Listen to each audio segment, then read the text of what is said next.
Yeah. Oh, guess who's late by like 2 days? It's me. What's up, chat? I'm sorry, okay? Look at me. Look at me. I'm sorry. Minty, what's up? Minnie, what's up? Fortnite poop. How's it going? Fierce, your new main. Who?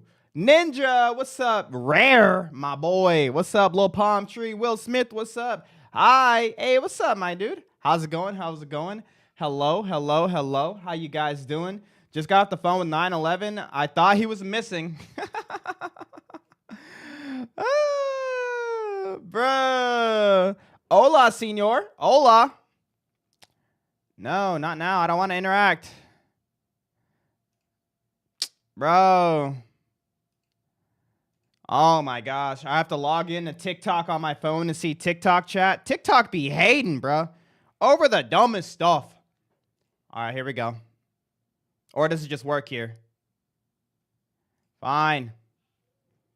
Luckily, they make it easy with a QR code. Chat, if you guys are wondering where the heck I've been, I want to apologize, okay? It's not my fault totally, okay? My nanny was having some... all right, TikTok chat should be working now. Was having some car troubles. And we were supposed to be live yesterday. We weren't. She wasn't here today, obviously. But I know, even though we're 6 hours late, technically 30 hours late, I have something to make up for it, okay? I have something to make up for it. Now, it may not seem like it's making up for it, but I assume it's going to go well. And so this is the plan, okay? We're going to be doing viewer duels today. So all the people who want the 1v1s, guess what? We're doing it all day today on For Honor. I'm barely even going to warm up. I don't even care if I haven't played all week, okay? And then, OMG, I love this game. Let's go. Wait, that's not the right game, Onion. You got the wrong game. You're in the wrong channel. And oh, Ronald with the, hold on. I gotta say what's going to happen. Oh my gosh. All right, so we're doing Ronald with the 10 gifted subs. Someone read the going live notification on TikTok. This guy. W's in the chat for Ronald carrying this week, bro. Carrying. All right, so this is the plan. This is the plan. To make up for the missed days, okay, I'm going to do a normal 4-hour stream, 4 to 5 hours. Probably 4 because it's already late. But for every 10 gifted subs we get, or not even gifted subs, just 10 subs. So if brand new people sub or whatever, whether it be TikTok, YouTube, Twitch, it doesn't matter. The stream extends an hour, okay? So it's 3:30. Right now, we're going till 7:30. And every 10 subs, another hour is added on. So now it's 8:30, okay? So you get the free stream for today, but to make up for the missed streams and like being at a weird time, every 10 subs adds an hour. And if it gets crazy, okay, because sometimes it gets crazy up in here, we'll try out some new games. Obviously, playing For Honor for like 12 hours, 10 hours, however long the stream is going to end up being, it's going to be crazy. But, you know, there's some new games to try out there. We got the new rematch soccer game. A lot of people enjoying that one. I'm a big soccer fan. Sorry, football. Sorry, my European people. There's that new RuneScape survival game, Dragon Lord or whatever it's called. There's lots of games that we can make our way to, okay? Or we can just play For Honor all night long. We'll see. But that's what we're doing. Massive W's in the chat for my boy Ronald. For the 10 gifted. Said, what's up, Red Tail? 10 subs an hour, you might be crazy. It seems fair because, like, think about it. A sub costs like $6. So that's like $1 a minute. That seems fair because that's not too little. It's not going to get too crazy. Yo, Legendary with the 5 gifted subs. Thank you, bro. And then Nefarious with the sub. Thank you. So hey, what's up, Son? So every 10 subs we get, we'll add an hour. And I might need to cap it at some point because it's Easter weekend, okay? I can't be going until like Monday, obviously. But if we stream all night until the sun comes up, you know, I'll have my wife bring me food. We'll see what happens. We'll see what happens. But it might not get that crazy. And it might not get that rare with fun. And that's another hour. All right, we're at 8:30. I'm going to need someone to help me keep track of this. All right, but anyways, let's get our handy-dandy controller. And let's play some video games. Let's play some video games. Rare in the chat. Yo, thank you so much for the 5 gifted. We got Legendary and Rare sponsoring another hour of the stream. Let's go. Yo, Palm Tree, right after Nefarious dropped that 7-month resub. Palm Tree is the new hype train connoisseur. Dropped 100 bits to keep the hype train going. Let's go. Can we start off with a fit check? We're going to start out with a warm-up check, and then we'll do fit checks, okay, when we do viewer games. That's how we do it. That's how we do it. You know how we do it, Fierce. Mully, when we get to see the gameplay, literally right now, Gypsy Wolf. Thank you so much for our level 2 hype train. Not gonna lie, I think Red Ball Dealer would be funnier. What am I reading? Mully, I have stick drift on my right stick. It's my PS5 controller that has it. I'm so sorry. That's why I got the DualSense Edge, because you could just buy the new sticks. But I haven't had stick drift with it yet, so I haven't had to deal with stick drift in a while. I know stick drift sucks. I mean, you just gotta either recalibrate it or just get a new controller. W's! 9:30. Yeah, 9:30, because it was already 7:30. And then Ronald made it 8:30. And then Rare just made it. Rare and Legendary Kraken just made it 9:30. Verse of the day check. What's up, Double I? I think the verse of the day yesterday was pretty hard. But today was good too. It was John 15:13. There is no greater love than this, than to lay down one's life for his friends. A lot of people like to talk about love. This is love. That is love. That is love. But there is no greater love. Amen. Than that sacrificial love. Whether sacrificing yourself, your time, your life. That is the epitome of love that we know it. Let's go. You keep count. I'll keep time. Bet. Poo-tang. What's up, brother? Hey, Mulisious. We created a Discord server called For Honor 2. You want to join? Why? What's going on in the For Honor 2 Discord? I'm not even really in the For Honor Discord. Just to like hang out and stuff. I'm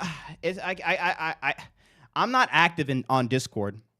I don't mind like just joining, but I'm not in Discord like that. You feel? I don't mind though. I'll join. That's fine. I'm cool. I'm cool with it. Yo, Zav the guy. Thank you, bro. I have my own Discord now. I'm barely in there. I want to be in there more. Hello? Display? Full screen? My controller's doing something weird, but it's only when I use mouse and keyboard, so is what it is.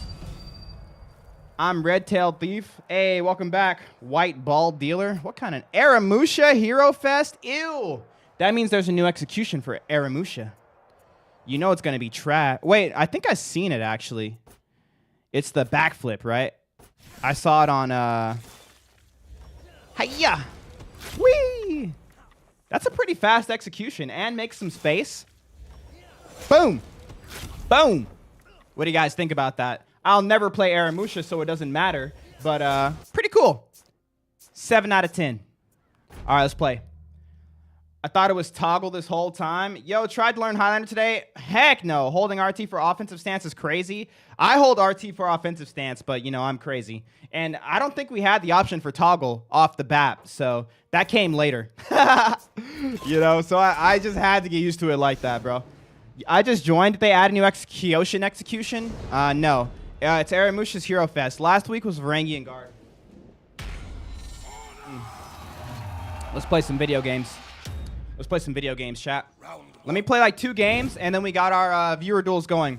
And, of course, like I said, yo, later, Ninja. We got a nice little... thank you so much for that hype train, by the way, guys. We got a cool... Wait. Hey, you here, bro? Come here. Come here. What's going on? You good, bro? You good, bro? I've been watching you play a couple months, and I'm like, all right, I'm going to try it out. Make it look way too easy. My bad. Yeah, you're bad. If my sports bet win, I'll gift 5. Hey, bro. Stop sports betting. Help. Ah. I'm in danger. Report him. He's playing VG. Tomorrow. Nice. Oh, I tried to late dodge. Got that. Didn't dodge. I need to be on offensive stance. I'm going to be in trouble. Woo! Ah, bro. I tried to get the kick to stop the dodge attack. It's all good. VG is so broken read to read. VG just has a nice damage output, bro. And just solid offense. I played VG quite a bit, but I don't know if I got bored of her or what, but I just stopped playing her randomly. But, like, she's such a good character. Got the CCs. Got the lights I like. You know, so she's just a much stronger, you know, conk warlord hybrid. Highlander is more broken, though. You think so? Yo, what's up, Judah? Ah. Nope. One thing that does work with VG is that's really cool. Is her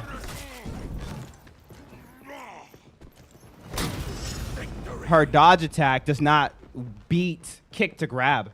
So now I can kick to grab. I can kick to grab if I'm on offense. Her dodge attack actually won't work there.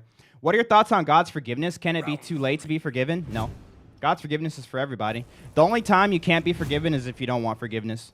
Dumbgen has spent 2 months, 8 hours watching Mulisious. That's a lot of hours. You want a 1v1? Today we are doing viewer 1v1s. I got you, chat. I got you, chat. I got you, chat.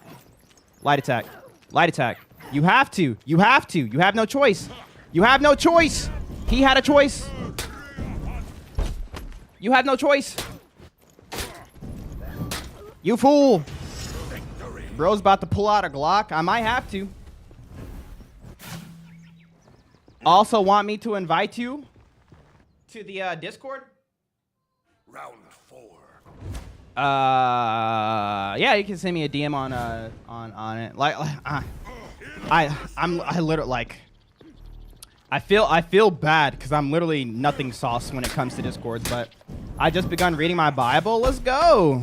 W's. Help. Light attack. He's not crushing countering anymore.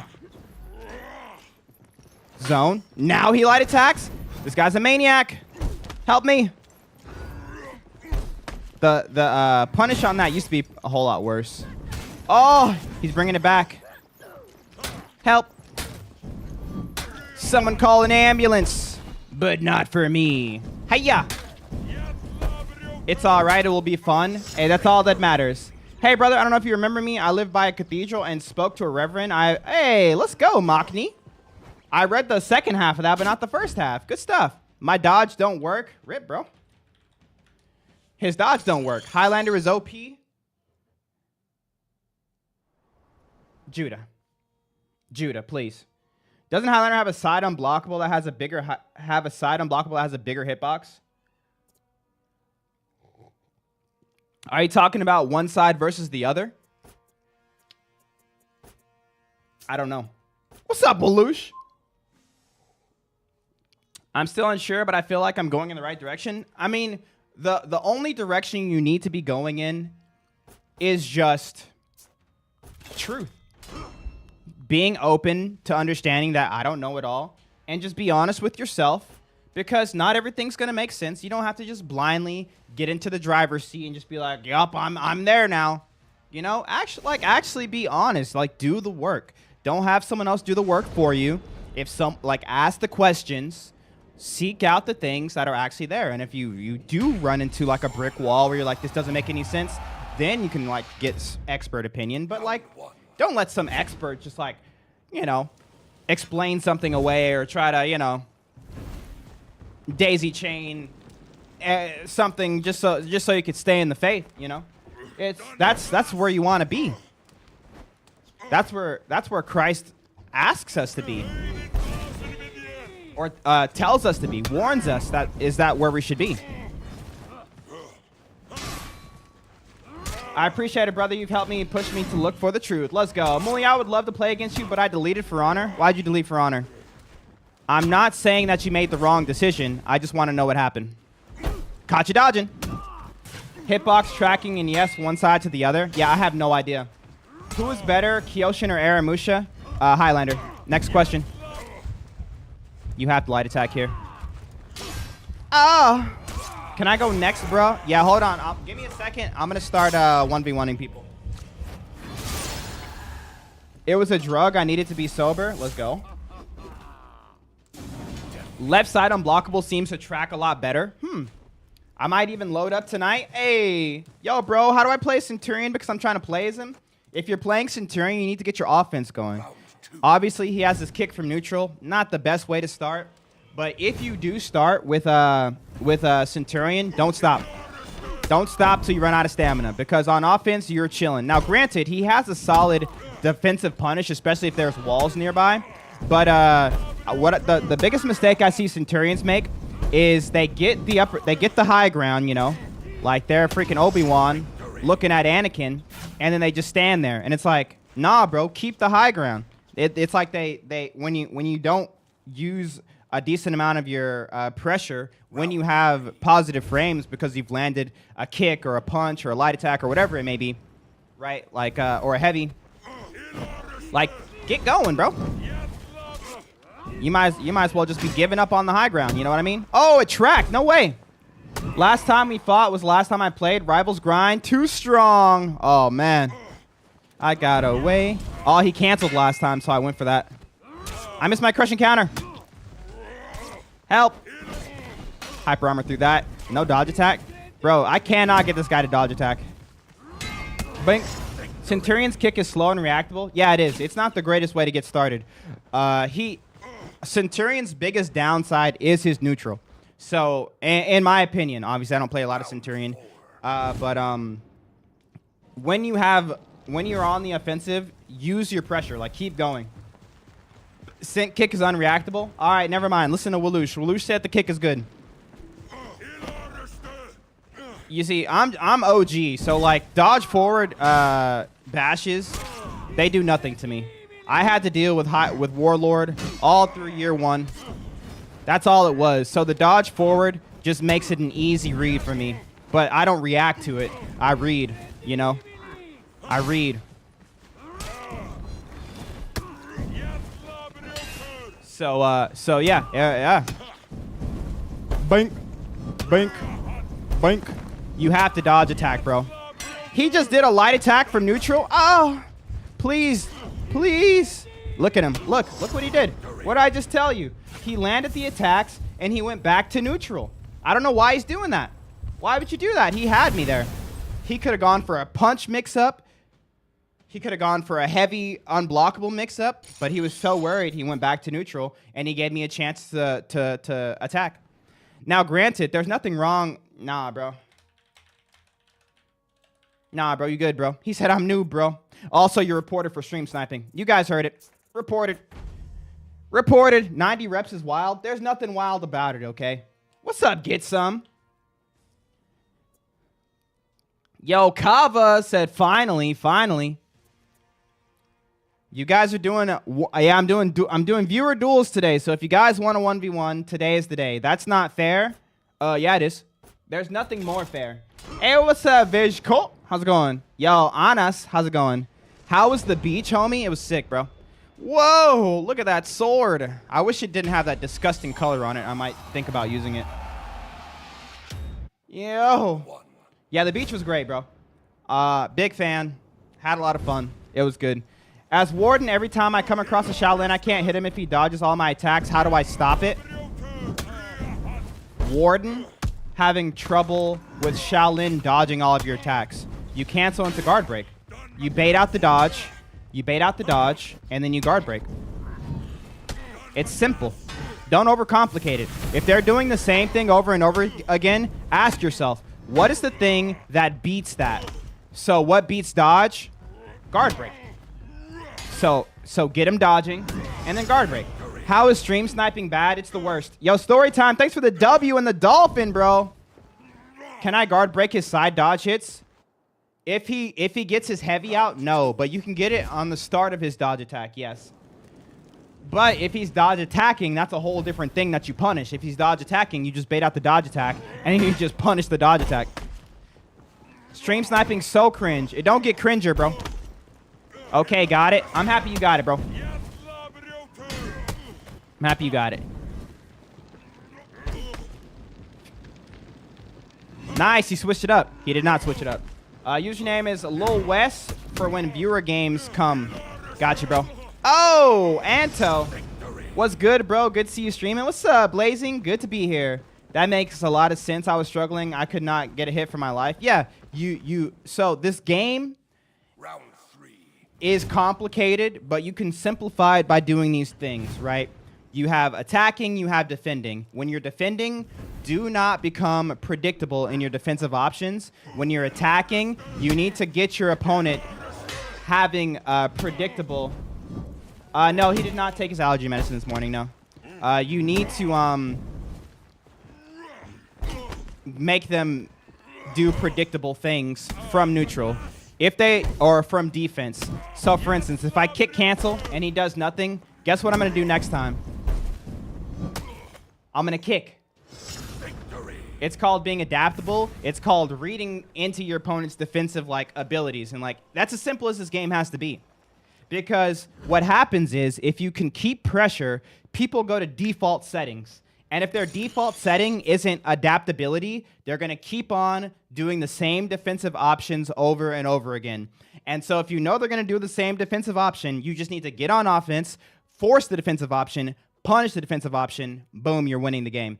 And then, of course, when you're on defense, you don't go into that default, oh, I'm going to dodge attack every time. Oh, I'm going to empty dodge every time. Oh, I'm going to stand still every time. You got to be switching it up. It's like, it's like you got to be kicking your feet back and forth so they don't really know your next move. You ever see those TikToks where it's like, never let them know your next move?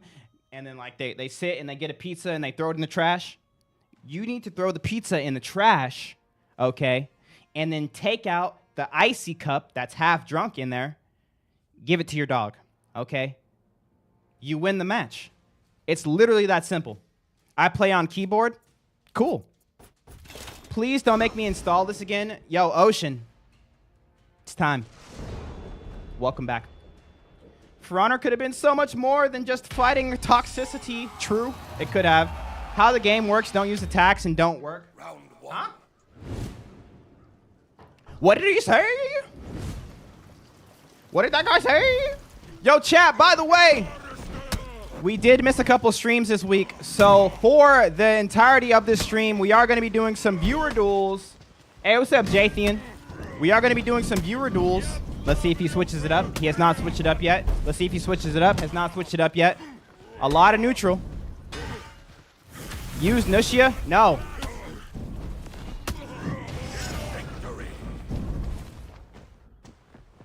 So we're going to start those viewer games here in a second. So if you guys would like to 1v1 me, today is the day to do it. I know all the time, bro, on TikTok, on Instagram.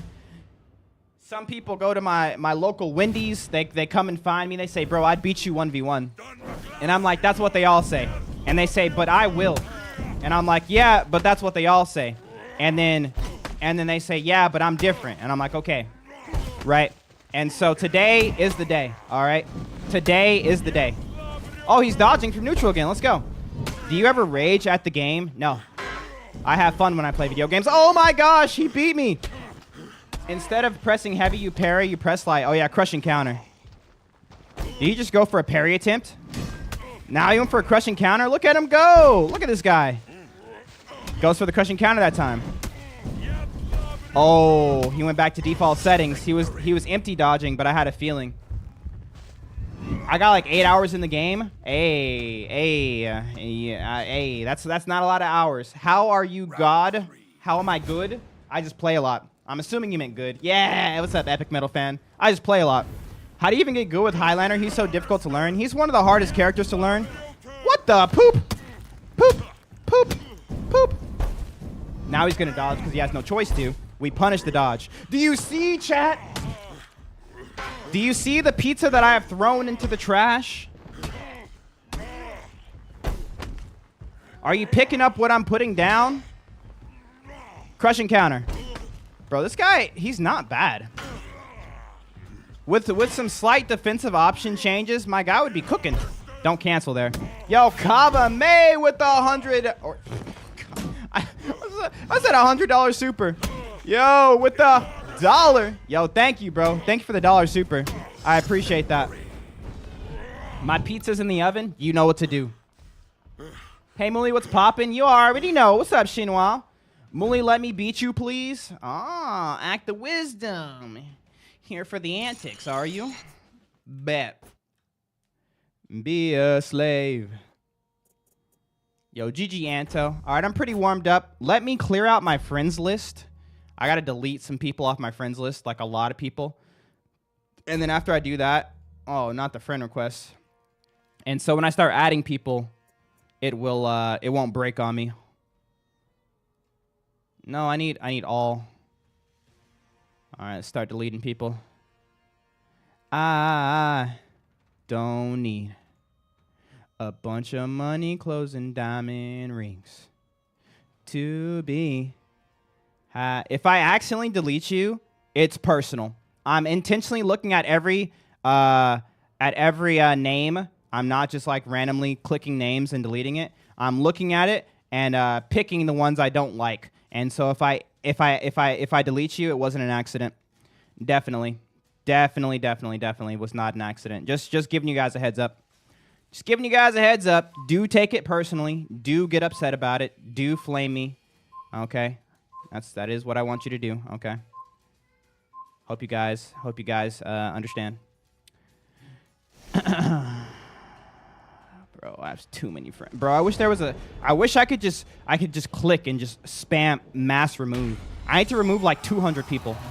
Yo, W's in the chat for Kava May again. By the way, chat, every 10 subs we get today, we are doing a subathon, so the stream is extending. Right now, we got quite a few hours left, but every 10 subs, we will add even more.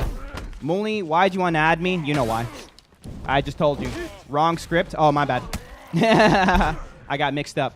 Muli, you still getting excited overpowering other men in soccer? Yes. Yes, I am. Why do you use your main account for playing with viewers? I only have one account. I just got clapped. Can't be deleted if I wasn't added. Hey. Why wouldn't I use my main account? I got a question. Ask away, Jacob Warren. I might have an answer. Muli, you the GOAT, bruh. Just a guy. Just a guy playing video games. Also just got clapped by a Sohei.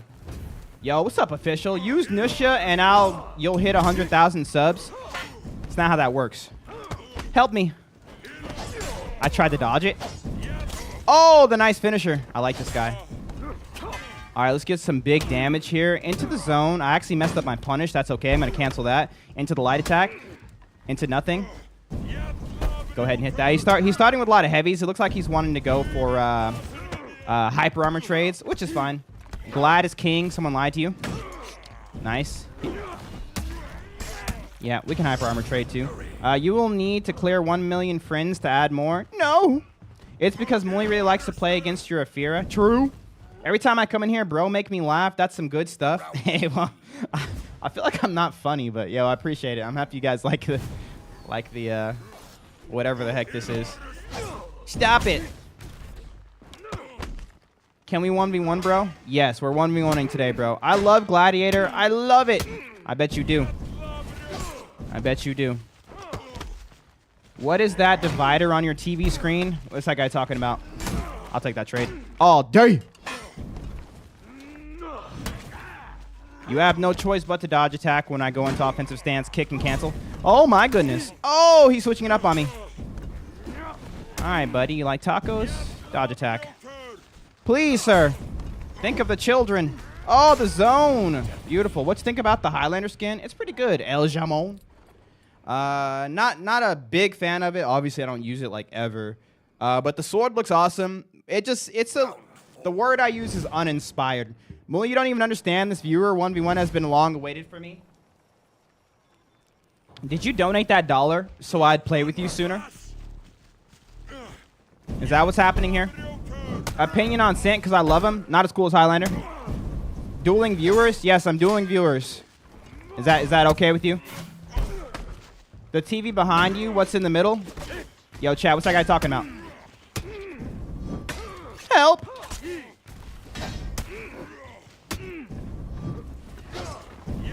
He didn't light finisher. Oh, my second kick. Molly, can we play each other so that you can let me know if I'm good with Sint or not?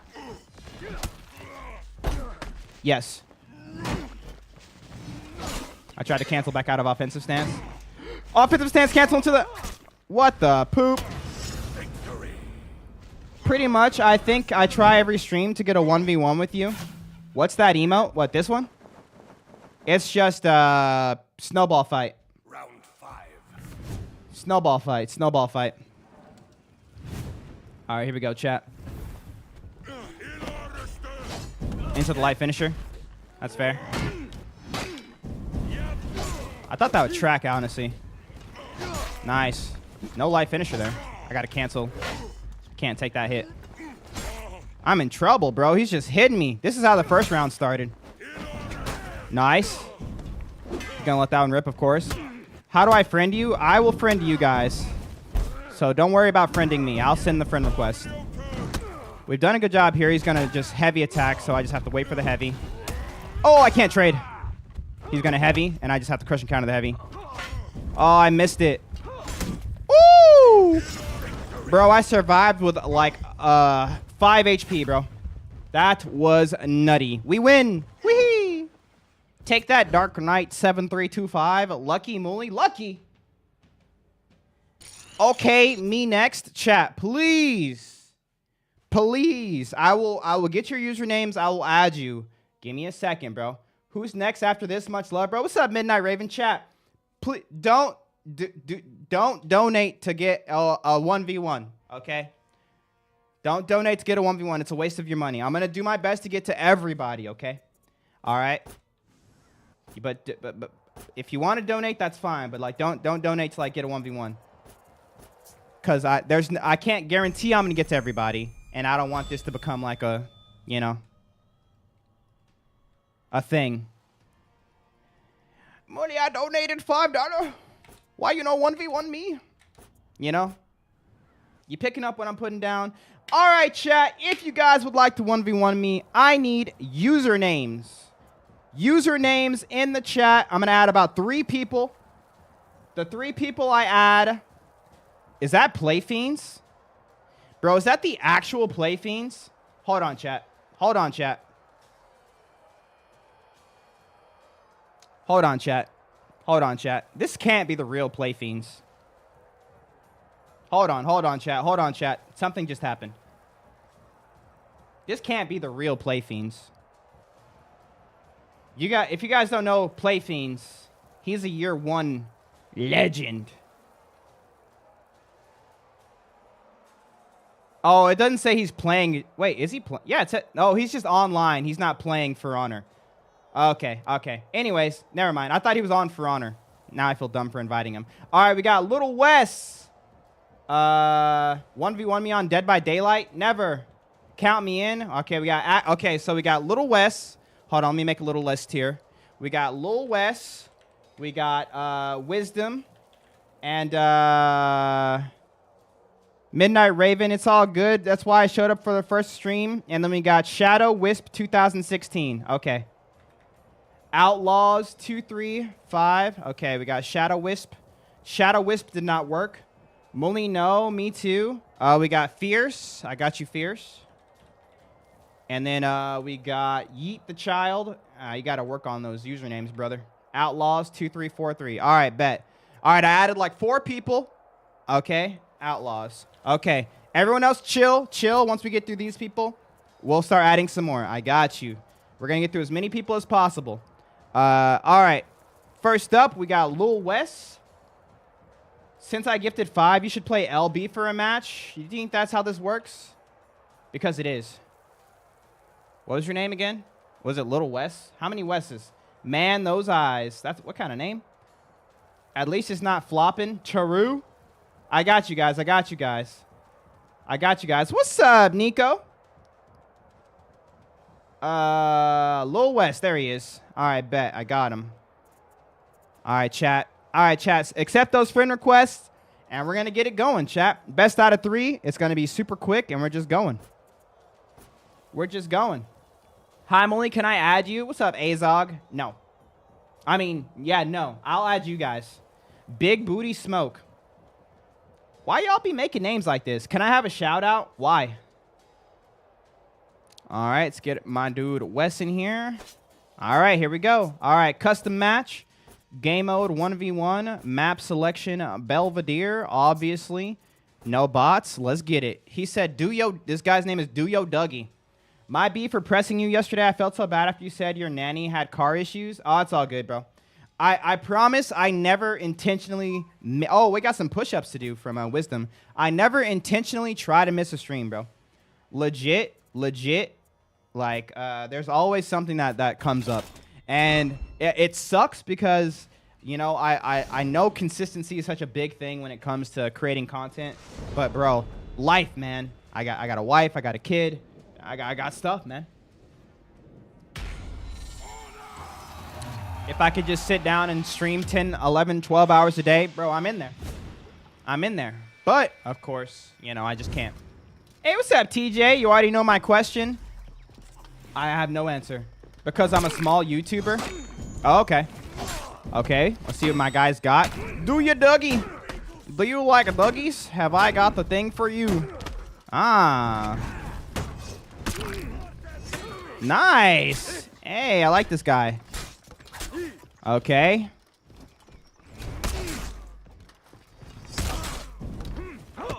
Interesting. Going for his heavies there. Brink, brink, brink. Dougie has been Dougie'd. Uncle, what's up, Nico? Congrats, bro. Did not know you had a kid. Yup, got a kid, got a wife. I have a lawn. Can you play a different game? I'm tired of watching you play this one. What game you want to see me play, Green Loso? Just for you, bro. Forget the stream. Forget everything. This is the Green Loso show now. Whoa. Onk status, to be honest. Yeah, that's me. Glad to see you live. Glad to be live.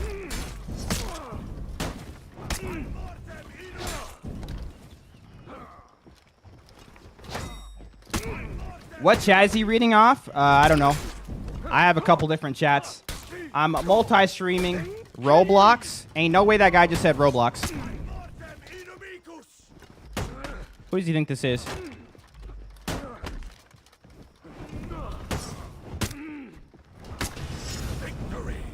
By the way, bro, the donation was genuine. I barely make it to streams due to work, but I just wanted to donate something personally. Oh, yo, thank you, Midnight Raven. Well, I appreciate that. I appreciate it. And I appreciate all donos. When I do viewer duels, I just want to make sure, like, no one gets, like, the wrong idea that I'm over here shilling for money out here, or that there's, like, some special, like, sellout that happens from donating, you know what I mean? Just makes it simpler. Help me. I got Highlander today because of you. Let's go. Yo, Nick Matthews with a game controller. Let's go. Thank you so much for the... Uh-oh. Nope, not today. Duyo Dougie. Hope you like Dougieing. I heard you like Dougieing, so I put a Dougie in your dough. In your Dougie, so you can Dougie while you Dougie. Oh, hey, man. I love watching your streams. Why don't you play Gladiator? Because I'm a man. I hope that helps. Do you have time tomorrow to teach me to get better in duels? No. I know it's not your... Oh, thank you, Midnight. Appreciate it.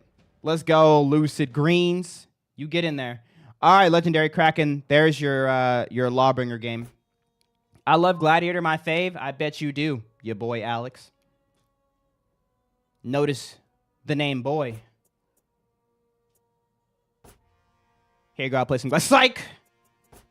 Highlander, let's go. Hola, desde España. No habla español. I used to, but not anymore. How much do you charge for coaching? It's free. You just got to get in the arena, and I'll coach you while we play. Why don't you like Glad? I don't not like Glad. Sunrise, waiting on the upside. Ooh, we got a shaman. 2 to 3 year Dagestan. Forget, brother. I'll never forget, brother. Brother, can I have some oats? No, brother. The tall, skinny ones have chosen me. Do you, Dougie? Teach me how to Dougie. Teach me how to Dougie. Don't forget about the second one. You watch UFC? Nah. What's up, old man? What's up, Jarby? Ah, you're old. What's up, Answer? Just came back from walking my fish to a Mully stream. Answered. How did the walk go? That seems like a totally credible story. Tell me more. Ha! You can't back dodge that, buddy. Glad buff opinion. Yeah, he probably needs a buff. Nope. I swear my chats don't go through. If they're too long, they won't go through, AJ Vieras. But if they're short, they will. How many games you 1v1 people? I do best out of 3. Are you just saying you don't like Glad, or is there a personal reason behind the Glad hate? I don't hate Glad, Young Gravy. I just don't play Glad because I don't play Assassins. I play people with big swords who hit hard. Okay. Who are beefy. I like that beefy feel. You know? Bulky, beefy. Beefy, bulky. Bro, I don't even know what I'd be saying half the time. Honestly, like, why do y'all listen to me? I legit just be like,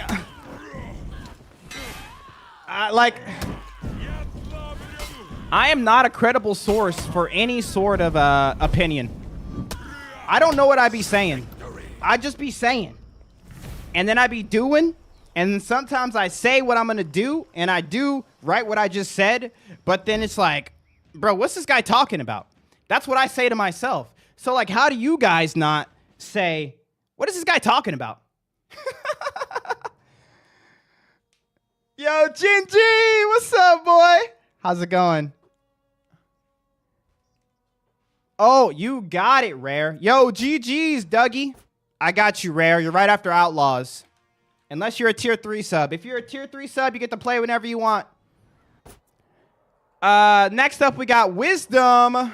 I forgot Wisdom's name. What was Wisdom's full name? Yo, I need some W's in the chat for the $5 super for my boy Rare. He said, let me get that 1v1 bet. I see Outlaws. Where is Wisdom? Wisdom, did you accept my friend request? It was Wisdom something something. Wisdom something something. I should have put the whole name down.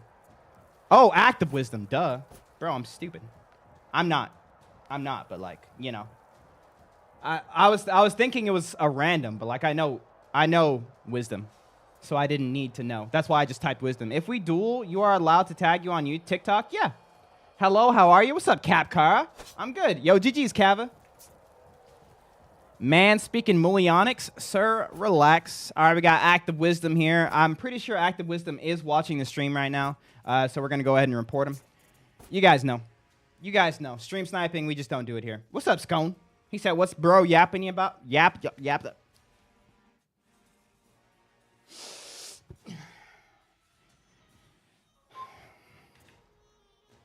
That guy. Let's play some video games, shall we?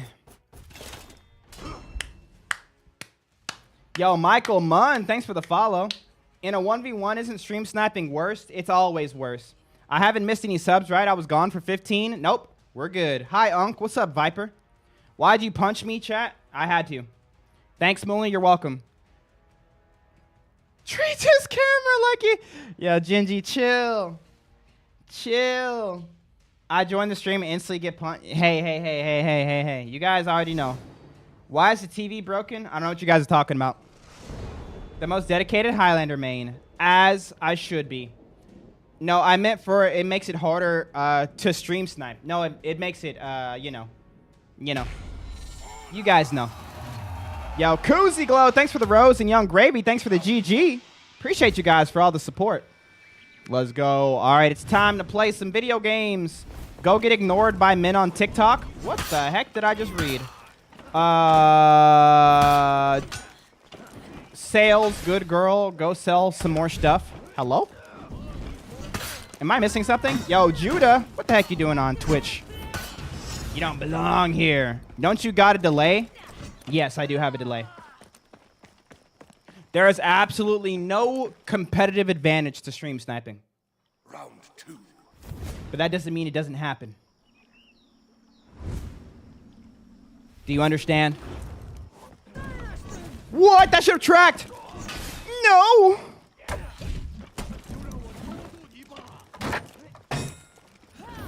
Nice parry. Hours on For Honor. All of them.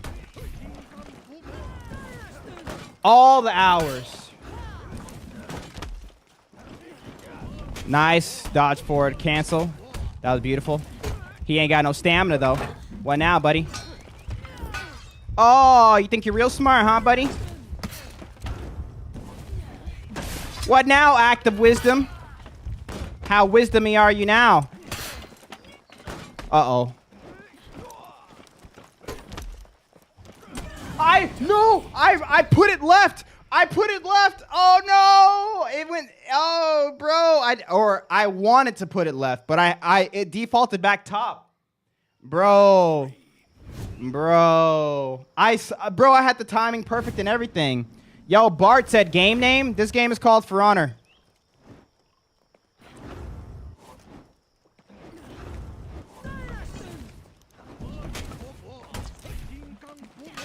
Ah, my boy Wisdom getting real wisdomy on me, huh?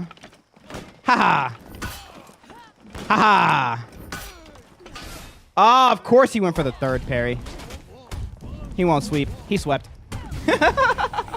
Yo, what's up, Joshua? How's it going, bro? I want to go back to season 3 of For Honor. I don't. Ah. Round 4. Yeah, no, I tried to crush and counter. I wasn't trying to guard. But I thought my guard was left, so I crush and countered in the wrong direction, essentially.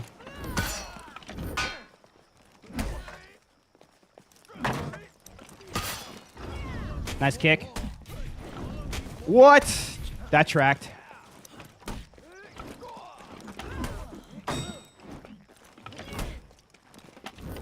No way.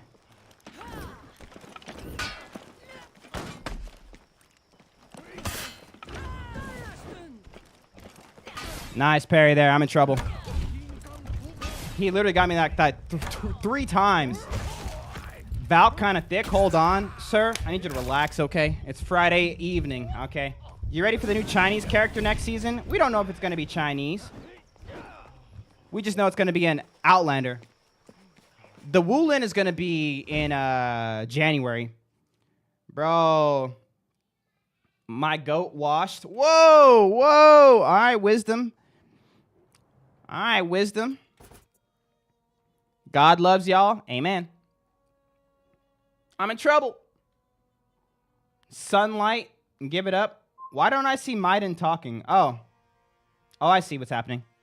Valk is a hard hero to succeed with nowadays. I feel like I do pretty well with her. In this instance, though, it definitely didn't work out well. I do know that I want to play... I think it's going to be a Warlord angle. Let's go. Ah, switching to the Highlander. This is a terrible matchup for you. What about Sohei? Wolf. What about Sohei? Which season you think was the best in For Honor? I don't know. It's hard.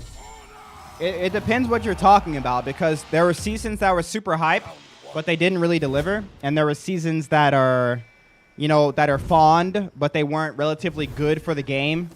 And, you know, you have to kind of ask yourself, what really matters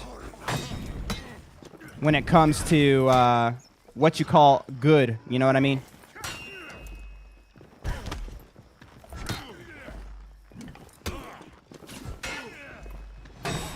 What do you mean? Because obviously there's like some seasons like the CCU that were amazing for the game. But, you know, a lot of people weren't really too happy with it. So it's like, well, whoa, wait a minute, you know? Is that the best? Then you got like season 1 where everybody was playing, but you had connection issues and, you know, people quitting and record numbers because of the issues. And then, you know, I don't know. I wouldn't have an answer, honestly.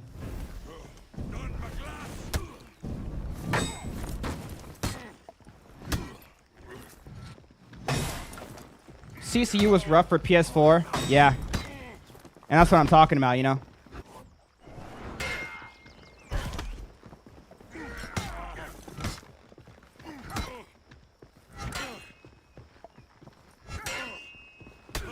Muli.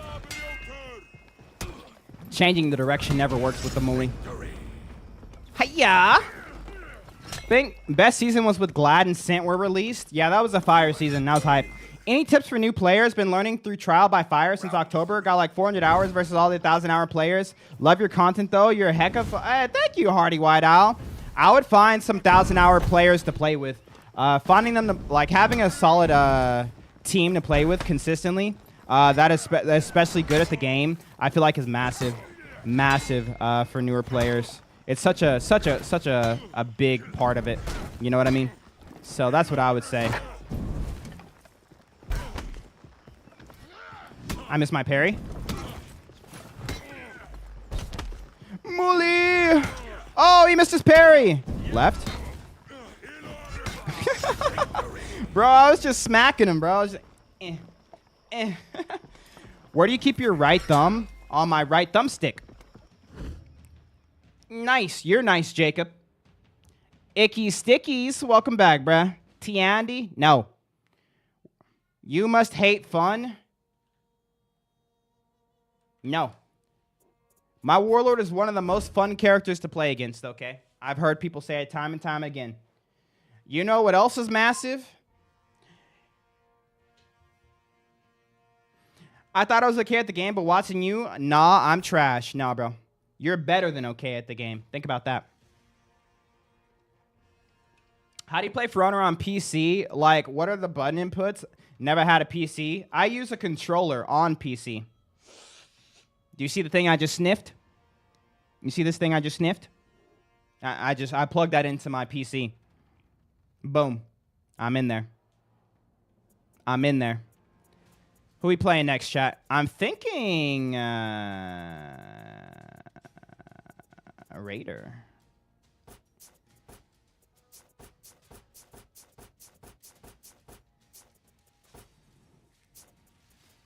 I'll just keep the Warlord. We'll use the Warlord hero skin.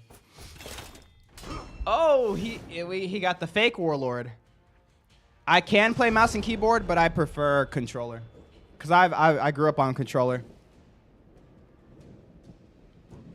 Just play with what you're comfortable with, you know? Bro likes his Vikings. Yeah, I do. Vikings are the best. I should get a PS5 controller. I mean, you know, whatever floats your boat. What you dodging for, buddy? What you swinging at? Give me $1. Give me $1. Give me another $1. Give me another $1. Give me $1. Oh! He said, I got your $1 right here. Help me! Oh! Bink. Bink. Nice. Just like that, he's back in it. Ooh, that delayed headbutt was nasty. Nice. Into the full guard flip. Not again. Muli, I made 10 different Aramusha looks. That's too many Aramusha looks. Watch that burger flip. Nah, I don't mind. I'll get flipped. I call it the flippity dip. And I don't mind the flippity dipped getting me. You know what I mean? I've been inspired to play Warlord. Warlord's a great character. He used to be more interesting. But as the game has progressed, he has sort of been made to feel not as interesting. Oh my gosh, I smacked him in the face. Bro, being able to recover from that dodge on a hard read is craziness to me. Is what it is. There are different colors. How many different colors? I need some advice. I'm getting cooked in this game. What character are you playing? I'll give you some advice when we play. I got you, bro. How would you rank Magi and Dominion this season? I don't know. I don't really play Dominion that much, and I don't play Magi. He's cool though. I also don't do tier lists. So I'm literally the worst person to ask, bro. Blue? What do you know about the color blue? Oh, those are all the different colors of your Aramushas. Oh. Help me, I dodged. That's not the right punish. My guy been playing, who top heavies? Oh, he was playing Warlord. Or, sorry, Highlander. The rainbow? What's wrong with the rainbow? Oh, I missed my dodge. Help me. You can't do anything, buddy. It's my turn again. It's his turn again. Help me. Nice. He's back in it. What's up, Venom Lord? I took a For Honor break and started playing Rivals. Ever since then, I've been dog-gate this game. Hey, bro, you can play both. I play both. You're trying to main Warden? Round 4. The thing with Warden that I think a lot of people forget is that he's a very common character. And he's very strong in the right hands because most people who play him in the common way, or most people who play him, understand that he's a common character. And since they understand he's a common character, they know that they need to play in a non-common way in order to get the dubs. And so if you're playing Warden, you need to be the opposite of what people think you're going to be doing because so many people play Warden. Like, so many people play Warden. That is crazy that's not a punish.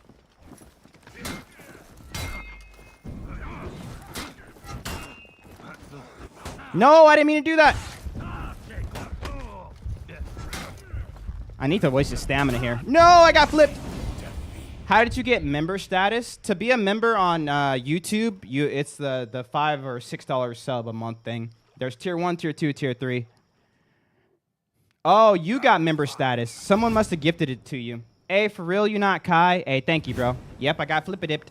Flippity-dipped, bro. It happens. Year 1. Who remembers year 1 For Honor? You got any tips for Shaman? Oh, I missed my... No way. I missed that. That's crazy. Just like that, he takes the lead for the first time in this match. We're in trouble. We got to wake up. We're going to just let it rip here.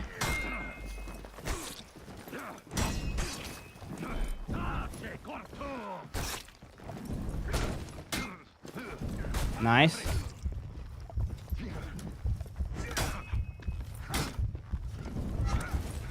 No. No, he's dancing on me. He's dancing on me. Yo, Pump! My boy. With a 57-month tier 3 sub. GG. Active Wisdom. He was stream sniping though, so we got to report him. Reported. You guys saw it. You guys literally saw it, okay? I don't want to hear it. Yo, Fierce. You're up, buddy. Yo, I need some W's in the chat from my boy Pump. We're 3 subs away.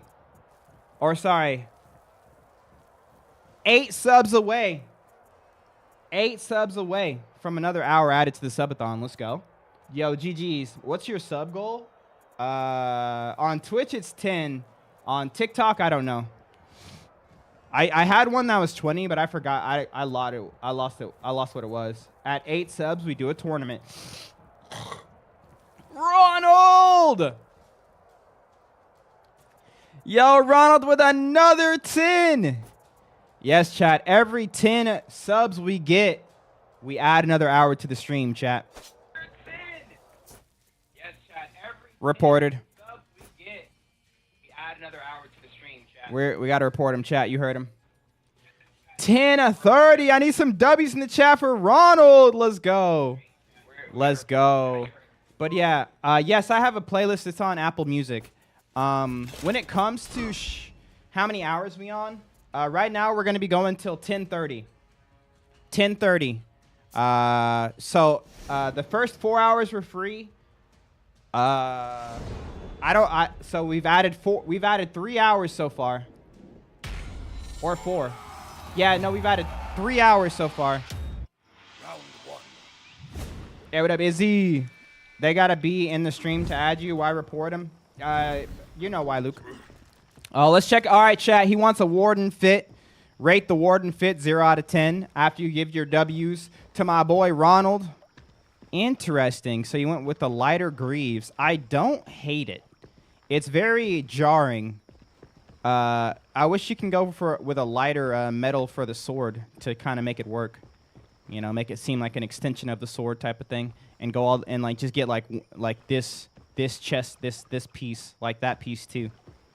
What's this called? Like the whole arm. Though I feel like the whole arm should be that silver color. It's not bad though. It's not bad though. Definitely could use some tweaks. It's just jarring. But like looking at it from a distance, it looks cool. But I would see what it looks like if you do the whole arms in that color and then look for a lighter sword so it really just looks like all your weapons are just like that nice silver. But I don't know. I don't know. What do you guys think? What do you guys think? I like the mask, the face. I'm gonna give it a 6 out of 10. It's basic, but it's cool. It looks cool.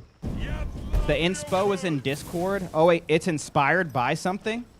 What? Where is it on Discord? Is it in art? Oh, fashion. It's inspired by something. Oh my gosh, it's inspired. Oh, it's inspired by the freaking Dragon Force Red. Oh my goodness. It's inspired by the freaking the Red Ranger. Oh, Red Ranger Warden. Yeah, I see what you're going here. Still 6 out of 10. Yo, we just got 20 gifted subs from Pomp. We're at 12:30, chat. My boy Pomp going crazy. Let's go. Yo, W's in the chat. W's in the chat for my dude. Yo, what's up, Blanc? Yeah, I'm using controller on PC.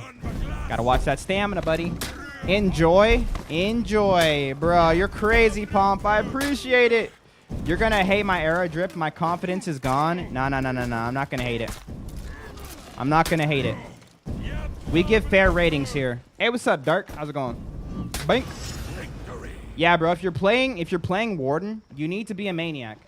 You have to be a maniac. You got me into Warlord, and he's actually broken. Welcome. Been a while since a subathon, and I have 3-day weekend. I think I might be going broke. Oh, no. The real fetch check is next round. Let's go. If we go super long, I think we're gonna try that new RuneScape survival game. If it gets crazy up in here. If it gets crazy. That's the plan. So does that mean you're streaming until 12:30? Yes. But chat, it is Easter weekend, so like I obviously can't go like 2 days because Easter. I got to make sure I'm ready for the family festivities. I don't want to be a shell of myself. And they're like, "Let's do some Easter egg hunts." And I'm like 48 hours in, you know. So we might cap it maybe like when the, you know, midday tomorrow. But I was initially going to do it till 12, but I feel like it could be fun. And like we could play a new game too. I think we'll do it. I think we'll just go crazy with it. Spacing. Can you play some Warmonger? No. When you adding people next, I got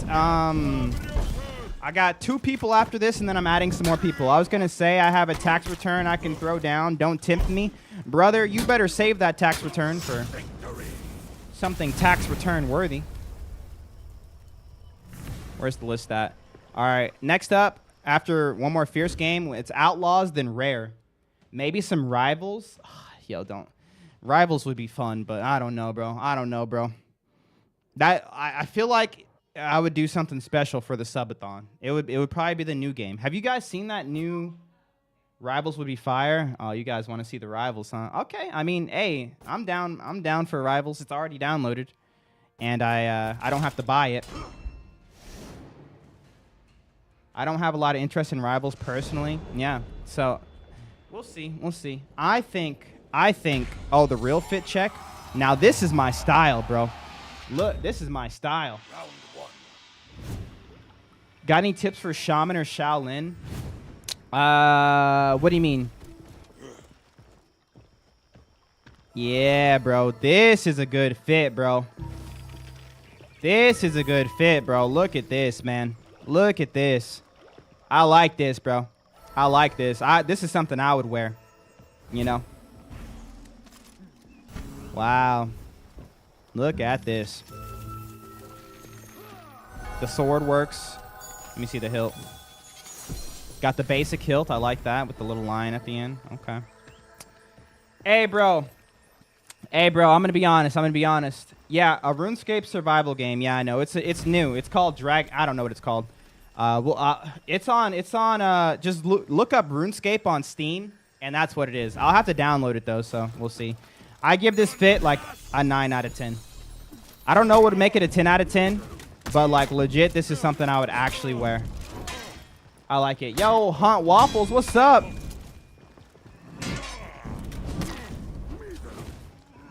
Mizarum. Good. This is some good Warden gameplay right here. You just have to be a maniac. I'm telling you, if you want to play Warden, you just have to be a maniac. If you can just be a maniac, you're crazy. I'm just chilling how's the stream so far. It's amazing. We've already gotten like 50 subs. We got a subathon going. It's a 4-player co-op survival, so it's basically Valheim but RuneScape. Yeah, and I grew up on RuneScape, so I like RuneScape. So if it gets crazy to where we're streaming into the AM, obviously I won't be able to do For Honor the whole time. I might die, but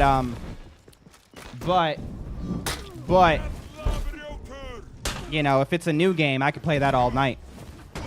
So we'll see. What games do you play? Right now, it's really just For Honor and Rivals, but I haven't played Rivals in a while. What's your thoughts on Shaman? I think Shaman's cool. Not my style, though. I'm not much of an assassin enjoyer. You know what I mean? Let's see what he's got. I'm going to go for this for the dodge attack. Cancel. Think. Into the AM is wild. We'll see. Do you want me to buy it for you? No. I can buy it. I'm literally doing the subathon, and I'm getting money from the subathon. You don't need to buy it for me. Like you literally just gifted 20 subs plus a tier 3 sub. So like you did just buy it for me.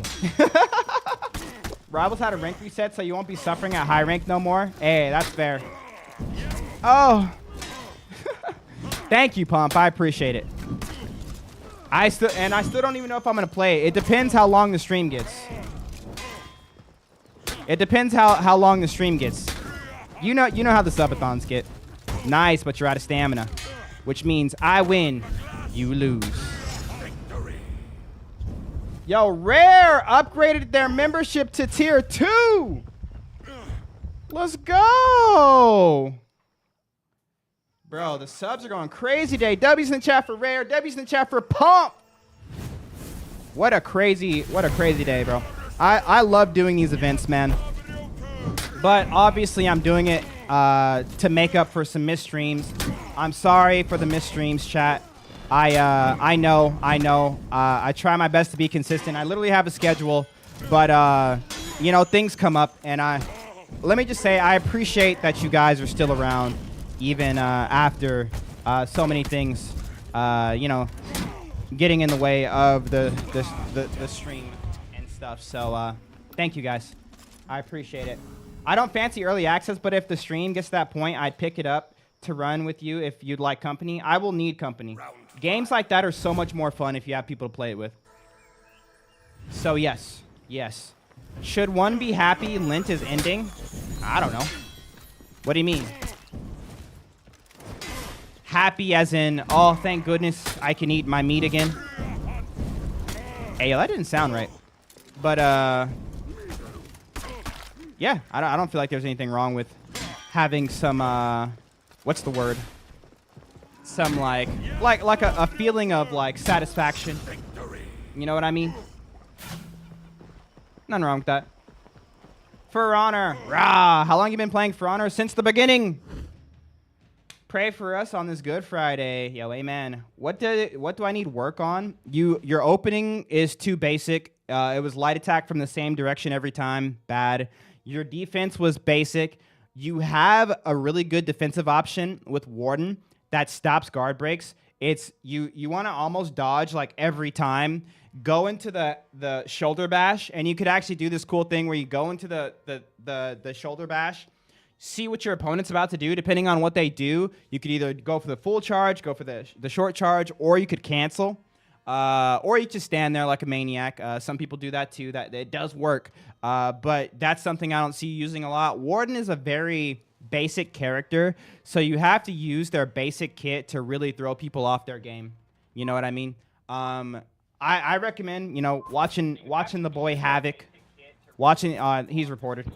You guys heard it. Watching the boy Havoc, showing like he does a great job at just being just using that basic kit to its absolute, you know, ability. All right, we got Outlaws next. Our boy Outlaws. Apparently, they're having some serious graphical issues right now because of the disgusting blur and post-processing. Oh, you're talking about people are providing ways to fix it manually by editing files. Oh, no. But just get in there. But like I said, just be a maniac, bro. If you're playing Warden, let stuff rip. Be a maniac. Like, you just have to. You need more zone attacks in there. I don't see Outlaw in here. Outlaw, did you add me? Outlaw. Outlaw, are you here? Outlaws. What up? I always watch your For Honor gameplay when it shows up on my feed. I love the game so much, but I just hope they would be more consistent with their updates, like adding new features. They definitely don't add new features consistently, but they do, I repeat, they do make consistent updates. So, you know, let's skip Outlaws for now, and let's get our boy Rare in there. Rare, what's your username, by the way? Mobile For Honor, hello? Yo, Isra, thanks for the follow. Who plays Nusha? Yeah, nobody. Willie, hold on. I'm going to add new people here in a second. I forgot Rare's username. Is Shaolin a good character? Yeah. When will they bring 2v2v2 back? I don't know, bro, but I wish. I play with a backbone? Oh, you're crazy. Destined Fate, bet. My only thing if we do play is that I really don't jive with PvP or friendly fire. They're talking about PvP being a part of this game. Yeah, it's going to be. But, like, I'm not going to play it PvP. I'm going to be playing it to level up and stuff like that. PvP is just a big part of RuneScape, though. Yo, Morgan Freeman, thanks for all the gifts. Appreciate that. All right, we got our boy Rare coming in. Let's see what he's got. My guy just started playing the Highlander. I'm excited to see how far he's come. A console you can attach to your phone, not the best of consoles. Sounds kind of cool. That does sound cool to me. And I've been looking at it. It honestly doesn't look that interesting, I'll be honest. But it's new, and I feel like I could enjoy it for hours on end. Like it could be a nice little time sink. Very laggy. I got you. Sup, boss? Hey, what's up, brother? Very pog indeed. It's so funny because I don't see the emotes, I just see the names. So it's just like, sup, boss? Very pog. So I have to like use my I'll be watching for a bit, but I'll split off soon to game with buddies, but I'll still be on PC. Bet. All right, let me see what you got, Rare. Light attack opener. Light attack opener again. Heavy feint into guard break. That's a weird one. I guess it makes sense if you're going for the heavy feint into guard break again. Light opener again. If you're going for if they're going for parries. If I were you, it would be offensive stance heavy. You have more options that are a little bit safer. Offensive heavy feint. Now the kick or the heavy feint's good, but it would be something where like people are actively parrying your heavy. So I would let the heavies rip, for instance, and if they start parrying it and then start canceling it. Does that make sense? You see, so I let the heavy rip, and what happened, right? I got the light attack, so now I know you're going to crushing counter, so the next time I go for a heavy, I'm going to be looking for that. Oh, the raw kick. This guy's been watching me. Nice. Good mix. He had no option, but... Oh, I messed up. Light attack. Oh! Oh, the raw kick again. Oh, buddy. Nice. Woo! He actually almost got me there. Do you have any tips to get rid of lust? Lust is a tricky thing to deal with because it's the only sin where you're kind of sinning against yourself. And so a lot of people don't see it as harmful, especially in a society that's all about like, oh, you know, consent and like, you know, empowerment and stuff like that. Why am I not parrying these light attacks? So, The biggest thing with lust is you need to get to the point to where you understand the truth about it. It is wrong, right? There is a good feeling that comes from it, but there is no good that comes from it. If that makes sense, because once you come to that sort of mindset, it's sort of like building blocks. Because once you get there, then because let me tell you sort of like your end goal. So obviously the Bible tells us to flee from lust, and God will always give us a way out. But we live in an insanely sexualized society. So there's no getting away from lust. And like, I'm not trying to be like purity guy over here, and I'm not trying to be like blame the women over here, but listen to me from the guy's perspective. You're not going to get away from it. There's going to be yoga pants everywhere, short skirts, low cut shirts, like tight everything, bro. You like from the time they're freaking, old enough to do it, they're going to start dressing provocatively because that's just the style now. Not to say that they're trying to be provocative. Please listen to me, right? Please. But, it just happens. There are provocative things out there. So the end goal when it comes to someone dealing with lust is to be able to view someone who may be provocative without having those lustful thoughts, i.e. looking at a woman who she may be, putting it out there, so to speak. But your first instinct isn't like, hey, let me check out the goodies, right? Or, let me completely avert gaze because it's just too attractive. It's gonna, make me fall back into lust. The end goal is to be able to look at them as a person, as a being beautifully made in the image of God, even though they are being provocative and, they might be doing something that some people might call immodest. But, like, your goal is to get to the point where you can see them and you don't see hot chick, you know what I mean? You see just woman, just a person. The same way you look at a grandma when she walks down the street. You see a grandma walking down the street, you're not like, hey, yo, what you got going on, right? But, like, that's kind of like what our society has kind of, like, led us into doing. We see attractiveness, and it steals our attention in a very direct to, I guess, lust way. And so what I would do is find triggers that you're dealing with, right? Find triggers that you're dealing with, cut them out, because it's gonna be a process of, like I said, having a good idea of kind of like what kind of triggers your lust, because lust, it kind of works it ramps up. First you see, a cute girl at Target, check her out. Then you see a cute girl on like Insta. You go click her profile. Then you start searching for cute girls. Like, now you're scrolling, hoping that you find a cute girl, and it amps up. And then all of a sudden you're like, man, I got to go to that website. That's just how it works. And so if you can stop that trigger from the beginning, if you can stop that trigger from the beginning, like find out where that trigger starts, it actually becomes very beneficial for you and stopping lust in a more concrete way. But now the issue with lust is the longer that you deal with it, the harder it is to completely remove lustful thoughts from your mind. So, for instance, I dealt with lust for 15 years, and even though I've gotten to a place to where lust isn't something that just over-encompasses me, where I'm like, I gotta do it, I still have the thoughts pop into my head because I dealt with it for so long, and it was my normal for so long. So the earlier you can cut it off, the better.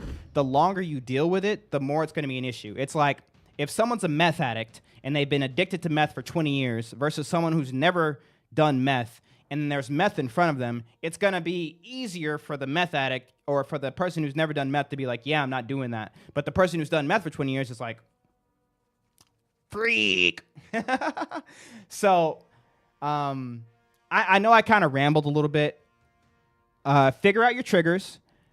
Start taking steps to understand the truth of the destruction of lustful behavior, even the stuff that people call innocent. Like, you'll be called insecure sometimes if you, give you tips. Yo, I got you, bro. Let me finish this thought, then I got tips for you. This round's for tips for rare. So for instance, I'll be like, oh, yo, you gotta look at that. You gotta look at that chick. She's hot. She gonna be thick. And I'm like, no, I don't need to look at that chick. It's like, yeah, but you'll never see her again. Like, you're going to miss out. That might be the best butt the world has ever seen. And I'm like, I don't care. It's a lie. I don't need it, right? I don't need to look at these things. Oh, it's okay. It's just a look, right?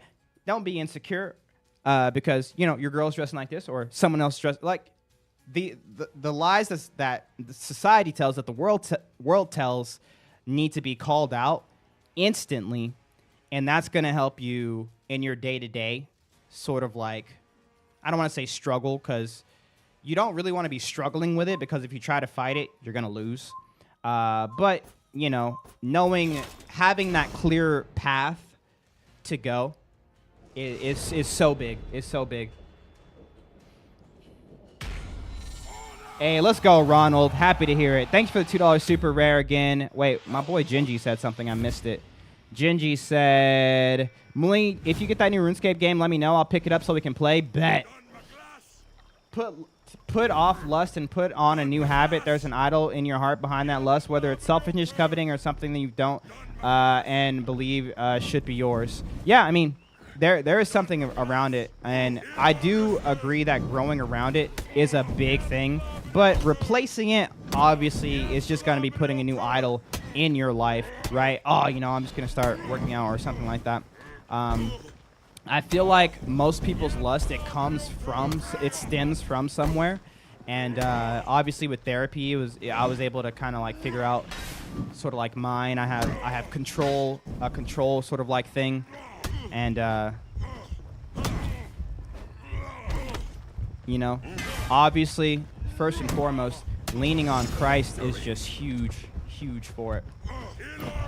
Give those thoughts, give those desires that you feel like you can't live without. Like when it gets to the worst, be like, Jesus, I can't handle this. Please take it. Like say that, like, and you'll get there. You'll get there. I don't recommend consuming a whole lot of like, how do I beat lust, like videos and stuff like that.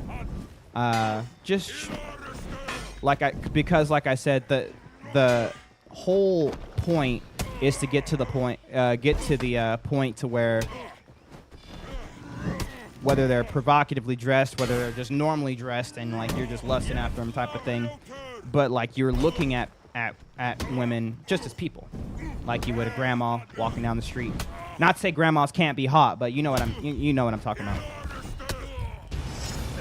All right, now how to deal with urges, give them to Christ. All right, so now I need to focus. Rare, this is what I'm noticing. Round 3. Already, you're predictable. Now, you're a new Highlander, so I don't expect you to be able to switch it up on the fly, but you've started a lot of your fights the same way. So what I would do, if I were you, is just switch it up a little bit. That light attack's coming, right? You like light attacking from neutral. It is working here, but if I was locked in, I would be getting parried every time. Light attacking from neutral isn't really the best idea, even though, like I said, it is working, so I see why you're still doing it. So I might not be the best option. Or I might not be doing the best here to teach you that you shouldn't be doing that. But what I would do, Celtic Curse Cancel. Celtic Curse Cancel is a great way to start offense because obviously you can go into the Celtic Curse. You have Hyper Armor. You have the mix-up there. And you could always just Celtic Cancel into the rest of your offense, like a offensive stance, kick, or like a cancel or anything like that. But light attack from neutral, like I'm assuming you're about to do, is too predictable. Too predictable. Switch it up. Offensive stance, getting into it from Celtic Curse is what I like to do. It's a better way to start because it's just, it's kind of like the risk reward is so good. If they parry it, they just get a light attack. You have Hyper Armor. It has no guard break vulnerability anymore, or very little guard break vulnerability. And just switch it up, switch it up, switch it up. Just got to switch it up. What's up, Bringer? You want to put on a new godly habit, not simply swap one sinful thing for another. A prayer and take action not to pursue sinful things. Don't spend hours online. Don't search YouTube and lesser things and have no AX content, but trigger. Yeah, there you go, Rad Dad. Yep, and you're right, bro. You're right, bro. You are correct. You should not pursue a girlfriend, wife until you can be clean of that. Yeah, and like, yo, that low-key is so real because lust, it doesn't, I know so many people probably think the same thing I thought. Oh, you know, when I get a girlfriend, oh, when I get married, oh, when I, then I won't have to deal with that stuff because, you know, I'll have someone else to take care of, you know, type of thing. Nah, bro. It doesn't go away like that. You need to deal with that. All right, chat. I need usernames. If anybody wants to 1v1. If anybody wants to 1v1, now is the time. Type your usernames in the chat. Let's go. It's time. Ah, I'm sorry, bro. I'm sorry. I'm sorry. Yo, Rare with the gifted membership and the $5 super. Let's go. All right, we got Willie, 2013. We got Shadow Wisp. I'm sending out friend requests, so make sure you guys accept these friend requests. We got Quez Lol. All right, here we go. Quez Lol. All right, there we go. And last but not least, Spext. If you're looking for ones, Muli, add me. Please Thatch. All right, we're doing Please Thatch. He's a sub, so he gets to skip the line. I know what you're thinking. That sounds very sellout. It's just a perk. It's just a perk. Please Thatch added. Oh, I forgot to add everybody's names. Please Thatch. Okay, we got Please Thatch. We got Spext. Let me know when you guys accept those friend requests. And we got Shadow Wisp. All right. I got a little bit of a list going on. Let's go. Let's go. Yo, W's in the chat for Rare. Thank you. 1v1 me. I got you guys. I got you guys. We're going to try to 1v1 a lot of people today. I did. All right, bet. So let's look for Will. Oh, I got Willie. Morgan Freeman, chill, bro. That's funny. It's fine. It's fine. Having a wife does not cure your lust problem. It only exacerbates it, and you'll not treat her properly as a woman and child of God. You can't bring your idols into a new household. They have to be killed and destroyed. Taru. Taru. I definitely got lucky because I could have ruined my marriage. I don't mind spam if I'm looking, but like typing it more than once doesn't help. Just typing it fast helps. Like whoever types it first. What's up, Hunter? Yo, crazy stream today, chat.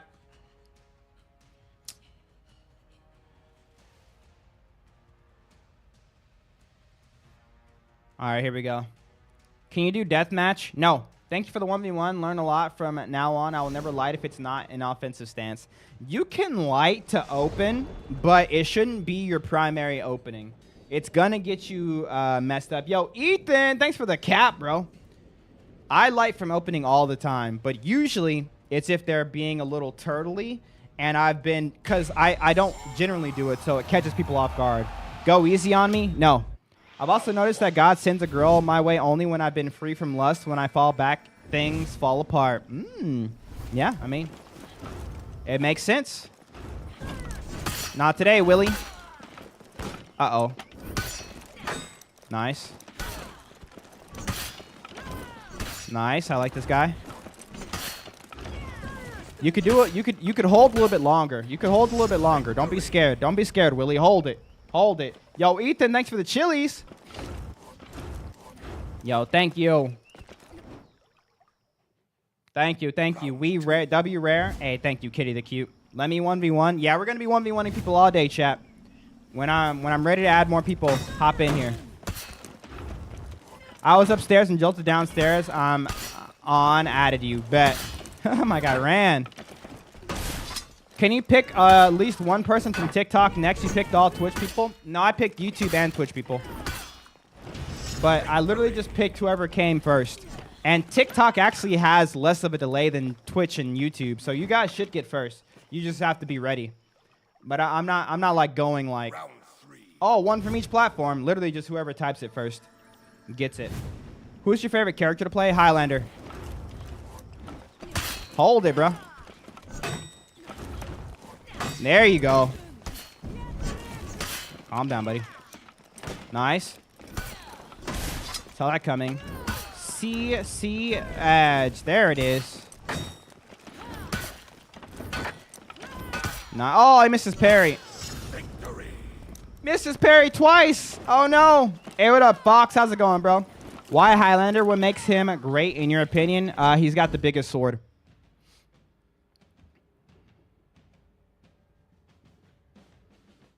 Yeah, you were first on TikTok, but you were after everybody else.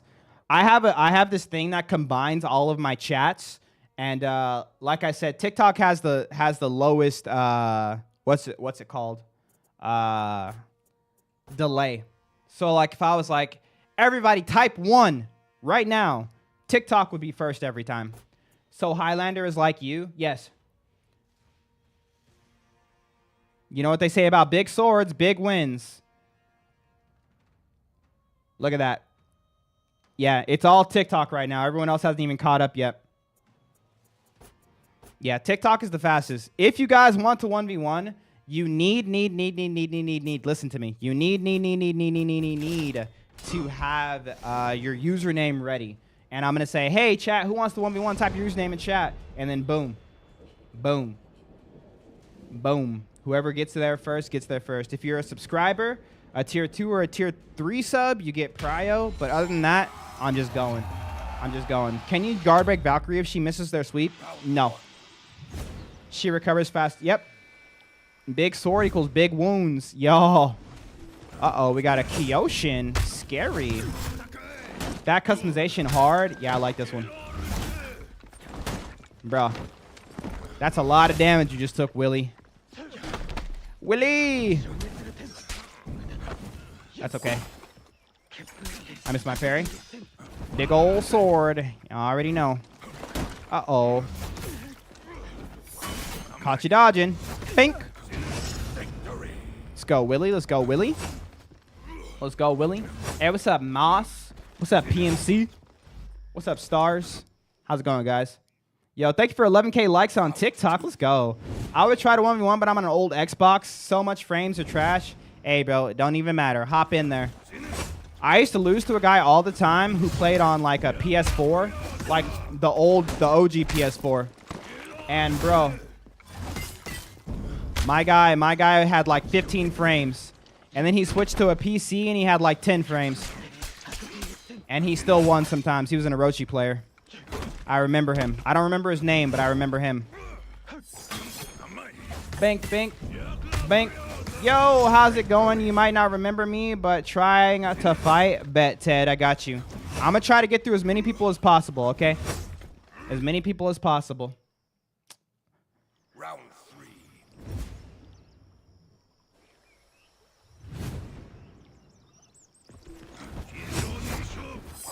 Boom. Uh-oh. That's 30. I think that's 32 damage every time I land that, bro. Boom. How many hours you got in For Honor? Like 5,000-ish. Yo, GG Willie. A lot of raw dodges. A lot of raw dodges, bro. Love you. Keep it up. Yo, love you too, Willie. Let's go. Elijah. What's up? Thanks for the follow. All right, next up we got Shadow Wisp. You get me in there. You trying to 1v1 emo? I got you, bro. Maybe. Oh, my friends list broke. No. If oh, you guys, don't send me a friend request. If you send me a friend request, it breaks my friends list. Let me see if I got Shadow on here. Shadow Wisp. Oh, I can't invite. Boo. What about Spext? I did Spaxed instead of Spext. Please, Thatch. Oh, I can invite Thatch. Let's go. My friends list should get back soon. You can't invite? Nah, my friends list broke. Someone sent a friend request. It breaks my friends list. Gonna need a prayer. My pet of 7 years passed. Found him. Must have passed in his sleep. Oh man, I'm so sorry to hear that. But you know, at least he, you know, praying he went peacefully. That's the worst thing about pets, man. Literally the only downside to pets.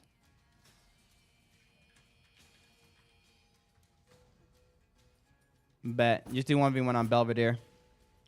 Man who did that just killed my spirits. It's all right. It's all right, bro. It'll come back soon. It'll come back soon. It'll come back soon. It'll come back soon. I need to start unfriending more people, by the way. I need, like, in between matches, I just need to be unfriending people.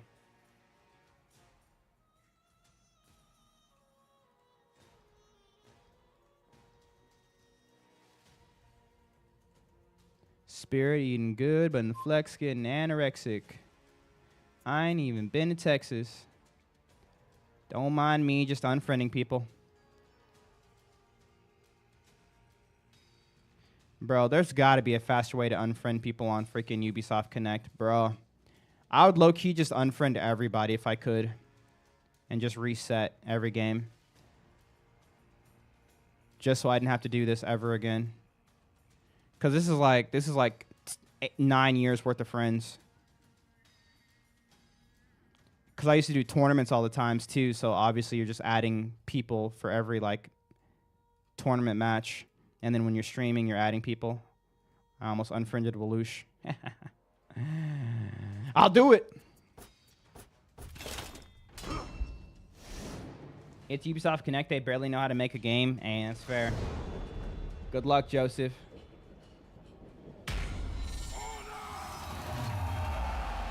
After 1v1 in Muli, I win 2 2v2s with ease. This man is something else. God bless. Hey, let's go, Rare. How can I send you a friend request? Don't send me a friend request. Don't. Oh, we got an Aramusha. I want Titanfall 3. I bet you do. Just go play Apex like a normal person, Raven. Have I ever 1v1'd Waloosh? Yeah, I've 1v1'd him twice. But the first time I 1v1'd him, it was super early in the morning or late at night or something like that. I was tired. That's back when he was still drinking. My guy was gone, if I'm pretty sure. And I barely beat him on his Berserker. And then the second time I fought him, he was just learning Highlander. So, like, he was just fresh off the lander. So, it wasn't really a fair fight both times, I feel like. I'm sure I'll run into him again one of these days. And we'll really get to see. I used to, bro. I retired Apex. His dog water. Too many cheaters. Those freaking cheaters, bro. Now he's a rep 90 lander. He got rep 90 lander? My guy been grinding. He doesn't have stamina. We let that go. I hear Titanfall is, or Apex is laggy. It can be. Bro, I thought he dodge stacked for sure. Nice. No more. Think. Top Watson on Apex Predator. Top Watson is a cheater? Really? Isn't he the controller player who's like always #1? I flawless descriptor and ranked earlier. Let's go. Yo, 7 Relic, how's it going? Please execute. Why? I'm going to pop off for a bit. Good luck, Molly, and have fun. Chat. Let's go. You'll have fun playing with friends. You said you would do viewer games today. I am doing viewer games. This person is literally a viewer. It's straight awesome, yo. You tell him, yo. Bro cheats 24/7. He does? What? Dang, I know he's a cheater like that. But yo, I will say, a lot of the content creators that are just massive for just being high ranked or like doing well, there's always something a little sus about them. But like, think about it. These people got big by being good. But the thing about games is even if you play a whole lot, like you can never be on top. Like there's always going to be some new 12-year-old coming in that's going to just be clapping you. Think about the stress of like your whole like family, you know, who relies on those Twitch paychecks. You know, not saying this makes it okay to cheat, but I'm assuming this is kind of where it comes from because I just feel like it's just like everybody, you know. When I learned about like the Chronos thing, when I learned about like, you know, how advanced cheats had got and they're just like more expensive, so they're like harder to detect. It kind of reminds me of the fitness industry, you know. Imagine the fitness industry, you know. I didn't realize it for so long, just like how much just everyone is just using steroids, like. And it's just normalized now.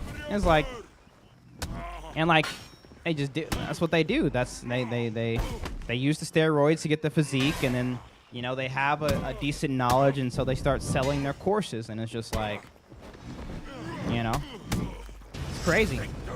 It's crazy, and like it's not. Yo, Relic with the 1,000 bits, bro. What the? Yo, W's in the chat for my boy Relic. Thank you, dude. Thank you, dude. So, and, you know, there's nothing really, you know, even though there's something ethically wrong with it, in my opinion. In today's society, it's kind of like, hey, do whatever it takes to get ahead, you know?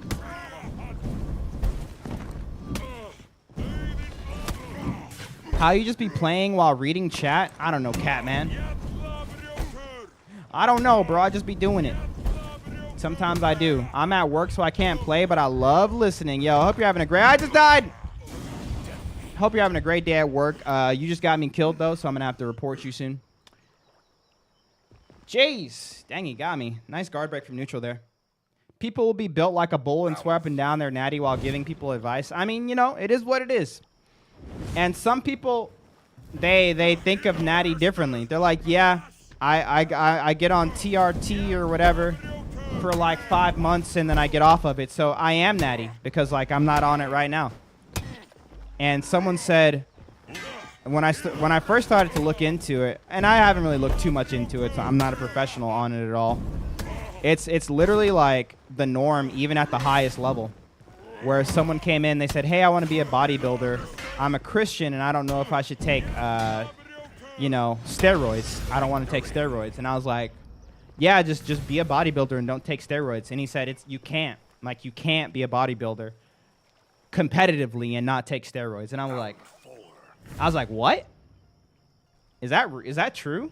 I looked into it, bro. I'm like, oh, dude. And I started like finding like the telltale signs of steroid use, you know, whether it be veiny chest, shoulder or whatever,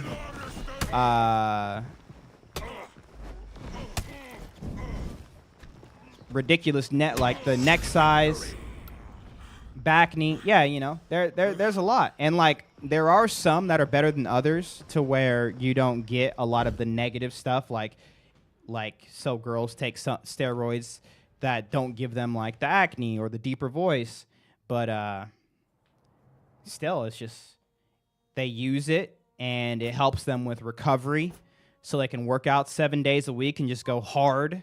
Their body recovers ridiculously fast and metabolizes protein ridiculously fast, and so they can grow muscle at a crazy high. They can have big muscles, but also be cut. It's craziness. And I was like, bro, how did I never notice? Thrice? Oh, was that 3 times? Yeah, the traps and the shoulders are a crazy giveaway. How do you pray? When is a good time to pray? And how do I know if the Lord hears me? I mean, the Lord hears you even in your thoughts, right? You don't need to pray for the Lord to hear you. There's a Bible verse that literally says, when you pray, you know, pray with intent. And I'm giving you a TLDR, not a verbatim of what the verse says, but like pray with intention, because your Heavenly Father already knows what you need before you need it. He's God. He knows your thoughts. He knows the future. He knows what you're going to say before you say it. So like it's already there. So the conclusion we get from that philosophically is prayer isn't for you, or sorry, prayer isn't for God, right? We don't pray so God can be like, "Ah, yes, my good and faithful servant." We don't pray so we can be more righteous, even though these things can be outcomes of leading a more prayerful life, I guess. Prayer is for you. Like, prayer is for you personally. It's so you could have that sort of like connection with God. And so don't worry so much about doing it the right way. Don't worry so much about like the right words to say. Don't think you have to just like keep on repeating prayers so many times, because then, you know, God or some saint is going to hear you because you said it enough times. Like, the only thing I try to do when I pray is I just try to really focus in on my words that I'm saying, because it's so easy to just get into just repeating the same prayer over and over again. But like, if you think about it, like, God already knows what you're going to say. So if you're just going to sit there and just say the Our Father prayer every night, that's not really doing anything for you. It's definitely not doing anything for God. Like, yeah, it's time spent, kind of, but if you're just like, all right, I'm going to say the Our Father before I go to bed, Our Father that art in heaven, hallowed be thy name. Thy kingdom come, thy will be done, on earth as it is in heaven. Give us this day our daily bread, and forgive us of our trespasses as we forgive those who trespass against us. And lead us not into temptation, but deliver us from evil. And while I do say the Our Father, I say it. I try to sort of like envision in like a movie format in my head the actual prayer, words of the prayer I'm saying, so I can feel more connected to it. And then I just talk. I just talk to the Lord. And like yesterday, for instance, well, the Bible teaches you to pray without ceasing. And yesterday, for instance, I was on my way to a soccer game, and I just kind of looked up and I was like, I haven't really prayed pretty intimately in a while, Lord. And I just wanted to say thanks. Like, everything's been going great, and I know when things are going great, I stop reaching out. You know, it's so easy to get down on your knees when everything's going wrong, but like, what about when you're being blessed in every step of the way? You just say, "Oh, thanks for that blessing, God," and you kind of head your way. But like, you're not sitting there like really just like deep in it, and digging in, and like you feel like you don't have much to talk about. But I spent that car ride, and I was like, hey, you know, I appreciate what you've done. Thank you. Like, I want to make sure I'm keeping an intimate connection with you. I know it's not for you. You don't need my praise. You don't need my worship. You don't need my prayers. But like, it's for me, and it's to make sure that I'm keeping you first. And like, you don't, there is no organized religion will make you think that you need to pray a certain way to get God's attention, but that's never the intention of prayer anywhere in the Bible. Even when Jesus is teaching us how to pray, he's teaching us a baseline of what we should be doing. So even though we have the Our Father, we're not just supposed to repeat the Our Father just because. We're supposed to take that baseline of it. So giving thanks, asking for what you need, right? Spending that time in connection, giving that veneration to the Lord, like putting yourself like under him as that good and faithful servant. You know what I mean? And I feel like what I've noticed recently, got him, perfect, is that a lot of organized religion, not to try to call out anything, but you know, a lot of the Catholic churches, a lot of the Orthodox churches, I feel like they have the biggest number of people who just fall away because they spend their whole life just kind of like digging in onto these things that you're kind of supposed to do, or like the right way to do. And a lot of times it's just kind of in vain because it doesn't really have much meaning or purpose behind it. You're just kind of doing it because that's the way you're supposed to do it. And especially in a lot of the churches where they don't allow you to really question a lot of things, or which I don't feel like there's very many churches like that anymore. But I know they're out there. I just feel like it's just so harmful to have that mindset of just like your life with God is just doing the checklist, making sure you're taking communion, making sure you're praying this many times a day, make sure you're Hail Marying this many times a day, make sure you're doing this many times a day. Like, that's not really what it's about. Now, granted, there's nothing wrong in and of itself of doing these things. That's not what I'm saying. But I feel like there just needs to be more of a more of a connection happening for your sake, because then it makes it so much easier to stay on the right path and to put him first in your life. Because if not, you're just like, oh man, I forgot to pray today. Our Father that art in heaven, hallowed be thy name. And you fall asleep halfway through and you're just like, I prayed. And it's like, Round 4. what good does that do you? God knows what you need, and you're just gonna, before you even say it, and your response to that is just to repeat a prayer you learned in church. It's like, I don't think there's anything wrong with repeating prayers like that. There are Bible verses that are kind of like, hey, don't sit and pray in vain and think that your many words are going to get my attention, you know, like the pagans do. Victory. But, you know, I don't think that's there. That really is something that's like just against an organized, repeated prayer. But still, you know, favorite Kirk Franklin song, his old stuff. I couldn't think of it off the top of my head, but I have it on this playlist. Highlander still good. You know it, bro. Was that 1 or 2? Muli, stop dodging me. Hey, what's up, Sinbad? Trying to 1v1 today?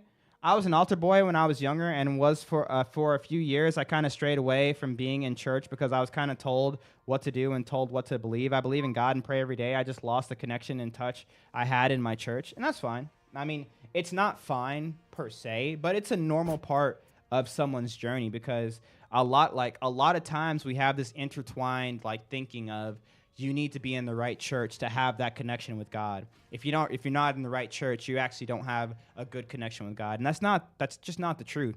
Now, I'm not saying that you shouldn't go to church because I believe that you should, but you should find a church and a community that is just true to biblical doctrine, that also, strengthens your relationship with the Lord. Not something that's just another checkbox.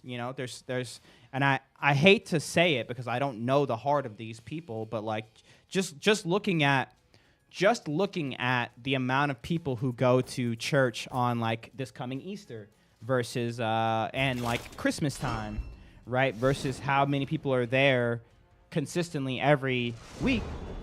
It's just a checkbox. Oh, it's Easter. We have to go to church. We have to go to church for Easter. We have to go to church Christmas time. And it's obviously there's nothing wrong with going to church, but don't just treat it as I checked off the box. I did my serving. I did, It should be something that's strengthening your relationship with God and the community around you. You know what I mean? Put me on the next list, brother. Just bearing my little dude. Will message or invite when ready. Hey, yo.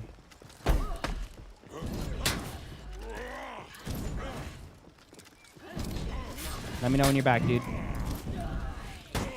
What's your main hero? Highlander.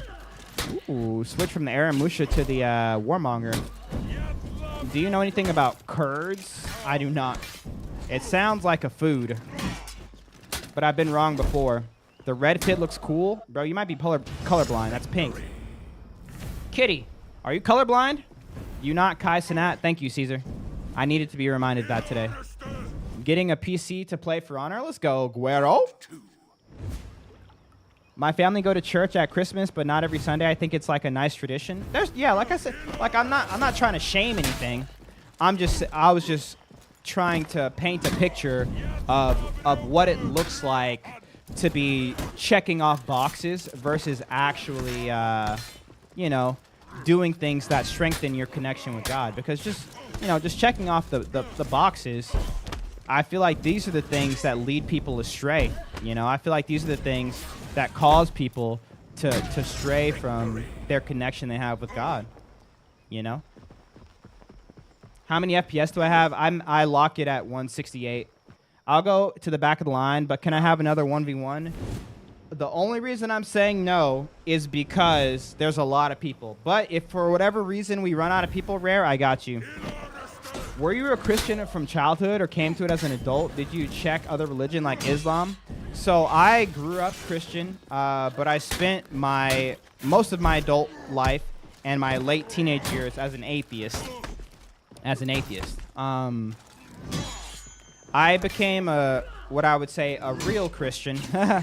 Not to say that I just wasn't a Christian at all, but, I definitely didn't have a full grasp and understanding of just what it meant to be a Christian, even though I grew up in the church, But that was about 3 or 4 years ago when I became an actual follower of Christ.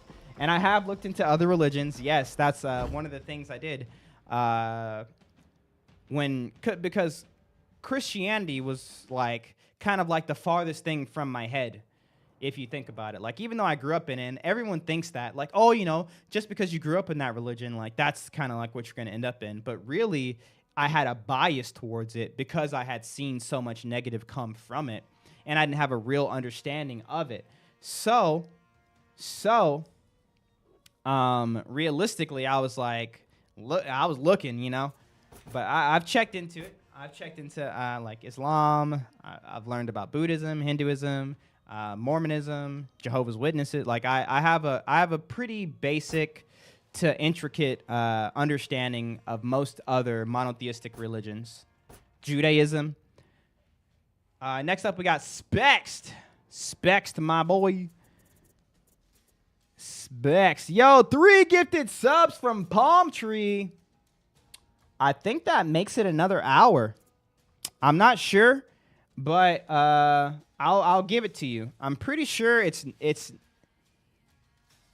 Oh no, we're 5 away from another hour.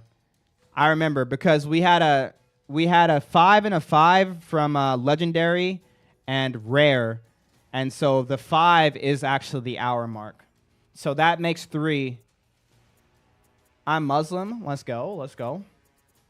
Spext, where you at? Did you accept my friends list, my friend request? I don't see a Spext. Vape Hades! Yo, adding it. All right, now that's another hour. Vape, the hype train connoisseur himself. Yo, all right, we got 1:30, chat. 1:30. Appreciate you. Thank you for the duels. Of course, Midnight. You didn't send me a friend request, I think. You might have typed your username wrong. What's your username? You got anything planned for Good Friday or Easter? Nothing planned for Good Friday. I'm just streaming. Easter, just going to watch a service. And I have 2 family events. How often do you take new names to fight against? Whenever the list empties out. Right now, I just have Spext. And then I'm about to add more people. So if you guys would like to 1v1 me, type your usernames in chat. All right, we got ICRYS. And I'm going to send you friends list. Friend request. Make sure you accept it on Ubisoft Connect. W's in the chat for Vape Hades. W's in the chat for Palm Tree. W's in the chat for my boy Midnight. Thank you guys. It's Specs for Ubi, but I'm on Xbox. Yeah, I sent you a friend request, Specs. Make sure you go to Ubisoft Connect. Wait, I didn't. Okay, Specs, I did not. All right, now I sent you a friend request, Specs. I guess I'm dumb. Yo, have a good night. On Talos, got you. Very Pog. For those of you who don't know, every 10 gifted subs we get, we're adding another hour onto the stream. So we got Spext on Talos and IC RYS. Okay. We're doing a little subathon for you guys. I got you guys. And then Quiz LOL. All right, chat. That's it. I'll get some more later. I'm doing like 4 at a time. Quiz LOL is already on my friends list. Bet. All right, Specs. Let me know when you accept that invite. I got you, bro. ICRYS, same thing. We're looking for Specs. ICRYS. On Talos is already on my friends list. I might just get him in while we're waiting for everybody else. Q's LOL as well. All right, we'll do on Talos for now. Gifts 1,000 subs. Yeah, don't do that. I can't go that long because I have stuff on Sunday. But my Saturday is free. My Saturday is free, but my Sunday is not because it's Easter. Bro, can I watch full screen? Yeah, you can watch full screen on Twitch, but be wary. Yo, I seriously need some W's in the chat, bro. Thank you, Palm Tree. Thank you, Vape, bro, for the subs. And a Palm Tree with another 100 bits trying to get the hype train going. And, bro, Gingy coming in, talking about let's get that hype train going. W's in the chat for Vape, Palm, and Gingy. Thank you for that hype train. Level 3. Ooh, going 1 higher. Last time it was just level 2. Let's go. What's my guy? That's my guy, Talos. Let's go. Let's go. 2-based. Where are you from? I live in Texas. How to counter a grab? I'm new. Just dodge it. Or, unless you're talking about a guard break, you just counter guard break. But if you press a button and you get guard broken, you can't counter guard break. Yo, thank you for that hype train. Hype trains help a ton on Twitch. Not only are gifted subs extending the stream for the subathon, but also it keeps us on the front page of Twitch. Hype trains get us on the front page of Twitch. Let's go. Thank you, guys. Let's see what my guys got. Trying to crush and counter. Not the smartest thing there. I was baiting it out a lot. Nice parry. I like that. Ooh, didn't punish, but hey, empty forward dodge somehow works. Let's go. Nice.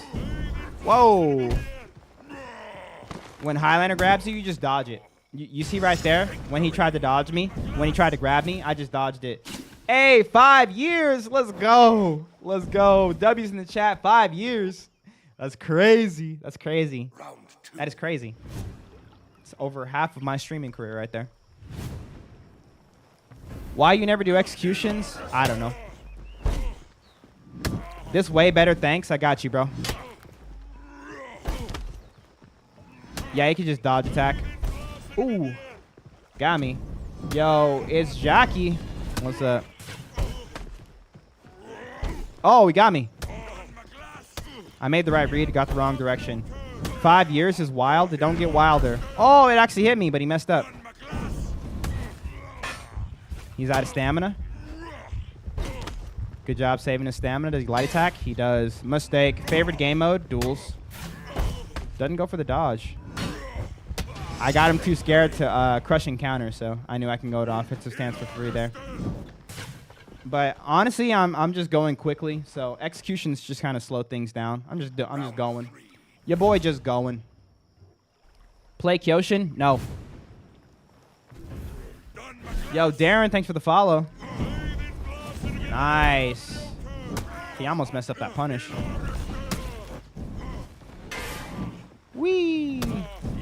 Kick. One more time. My goal is to always keep Highlander from getting too offensive. That's a good goal. Where are you from? Texas.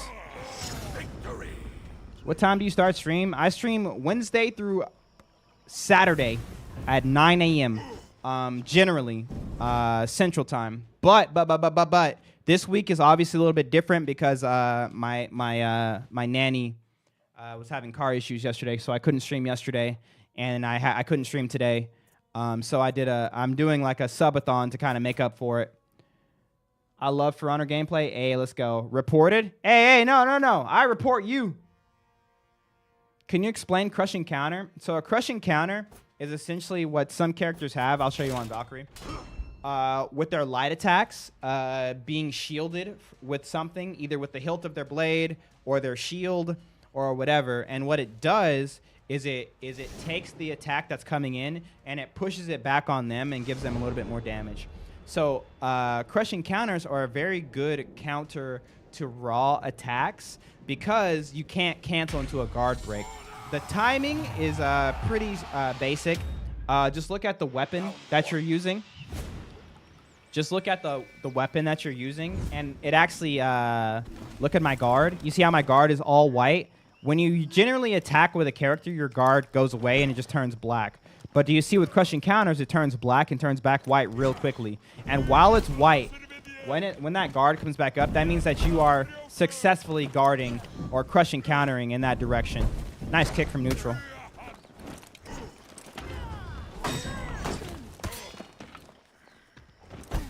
So I'm gonna...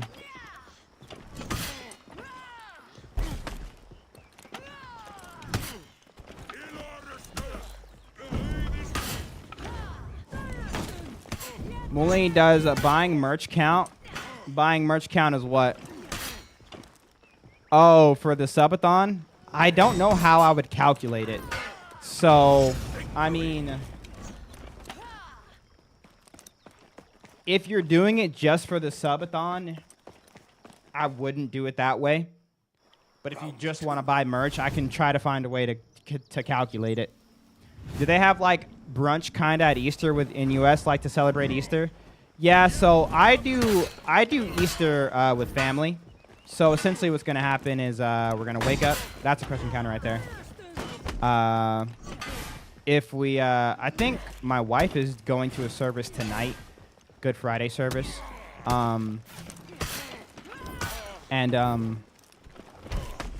just going to wake up, and if we have the chance, we'll watch an Easter service. What game, bro? This game is called For Honor. And then we'll get ready for the day. And she has a lot of family here, and some of my family is driving down.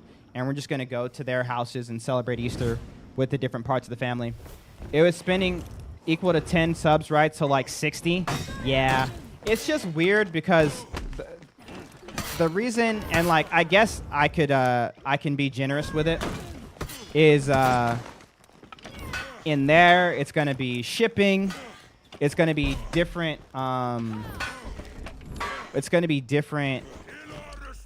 What's the word?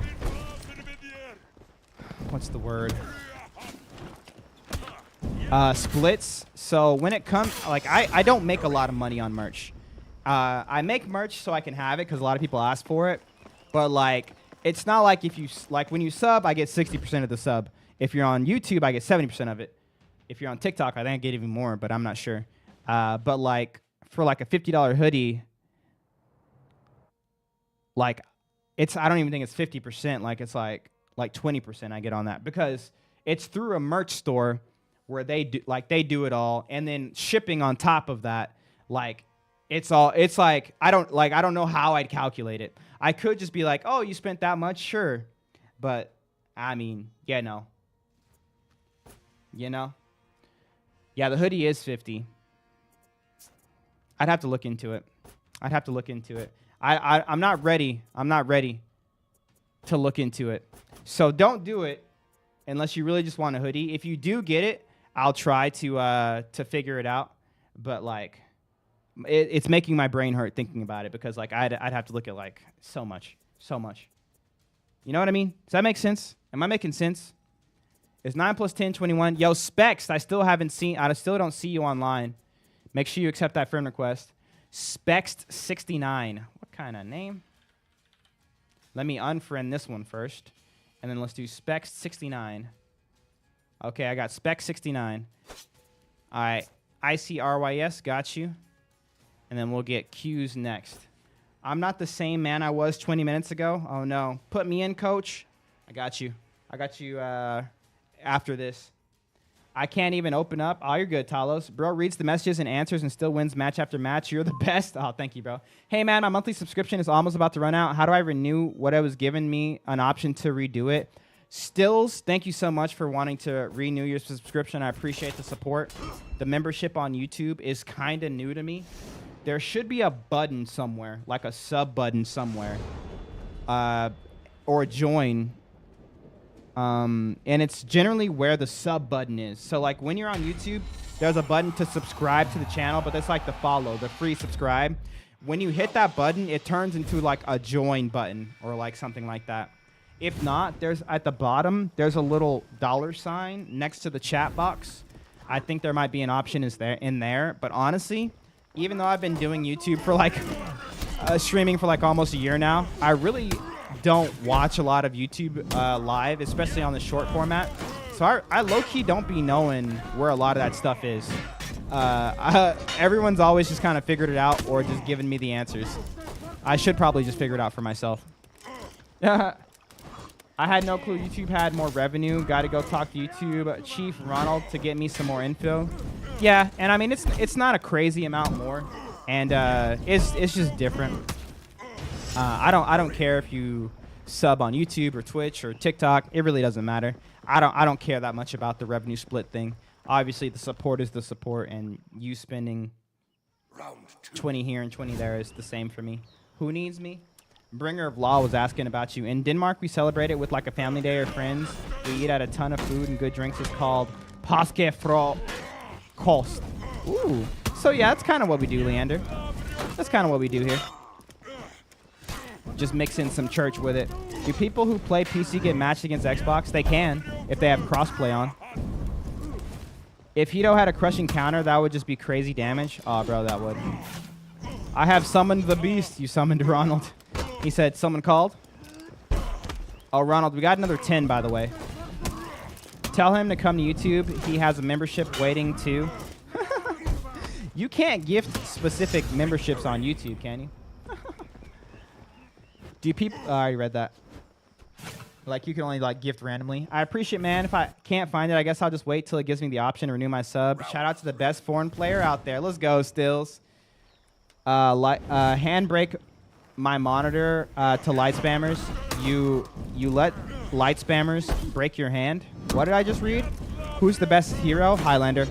One of these days, I'm going to get there and play with you, though. Let's go. Yesterday, he was one of the gifted from the 100. Oh, he's my IRL buddy. Wait, why did I not know that? Well, there you go. Help. Oh, you broke your monitor. Don't be breaking your monitor, bro. I don't want to say it's arguably worse, but still.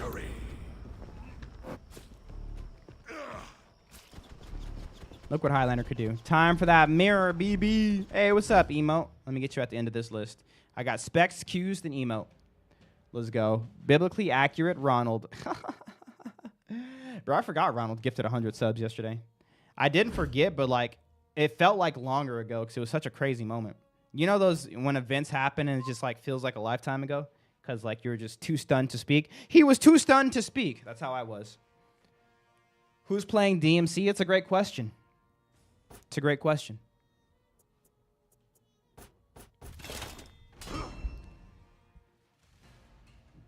Thanks for the advice. Of course, Luigi, I got you. I'll 10 you. You'll 10 me what? What's up, Newt? You're a 10. I like Newt. Will you please finally tell me what happened to your TV? What's that guy talking about? Have you ever played Hatoon? Yes. What do you think? If yes, she's okay. Not my style. I'm not an assassin fan. Yo, Chocolate. Thanks for the follow. We got a Warden. Scary.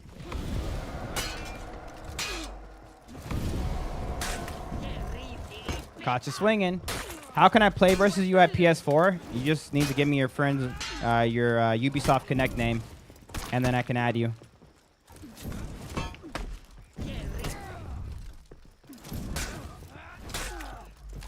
Caught you dodging. Think. Whee! What up, Pablo? Do you play Kyoshin? No. I'm too cool to play Kyoshin. How many hours do you have on Highlander? I don't know. I can give you guys the hour, the days, because it gives you the days, and you can guys do the calculation. Oh, that actually worked? Of course it did. Oh my goodness. Light attack so I can parry it. Thank you. You should play Nushia. No. I will not play Nushia. Ong 31. Can you do ASMR? What's this guy asking me? Why? What are you guys asking me stuff? Broken character? Who's broken? Nice. Good job saving your stamina. I'll play Highlander if you play Nobu. You ain't ready for that new jam. You ain't ready for that new jam. My Nobu is disgustingly good. Any tips for Law or Warden? Stop playing both of those characters and play Highlander. You're welcome, Paul. You're welcome. Happy to help. Highlander's my dog. I only have him rep 7, though. Time for a higher rep. Help me. You can't delay that. I don't know if you added me. My IGN is Strebin. I have not. You're not on the list just yet. Highlander. Oh, I already read that. Highlander is goated. Yes, he is. Shinobi the goat. False. I've been lied to before. You fool. Didn't you see my stamina coming back? Top heavy. I got you, bro. Oh, who told me top heavy? Ban him. Oh. That was actually really dumb of me to do. Yo, Bijojo. What up? Ah, can't you do full stream live on YouTube? I can, but I'm not. Stills trolling, bro. I was like, what just happened? Stills with that $20 super. He said joined as member. Yo, thank you for the $20 super. Let's go. Do you know a guy named Subway Saul? Yeah. I've seen Subway Saul. He's cool. Yo, W in the chat for Stills. Twice? Crazy. If you want full screen, watching on Twitch is the wave. But be wary of watching on Twitch because ads. They got the ads. You know, like when you go to that one restaurant. It's not a very good restaurant. No one ever actually goes there by first choice. It's just the restaurant sometimes people end up at. Maybe it's the only restaurant nearby. And they have those commercials where they're like, we've got the meat. You know? It's like that. But it's like with Twitch, it's like, we've got the ads. So think about it, you know? GG's, bro. You're insane. Hey, you're insane, bro. Yo, GG's. All right, next up, we got Spext. And then if Spext hasn't gotten it, oh, I got him. And then we got Kuz. Strongest hero, Highlander. I just farted. Nice. W's in the chat. We've got the meat. Happy Good Friday. Hey, what's up, Carmen? Hey, now, I like Arby's. No one likes Arby's. Hello? Hey, did you want me to get you food? Hey, baby, do you have time? Yeah, You just get me, what's that? Hi. Just get me, Freddy's. It's fast. just a I can text it to you, but it's just a jalapeno burger, and then instead of the fries, just do chili cheese fries with no onions. Add jalapeno, and then a water. Yeah, you cut out. Tell me one more time. Just the double jalapeno burger, or whatever it's called. Okay. And then instead of the regular fries, just do chili cheese fries with no onions. Add jalapeno. Okay. And Gabriel said hi and that he went to a new room today. Woo! Good job, Gaby. Did you have fun? Nice. Good. I'm so proud of you, bud. Good job. All right. I'll see you in a minute. Okay. Thank you, baby. Yep.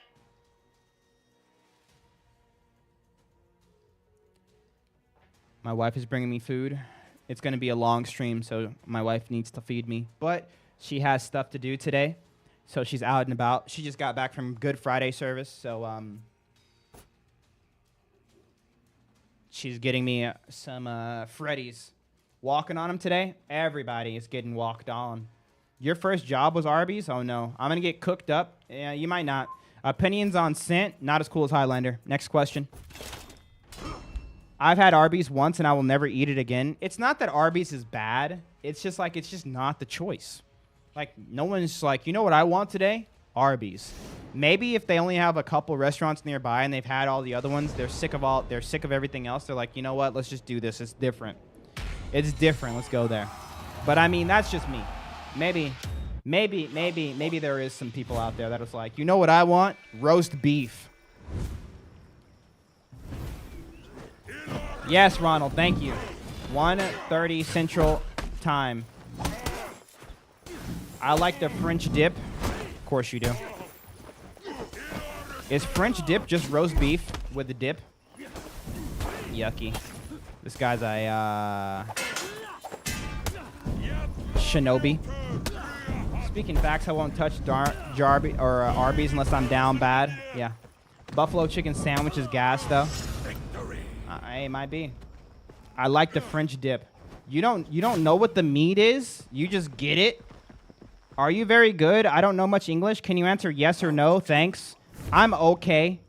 Yes, kind of, Heaven. What's up, Heaven? I'm sorry you don't know much English. I don't know why I'm saying sorry about that. You can't understand anything I'm saying. But, sorry. Stop dodging, Pie Lord. If you like pie, really, prove it. Prove it. What's your favorite pie? Tell me. Tell me. Tell me. What kind of pie does a shinobi like? Meat is meat. I'm going to eat it if it's edible. What? Viva Mexico! Let's go. Cream ones? Cream? Wait, what was I asking again? Oh, pie. Oh, sir. Sir. Rygo, relax. It's Friday. It's Friday in the middle of the day. The children are still awake. Apple pie? Apple pie, good. Apple pie goes hard, bro. Space Marines 2, brother, I think it's time to try it out. No. Maybe it was just bad location, but the Arby's, it tasted like plastic. That's just Arby's. You're eating roast beef, bro. What do you expect? Yesterday was my birthday? Yo, Phil's birthday, man, in the chat from my boy Newt Jam. Let's go. I haven't seen this in a while. What's up, Tatki? Welcome back to For Honor. Can you play a game with Lawbringer? No. Phil's birthday, man. Phil's birthday, man. My favorite dessert is peach cobbler. But apple pie go hard, too, because they're kind of the same thing if you think about it. It's just one's peaches and one is cobbler. And one's a pie and one's a dish. Kind of like a pie. Can you play with Griffin? What do you think I'm going to say? Sandgiz. What do you think I'm going to say right now? My bad for running my controller is like 1 HP, the stick drift. Oh, you're good, bro.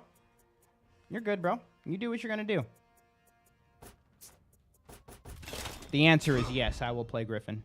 Quiznos versus Arby's, which will shut down our organs faster. Quiznos subs. Bro, I haven't heard the name Quiznos in forever. That's more of a North thing. I don't see it in Texas ever. I low-key forgot about that, Quiznos. Don't make me warmonger or wiggle on you. Round one. You're making me want to take my rep 7 Highlander out, as you should. Hey, we got an Orochi. This guy seems to appreciate the assassin way of life. Yo, Rygo, what are you doing on Twitch, bro? You were just on TikTok. Oh, he just deleted. Oh, my goodness, bro. Dang. All right, buddy. All right, buddy. I'm going to do it again. Don't be scared. Shh. It's okay. Peach cobbler is a soup and the other is an actual pie. Bro, but like it's like the soup in the pie. Does the title mean a new hero's coming out? Yeah, new hero's coming out in June. This game has never had a competitive like players or something. It has. It does.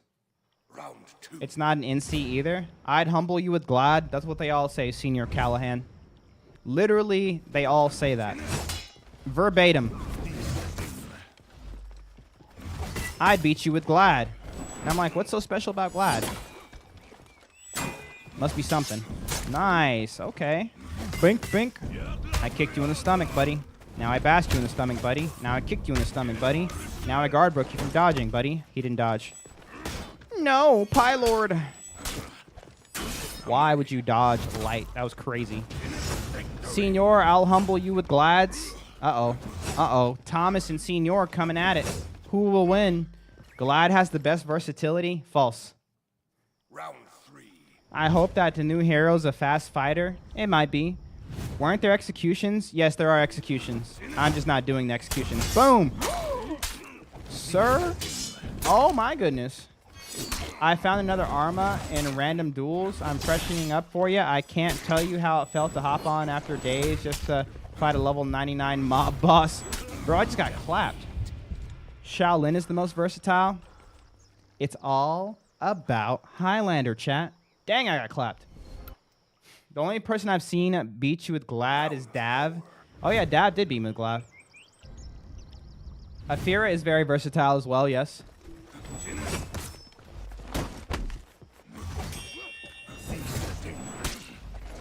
Nice. Abu Dhabi, let me 1v1 you. Are you 1v1ing me or are you 1v1ing the other guy? I'd humble myself with Glad. Yeah, this guy gets it. Light attack? He has light attack. He didn't have to. Mint fist fight, not fast. Sure he did. This guy's trying to walk back from his statement. He's like, hey, whoa, guys, trust. Oh, my wife's calling me. Hold on. Ooh, I almost lost that. Oh my goodness, that was close. Hello? Hey, are you able to come grab it real quick? Oh yeah, are you out already? Yeah. Okay, here I come. Okay. Bye. All right, Chatathy. Let me go get my food. I just have to walk outside and walk right back in. Everyone leave. Thanks for watching. I'll be back in literally 10 seconds. But I'll see you guys tomorrow if you leave. But maybe you'll leave and you'll come back, and so I'll see you in like whenever I see you. Whatever.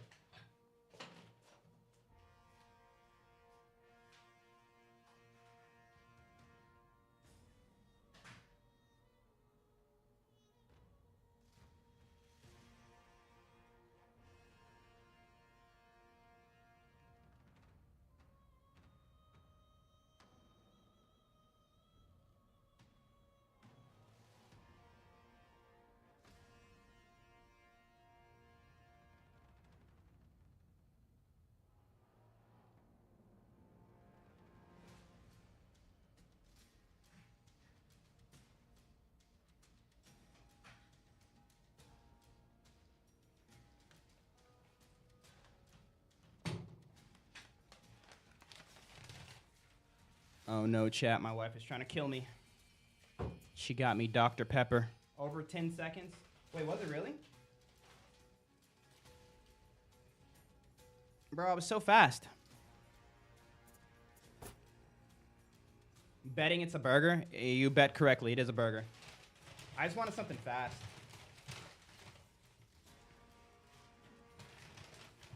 Bruh. Ain't no way they got this on the side here. Is what it is. All right, chat, let's go.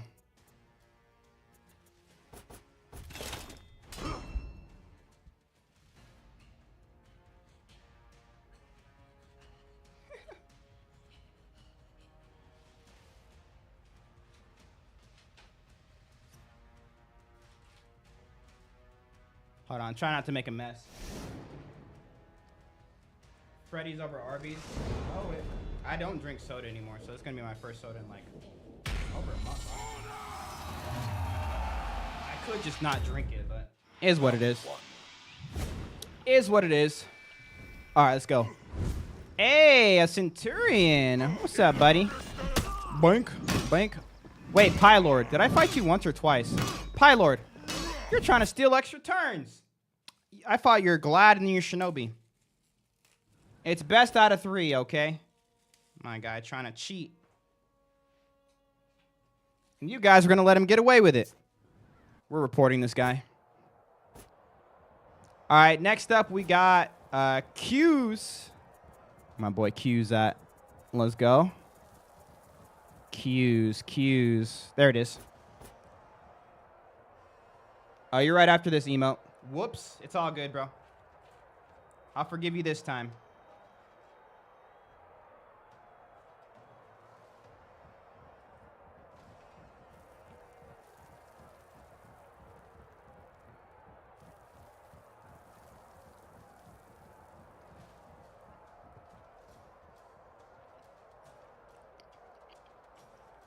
Let me know when I'm on the list. Bet.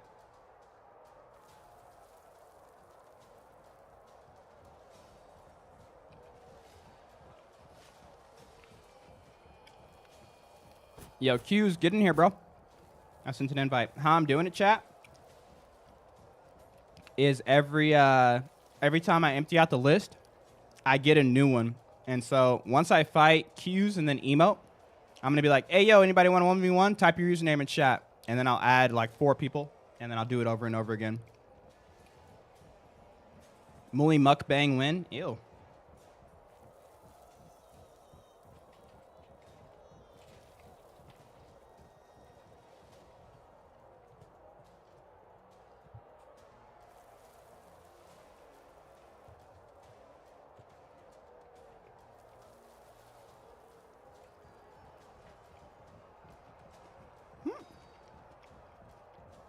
Q's, you here, bro? All right, let's see where emote's at. Yo, emo, what's your username, bro?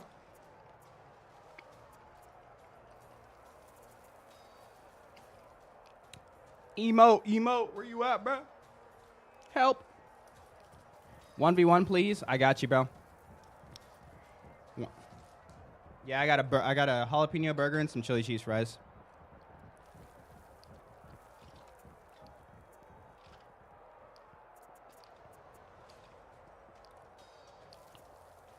Bro, I haven't had Dr. Pepper in so long. It's good. It's good. Probably my last one of 2024. 5. Very pog, 1v1, please. Do you want a 1v1? I'm just waiting. I still don't know emote's username. I can skip you in, bro.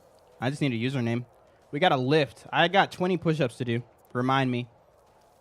Remind me. Nah. Oh. I was feeling special. I was like, ooh. I guess no one wants to 1v1.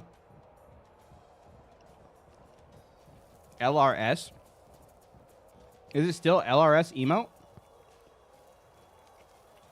Bro, I do not see it. Or am I crazy?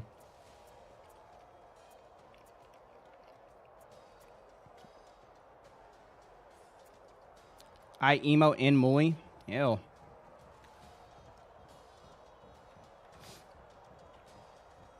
Terrible name. I gotta add you.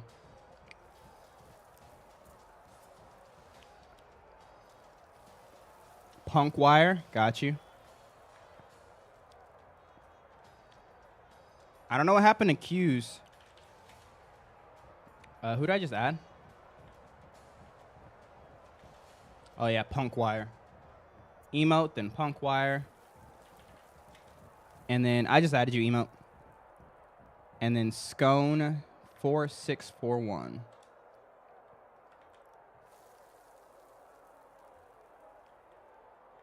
All right, bet. Hey, Mysterious One on up here. What's up, Mysterious One? I got you, Mysterious One. got you, bro. I'll get you in. All right, we got email. Let's go. I think I heard Ron say he wanted to fight. Is this true, Ron? All right, bet. It's time. Got to get Zon rep 9, then I'm ready. Oh, let's go. We're going to have to report this guy, bro. Oh, my goodness. Hey, yo, Bliss, this game is for Scooby. Hopefully...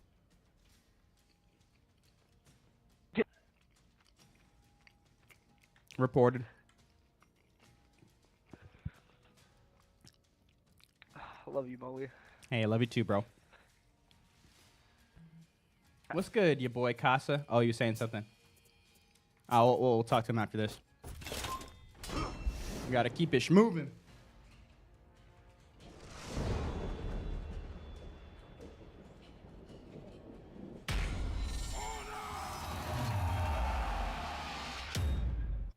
Round 1.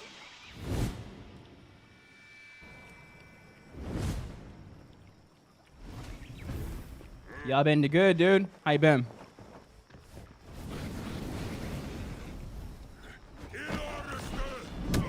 Yo, it's been so long since I've eaten on stream.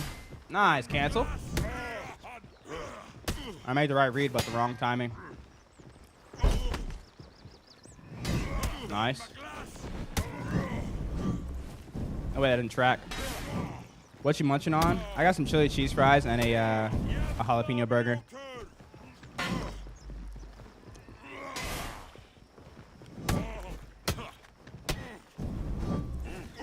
No way. He had the dodge there. I'm just going top. He was expecting the right.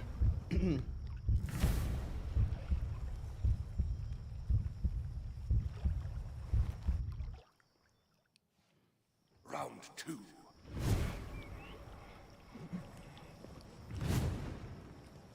Senior Callahan and Kiprian.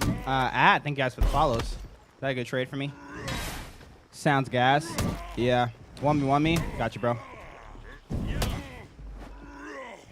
Oh, he got me. Nice. Cancel. I can do it too, buddy.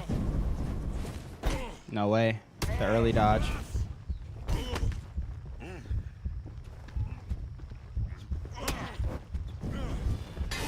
Unlucky. Every time you pop up, every time you pop up, all you play is Highlander. You so boring. Yawn, yawn, yawn. Thanks, bro. Hey, losers. How y'all doing? I'm doing good. How are you? How long you streaming today? We're doing a subathon, so I'm actually going to be live until 1:30. 1:30 o'clock. 1:30 o'clock on the dot. Guy going to be streaming forever, bro. I don't think it's ever going to end. For sure. For sure. You know. Uh-oh. This is probably my favorite Kirk Franklin song. Someone asked me earlier.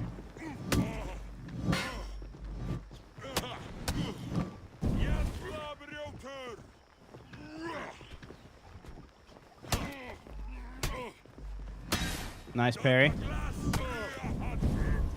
I could just dodge attack there, but I figured it wasn't worth it. Woo! Bro streaming for 40 days and 40 moons? Oh no. Where's the timer? I don't have a timer because I'm just doing every 10 subs adds an hour, so we're just keeping track of the hours. Right now, we're going until 1:30. Bro read the whole hate comment and said thanks. I messed with that. Hate comment.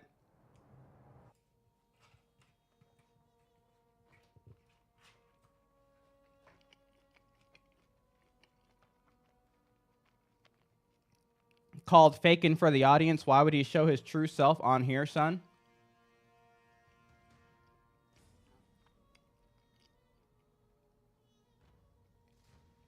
Hey, man, I hope you have a great rest of your day, buddy. Adios. What? Until 1:30? Yup, 1:30. What the heck did I miss? What did I miss? Let's do this. I need to speed up a little bit.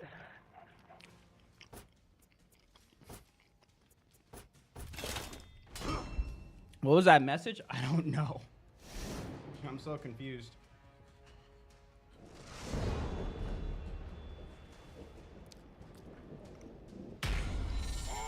People really take time out of their day to hate. What a world. I mean, when someone has a negative outlook towards another person, especially someone they don't know, it's generally just a direct reflection of kind of like what's going on with them.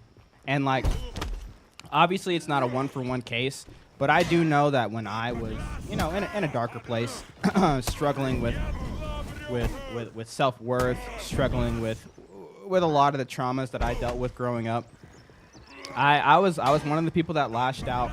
I know you guys usually see me have a lot of empathy towards people who come in and are overly negative or like you know, talk down on my skill. And the reason I am is because like I was that guy. You know, obviously I'm not that guy anymore because I have better coping skills and I generally have a much better life than I had back then. But you know, it's more of a you know, I kind of like I feel bad, and so I give them sort of like that chance to sort of like see, oh yeah, I can get attention without having this negative sort of like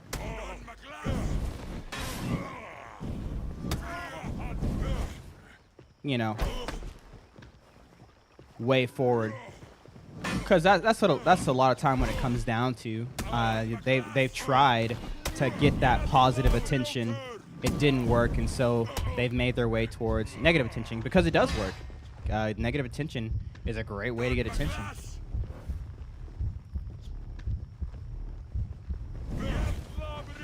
Nice.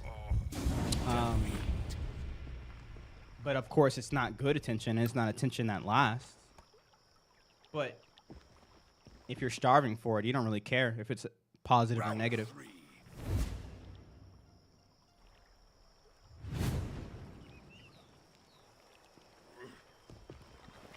But I've had so many. Hey, what's up, Lucas? I've had it. So I just took a huge bite of that burger. I've had so many people who initially came to the stream in a very negative sort of like light. They came in being hateful. Sometimes, you know, even like racist. And I always give people the benefit of the doubt to sort of like reconcile and be like, okay, maybe that wasn't the best bet. Or my best foot forward. And so many of those people have grown with the stream and gotten to the point to where they're here and they're like, man, I feel so dumb for the things I said in the past. But, you know, thank you for being like a positive influence and, you know, like you know, just head slap. But like I said, I was that guy. So like, I completely get it. I was literally him. Yo, down with that tier 3 sub, 17 month. You trying to 1v1, bro? I see those eye emojis. You trying to 1v1? He's a tier 3 sub, so he's trying to cut in line. Typical. Typical. We're going to be live all night down. We're doing a subathon. It's going to be sick. The ones who have this much empathy are the ones who've been through the most. Love you, brother. You know? And I wouldn't even say I've been through the most, but I've been through a lot. And what I have sort of experienced really just is giving me just such an insight on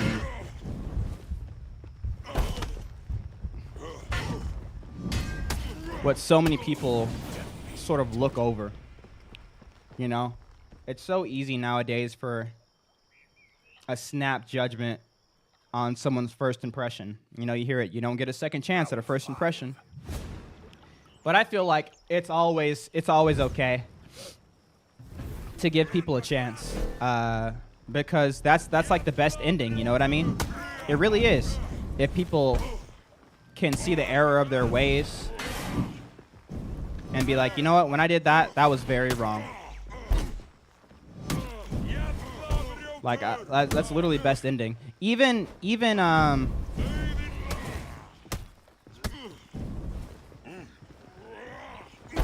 if they wrong you in a terrible way, I feel like best ending is always this person has learned from their ways, and you know, they agree that what they did was wrong. And oh man, he got me. And there can be a reconciliation rather than them just going to their deathbed like, oh, nope, I'm not even sorry for what I did. I'll do it again. Like, that's, you know.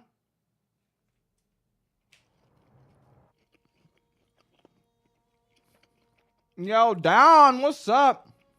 Have to see what I'm at. Oh, yo, thanks for the gifted sub, bro.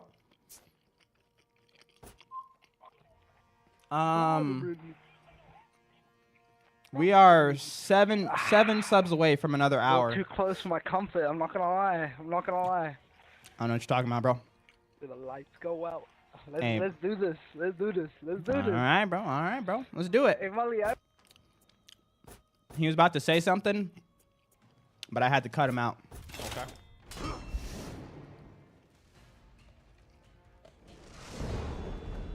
I'll be adding after Mysterious. I got 4 people.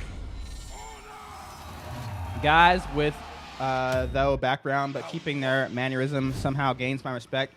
It's something most should take example from. Yeah. What's for dinner? Just a burger. How many hours are you at right now? We're stopping at 1:30.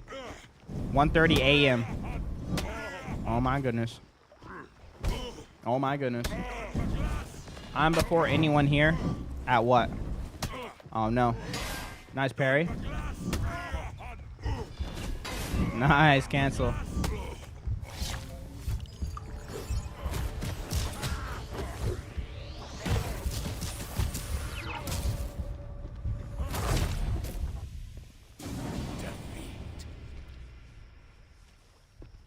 Oh, to ask you to 1v1?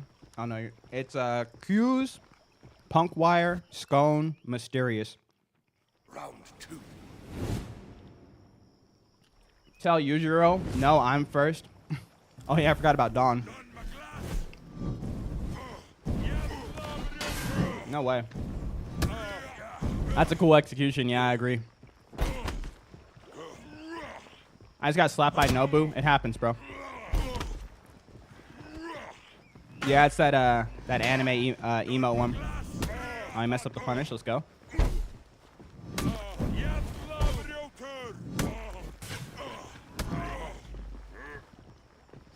That was an interesting defensive option. I low-key liked it.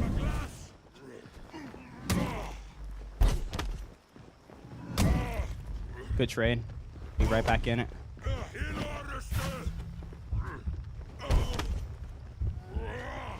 Unlucky.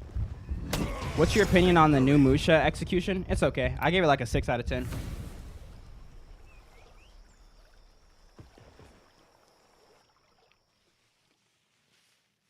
Round 3. Hero Fest? No. What up, Prodigy?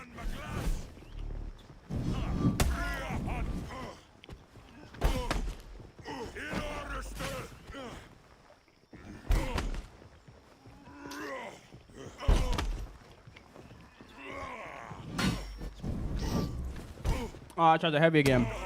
Yo, Jin Raff, what's up? Doing good. You're American, aren't you, Mully? How's Holy Week been celebrating over there? He's been good.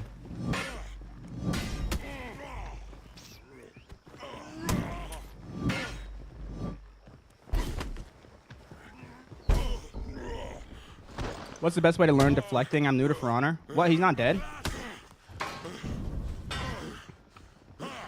Oh, no way. Oh, he didn't get the full punish.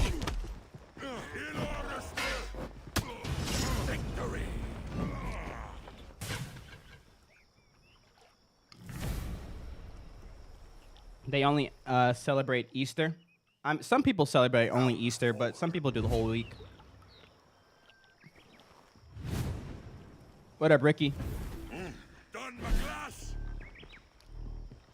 Highlander, Jester. Nice trade.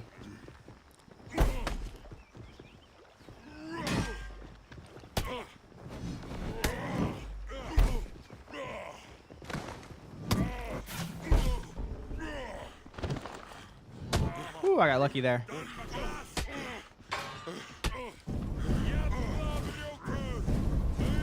Oh, goes for the full.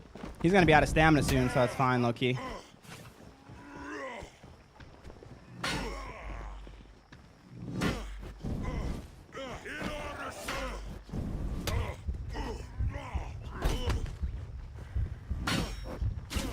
What? The back dodge? No, I don't speak Spanish.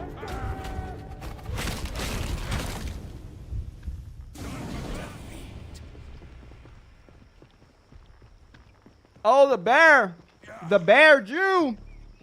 Thank you so much, bro, for the brand new sub. Round 5.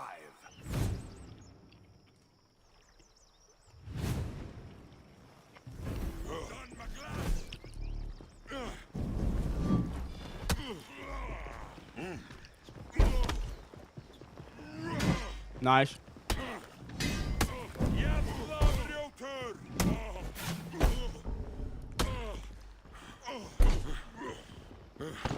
Just got my Highlander rep 40. Let's go. You went the way last time. Emote. When are you gonna learn, bro? I always wait till the end. That's what, 3 away now? We're 6 away. We're 6 away now.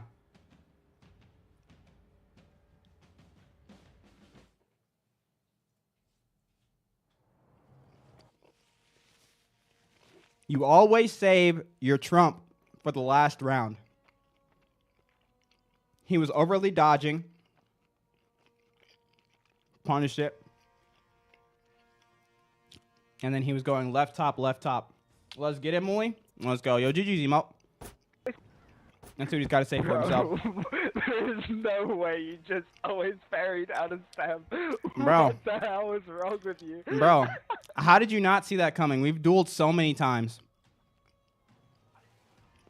I saw it coming, but I'm like, no, there's no way the bird has the brakes for this. What? Hey, bro, GG, that was good. That was good. I'm also reporting you, and I'm sorry about your pet. For real, that sucks. No, man. He up there, please. Please, dude. Reported. When can I get a 1v1? What's up, TJ Snipes you? After all of these people. I have a lot of people on the list right now. Hang out for a little bit. I'll let you know when I'm adding people to the list. Have your username ready. Yo, I still don't see Q's lol accepting. I'll give him one more try, but we're just going to skip over to down. I just fought the number 14 ranked GM and won. Easy work. Let's go. Yo, what's up, Inquisitor? Well. Yo, down with another gifted sub. Now we're 5 away. Yo, thanks so much for the sub, bro. Appreciate it. Yo, crazy support today. We're going to have a long stream. Make sure I'm standing up often, chat.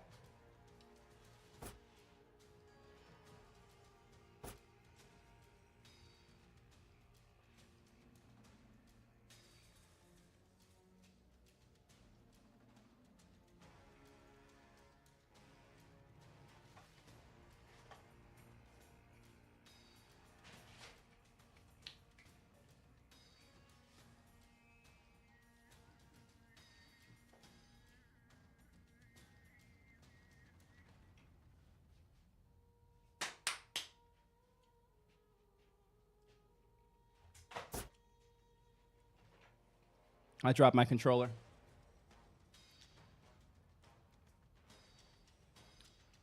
I've been watching a subathon since day 1. Now it's on day/night 77. Oh my gosh.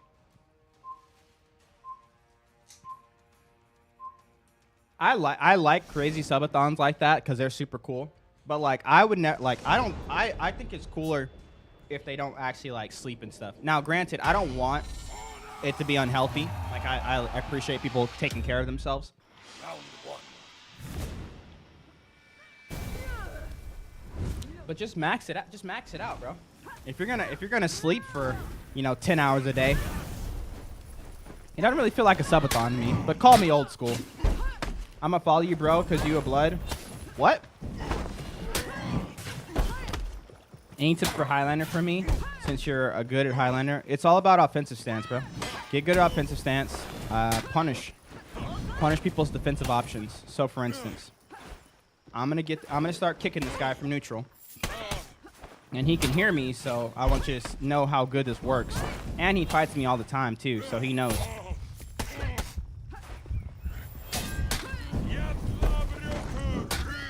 He's gonna start dodging my kick, and then I punish. Okay, bro. And then I'm gonna start punishing it. So get into offensive stance. Use one of your offensive stance, unblockable bashes or heavies. Force them to make a defensive option, and then punish the defensive option. Dang it, I did that last time. It's not even just about being aggressive. It's just about, yeah, being on offense is important because the person who's on offense gets to dictate the fight. But more so, it's about just being adaptable, especially to your opponent's patterns. Like I'm being adapted right now.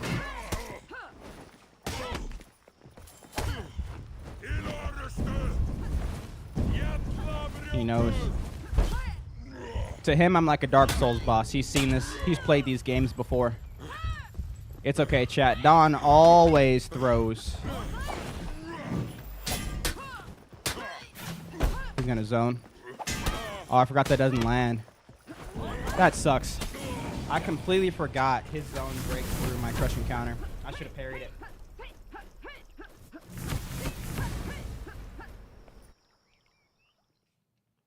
Round 3. Yeah, I played Elden Ring. Let's go, Don. Are you guys rooting for Don? You must be rooting for me.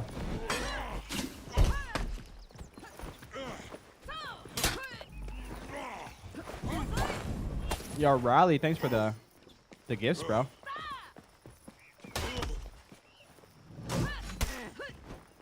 Nice. Bro, Don is gaming right now. What the heck? So I've not been able to get on offense, like, at all. So that's actually what I'm going to do now. And he knows this. Nice. He didn't kick. I was expecting the dodge kick.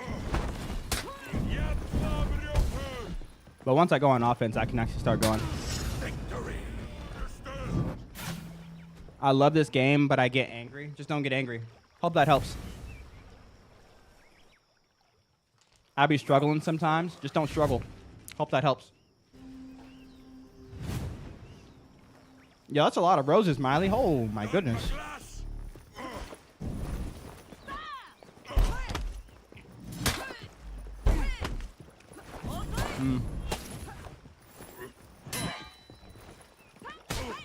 Bro, no way he switches it up like that. Yo, Don. What the heck? Why are you playing so well right now?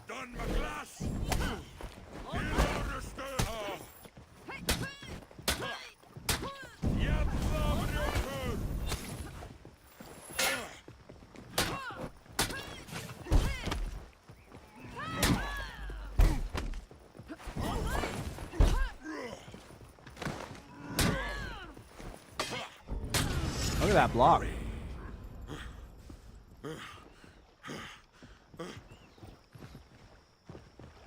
You'll find it in the drugs. Round 5. Big sword every time.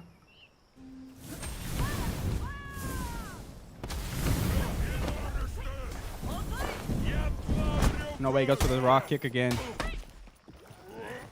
Nope. What's this song called? God is Love by MTM Isaiah.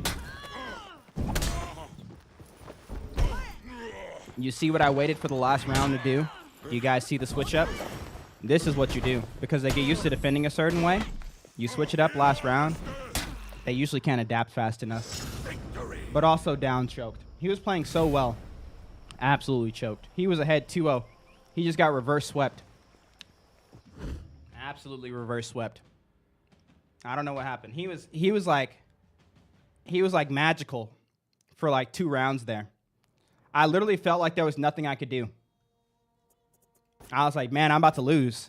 And then like typical Blazy fashion. I'm telling you, every time. I don't know why. I think he gets in his own head. Paid actor. Yeah. He always falls apart. Is your TV broken because of a controller? What's that guy talking about? What are you talking about? Highlander plot armor. That was crazy.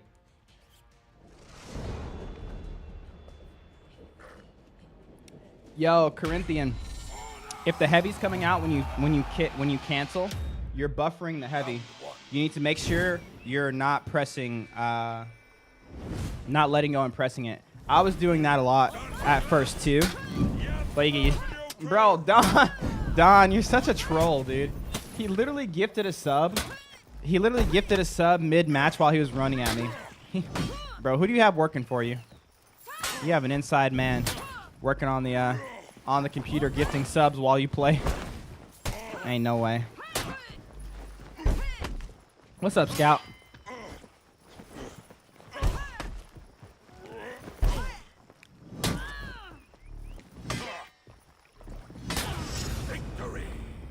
Take your hand off R2 when you do it. Yeah, taking your hand off R2 helps. But yeah, I can't even do it on accident anymore. Can I be on the next list? The next list is gonna open up whenever I finish this one. Hold up, let me lock in. I bet.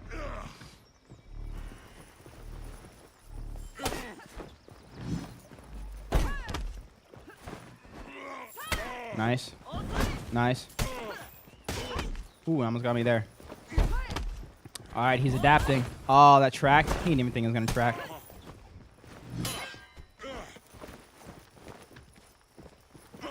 Caught you dodging. This game is called For Honor. I'm sorry if I missed your comment. I'm getting kicked in the face at the moment. Ah! Bro, he's trolling again. Why would you run out of stamina? Down. What are you doing? Oh, no! I meant to do a top heavy! Oh my gosh, I'm trolling! No! No! I would have... It would have killed!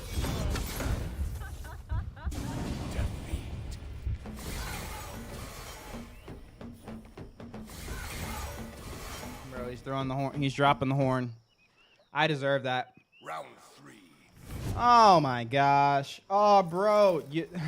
Yeah, I like rivals. Top heavy finisher does more damage than side heavy finisher. He might have still been alive there, but it would have been close. I'ma touch you, bet. Light attack. He has to. He heavied. That's me. I'm gonna rock kick.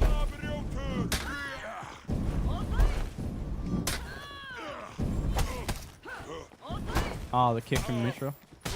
Now the light attack's coming. It's like playing very smart. He's done that 3 times now, so I should see it coming next time. No.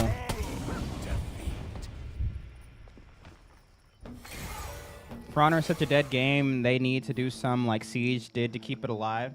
For Honor's not dead. They're still updating it. This guy's good. He is good, but he always fumbles, chat. He always fumbles. Every single time. Nice. That was smart. Zone from neutral to stop my pressure. I did not mean to do that. He didn't punish it, though. I'm sure you know, but kick grab beats Shinobi. They can double dodge out of it, but yeah, most Shinobis don't know that you can double dodge out of it.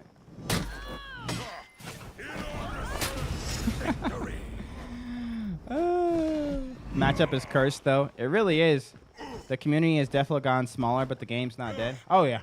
Oh, yeah. I mean, this game was the biggest game to release in 2017. It's gotten massively smaller. Can't double dodge if they double dodge kick. You can't double dodge kick? Oh, so they wouldn't be able to kick, but they could just double dodge. Max delay double dodge. Got it. Man, I feel like I always get punished off that when they know it. Bro, I've fallen for that 4 times. Zone.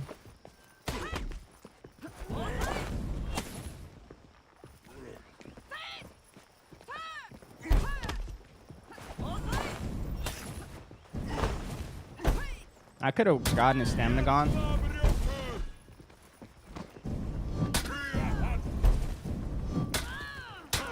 Victory. He said, wow, wow. Tips to play Highlander. You just got to get comfortable in offensive stance, bro. That's where you have all your pressure. Don, how, bro? How? I brought it back every time. Every time. Oh, you left. And you better not be uninstalling. I know I can't count how many times my boy just uninstalled. All right, next up we got Punkwire. And we serve a God who does much more ever imagine. What was his name? Punkwire. I don't see a Punkwire. Yo, Punkwire, did you accept my friend request? I don't see you online. Already fought Spext. We got Scone 4641. All right, I got Scone. Me. Hold on. Almost 3K duels if pain. Game is gone. Dawn, you're crazy, bro. I love your night streams, Muli, because I work night shifts, so I'm at work right now. Hey, Marcus, what's up? Hey, I used to be a specific night streamer. These are my jams. What are your thoughts on an unharmed hero? That would be sick. I'm excited just thinking about it. Scone said count him out. Rip Scone. All right, Mysterious One is next. All right, after Mysterious One, we're adding more people to the list. All right, chat. I don't see Mysterious One either, actually. I'm so bad. You're not, though. Mysterious One is offline. Amen, Luke. All right, chat. Punkwire, Scone, and Mysterious are not here. So if you guys want a 1v1, type your username in chat, and I got you. Breach or Dominion, which one you like better? Dominion. Black Prior on top. Never. How do you keep pressure in defensive to stall while you set up offensive? You don't. You just you either make the right reads or you just keep them in neutral until you can Celtic Curse your way back into offensive stance. Blazy? Bro, I thought you said you uninstalled. He said, I want another shot. Punkwire didn't get an invite. I don't see him. I added him. I added Punkwire. Wait. What's Punkwire's full name? Punkwire, what's your username? Is it just Punkwire? The game is actually gone? Oh, no. Yo, Agent Mally, thanks for the follow. Get me in. Kerming Os. Got you. Whoops. Not Control F. I need Control C.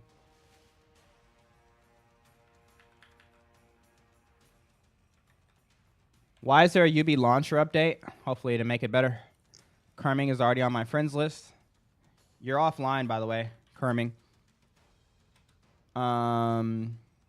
We got KX Knight. I'll join after my Dominion. All right, we got KX Knight. Gotcha. KX Knight. Got you added. That's my user. Your user didn't show up, Ujiro. Oh. I see now. I see now. When can I expect the check for selling? As soon as I get the my next Twitch paycheck. Why can't I add your... I guess the underscore is not coming through. Hold on. Hime Kawayuki. Okay, let me get this guy here. And there's just an underscore in between the name. There it is. Got you. And then Leo. So let me type this. And then let me add Leo. Bink, bink. Takes so long to add people in this game, bro. Leo, are you on Xbox or on PC? What's up, Cool? How's it going, bro? Are you doing the next list of it right now? Add me to the list, but skip me. My UB launcher is updating. But Leo 9792. There's 2 Leos here. PlayStation. So you're probably that one. There's a setting full guard sensitivities in there. Anyone know? I'm pretty sure. What's up, Hito Kiri? Escape convict. Yeah, give me a sec. I'm gonna be done with this one. Or after this one. Okay, hold on. And then Loogie Man 0410. Okay. All right. Oh, that's Punkwire. That's Punkwire, Loogie Man. Bet. All right, so we're putting Punkwire back on whenever he accepts that.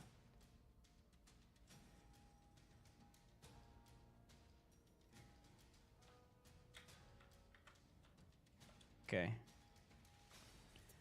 All right, let's get Himi Kawayujiro in here.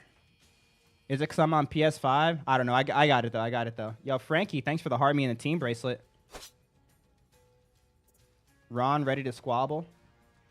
I'm loading up. Hey, Ronald. I got you after this, buddy. Let's go. Ready to be a sub when needed. Bet. Bro, add me. Hold on. My list is full at the moment. I got you, Rare. Hi, Mulisious. Nice to meet you. Nice to meet you too, bro. We're going to report this guy. You guys heard him. Love you. Hey, love you too, dude. You guys heard it. That's a report. Reported. Haven't played in a month. Don't expect much. This guy. Ooh, we got a Shigoki. Let's go. Can I earn steel when I play the story? Yes. Completing the story gets you 5k steel, but I don't know if it's actually faster than just, you know, completing orders and stuff like that. I don't know. When you gonna fight? I'm about to fight right now. Sorry it took so long. I had to add everybody. I'm doing viewer duels right now. What's up, J-Boo? I had to report him. It's faster just to do the story? I'll bet. Well, there you go. Is it bad to smoke the devil's lettuce? I mean, usually the rule of thumb is if you have to ask, it's generally wrong. You know, I know that's what a lot of the mothers back in the day used to say. If you gotta ask, you already know what's wrong. Praise the devil. Hey, good luck with that. Why do I keep... Bro, I just noticed something. I keep side heavying when I'm trying to top heavy finisher. What the heck? Let me see if I get it. Okay, so it does come out. Ooh, unlucky. It's not what you do. It's how you do it. No, it's definitely what you do sometimes. The action is obviously important because that's what we call the sin. But the real importance behind it is your heart posture. So whenever there's something that, you know, the Bible might not be clear on, or, you know, people might be divided on, the clearest thing that Jesus teaches us to do is to check our heart, because it's not what enters a body that defiles a man, right? Now, obviously, this was talking about food, not substances or drugs, but still, you could sort of tie it to this. But what comes out of him that defiles him, right? It's your heart. It's your heart posture.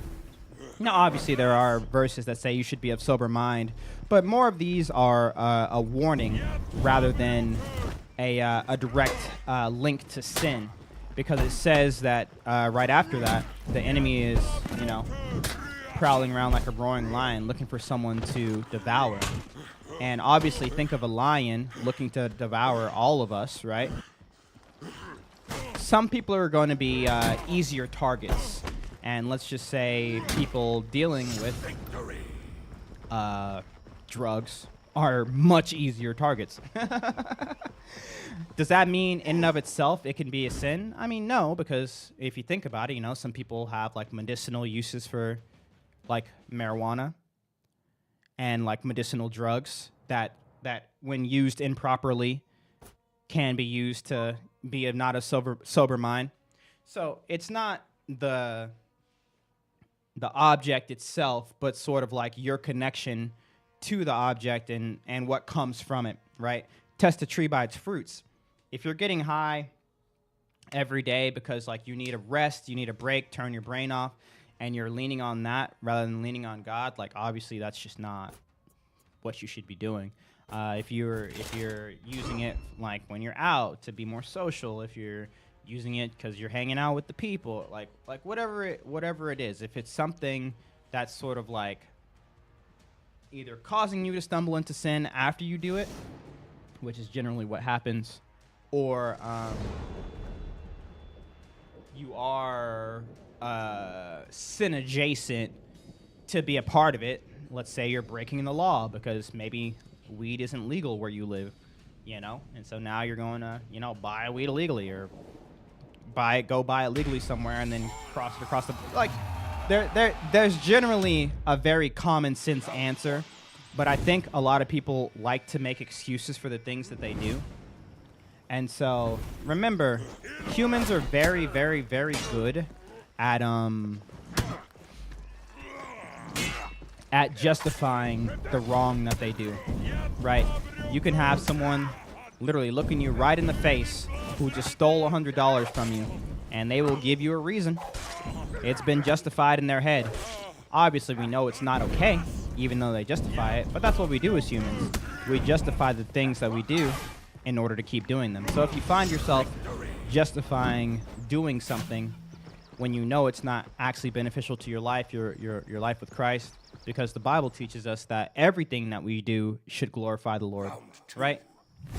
So you see it a lot with tattoos. Think about tattoos. So many people are like, "Oh yeah, tattoos are evil. You shouldn't get tattoos. Against the Bible. Yada yada yada yada yada." Well, you know, in context, they're not. They're not. There's nothing wrong with tattoos in and of themselves. But if you are a Christian, your tattoos should be glorifying God in one way or another. Now, obviously, people could be like, "Ah, yes, this Naruto tattoo glorifies God because, yeah, you know, like I said, people are very good at doing mental loopholes in order to justify their actions. But once you can be honest with yourself, these questions, they become no-brainers. And even though so many people feel like that Christianity is this thing that is supposed to, or that is going to strip you of freedoms, right? That's just not the case. Christianity doesn't strip you of freedoms. It doesn't stop you from having fun. It doesn't keep you from living your best life. It actually frees you from your shackles. Because so many people, they feel like they're empowered by doing something that the Bible might call a sin. It's empowering to them. And because of that, you know, they continue doing it, and they reject Christ so they can continue doing what they're doing. But I heard a saying a little while back, and I feel like it holds true, and most people can probably resonate with it, is that sin feels like freedom until you try to stop.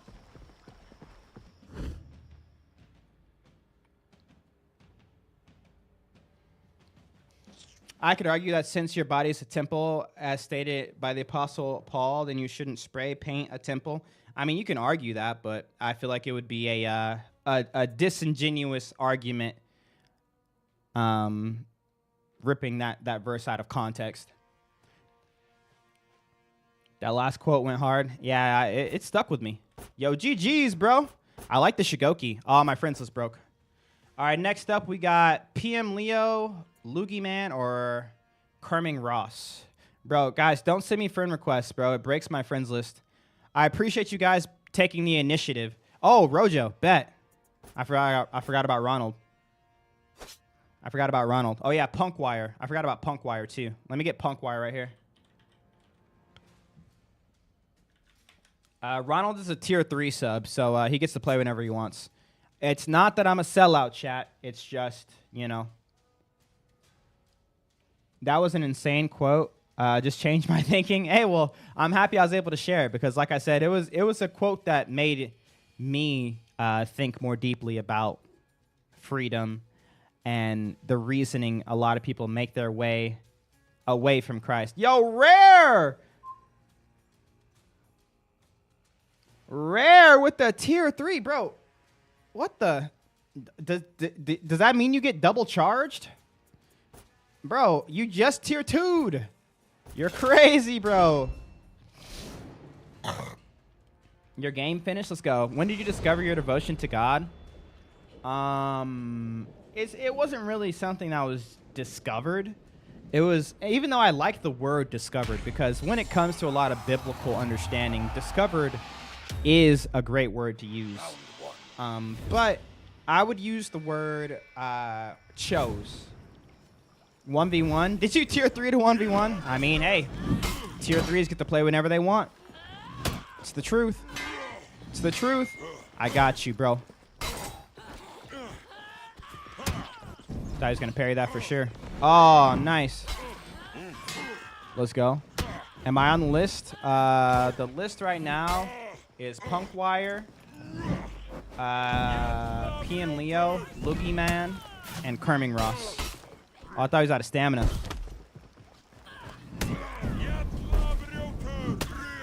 I believe it's once you know better is when you do better, meaning just let it go and do good from there on. Tattoos can be a very legalistic topic. It's good to keep what Jesus said.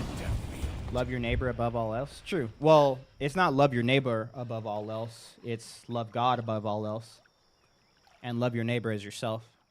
A lot of people do. A lot of people say that. And, like, you're not inherently wrong, Rethmar. But the greatest of the commands is to love God above all else, not love your neighbor. Loving your neighbor as yourself does come second to that.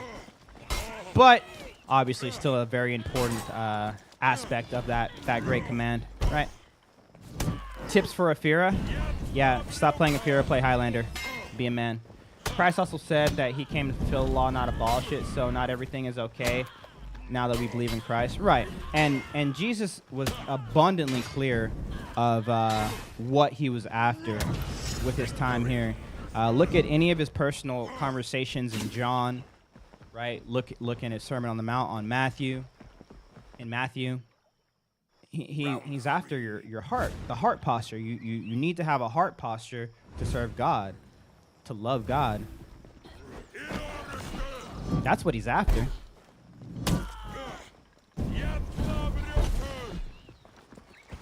Because so many people, they have this idea of, oh yeah, I went to church. Oh yeah, I prayed.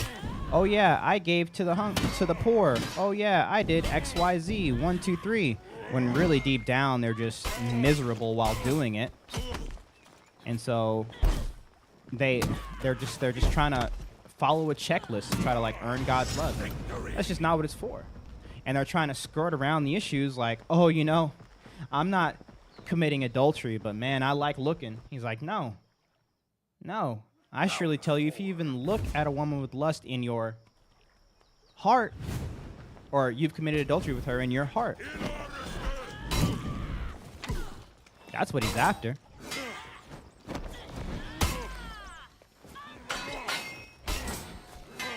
The whole idea of trying kind of goes out of the window when it comes to following Christ, because we're not really called to try. Everything has been laid down on the cross. You give that to God. I'm not saying to just, like, go off and do willy-nilly everything, but, like, you don't really have to try anymore. The law has been fulfilled. We just need to make sure we have a heart towards him. And when you lose that heart towards him is when you start to fall into sin. It's not about being like, let me make sure I got all the rules right so I can, you know, become more Christ-like. Like, yeah, I mean, that stuff is cool and important, but what really matters and what's going to happen the most is your intentions. Just like with any relationship. Imagine being a parent, right? As a parent, you're going to mess up. You're going to mess up as a parent. As a child, as a kid, you're going to disappoint your parents. It's going to happen.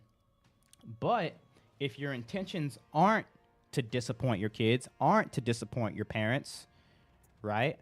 That's what gets taken into account.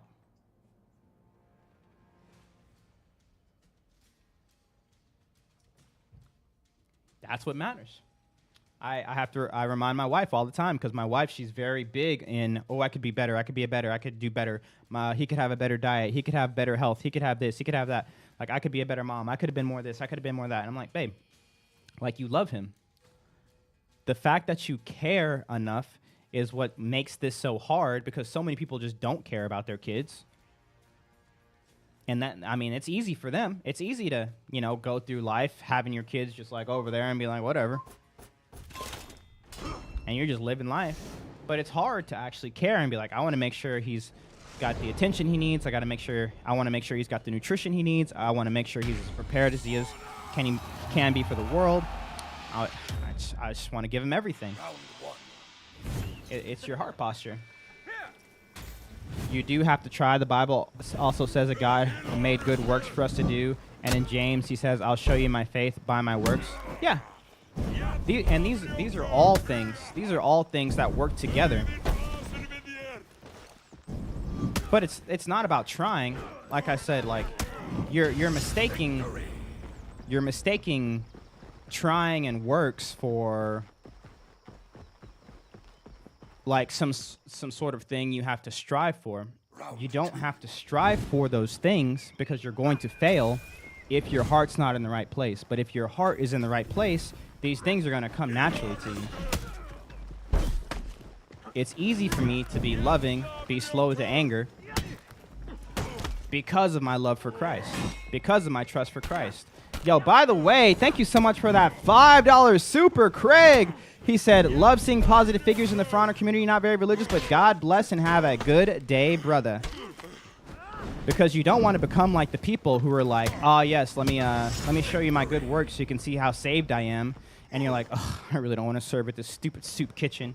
Freaking poor people smell bad. But here you go. I'm doing it. Round 3.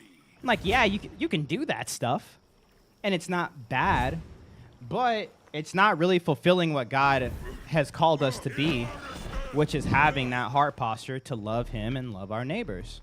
When you love God with your heart, mind, soul, and strength, right, what happens?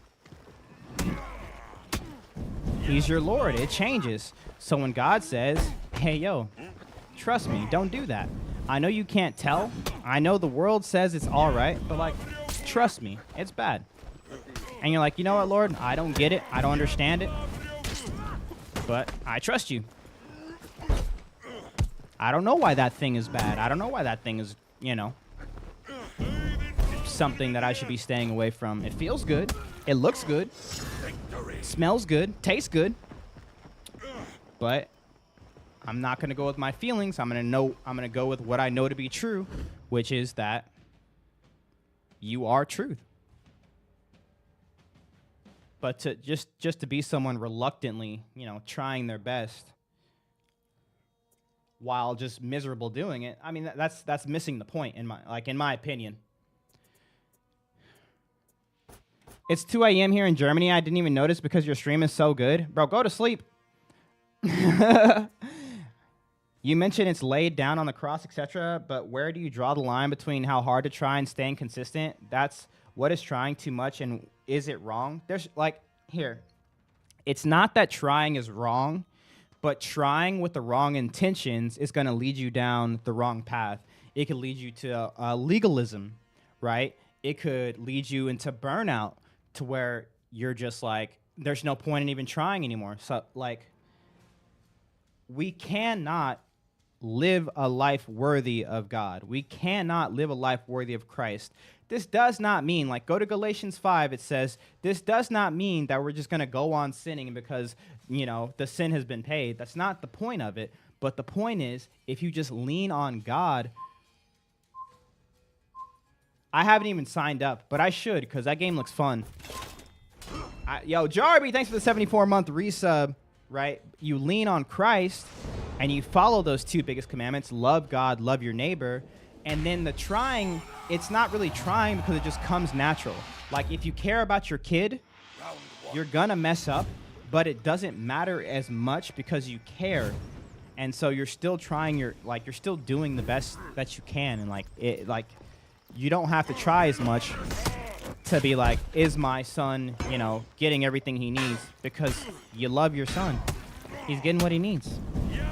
This is a hot topic in a lot of Christian circles, because you have so many people who really do put an emphasis on, and like, this is just, my biblical take on it. Obviously some people would disagree, but you have so many people who just fall into this trap of like, I can be righteous, I can be sanctified by my actions, and this is going to bring me closer to God. It's like, you're as close to God as you're going to get. Like, he's right there. You accepted his life, you got the Holy Spirit. It's not about doing the things for the goodies. That's what other religions are all about.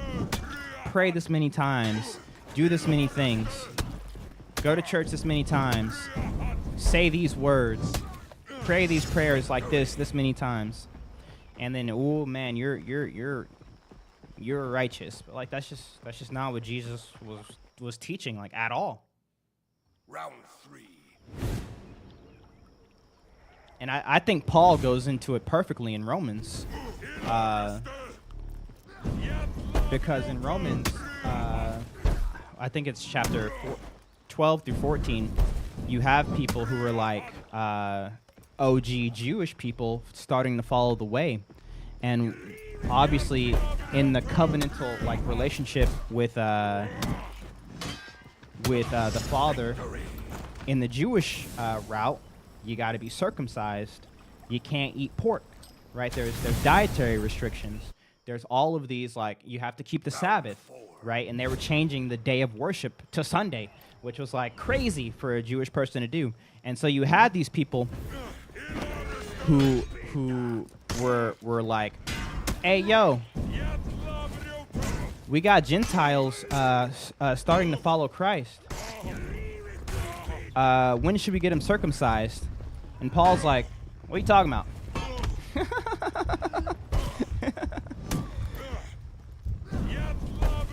Yeah, that's what we do. Like, this is how we show our faith. Like, we got to be circumcised. That's the thing, right? And he's like, no, that's not the point. Like, were you listening to Christ? Bro, they have to keep the Sabbath. I'm Jewish. Hey, what's up, Sharon? Yeah. You got to do it in order to be accepted into this covenant. And it's like, no, Christ has brought us a new covenant, not to abolish the old ways, because in that very chapter it says, if someone is convicted and they have that Holy Spirit speaking in their ear, keep the Sabbath, because the Sabbath is good. It is good. There's nothing bad about the Sabbath. So if you're being called to keep the Sabbath, keep the Sabbath. If you're not being called to keep the Sabbath and you're like, I don't really feel like I need to keep the Sabbath, I guess I don't need that extra day of rest, don't keep the Sabbath. I just got clapped. How did you bring that back? I was up 2-0, I felt like. Anyways. But don't try to overlay one into the other to think that you're now more holy than the next person because, oh, I don't have to keep the Sabbath and I'm still him. Like, I don't have that discernment. Or I keep the Sabbath, so I'm doing it right. Because none of these things sanctify us. None of these things save us. They are good things. They are good things. Sabbath was made for man. Keeping the dietary restrictions, hey, it's got the word diet in it. Gotta be good. Right? But these aren't the things that save us. And that's not the point of Jesus' ministry. So don't go around forcing people in order to accept Christ to get circumcised or to start, trying, right? Trying, this is what the whole point of it is, to somehow work out their faith. Obviously, if you love Christ and you're following Christ, the good works will follow because faith without works is dead. Amen? If you are if you are a branch not bearing fruit to the tree of Christ, hey, bro, you're getting cut off. Sorry. Even though you were probably grafted in because, us as Gentiles, because we're not Jewish people, we're not a part of the original tree. But because the Jewish people chose to deny Christ, they chose to deny God. That's what the Bible teaches. They were grafted or they were cut from the tree. And hey, man, there's a spot for me now. Hey, let's go. And they grafted me in. I'm just happy to be here. And now I'm happy to be here. I love the tree I'm on. Guess what? The fruits come. The fruits come. The fruits come. Do you think science and the Bible contradict each other? No. Still 4 more for the next hour. 3 more for the next hour. Actually love this guy. Love you, bro. Saturday is chosen as a day of rest, a time to relax and recharge. For those who observe the Sabbath and its rules, it's a way to disconnect from the material world and clear the mind. Yeah. It's great. I know many Christians that keep the Sabbath.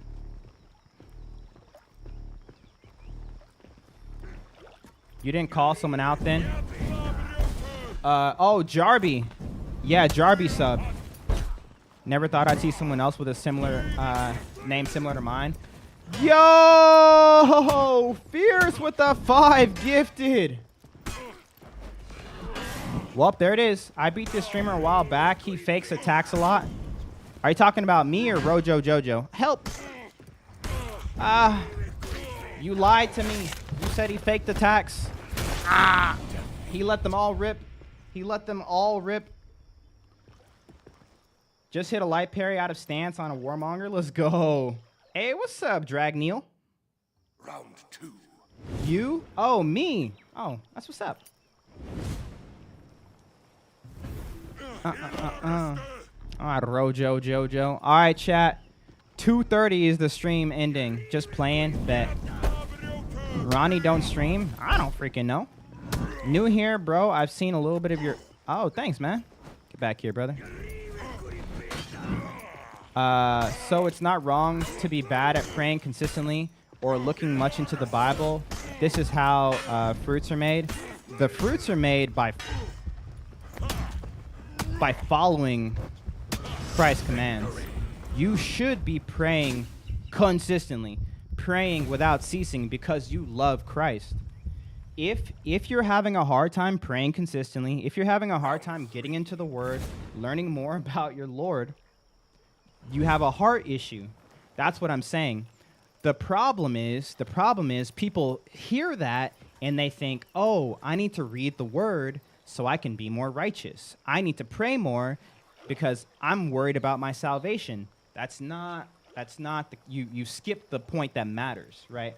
The point that matters is loving Christ so much. Like, I love Christ so much that I want to know more about him. I want to hear more. I want to understand more about him. I want to spend time with him. What happens when you have a relationship with someone that you actually like? You spend time with them. I get into the Word and I learn about so much, and I'm like, bro, this is great. Like, this is awesome. Like, I act like it's actually a really good book, especially if you're reading through some of the New Testament with the early Christians. Bro, those stories are so interesting. And then my wife is reading through Exodus right now. Bro, I love that, bro. Exodus goes hard. And like it's like, just because I know a lot of Bible stories and I could probably do great at Bible trivia and I actually care, it doesn't make me more righteous than the next guy. I'm not a better Christian than you, because those things don't make me a good Christian. What makes me a good Christian is that I love Christ. I've accepted his sacrifice on the cross for me. I've received the Holy Spirit. The Holy Spirit sanctifies me through my life. And out of that sanctification and that love for Christ, good works produce. So yeah, when someone comes in and starts being hateful, I'm like, hey, what's up, bro? Sorry you're having a bad day, you know? Hey, Molly, how do you never get angry? Guess what a fruit of the Spirit is? Slow to anger. You know? It's not something I do myself. This is something the Holy Spirit helps me with, and because of my love for him, I follow the Spirit, because you're always going to have those two voices. Hey, you should read the Bible. Hey, you should get on your phone. You know? Hey, you should pray. You're too tired. Go to sleep. Hey, you should help that guy out. Probably dangerous. Stay in your car. It's like the voices are always going to be there. You're always going to have the opposing, ones and twos. The question is, what are you going to follow? What are you going to follow? What if I feel like I'm not worthy enough to send out a prayer? Prayer is not about being worthy. It's not for God. God can read your mind, and he's in the future. Also, W's in the chat for my boy Fierce. Thank you so much for the 5 gifted subs. Who's next? Rare is next. He paid money to skip the line. But it's not because I'm a sellout. It's just the way the stream works. I don't make the rules, okay? I don't make the rules. It's just how it goes. Next is Punkwire, then PM Leo, then Loogie, then Carming Ross.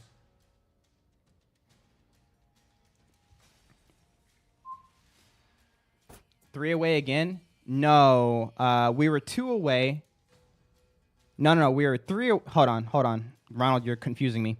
We were 3 away. He gifted 5. So now we're 8 away. Are you on Twitch? Yes. Twitch, TikTok, and YouTube. Full screen on Twitch. What do you think about the Jewish holidays, if you're familiar with some of them? I think they're awesome. I love reading about them in the Old Testament. Like I said, my wife's reading through Exodus. And obviously in Exodus, a lot of these Jewish holidays is where they came from, right? They were told to keep these holidays or, events or traditions celebrated yearly, the Passover, things like that, in remembrance to these things, which I think is they're super cool. All right. See if he's learned. Good Celtic Curse opening.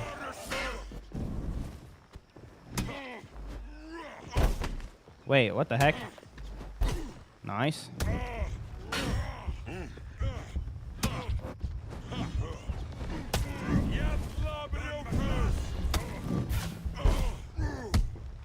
Ooh, I had to lock in, bro. I almost lost that. What up, Harlem Child? Thank God the YouTube Shorts format makes me mad. I'm sorry, bro. Hey, what's up, Jared? Round 2. Thoughts on the Bible verse Samuel L. Jackson said in Pulp Fiction, Ezekiel 25:17. I don't know what it is off the top of my head. Baba Booey. Baba Booey indeed. How do I counter Orochi's back dodge spam? Who are you playing? If they're dodging a lot, what beats dodges is guard breaks. Woo! Delayed dodge attack there. I'm assuming he wants the light attack open. Yeah, generally, they're going to have a bit of a return to default settings when things stop going their way. And Destin's still a new Highlander, so he's got to get that down. I love the short format, no ads. Yeah, if that's the Ezekiel verse, I'm thinking it is. I'm not sure. How can I... Imagine getting dog walked while Burrow's talking into his chat about the story of Moses. Hey, the story of Moses goes hard. And I honestly am not winning that hard right now. My boy, I had to lock in hard that first round. Really, the only reason I locked in hard there is because I know he's new. And I know people have a bit of a desire to get to that point to where they're beating me. So sometimes I won't even let people take a single round just so they can keep on getting better. And then when they do get that round, it feels good. It feels good. You know what I mean? Ezekiel 21:17. The path of the righteous man is beset on all sides by the iniquities of the selfish and the tyranny of evil men. Blessed is he who, in the name of charity and good, will shepherd the weak through the valley of darkness. Oh, through the valley of darkness, for he is truly his brother's keeper and the finder of lost children. And I will stroke down upon thee with great vengeance and fury, anger, those who tempt to poison and destroy my brothers. And you will know my name is the Lord when I lay my vengeance upon thee. That goes kind of hard. Hey, what's up, Deaver TT? I came from TikTok. What's up, bro? I was thinking of a different one. Oh, best way to get better in this game? Find some people who are good to play with. Is it all right if I use that quote from earlier on my next For Honor post? I'll tag you on TikTok. Do whatever you want, bro. I'm not trying to gatekeep anything here. Is that the one from Pulp Fiction? I don't know. That was Ezekiel 21:17. Muli, have you ever crashed out? Yes. Yep, they said that's the one. Nice parry. And the right punish. Celtic Curse cancel. That was good. Don't give up your pressure. Don't give up your pressure. When you're on pressure, if you still have stamina, you need to be pressing something. You see how I'm still pressing buttons? Even if I make the wrong play, like I use it all. 25-17, bet. How are you? How has thy been? Yeah, I'm doing great, bruh. I'm doing great. We're going crazy today with the subs. This subathon about to be crazy. I'm very excited to see how long I go. And also,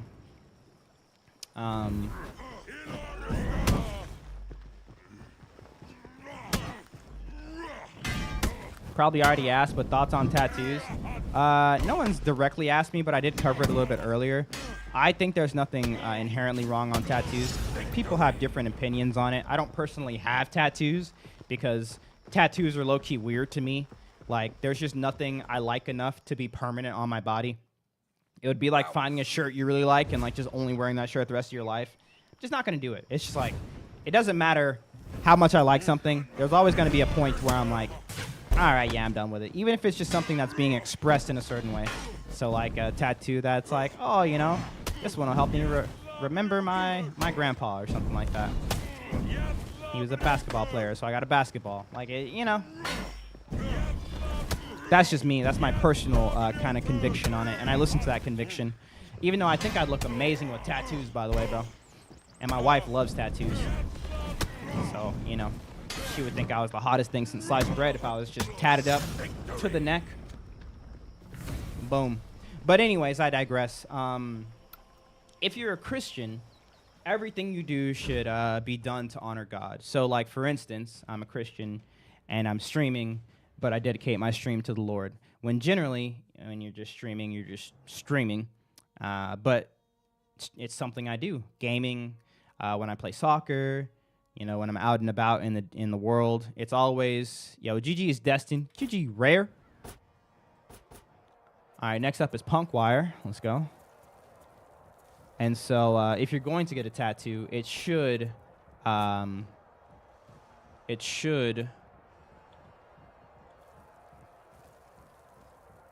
Yo, Kuna, thanks for the 8-month resub. Oh, yo, thank you, Harlem. It should be done to honor God in one way, shape, form, or another. And don't just twist it. You know, a lot of people twist stuff. Pro Tangy, what do you invite me for? Back to my point on scriptural interpretation, it doesn't matter if the verse is out of context so long as it doesn't contradict anything else in the Bible. That's just what the exegesis is. That's fair. As long as it doesn't contradict anything else, but, and I say but, I guess, I hate how but is like the only word sometimes. To add to what you're saying, the context I'm talking about is the context I feel like a lot of people miss when they bring a verse in order to push a point of view or an ideal or a rule sometimes. The context I'm talking about is who wrote it, who did they write it to, when did they write it, right? And what was the purpose of them writing it, right? Because so many people, they pull verses that are very clear in what they say. And even the whole chapter might be kind of like pointing to the clarity of it. But if you're not focusing on, because a lot of the New Testament we have, like from Paul, they're letters.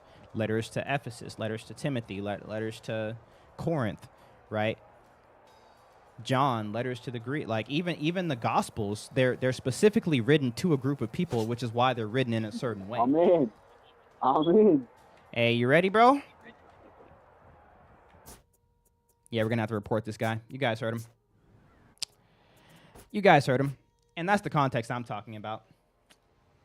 What are your thoughts on tattoos of people who are dead? Does that still take part in religious reasons? I don't personally think so, but I don't think there's anything wrong with it. I'm not saying every tattoo's just got to be like Jesus or, you know, something like that, you know? Like, it's just... It's sort of like a nothing problem. You know what I mean? People made it a nothing problem because of the interpretations of tattoos. like in the 90s or in the 60s through the 90s, but I just feel like this is kind of like over, right? If you've gotten tattoos, like you're not somehow barred from the Christian faith, and you got to get them removed. It's the circumcision thing all over again, right? You got to get circumcised. You got to keep the Sabbath. You got to, go to church. You got to pray like this. You got to, you got to do this with this saint. You got to do this or that. Like, there's nothing in and of itself in the action that's wrong. The heart posture behind the action is wrong. So, for instance, like I said, what did I tell you about me getting tattoos and why I don't get tattoos? I would look great in tattoos. And my wife thinks tattoos are hot. And I'm a streamer. Bro, if I had neck tattoos, bro, instant aura. But what does that tell you about my intentions in getting a tattoo? Well, obviously my heart's not in the right place. It's extremely materialistic, and it's like self-pride. It's almost pride. Like, it's pretty much tied to pride at that point. Like, I'm going to look better with this. I'm going to look cooler. My wife is going to think I'm hotter. Like, this is what you do with these things because, like I said earlier, it's about the heart posture. That's what Christ is after.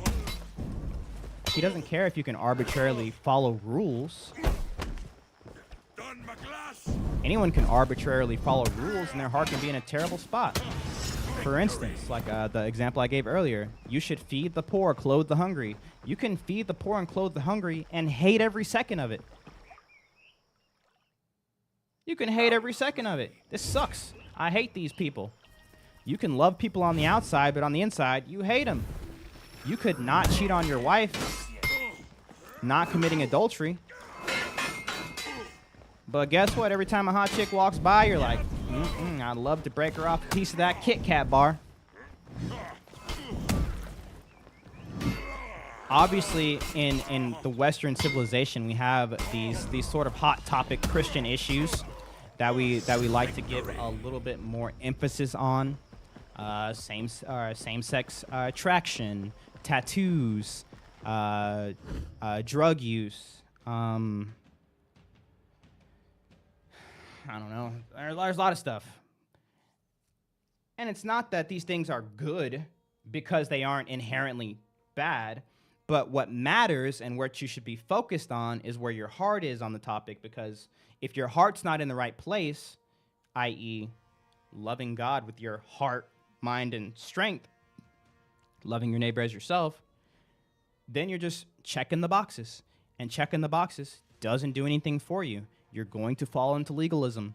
So many people message me. It's like, man, I haven't been reading my Bible. I haven't been praying enough. I haven't been doing this. I haven't been to church in this long. Like, I just feel like I'm falling out of Christianity. I'm like, those things are amazing, but those aren't what make you a Christian. You should want to do those things because you're a Christian. But it is showing you a different issue, that your heart is probably being pulled in too many directions. You're too distracted, and that's causing you to not want to pursue that relationship with Christ. And like, that's the love. Like, that's where it should come from. I want to read my Bible. I want to pray because I love Jesus. I want to feed the poor because I love Jesus. And he says that all these people are made in the image of God. And like, this is something that he truly adores. So I'm going to do it. And I love doing it because guess what? I love him. Just like a husband who's like, oh, my wife loves flowers, but I hate getting her flowers. And he gets her flowers anyways. It's like, that's not the same as someone who knows his wife loves flowers, loves his wife, and so he gets her flowers, and he loves doing it. It's just like, but the heart. It got to the point where I can only block when I remember the attack pattern after I got whooped by it. That's life. A context conversation. Maybe I'm doing something wrong or just slow or even catching it. Yeah. Do you have to go to church every week just to stay in touch with the man above? Serious question. No.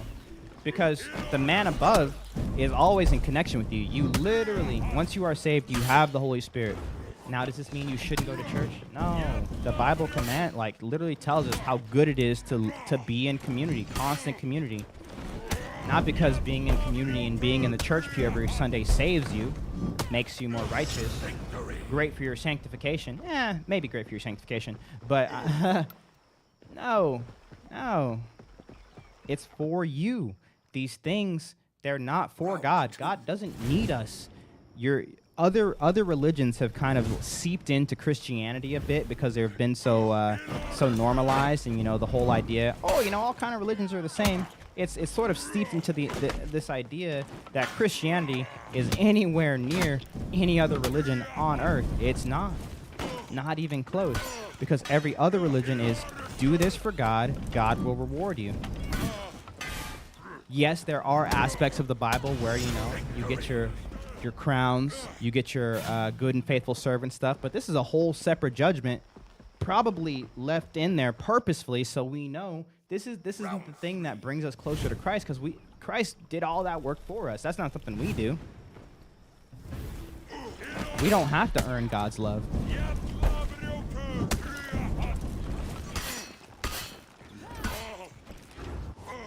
Bro, low key, I think my controller's broken. I know people say that all the time, but that's the second time my guard went to... Actually, never mind. I take back what I said, because last time it went top. That time it went left. So it's just me. Round 4. I asked because you're open-minded about the question. Yeah. And I'll say it like I say everything else, right?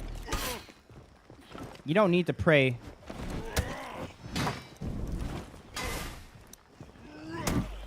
so God will draw closer to you. Right? He's there. Obviously, sin separates you from God. You should do your best to stay away from sin. I'm not telling you to go on sinning, go on ignoring the Bible, go on just doing whatever you do, because Jesus did it all. I'm just telling you to focus in on the crux of the issue, which is trusting Christ fully. This is what makes us a Christian. Believing in Christ as our Lord, trusting him fully for our salvation.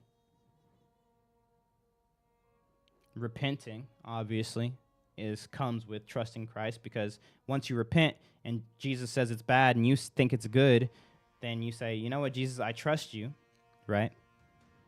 And just having that desire to grow closer to Christ, both in action and in, I guess you can call it intimacy. Kind of weird to say it like that, but hey, we are the bride, right? So the only like, works are good. Let me conclude it by saying this. Works are good. It is good to do good works. It is good to go and sin no more. Don't live a life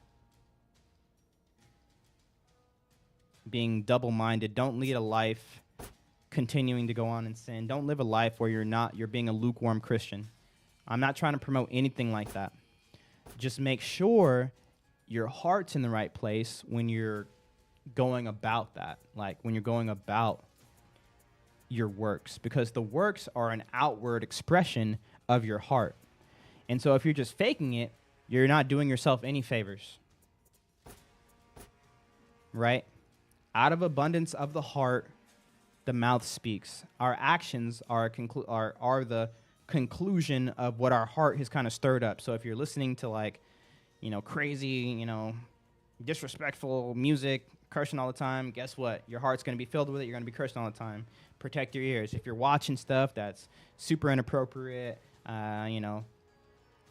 glorifying things that are dark or, wrong, guess what? That's going to fill up your heart. And then out of your heart, that's you.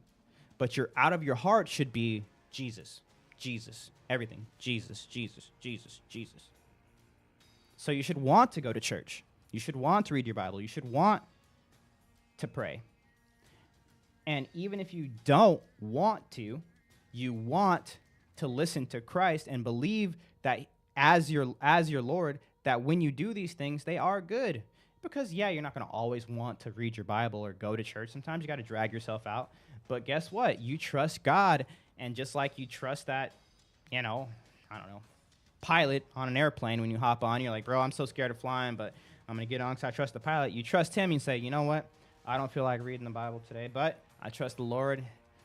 Being in the Word is good for me, so I'm going to do it. I don't feel like praying today. I don't want to pray without ceasing today, man. Can't I just be my... You know what?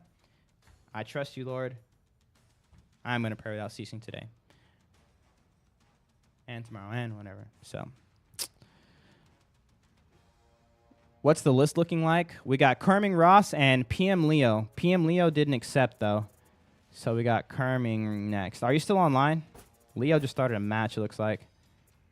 Ross, did you accept my friend request? What's the best way to stay calm while playing? What has helped me substantially, obviously, besides it being a fruit of the spirit, just being slow to anger, is focusing on yourself. So many people, like, focus on what you get upset with. I can't speak for everyone, but more times than not, when you are upset, notice really tie in to what is like tugging at your heart that causes you to get upset, right? You got to be honest with yourself. Is it something you think is unfair? Is it something you think is broken? Is it something you don't understand, right? Because a lot of times, the anger is going to come from a lack of understanding of something. What the heck? How does that keep hitting me? Or, oh my gosh, that character's so broken. He's abusing it, right? The anger comes out. It's like you're focusing in on the wrong things when you're playing. When you're playing anything where skill is an aspect, you don't focus on you don't focus on what your team is doing, or you don't focus on the game, you don't focus on what your team is doing, you focus on yourself. Right? Has anyone ever played like a group sport and there's that one guy who, no matter what, he's always got something to say about everybody else? Bro, run faster. Bro, defend better. Bro. And like he's not even thinking about his own thing, but he's so mad, just yelling at the rest of the team. When you get angry at video games, you're that guy because you're not focusing on your own gameplay and what you can do better. You're focusing on the game, the devs, Ubisoft, freaking Uplay, the balancing, or the person you're playing against. How dare they use Varangian Guard? That's such a cheap character. Did you donate to Carmelo? No. Much love. Just touch base, dropping likes. Thanks, Weston. I personally don't think the game is about hatred, but that's up to interpretation, I guess. What, this game? No. Hey, you got any tips to get better? I just joined your Discord last night. In Discord, go to looking for group and find some people to play with. Uncle, what's up, Nico? Waffles. If you could create a new character, what would it be? Big Sword. Has Highlander, how do you deal with people who never chain and only feint to neutral? It depends on what they do when they feint to neutral. If you, I see you. If they feint to neutral and they go to React Andy mode, I force offense because as good as people are at defending, never be afraid to mix. Just don't get repetitive, obviously. But if they're giving you the green light to go, that's actually how you're going to win. So if they're just feinting back to neutral and they're not pressing their advantage, you force the situation. Because when you're attacking, when you're the one doing the mixing, you're the one that's going to be going. But if you go to neutral and then they go to neutral and you're too scared to go because they either defend really well or they parried you or something like that, what's going to happen is they're just going to be able to come back from neutral and they're going to be the one mixing you and you're going to have to guess correctly. You want them to be guessing correctly more times than not, or having to guess correctly. I feel like that's just the way of this game right now. Like right there, their mix is starting, but I was out of stamina, so I kind of had to. And that's when the hits came in. Yo, Rare with the sub. Thank you, bro. You gonna want a rematch with Ref 80 Hito? Huh? Yo, Rare, thanks for another gifted sub. Click to enter my homepage. I think I could help you. Help me with what? What's your favorite fighter? Highlander. Hey, what's up, Ticklebug? I'm ready whenever you are. I thought you were talking about another Leo. Bro, how many Leos do you think there are? Any tips for parries, light parries out of Highlander stance? It's just a cancel. So if you cancel in a Highlander stance, your guard goes up instantly now. Before, you used to have to do some weird like guard swap thing. Or like emote guard swap to instantly go back into it. Just hard feint parry. You can do it from any offensive cancel. I love your respect for other players. Oh, thanks, Vulture. Just hit rep 80, Kensei. Nice.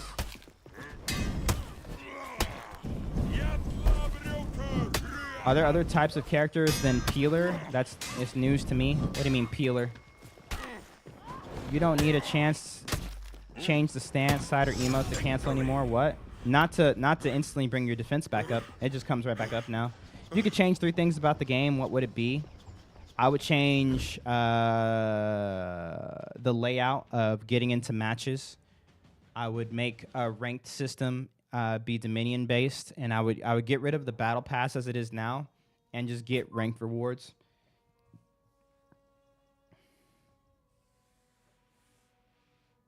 I think you still need a battle pass though, but I think ranked rewards, like ranked rewards is actually a big thing for this community and for any gaming community, especially for a game like this. And while I don't think that the competitive scene is the saving grace for this game, the only thing this game needs is a reason to log on. And that's why you see such a big boost of people, even on stream. Whenever we have drops in the For Honor community, people have a reason to watch. And the thing with For Honor, it's an amazing game. It's got a crazy cool concept. It's super fun to play and to get better at. But after you reach a certain point, if you're not trying to play competitively, like join a team, you know what I mean, compete in tournaments, there's really no reason to log on once you've gotten the character that you like to like rep 7 to 9.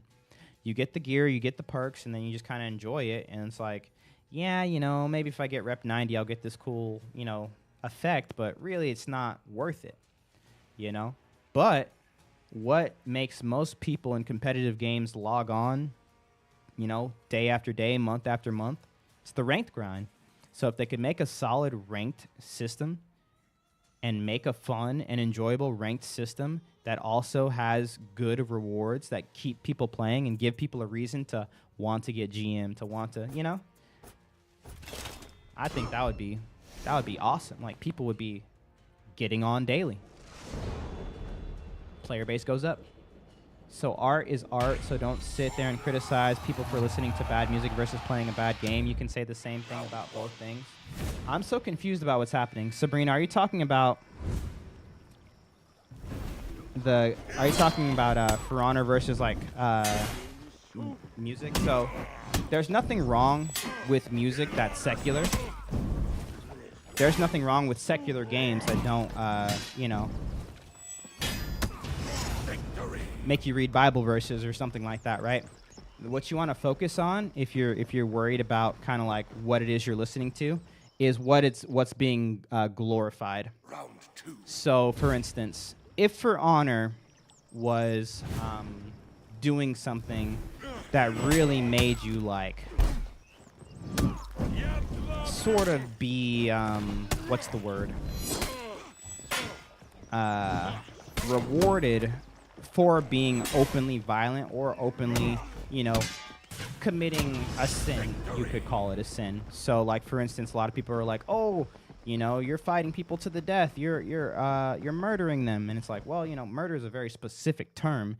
And if there is a game that's glorifying murder, yeah, you don't want to play it, because there's a difference between something being depicted and something being glorified, or, in other words, something being described versus something being prescribed, right? In order to get past this level, you need to run over this old lady. It's like, I don't know about that. You know what I mean? Right? Think like GTA, right? What happens when you run over the civilian on the street? You get a little wad of cash. Run over another one. Oh no, but the cops could come. It's like, hey, you can get away from them, right? This is the difference between something being depicted and being glorified. And this is why people who have this idea that Christianity is sort of like this pacifist religion, and then you see them get so appalled when they read some of the Bible stories, and they're like, did you know in the Old Testament that this happened? I'm like, yeah. They're like, that's not very Christian. I'm like, no, because it's just a depiction. Like, these are things that happen in real life. There is war, you know. There are, right? There are killings, there are death, but it's not something that's being prescribed right? And it's not being glorified, right? It's not being glorified. Now put that same sort of like thinking to like a secular song. And like, I know not every song is bad just because it's not a Christian song. And I have non-Christian playlists as long as it's a good song. But if it's a song talking about what happens with most secular music nowadays, you got to go to the club, you got to get drunk. Oh man, you got to, commit adultery, you got to, sleep around. It's all about getting as many women as possible, getting as much money as possible, idolatry. It's something that's not just being described, it's being prescribed. The perfect song that I like to bring up is what's that song called? Hold on, I gotta pause this so I can think about it. It's like a 7-minute song, and it's a rapper, and it's a story about a guy who did some grotesque things to get respect from other people. And it ended with him like, in order to join the gang, he had to like grape a lady and unalive her. Something, I can't think of the name. It's at the tip of my tongue. It's at the tip of my tongue. Yeah, Dance with the Devil. Dance with the Devil. Now that song, it really depicts some messed up stuff. But it depicts it as messed up stuff. So there's a difference between saying, oh yeah, bro, this is dancing with the devil, this is bad. I'm depicting it, but it's bad. Because that's a song I could listen to. It's like, yeah, it's grotesque, and like it's rough, and it's not pretty, and it's not, holier than thou righteousness, but it's different than someone on the other side saying, yeah, I did it, and I liked it, and that's how I got my money. I was selling the drugs, I was, unaliving the chicks, and like, that's the difference. And so the next time you listen to a song or play a game or anything like that, like, focus on what's being glorified through it. Because, I mean, I talk to Jarby about this all the time. Like, I just can't listen to secular music anymore because the things that it's pushing is just like, I'm just like, bro, I just don't want to, like, I don't even, it doesn't even resonate with me anymore. It doesn't even resonate. And I used to love like artists like Drake, Kendrick Lamar, J. Cole, and J. Cole's really not that bad, but love it. I liked Lil Xan and the newer music, Juice WRLD. I was a big Juice fan. Like, it's all right, Leo, you ready? But when you listen to these lyrics, like, now I actually listen to lyrics and I go, what the heck are they talking about? Like, I cannot get behind this, and I just shut it off. And the Bible tells us that, this response is normal, but we get desensitized to it. And when you get desensitized to it, it shapes your heart posture. And when your heart posture is shaped a certain way, you start to imitate these actions. Not saying that everyone that listens to songs about these things are going to do these things, right? A lot of people listen to gangster rap. They're not going to join a gang. But the desensitization occurs, and your actions change. Maybe, you have a little bit of a filthier mouth. You can't help but cuss. And, some people just don't really think cussing is bad, which fair to them. But it's funny when you're someone who curses and you try to stop cursing, you're like, bro, what the heck? I'm trying to stop, but like, it just comes out. It's like, it just becomes part of who you are. And so that's why we're told to stay away from certain things. And if you're ever worried, like, as a Christian, what you should and shouldn't be consuming, just test the fruits of it. Just test the fruits of it, right? If you're listening to a certain thing, like, what's coming out of it? Because you'll know a tree by its fruits. This is how Jesus instructed us on how we could live our lives, because truth and falsehoods, they're so closely intertwined in this world. And there's so much now in the world that wasn't exactly depicted biblically, at least not one for one, right? There's nothing, in there about secular music or, video games or anything like that. But Jesus teaches us, right, to test things by their fruit. So, for instance, Round one. if I'm playing a game, it's a pretty clear example of hypocrisy playing this game and then trying to preach the Lord? No, Sabrina, maybe you're not listening, but it's fine. So to finish my my sentence, so for instance, if I was playing this game and I was getting angry every 2 seconds, you know, it was causing me to start cussing people out. If I was you know, punching things, breaking things, you know, that's obviously a fruit of the Spirit. And we go to Romans, and it actually tells us the fruits of the flesh versus the fruits of the Spirit, because the fruits of the flesh are dissension, chaos, quick to anger, sexual immorality. Right? These are things we can't help but do, and they come out of these, like, out of the actions that we do. But what are the fruits of the Spirit? Kindness, loving, right? Slow to anger. And so when you're doing these things, when you're doing anything, that's how you test the fruit. Yo, have a good night, Nico. That's how Jesus told me. No hatred here, just talking about religion and pointing out hypocrisy and contradictions. Well, it's different to point out hypocrisy and contradictions, but, like, you should have a clear understanding of, like, where it's coming from. Because I can tell you, as a Christian, I'm assuming you're not a Christian, that there's nothing hypocritical about playing for honor. That's the whole, like, I feel like I just yapping for like 10 minutes specifically about this. And if you don't understand it, that's fine. You can say, well, that doesn't make sense to me because I see sword hitting person. That's obviously bad. And it's like, okay, like, that's fair. But like, I feel like I did a good job explaining it. I don't know. Maybe I didn't. I think Sabrina needs to listen more than just call people hypocrites. I mean, I don't know. I hear rappers saying drug. That's obviously bad. It's not bad for a rapper to talk about drugs. It's bad for a rapper to glorify drugs, right? Think about Lil Xan, right, versus like maybe like a Juice WRLD song, which Juice WRLD was kind of in the middle sometimes because, like, even though he was rapping about drugs sometimes, he was rapping about the downside to doing drugs. And to me, that's a much different message than someone's like, I got to do Xans every day to get through the day. Xans is how I write my bars. Xans is how I do it. Like, you know, it's what's being glorified. It's the message that matters. That's what matters. According to the Bible, definitely has to be you can't listen to bad music. The Bible doesn't say you can't listen to bad music.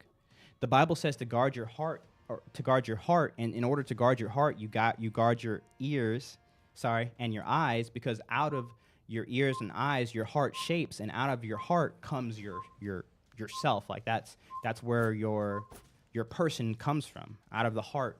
That's why Jesus is so clear when it comes to food, saying that it's not what you put in your body, right, on your body, right, that defiles you, but what comes out of it. So if you're listening to something that's causing defiling words, actions to come out of you, that's where you know there's a problem. And where do those things come from? Well, they obviously come from things that are being glorified via, you know, what you're watching and what you're listening to. And so philosophically speaking, like, you need to answer this in a way that is matching up with Jesus' teachings, right? Because yes, I don't think there's anything inherently wrong with being a pacifist to a point, but Christianity isn't a pacifist religion. There's nothing pacifist about it. But I think some people take it that way.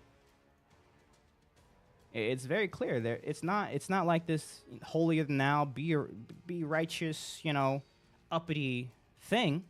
It's crude. It's dirty. It's right. It's because we're humans and that's who we are.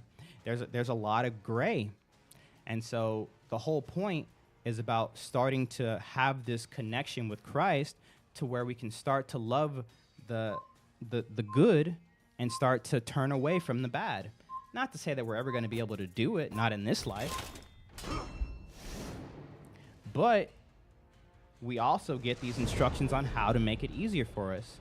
You know what? I really want to stop lusting after women. Well, I probably shouldn't be playing over-sexualized games, right?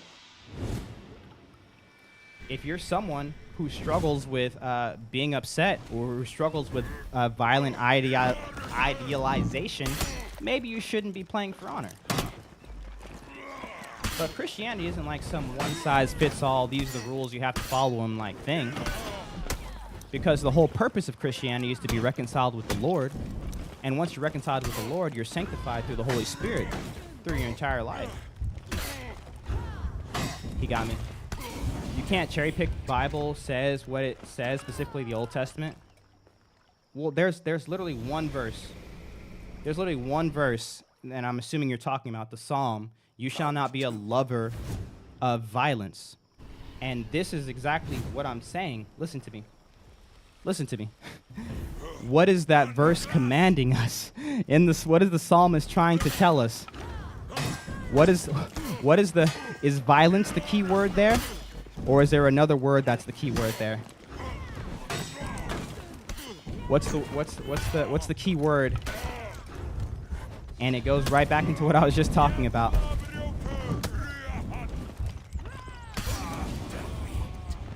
Read the Old Testament, no way you'd be religious? What's wrong with the Old Testament? The Old Testament is, just the Old Testament. Round 3. No one's answering my question.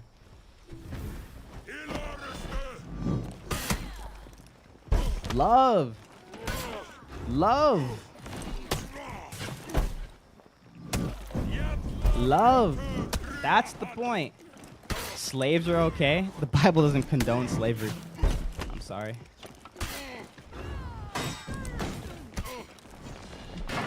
I can give you a little quick rundown on that if you want, Metapod. But there's a reason. Oh, dude, I just got 3-0'd. Sorry, I don't mean to laugh, but there's a reason. Judeo-Christian societies don't have slaves, and we're the quickest to abolish slaves, and it's from biblical teachings. But yeah, it's okay. But the point I was trying to make for Sabrina there was it's lover of violence. Lover, right? Lover. That's the whole point. Old Testament straight up says so. Moses, yes, the Bible's not pro-slavery. That's okay.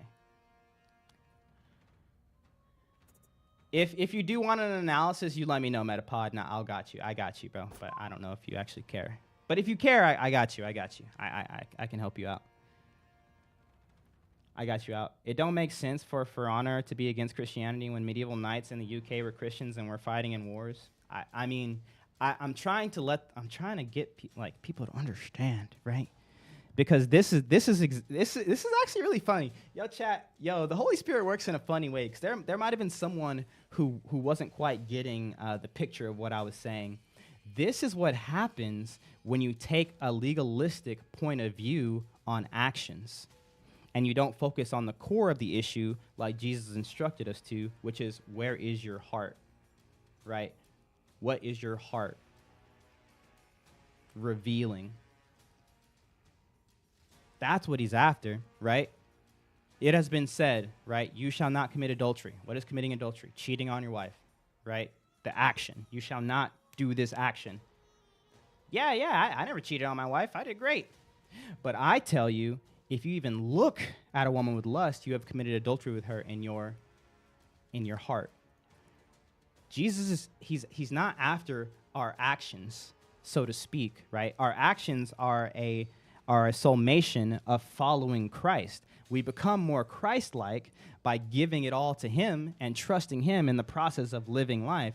But if you don't, and you get to this point of, oh, the Bible said this about this, let me just pull that verse out of context and let me just slap it. Now you can't get tattoos. See? No tattoos. No ear piercings. Yeah, I see that ear piercing. Hell.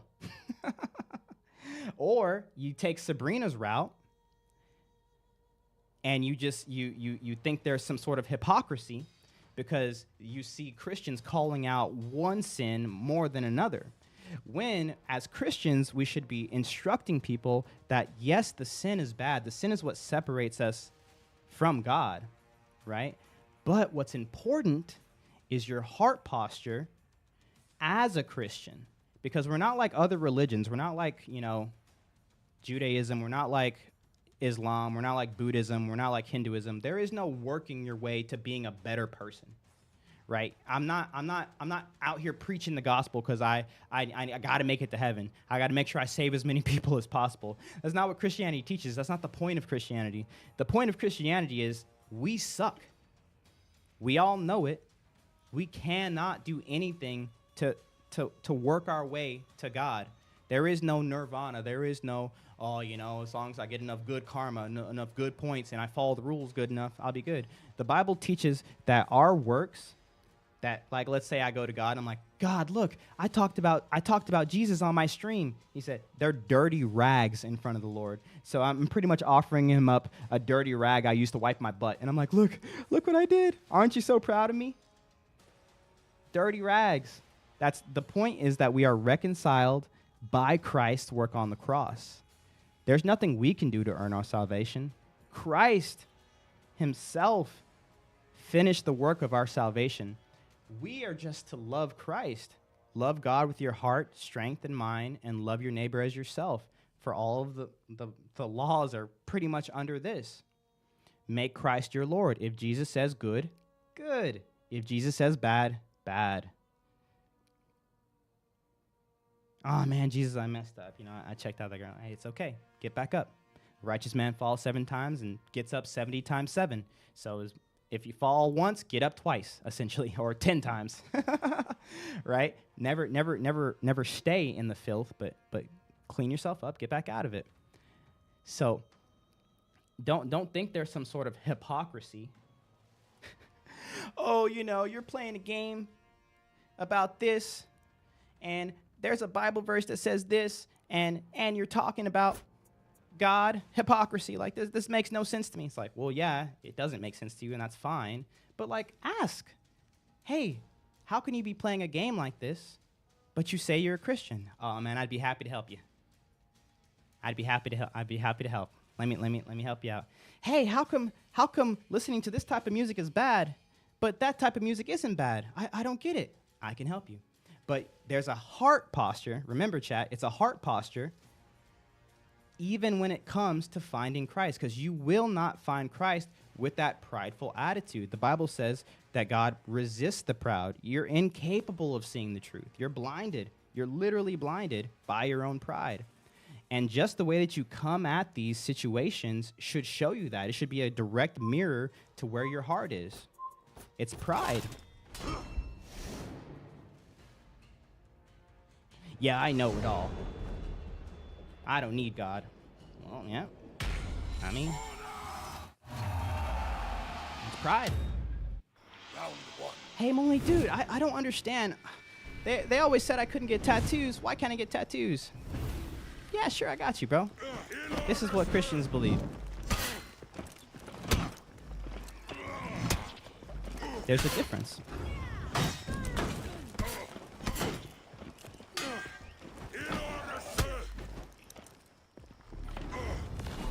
All right, Leo. You got me.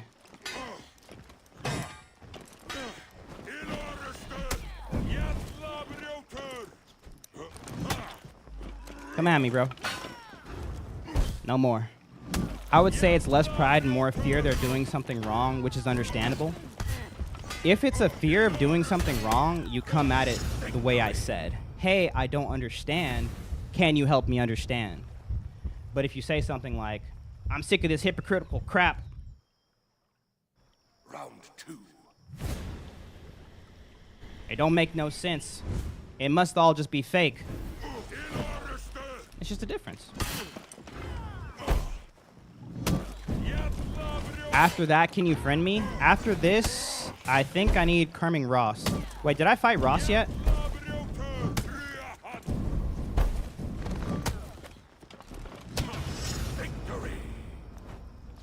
What would God say about me playing Schedule 1, selling drugs? Yes, because that's a song about selling. It's glorifying selling drugs. It's making it a positive thing. You're forcibly choosing not to understand the difference and then proceeding. I don't know. It's weird to me. Only makes me think that you're not asking for an answer. Rather, well, yeah. You can always tell, and I do my best to try to explain to people the Christian understanding, because I promise you, all my Christians and non-Christians out there, the Bible is sufficient. It really is. The answers are there. Sometimes you need to take a little bit of a philosophical leap in order to get to the conclusion for some things today, but the answers are there. But if you assume you know the answers and you don't even understand Christianity at its core, I mean, it's like, bruh, no wonder you're lost. No wonder you're upset at God. I mean, what do you expect? It's literally, that's the logical conclusion to me. I don't know. But I digress. You know, I'm just a guy who plays video games on the internet. Just a guy. And this is an open conversation. I'm not trying to preach at you guys. Obviously, power and balance and all that, because I'm the streamer. But I'm always open to new understanding. If someone said, hey, Muli, bro, I don't think you should be playing For Honor, I'd be like, why not? They'd be like, bro, check this out. Drop a verse, drop a chapter, drop a sermon, something. I'm like, all right, let me look into this, right? I look into these things. Like, these are things I want to know because I don't want to be deceived. I want to know truth. But if I was just defensive, oh, no, you're dumb, I can play For Honor. Get away from my For Honor.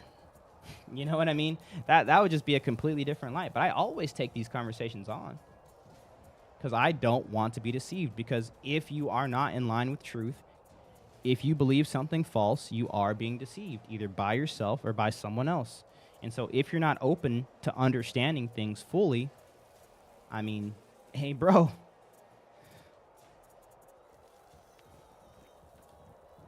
you might be in trouble.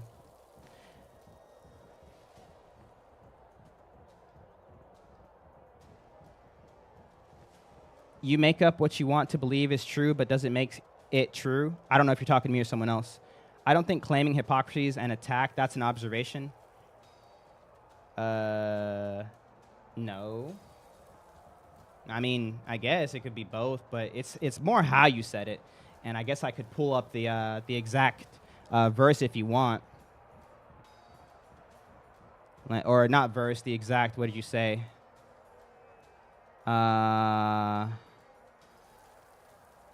At the expense of nailing Jesus to the cross, poor guy. What else did we say? Are we going off the Old Testament or New? What was the hypocrisy one? That cherry picking technicalities is making it make sense. How? Question mark. I mean, hey, hey. I can't find. I guess it was farther back. I can scroll up. Yeah, I can't find it. I'm looking for the hypocrisy one. It's hard to argue since it's kind of outdated, and then we have so many things the Bible doesn't even talk about nowadays. True. I'm just saying, bro, it's kind of weird to preach about love and all this stuff, but sit there and play a game about murdering each other. It's just weird. I don't know. Okay.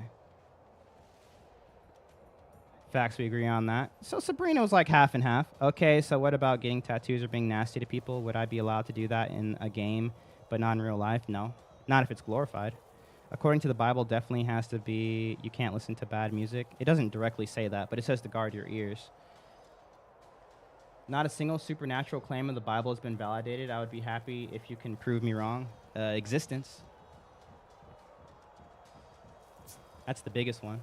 A lot of people, they focus on a lot of the small miracles of the Bible, but the biggest miracle is literally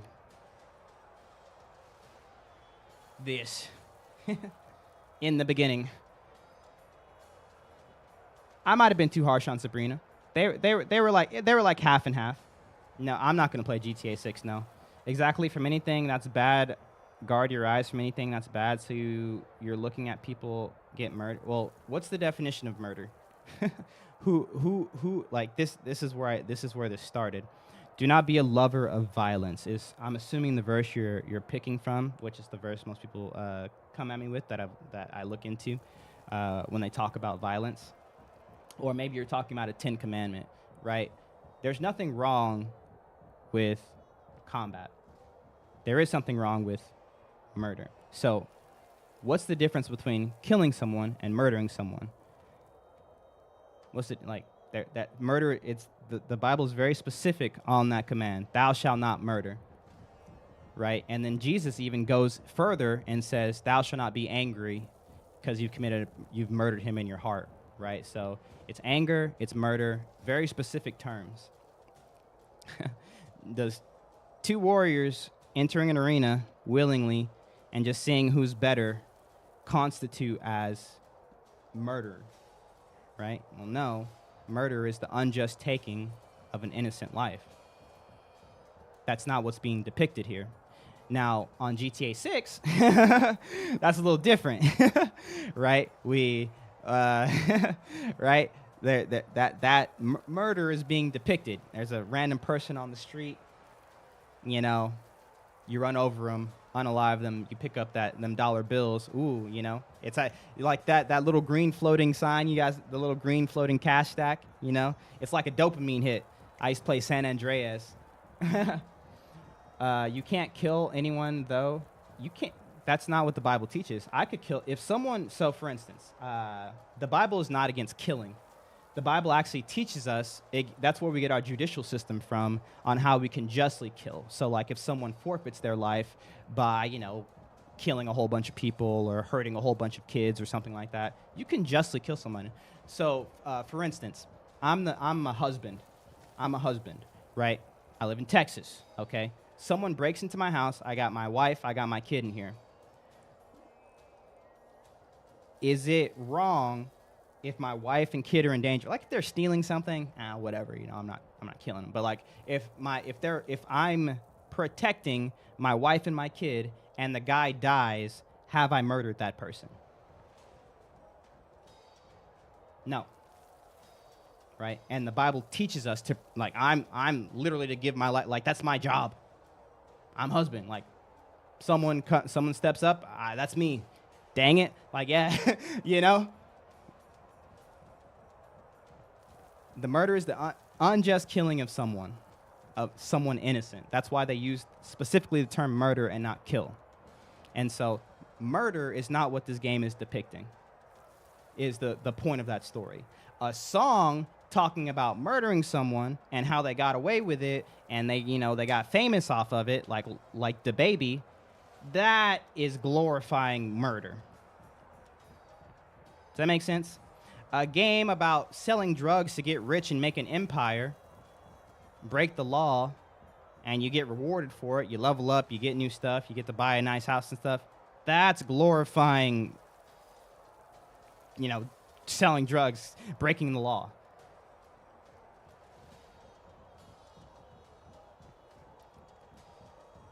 It doesn't glorify the murder. If there were civilians, so let's say For Honor was like a story game, and you go into a village and you just start pillaging. Yes, we've made our way into murder, but this is just combat. It's medieval combat.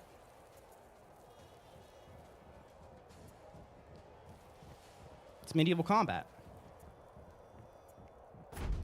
Would you play something like Assassin's Creed?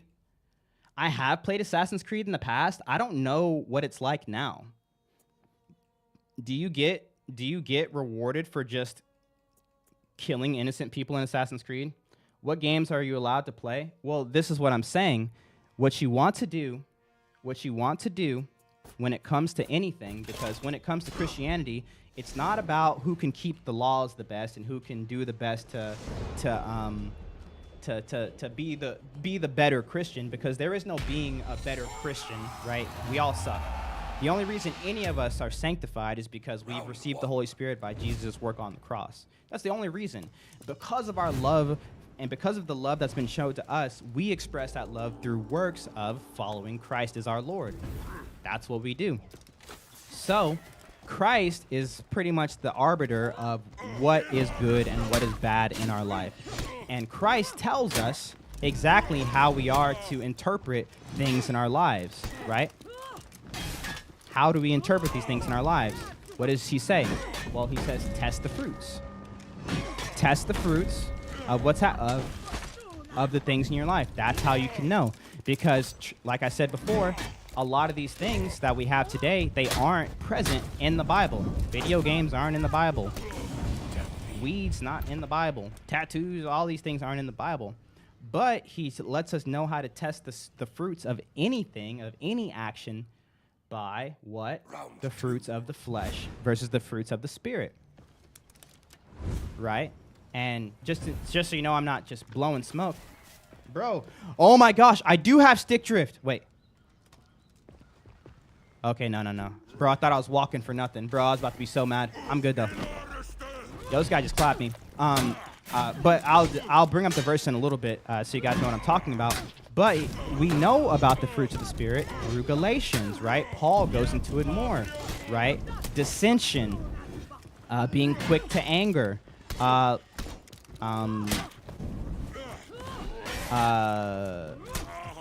sexual immorality. Like, all these things are pretty much giving us indicators of the flesh. Light attack.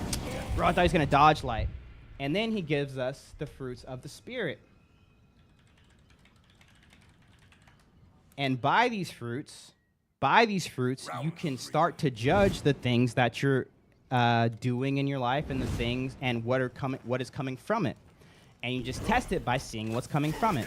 So, for instance, drinking isn't bad, right? Some people are heavily against drinking in the church. Some people are like, Jesus drank. It's not that big of a deal. Some people are like, the Bible says you shall not be a drunkard. Yada, yada, yada, right? It's kind of half and half. But if every time you get drunk, you sleep with a random person that you're not married to, well, that's letting us see the fruits of that drinking, right? Because it's causing sexual immorality. So even though drinking might not be a problem for me, I don't drink, but just for instance, for me, because when I drink, maybe I have a glass of wine with dinner. Round 4. I kiss my kid goodnight, and I kiss my wife goodnight, and I go to sleep.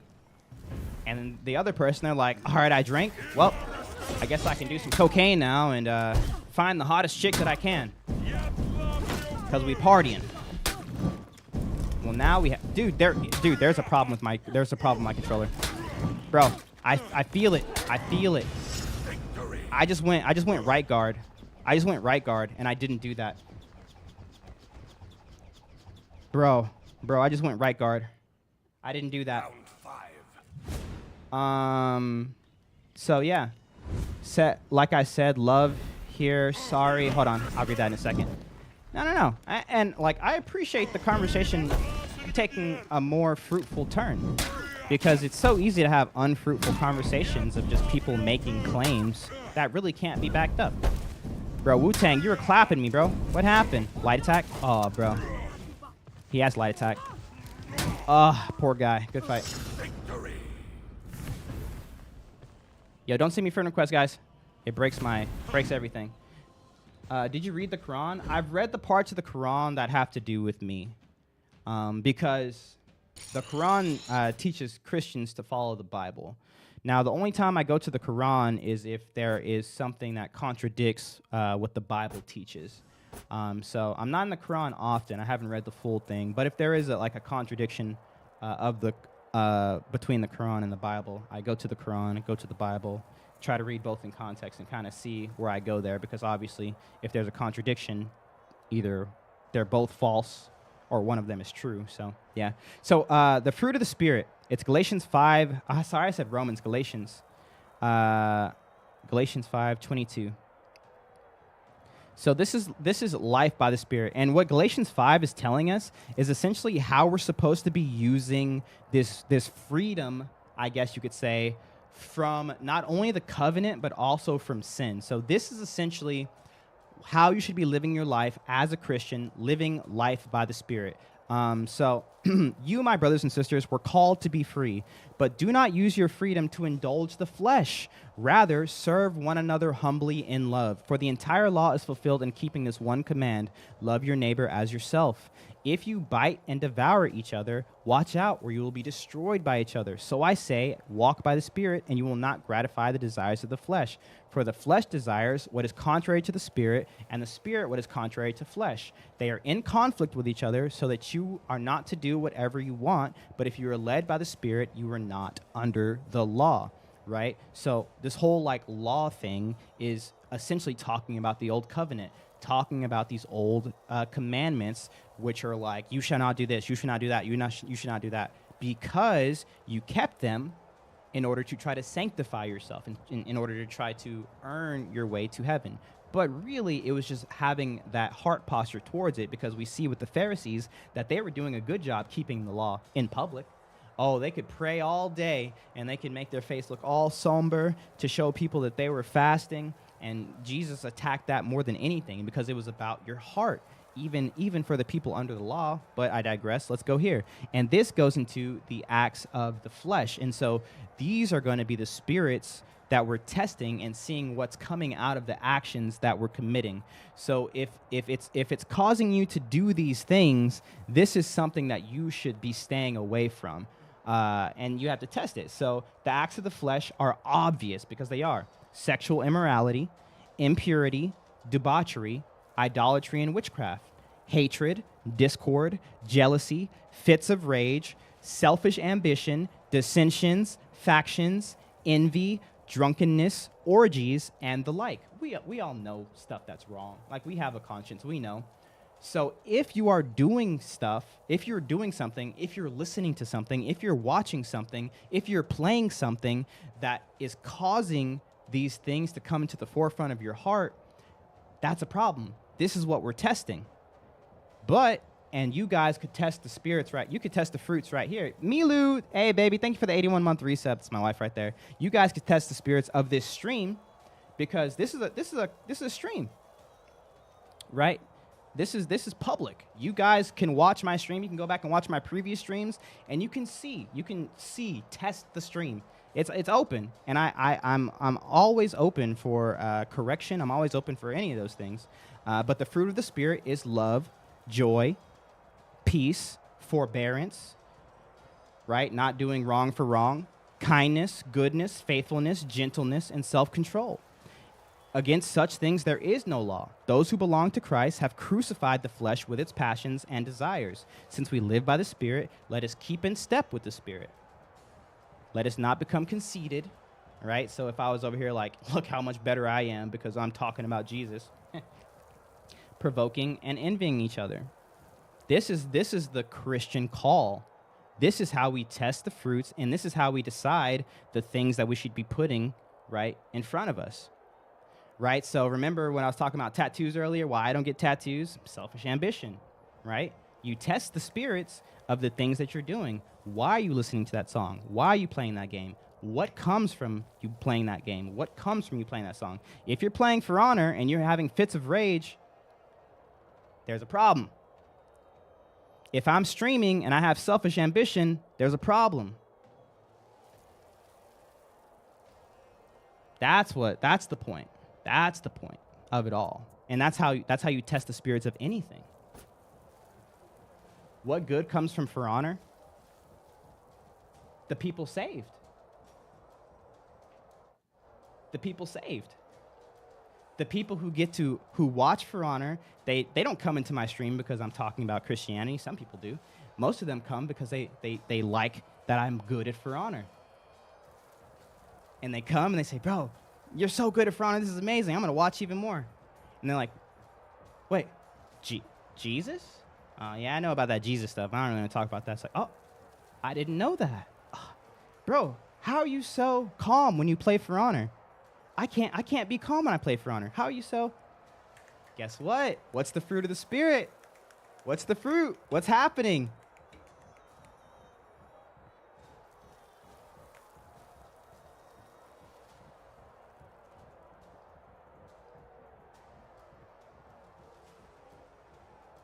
We're having love. We're having truth. We're spreading the gospel. We're leading people to Christ. That's with For Honor. I could just sit here and not play any games, but the Lord has given me some weird gift to where I could literally have a full conversation with people. Somehow, not even looking at the screen.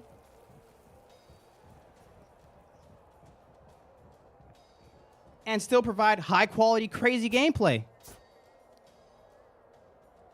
I don't know why.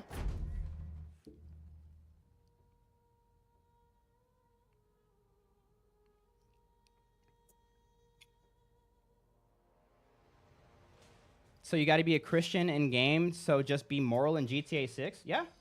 I mean, yeah, you could probably do that. I wouldn't recommend it. I wouldn't recommend it. Is it a sin if I have tattoos? No.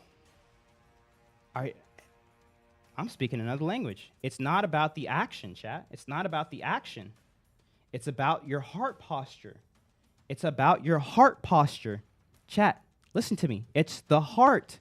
It's not the action, it's the heart. What comes from the action is how you test where your heart is when it comes to the action. If you're doing something and it's making you have fits of rage, that shows that your heart is in the wrong place when you're doing the thing. It's the heart. Stop worrying about the law. Stop worrying about the legalistic parts of it. It's the heart that Christ is after. It's not other religions. I'm not going to heaven because I didn't play For Honor. Or I did play For Honor. I'm not going to heaven because I listened to the right genre of music. I'm not going to heaven because that has nothing to do with it. It's the heart. I didn't know we were getting spiritual at the moment. What's up, Monty? Sure, you can play GTA 6 as a Christian. You shouldn't. The Bible kind of warns you against it. It doesn't say, do not do these things, but it says, be wary of these things, right? It says, be wary of these things because they are going to affect your heart. And out of the heart comes you. It shapes who you are. And what you listen to, what you watch,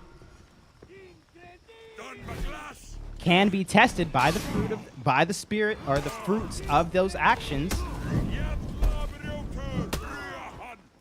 And it will reveal to you where your heart is. You technically play as a bad guy in For Honor? Huh?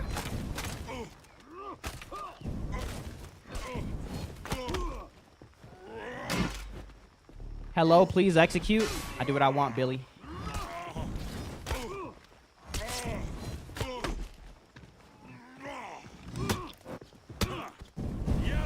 Cook on the Sermon of the Mount and how Jesus said if something causes you to sin, cut it off.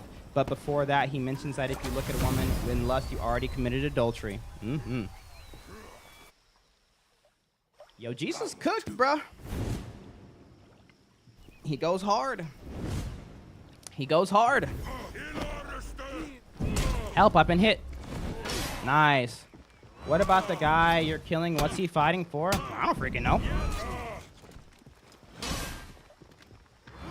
I think a good question to ask Sabrina is what's inherently wrong with gaming? I mean, yeah, maybe. But we've already come to the conclusion that there's nothing inherently wrong with gaming. Chinese message brothels go hard. Massage. Do you try? Yes. All the time. We don't need to be saving people. The game is for recreation, and the purpose is not malicious. Correct. Ha, malicious. I like what you did there. But what I was talking about earlier in Romans, there is some things that are different for others. There are some people who cannot play games, and they should take breaks from them. I always use my brother Duke, who comes in the stream. He was led by the Spirit to take a year off from gaming.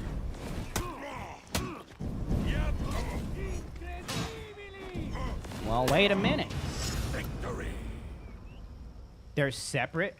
The Holy Spirit gives us separate discernment towards separate things depending on where our heart is. You don't say. It's almost like we're all just a little bit different in our values and our heart posture.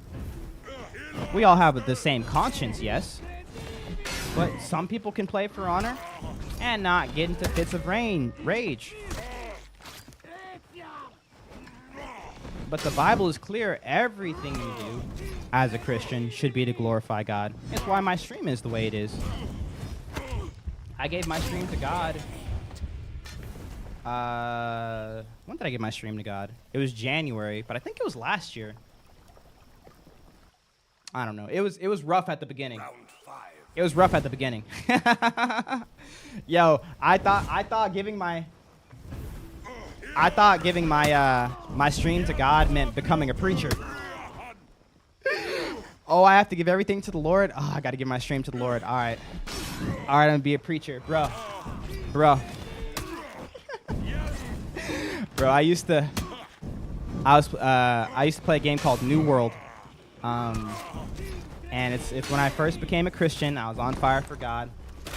Bro, I thought, you know, I had to become a preacher. And so what I was doing is I would go to the populated places of New World, and I would just stand on like a monument or something, like, you know, like in an MMO where you just kind of stand in the middle, and I would just start reading out Bible verses.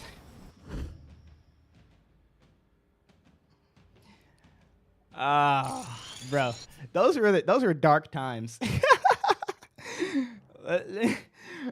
Not much fruit, and it's funny.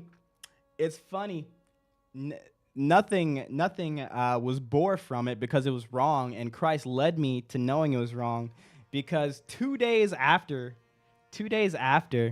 I was literally doing this for a day, full day. And then finally, no one stopped. No one did anything. I had no conversations. My stream was dead, obviously, because no one wanted to sit there and just watch me read a Bible verse and not play the game, right? No one was wanting to have a conversation. No one was learning true Christian understanding, Christian theology, you know.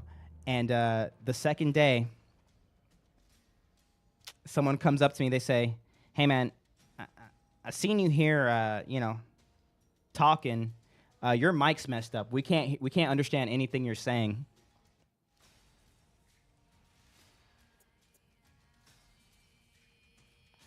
Yo, when I tell you God works in mysterious ways, eye opener.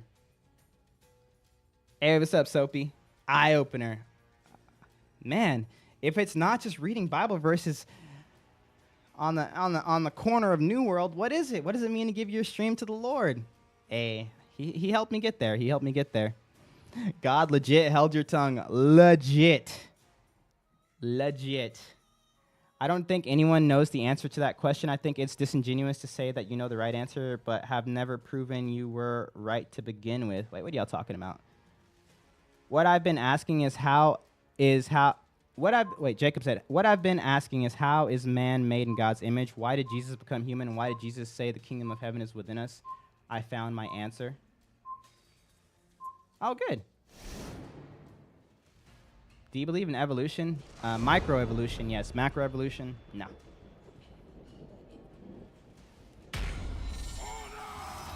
That's kind of wild. Haha. Yeah, it is. Round 1. When's my turn? I'm waiting. Hey, what's up, Protangy? I didn't know you were waiting. I thought everyone was done. Done the glass. There's proof, bruh. I've looked into it. And, it's not substantial enough for me. Now, there is evidence for it, yes, but,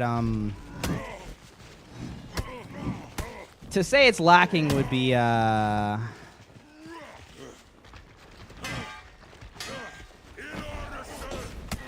giving it too much credit. But not for Jesus. Wait, you think there's more proof for macroevolution than there is for the historical Jesus? Round 2.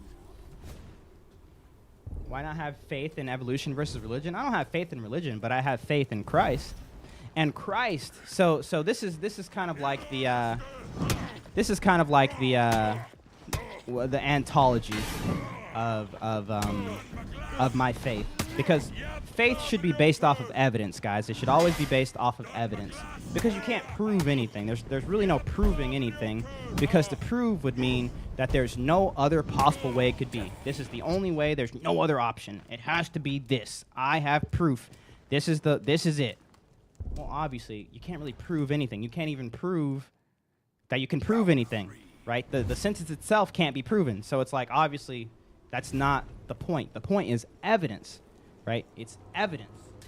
So with me, the evidence of there being a God came from order and design, my belief that there is an objective morality,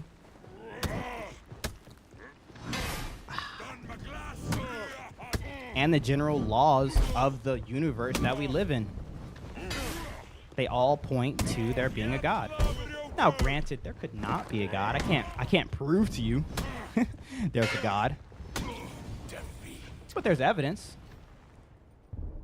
And if there is a God, and this is how I did it, just to give you guys an example of kind of like my thought process. If there is a God, 1 out of 1 is the chance / likelihood of us being here, of the world being created the way it was, because there's a creator. If there's a creation and there's a creator, it was created specifically for that purpose. 1 of 1. There's no odds in it. If you go the other route, because there's also evidence of there not being a God, things get a little dicey. Again, not saying it's not possible, but the chances of even one small aspect of creation ending up the way it has, I mean, the numbers are just astronomically high. Even if, how old is Earth? 400 million years old? Even with 400 million years, the numbers absolutely dwarf that. So, for instance, this is what I use for a lot of people to kind of like get a picture of what I'm saying. And sorry if you've seen it before. I use this a lot because it's a super easy one to sort of like visualize. Earth is way older than that, bro. Oh, sorry. How old? I don't know the years. You guys could tell me the years. But for instance, because I've seen the numbers, but I guess I got the years wrong for how old Earth is. Look at this. 4 billion? Oh, thank you. 4 billion. Sorry, I got 400 million. Man, that's way off. 4 billion. So, still, the numbers dwarf that. I'm talking about, I can't even say the numbers. They're so high. And then on top of that, it's like to the like 70th power or something stupid like that. I'm like, oh my gosh. But anyways, look at this phone. Some of you guys know where I'm going with this. What would you guys say is more complex? My right eye, just my right eye, or this phone? Which one is more complex?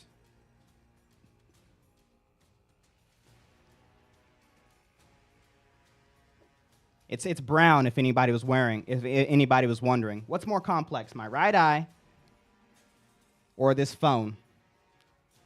Same complexity? Yeah, no. I mean, I guess if you want to go that route, it's the eye. It's the eye, because just in the eye, what comes into having it work the way it does, even just I could take it even smaller. What's more complex, a single strand of DNA or this phone? The DNA wins, right? Yeah, I agree, Sabrina. Both are amazing. Both are amazing, right? The camera does a good job trying to emulate what the eye does. I agree. Subjective. Well, great. Well, let's say they're exactly the same. That's completely fine. Even if we say they're the same, I think the eye is much more complex, but I won't get into it because it doesn't matter. So check it out. You see this phone? It's pretty nice, you know. There was an explosion in a factory a couple million years ago. In that explosion, it was like a weird like glass factory, and it had like gold and like a whole bunch of other stuff in it. The explosion hit, everything cooled down and melted, and I found it, you know, the explosion area, and I walked up, and I found this phone. By chance, in that explosion with all of the pieces it needed, this phone has, you know, come into existence. It wasn't created, it was just by chance. It just had all the materials, and boom,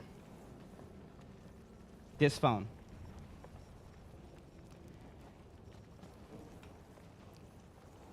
If I really believed that, you guys would probably think I was crazy. Right? It's probably safe to assume. I don't want to assume what you're thinking, but you guys would be like, what? What do you mean, this phone? Yeah, man, there was an explosion. All the right materials were there. Everything exploded in kind of just the right way. And this phone came to be. It's possible. Right? It's possible. The chances of it happening, it's crazy. So crazy that you guys would think I was stupid if I believed that. Right? Just an example, right? Just an example. Right eye, a little bit more complicated than the phone. Or you could just say all of me as a human being, a little bit more complicated than the phone.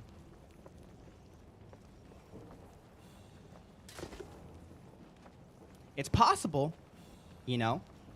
Boom, Big Bang. Boom, primordial slime. Boom, evolution. Boom, all this stuff happened. And, you know, the world wasn't really created for us, but we just adapted to the world. So now we kind of work on it, even though it's really fine-tuned. It's just that we have evolved into the fine-tuning of the world. It's possible.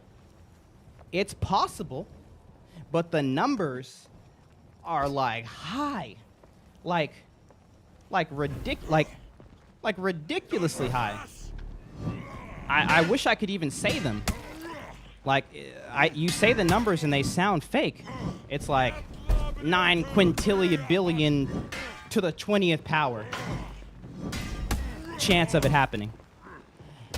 And it's like, yeah, I guess it's possible. There's evidence for it. But them numbers ain't looking great. Does that make sense? Round 2. You can prove science, you can't prove God. You can't prove anything. Do you understand that? Do you know what proof is? To prove means that there is absolutely no other way. So for instance, there's a reason they call things theories, even when they've pretty much been scientifically, quote unquote, proven. Right? Why? What's up with that word theory? What's up with that word theory?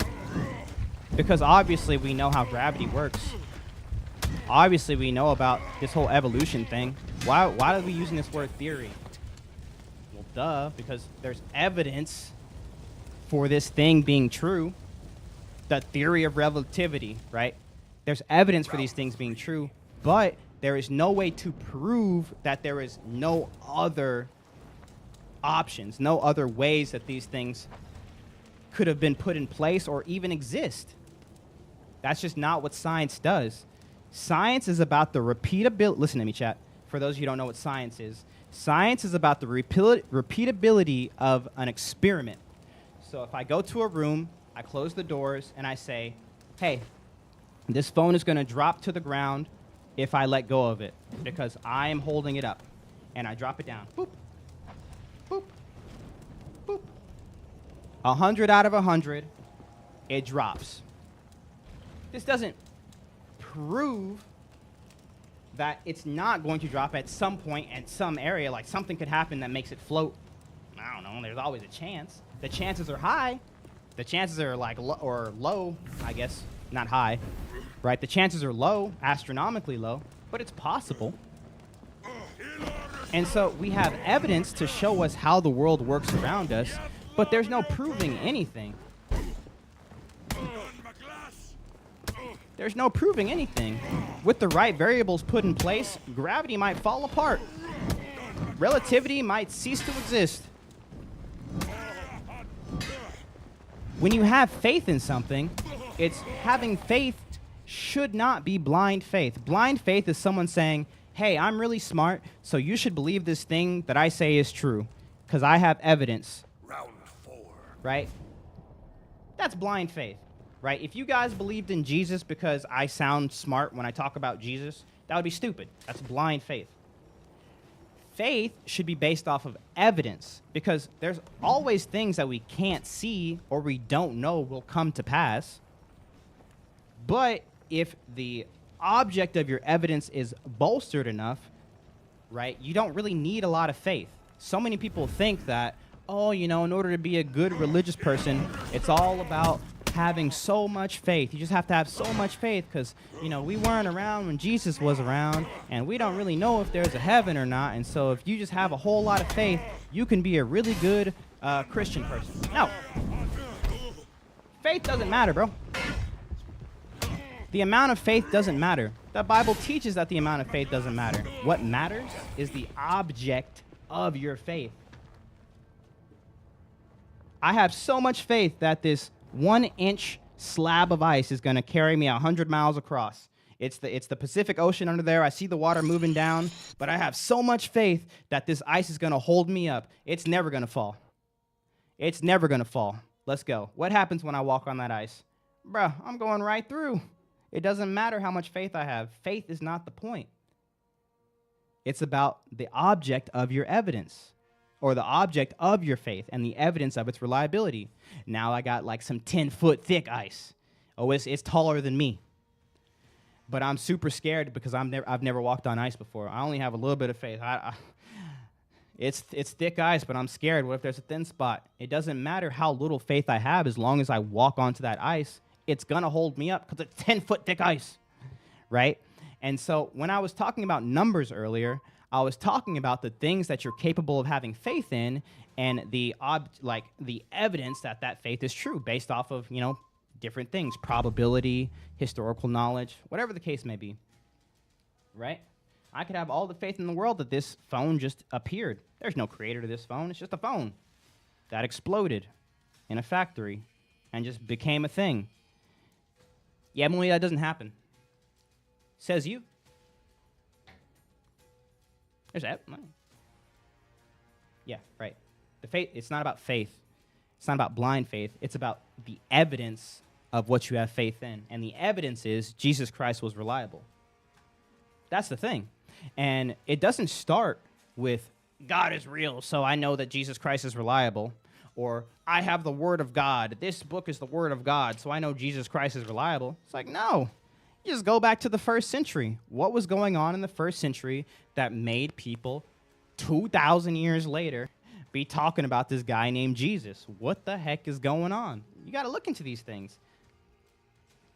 Why do I trust the Old Testament? Because Jesus trusted the Old Testament, and I trust Jesus. Why do I trust Jesus? Because the actions surrounding his life, teachings, death, and resurrection. You don't even need the Bible. How do you think we got the world that we have today? Just go backwards. Just go backwards a little bit. What happened in the 20th century? 19th, 18th, 17th, 16th, 15th, 14th, all the way back to the first. What happened in the first century? Why were so many devout Jewish people, lifelong Jewish people, changing their day of worship? Bro, you don't do that. Now, sure, some of them were falling into pagan practices, but this wasn't quite like that because obviously a lot of the pagan practices were already set. We were in Rome, under the Roman Empire. You had, you know, Greek mythology. You had all these pagan practices that people were falling into. It's been there. There's nothing new under the sun. But then something happened. Something happened. That is crazy. I don't know if people even understand the gravity of something like that happening. And then you have this huge wave of persecution because the way is spreading like wildfire under threat of the sword in the Roman Empire. And you have people, hundreds of people, willing to die for what they've claimed to see. This guy who is like this really cool teacher dude who was killed, who was dead, and then they saw him a couple days later, and they're like, I don't know what you want me to say. I literally saw him. I put my finger into the hole in his hand. You're going to have to kill me. Well, obviously, right? If we have the Bible, if we have these eyewitness accounts, right, today, there needs to be a reason for it to be here where people, you know, what do people say? Oh, you know, it was used to control people. It was used for power. It was used for money. It was used for X, Y, Z, W, I, L, whatever people say. Well, hold up. That doesn't match up with history because what happened to the authors of the New Testament? Did they get power? Did they get money? Did they get anything? No. They were brutally murdered most of the time. Killed. And these are the people who wrote the accounts. So if they were doing it for an adverse reasoning, that means that they would have died for something they know to be a lie. Right after running for their lives after Jesus got caught. Did y'all know that? Jesus got caught, and the toughest disciples, except John the Beloved, of course, because, you know, he's just so great, they ran. They were like, oh, yo, we're cooked. I'm out of here. Later. And Jesus is dead. They were dissolute. They left. They weren't hanging around because they were going to be crucified as well. Those saints, and this is what's so funny about this story in the Bible, is they were going to be crucified. They ran. So they were scared of death. What happened a few days later that suddenly bolstered these people that they were willing to be killed in worse ways than sometimes worse ways than how Jesus was killed? They were afraid to be crucified. Peter said, nah, I don't deserve to die like that. After he just denied Christ 3 times. Crucify me upside down because I can't die in the same way of my Lord. Why the heck is this coward who denied Jesus 3 times before the rooster crowed all of a sudden like, nah, I don't even deserve to die like him? Oh, you know, for the power. Oh, yeah, for the money. Oh, yeah, you know, for the control. It doesn't make sense. You're gonna be telling a wilder story if you can't come to the conclusion that there was something that happened in that first century that these people believed so hard, so strongly that they were willing to die for it. Hundreds of people willing to die for a lie that they get nothing from. Jewish people. Round 3. Jewish people. Followers of the Old Covenant. Doing what a lot of the Jewish people at that time were saying was committing blasphemy. Dying committing blasphemy as a Jewish person, you ain't even going to heaven. So they've changed their day of worship. They're not. Some of them aren't keeping the Sabbath. They're telling people they don't have to be circumcised. Oh man, they're not keeping the diet law. For a lie? Just to die in the lie that they know is a lie?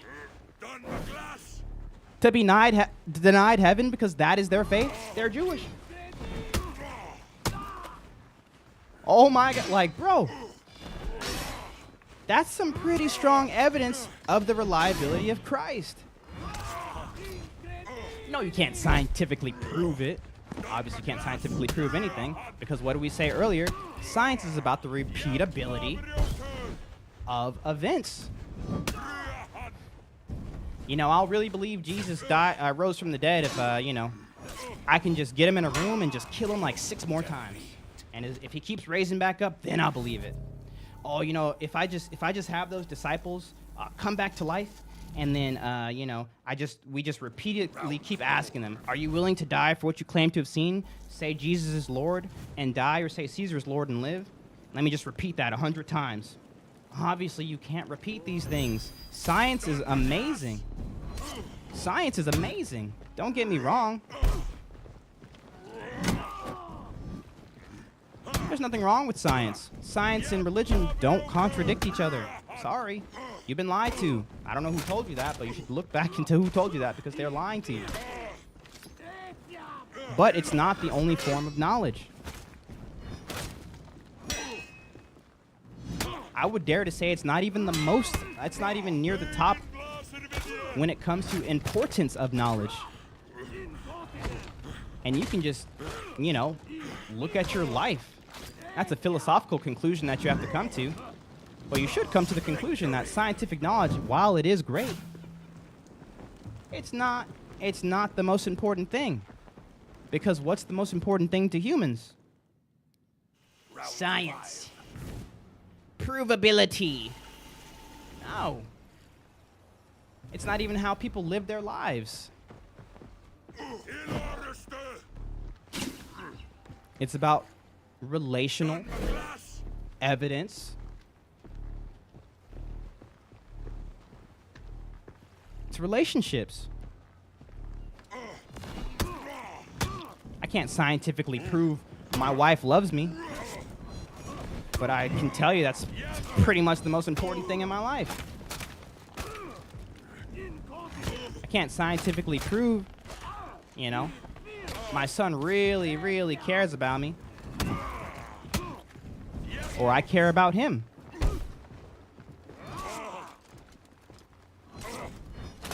What does that tell you? Yes, science is great, but it's not everything. Not even close. It's not even close. The author claims to be Enoch, but no other scripture needs the author to claim the fame. Wait, what are you talking about? If you're talking about the book of Enoch, the reason it's not canon is because they know Enoch didn't write it. We know when Enoch lived, and we know when the book of Enoch came to be. Well, there's multiple books of Enoch, multiple authors.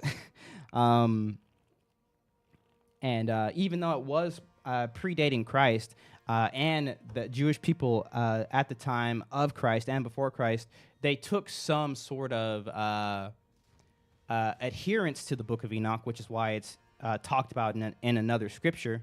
We know it's not actually God-breathed scripture, right? It's not an eyewitness. It's not a prophet, right? We know Enoch didn't write it. It's kind of like Bible fanfic, but it was close enough to the point to where people got something of use from it. I don't know what they got from it, but enough to where the Bible used it in order to let people know or to show people a point. The same way when Paul is in Rome, he actually quotes some of their books, right? Paul quotes some of the Roman books who were pagans in order to convey messages to the pagan people. Does that mean that some of the pagan books are missing from the Bible because the Bible... Well, no, right? You got to understand what these things are about. But yeah, that's the Book of Enoch. Essentially, it's really cool Bible fanfic that was held to a similarly or to a high enough regard to where people would have known you were talking about the Book of Enoch in conversation. Saying you can't prove anything is an L take. What can you prove? What can you prove, Sabrina? Name one thing you can prove. One thing you can prove. Just give me one example. What can you prove? Just give me just one. You don't need a lot, just one thing. I don't think you've thought these things through. Maybe you're younger and you haven't actually thought about the stances that you're taking, but you should, when you make a claim, you really need to make sure that claim holds water. Otherwise, it's going to create a foundation that's rocky, and you're going to start believing things based off of a false claim, and then when you finally realize that claim isn't actually true, your world comes tumbling down. Skittles are yummy. Let's go. That we are debating the religious belief? No. I could be a bad dream you're having right now. We could all be hallucinating.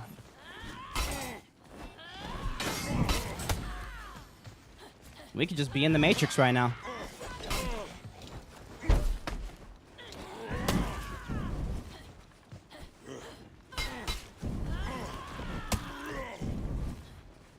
Having the same result over and over isn't proof. That's not proof. It's evidence of reliability. Just go Google it. I know Google isn't like the best isn't like the best, but just go Google it. What can I prove? Is there anything provable? Or can you prove anything? This is the question itself isn't even provable scientifically. It's still a philosophical conclusion. but go try that.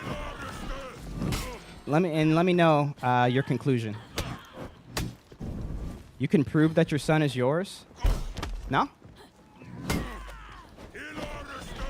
The evidence is going to be extremely high, but there's always a chance it's not.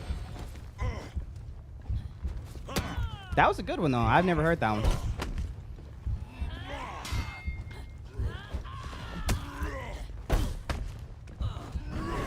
Now, we take the evidence that leads towards you being the biological father as essentially law, for sure. But it's still not provable.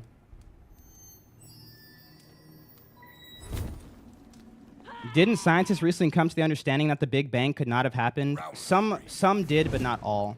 Most scientists nowadays have pivoted because since the time of Einstein, they understand that if there is a beginning, there needs to be a cause. And so I believe the new common idea is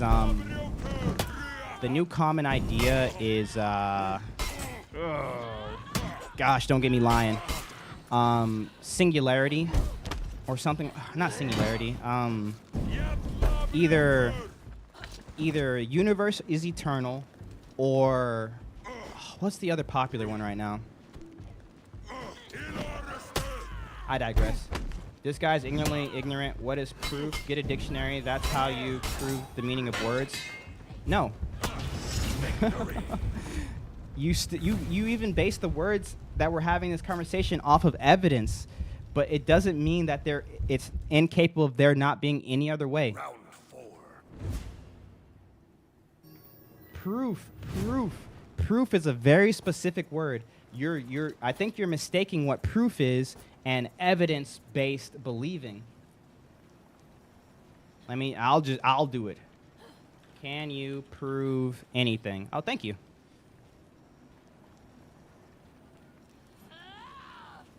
No. In the most rigorous sense, nothing can be definitely proven, especially in fields like science and philosophy. However, we can build strong arguments, gather evidence, and reach conclusions with a high degree of certainty. The scientific method, for instance, uses a process of hypothesis formation, experimentation, and analysis to build evidence for a theory. Remember that word I was talking about earlier? Why do they call it the theory of evolution, the theory of relativity, the theory, right? But it never claims to definitely prove it. Round 5.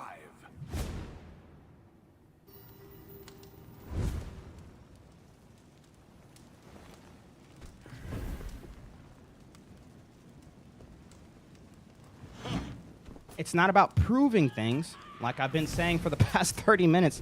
I feel like I'm talking into a vat. It's about evidence, evidence-based claims. You can show strong evidence for something, but there's always the likelihood of there being another way. And so how do you come to truth? Well, there's the scientific way of doing it. There's historical ways of doing it. Of course you're going top.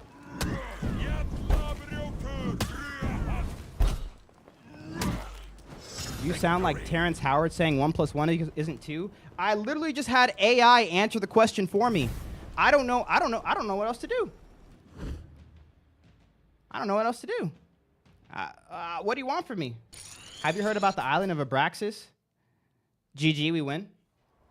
It's repeatable. Something being repeatable does not equal proof. That's the scientific method. It can be put into a theory, but listen, chat. Listen to me. I'm not telling you I'm a expert on this, but this is just common knowledge. I thought, and I mean, maybe you guys are young. I don't know, but this is like entry to philosophy 101. Like, you can't prove anything because to prove would mean that there is absolutely no other way that it could ever happen, ever. But there's always a probability of it being another way. to say that you could prove something to it would mean that you 100% understand the universe as we know it, but we don't. We can't. It's not about proof. It's about evidence and reliability.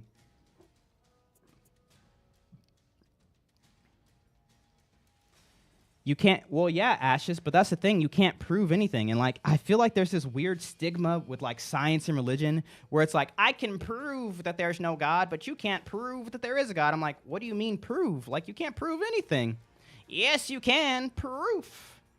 Haven't you heard about science? And I'm like, that's not what science does. It's not what science does. It's not about proof.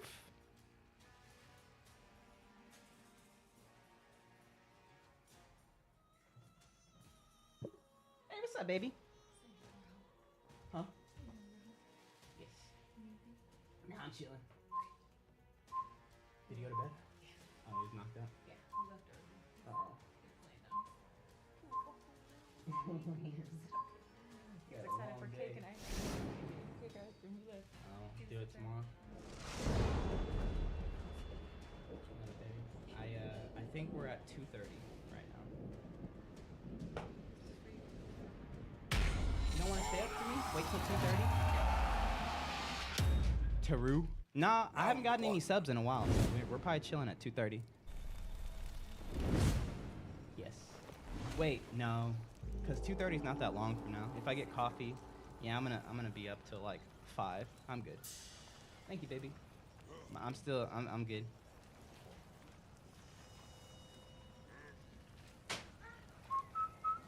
How do you prove?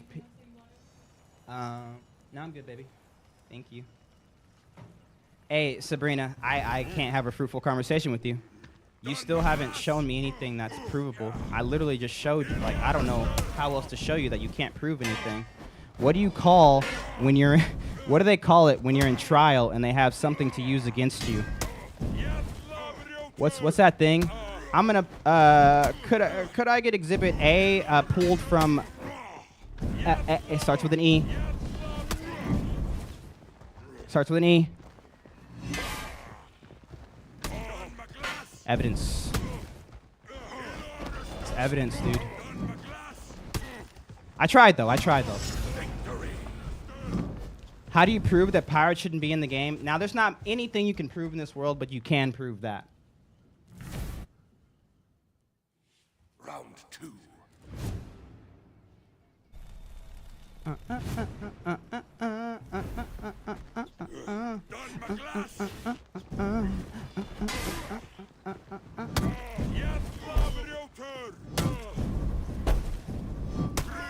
Well, I digress. At the end of the day, you have to have faith on the evidence. Yes, but understand, and this is a big one. This is a big one, okay? Listen to me, because if you're not looking for the bolstered reliability of your evidence, listen to me. You will be deceived. You will be made a fool. They will fool you. Be wary of wolf in sheep's clothing, Jesus says. Why? Because, like I said, it's so easy to intertwine truth and lies to try to get people to believe what you say by twisting a couple of words. Happened to Eve, it'll happen to you, bro. We're not any better. But if you don't have a solid foundation, and if you don't base things off of the, like, a bolstered piece of, like, set of evidence, people can take you for your lunch money. Hey, yo, you see this rock spawned from nothing. Trust me, bro. What's the evidence of that?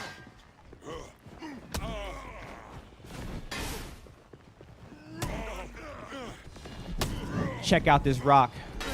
We dated it. 400 million years old. It has a pinky toe. We come from rock, right? Like, it's possible. It's possible.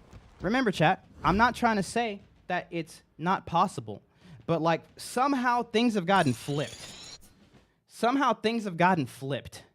Right? If there is a God, like, 1 out of 1, the world works exactly how it's supposed to work. 100%. We still have objective morality. We still have a conscience. We still have immaterial things like love, justice, right? All of these things that we can't see or touch or test in a test tube, but we know they exist and we follow them, right? All of these things exist with God. 1 out of 1. If there is no God, the numbers get crazy. And I'm not saying that you're crazy for believing it, but for some reason, it's gotten twisted that's like, oh, it's actually crazy if there's a God. And I'm like, well, I mean, the evidence is kind of pointing to there being a God. Like, I can see where you might see that there isn't a God, but a lot of it either comes from a lack of understanding of who God is or just a blind trust in something that you're just comfortable with, you know? So many people, me included, I don't know if you guys know, but I was an atheist for quite a bit. I was an atheist for a long time, from 16 to like 29. And the reason I denied God was because I wanted to be God. I didn't want anybody telling me what to do. Now, obviously, I wasn't honest with myself about that. Like, if you had asked me when I was 19, hey, why are you an atheist? I'd have been like, oh, because the science, duh. You believe in God, right? But as I'm honest with myself, I say, you know what? I didn't want God stopping me from doing what I wanted to do. Not to say that everybody is just trying to delve into whatever sin. Not everybody is just lured by sin, but they are lured by comfortability. So many people who go to church, they live in fear. They go to these terrible churches that are like fear-mongering. Oh, you have to do this to be saved. You better be saving this many people. You better be keeping the Sabbath. You better be making sure you're doing this correctly. Otherwise, hellfire. And of course they leave those churches and they leave the faith. Right? It happens. It really does. And it's a sad thing that happens, but it does happen. But the conclusion still remains the same.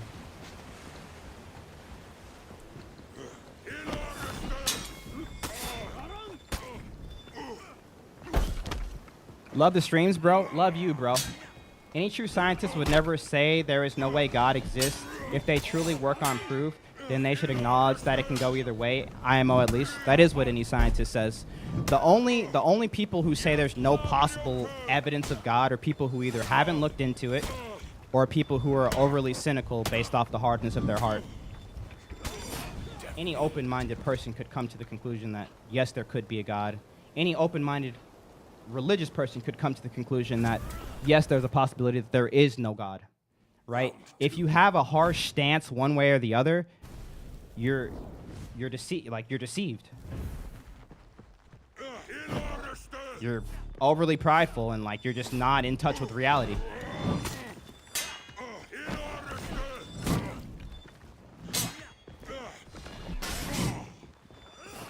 I have a harsh stance on Skittles, that the purple Skittles are the best.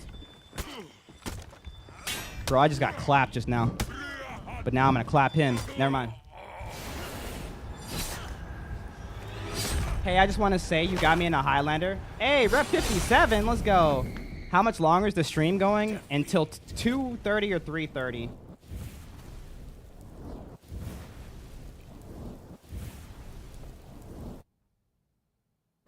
Round 3. That was danger. Yeah. Chat being trolled live. Oh, there's no trolling. Hey, Ian, I was wondering what triggered you to realize there's more than science for evidence on God. So with me, it was a look at reality. So this is my big thing. I was living like I knew it all. I was in there because I don't know if you guys can tell, but like I'm a smart guy. Like, not to toot my own horn because I'm not assuming I know everything, and I'm open to always learning. But like I receive information ridiculously quickly, and I can regurgitate things I've heard like it's nothing. So like I was always perceived as smart. I believe, you know, everyone believes I'm a smart guy, right? You could probably just tell by the way I talk. Like I was one of those kids that just thought he knew it all. I lived life in a way to where I was dictating what was good, what was bad, and I'm smart. I got it wrong time and time and time again. And so I sort of came to this not dead end per se, but I came to this crossroads where I started to really look at my actions and the consequences of my actions. And before, I would just blame other things. Racism or, inequality or, they changed the Coca-Cola recipe, like whatever, external things causing the destruction. But I came to a crossroads where I didn't want to be leaving that path of destruction anymore. And I wanted to keep it external, but once I honestly started looking into it, like from a humble perspective, not in a I know it all perspective, I realized that most of my issues, if not all of them, were caused by me. Now, granted, I had a traumatic childhood. I grew up in a fatherless home, which it wasn't the worst, but it came with its pits. Repeatedly, essay attempts and things of the sort. Essay, keeping it PG. I had it tough. And I could always lean on that to say, oh yeah, the reason I'm doing this is because of that. But I kind of came to like a point to where I was like, no, there's something else going on here, right? And I don't think it has anything to do with the people who hurt me when I was a kid. Obviously, there is some patterns that are created from those traumatic experiences, but at some point you stop blaming the patterns and you start taking accountability for it. And I think that's the point where I got to. And I realized that the destruction in my life was being caused by me.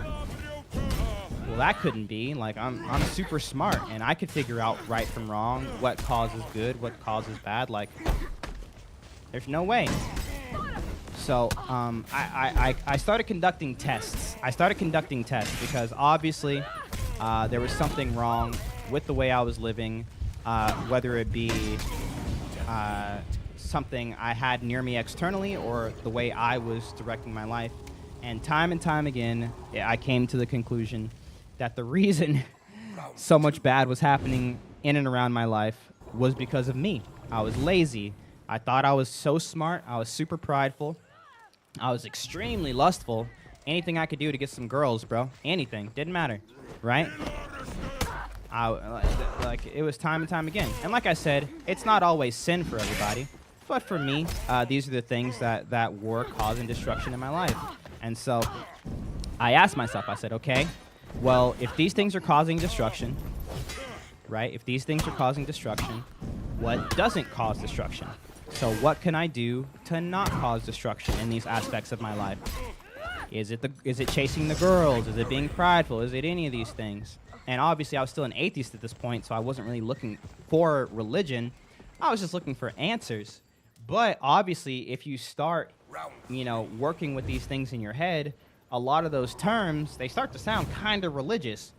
Prideful, lustful, that's that religious crap that that's definitely not true because I know everything, I had a teacher teach me that it's all about science and that religion is like for those cuckoo, for Cocoa Puff people who just have this stupid faith. They don't actually think things through, right? So I was the farthest from it. But guess what I did? I started to notice the patterns of what I felt like these things were sort of like pointing towards, which were religious ideals. And I started testing them. I would test, okay, what happens if I do it my way? Round 4. Okay, that's bad.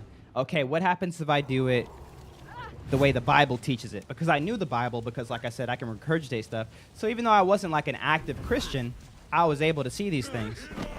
And you guys would never guess what happened.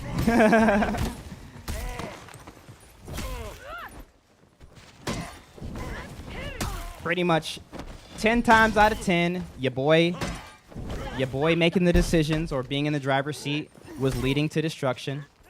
And 10 out of 10 doing it the way the Bible was telling me to do it, living the way the Bible was telling me to live, was leading to better parts of my life. Things were getting better. Well, what the living daylights? That doesn't make any sense. Like, what's going on here? What's going on here? Well, now I got to look into it because I like this mythological book. Because I used to think that, by the way, the Bible was mythology. I didn't understand literary style at that point, and I was in my late 20s. But I digress. Don't come at me too hard. I started reading, and I remember coming across a video talking about Nephilim. And I was like, oh yeah, giants and stuff like that. And one of the things I loved, always have and still do, was Greek mythology. And this is one of the things that kind of kept me away from Christianity, because how is Christianity right and all these other ones wrong? Like, Greek mythology could be just as valid as anything else. And I actually like Greek mythology, you know? Maybe I could be a pagan, right? Bruh. I started reading about the Nephilim because it caught my attention, because they were crossbreeds or like demigods, and I was like, I've heard demigods before. It like piqued my interest, so I read into it. Bro, Greek mythology is biblical canon. And like, I had this weird like click where I was like, bro, I was always taught growing up in Christianity that all this other stuff was just fake. You know, it's only about God. All that other stuff is just made up in a cave somewhere. And everyone who believed it was just stupid because they're stupid for believing in stuff like that. Bro, it's canon. Right there in the first chapter. The first book of or not the first chapter, sorry. The first book of the Bible. And then I came to this weird like realization. I was like, maybe I'm reading this wrong. What if the Bible isn't mythology? What if it is just historical nonfiction? And so I read it how it was written, which was historical nonfiction. And of course, like I said, as I'm testing what is being taught, as I'm testing this versus my own actions, bro, Jesus came in clutch 10 times out of 10.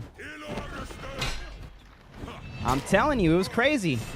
And so, I guess the long story short is, I tried it my way, and destruction. I tried it Jesus' way, and great thing. Not even just like good things, like great things. And so I was being honest, and I was just like, you know what? I'm gonna try God's way, right?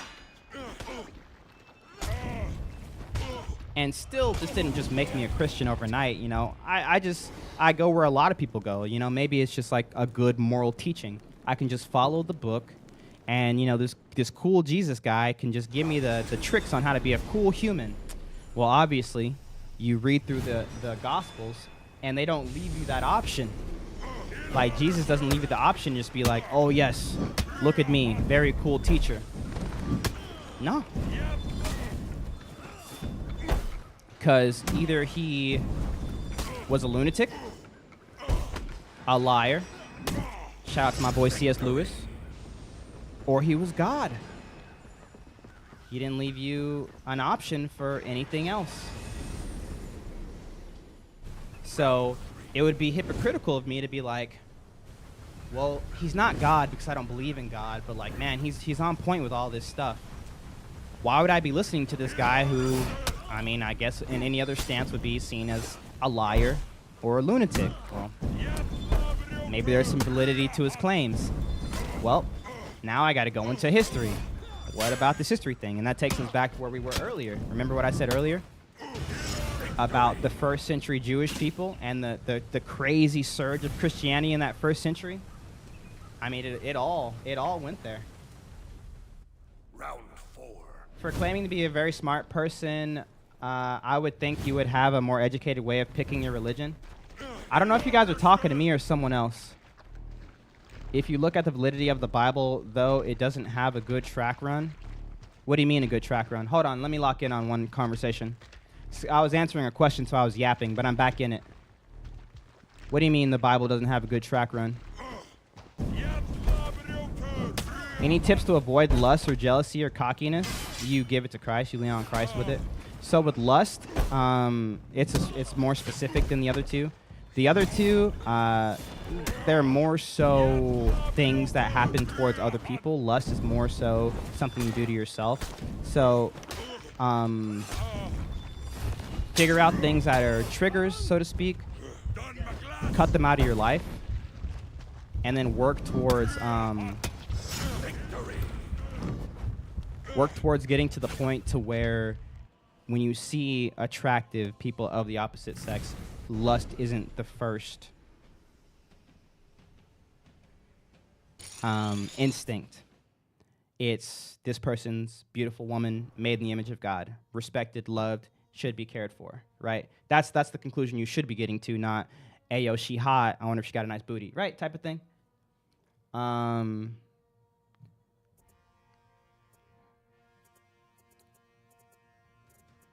very confused about what's happening in chat. What's your opinion on following the basic principles of religion and guiding your life with it while not believing in God or Jesus? Well, that's what I was saying earlier. It would be dumb to follow these basic principles without giving any trust to what they are alluding to. So, for instance, let's say I want to be an atheist, but I want to live like a Christian does. Well, obviously, that's kind of a weird thing to do, because if you're an atheist, the logical conclusion of atheism directly sort of like contradicts the logical conclusion of like Jesus being God, for instance, or the Bible being true, or whatever you want to say. So it would be dumb to just neglect your atheist sort of like conclusions for another worldview simply because you don't want to follow God, even though everything over here makes sense. Because that's where I was. I was like, I want to just take this and just apply it to my life, but I don't want to follow God because I grew up Christian and I'm not about that life, right?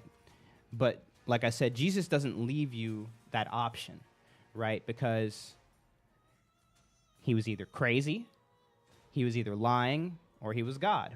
And so, I mean, are you going to listen to a liar? Are you going to listen to a crazy person? I mean, some people might, yeah, but...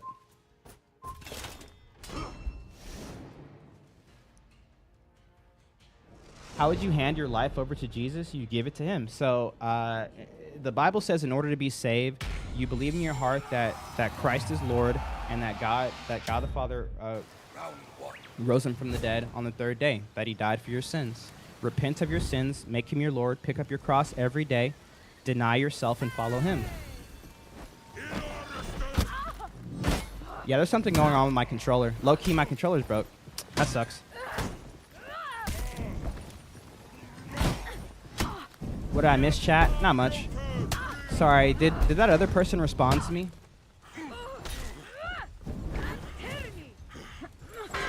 I started a conversation. I don't know if I... Many people don't know what it means to deny yourself. So to deny yourself essentially means... so read that verse in context, right? The verse is saying, anyone who fights to save their life will lose it, but anyone who loses their life for my sake will gain it. Round two. Right? So deny yourself daily, pick up your cross, and follow me. Right? Obviously, he's talking sort of metaphorically here, but how we interpret this, and I say interpret it, just read the text. How we read this is essentially saying you lose your like whole like idea of identity. So for me, you know, I was the smart, know-it-all, you know, proud guy, and you know, I wanted to get as many chicks as possible. You know, I wanted to have as much fun as possible. You know, go to all the rave shows. Not saying there's anything wrong with rave shows, by the way, but like this is just where I was. This is what I wanted, and this was the life I wanted.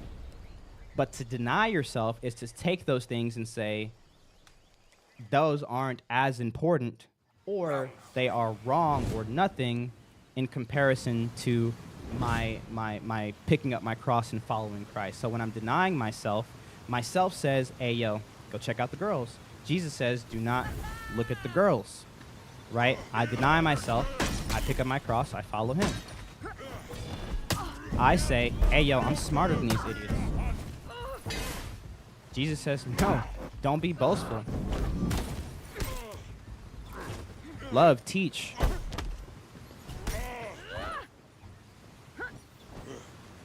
Not in a way to boast yourself up.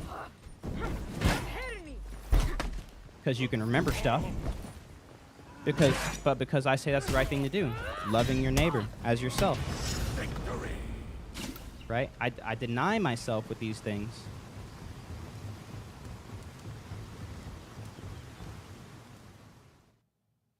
Round 4. I was saying how Paul only claimed to see Jesus but had his letters in the Bible, which I believe had an effect of Christianity. Kinda.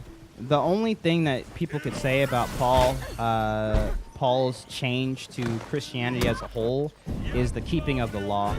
So, but I mean, if you look at Peter and James, which are other big parts of the early church, you literally see that they come into agreement with what Paul says later on. Otherwise, it wouldn't really make sense for Paul to keep a lot of those parts in, because when Paul first came to Christ on the road to Damascus, he didn't just instantly just get up and start going like, I'm the teacher. He spent time under other early Christians to learn about the way, right? But there was still dissension later on, because remember, a lot of the other people who were devout Jews, and not to say that Paul wasn't, but the Spirit talked to him differently because he was called to preach to the Gentiles. That was the whole point of Paul, right? They were saying, bro, they got to be circumcised. They got to be circumcised. They have to keep the Sabbath. They have to do this. They have to do that. They have to do this. They have to do that. And Paul's like, nah. Paul's like, nah. Those things are great. And if they're called to do those things, awesome. But that's not how they're saved. That's not how they're in this covenant. They join this covenant by believing in Christ as their Lord and Savior, and that he died on the cross for his sins and was raised on the third day. All that other stuff is awesome, and keep it if you are, have that conviction to keep it, but that doesn't make you any holier than the Gentile who's not circumcised. Under what authority was Paul allowed to say that and change the covenant? He didn't change the covenant. He understood it better than the early Christian, than the other Christians. This is why they came into agreement with him. So Paul saw Jesus, and then later, Jesus affirmed Paul's ministry, right? And so with Jesus affirming Paul's ministry, I mean, I don't know what else to say. He literally affirmed it to the disciples, because Paul wasn't a disciple, right? When Judas died, they got Matthias. So those were the 12 disciples. Those should have been the ones writing the New Testament. So what's up with this Paul guy?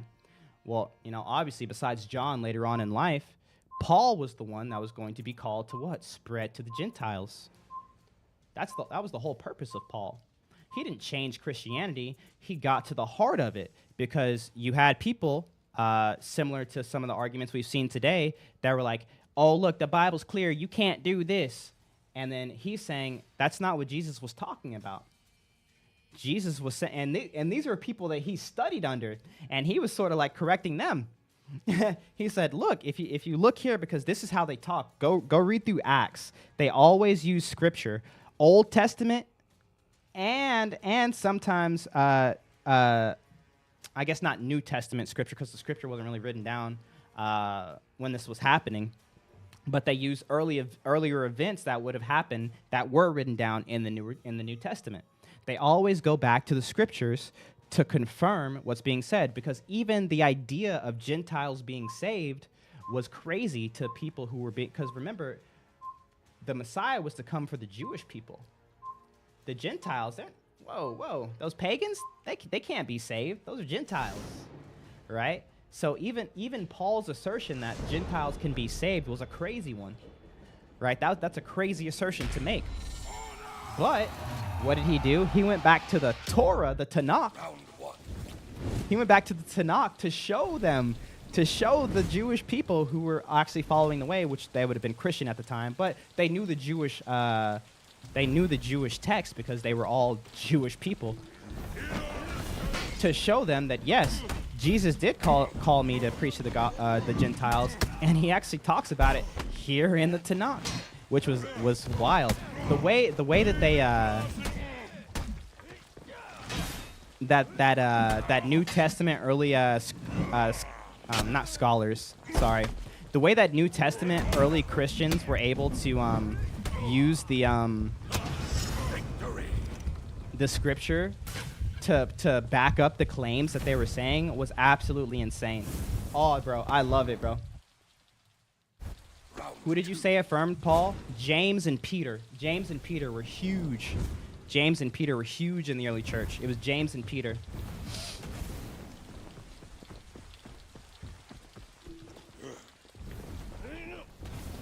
If I'm getting this right, you changed your lifestyle from partying, lively, etc., to a more domestic, settled one. Not directly. I wouldn't say that exactly, but kinda. The reason being you made bad choices on your own, but following the Bible was better ones. Well, I tested it. That's what I did. I tested it because that's how you find truth. You test it. You test it. At least that was always my conclusion, and so that's what I did. I tested it. And the tests all came back pretty conclusive. My way bad, Jesus' way good.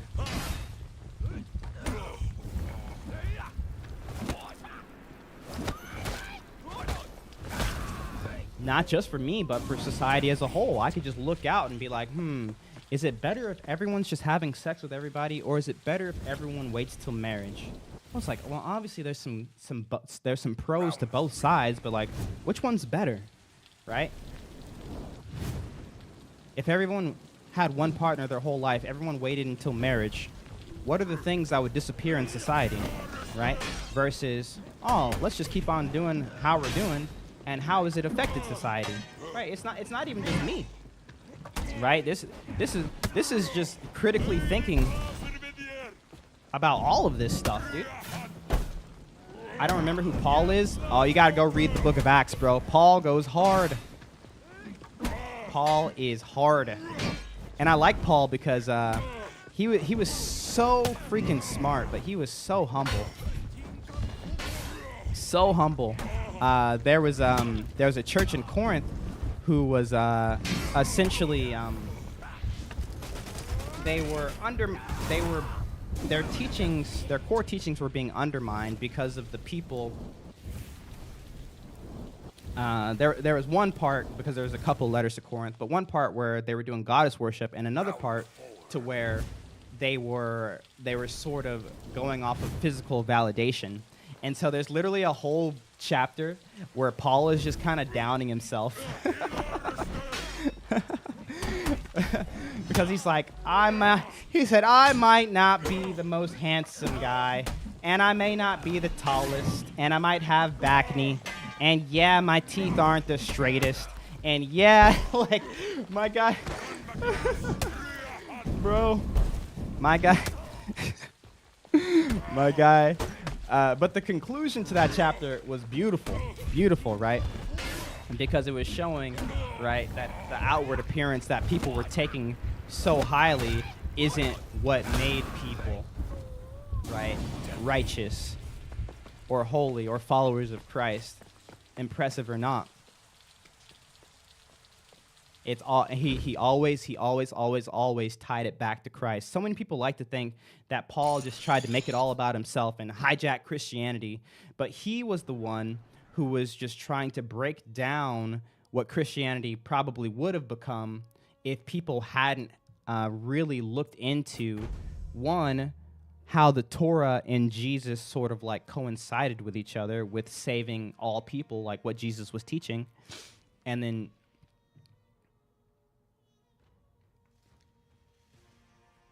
I love how your chat's very diverse and you actually pay attention to us. Yeah, I mean, my thing is I love hearing other people's points of view. Hey, let's go, Riley. I love hearing other people's points of view. The only reason I can't have conversations with people is if they make baseless claims not based off of evidence, right? I have to.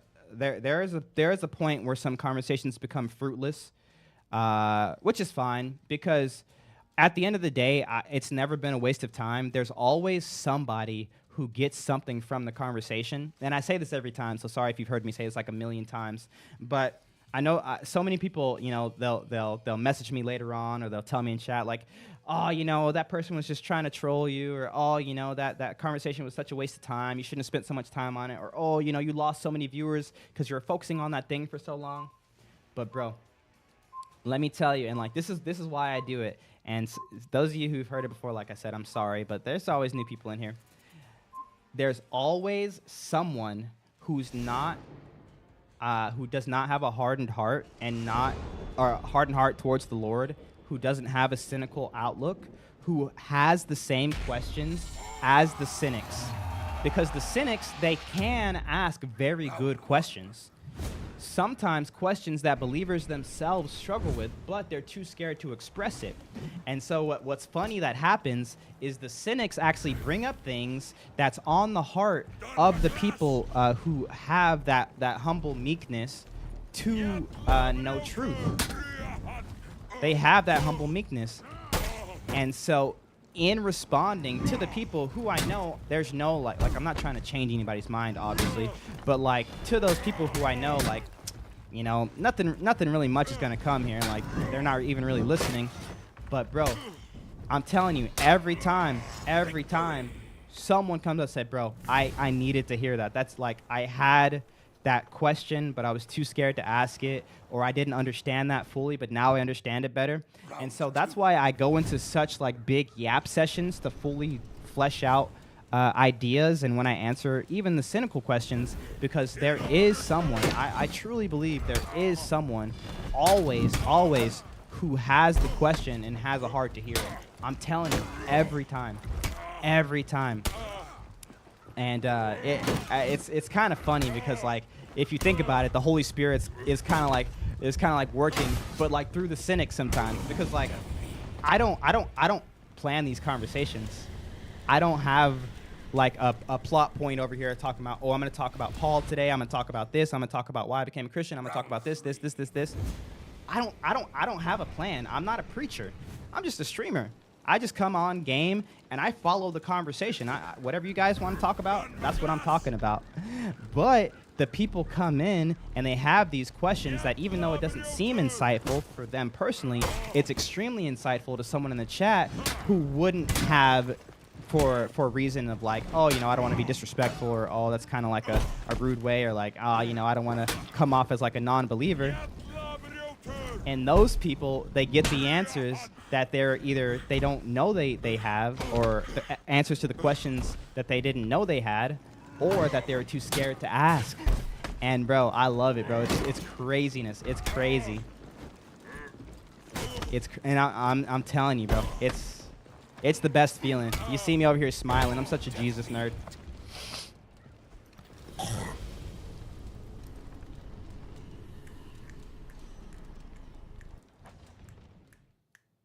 Round 4.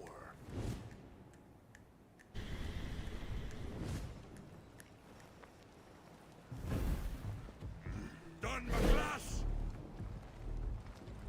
Peter's recognition doesn't mean unquestioned leadership past the Paul. Of course not. Of course not.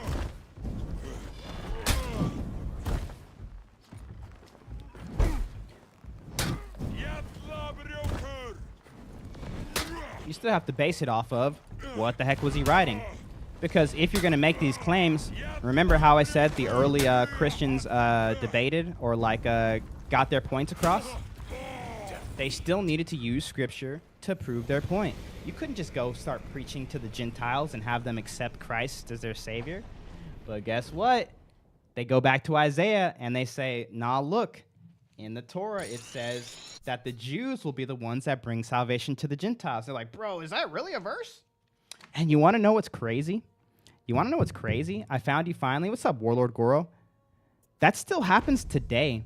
I see videos of like Jewish people who read and like I don't know what to call them, because they say they're Jewish people, but they're Jewish people who believe that Jesus was the Messiah. But they don't say they're Christians. They say they're Jewish people who believe that Jesus was Messiah.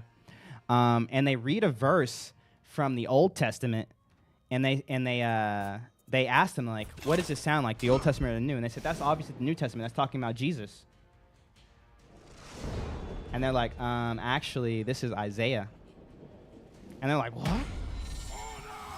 So the same way Round one. that Paul used the scriptures to sort of show people that what he was spreading was true, was God breathed and shown by the Holy Spirit, not only by his actions, but also by the Tanakh, by the Torah, or the Old Testament.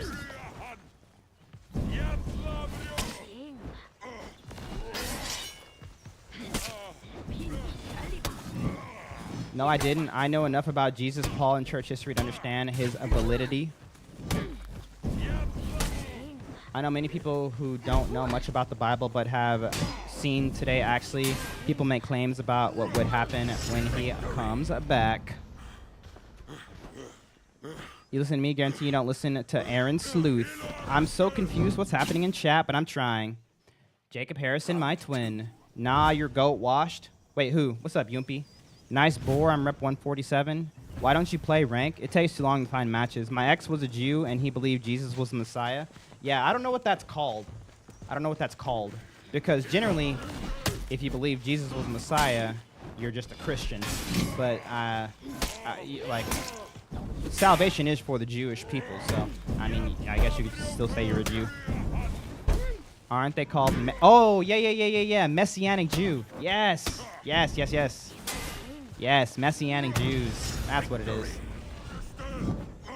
Yes. I'm just a college student that doesn't know anything. Hey, yo, none of us know anything. None of us know anything, all right? Do you hear me? But the first step to true understanding, and I mean, these aren't even my words. These are some of the smartest people in the existence of, you know, the Earth's words.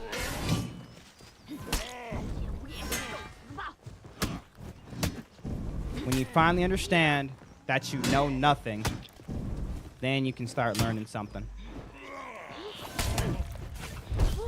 That's one of the only constants in this world. We really don't know much. So if someone is boasting around like, ah, yes, I have all the answers, I don't need to listen to you because I know the truth, they probably don't. They probably don't. They're probably fools. But like not trying to call them a bad name, but like just using biblical terminology. Fools, you know. Yo, Ronald with the gifted sub. Let's go. Let's go.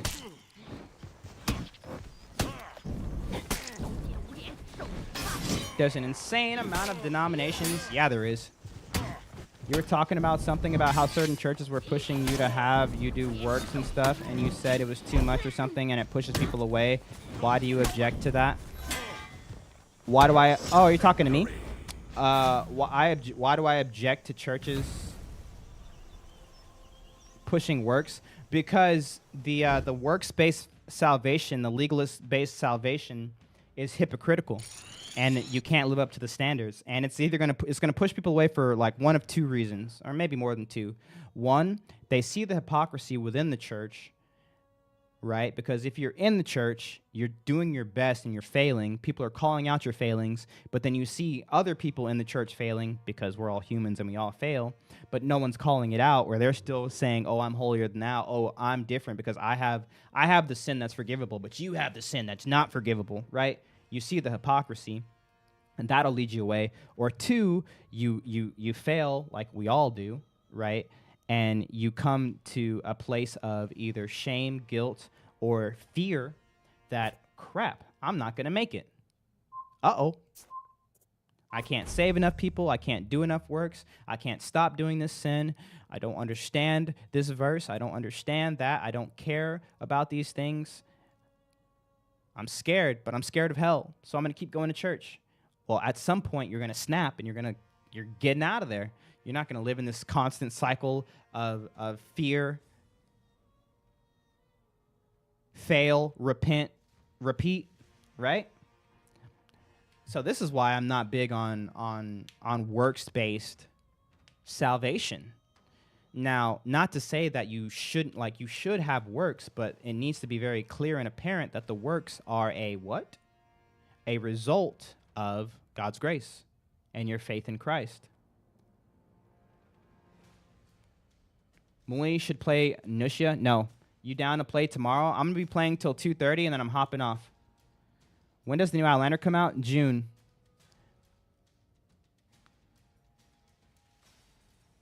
About the hot tub, let's go. Works are evidence of salvation, not the thing that earns it. Yes, exactly. Sleuth is, I honestly can't give a name to the type of Christianity. I do believe Jesus came to earth to remind humans our power. That's not Christianity. Because the whole sole mission of Jesus coming is that we are nothing. And that's why Jesus coming in the form he did was such a big thing. Jesus, who created everything, he was literally God. God. Essentially, and like, not to say that it's the worst thing ever, but kind of humiliated himself by being born a human. God had to pee. God had to eat. God had to sleep. God had to get out of the sun or he'll get sunburnt, right? This is why we read later on in the New Testament, it says, God, Jesus, even though in very nature God did not see equality with God, something to be attained, but instead lowered himself below God, below the angels, to the level of a bondservant.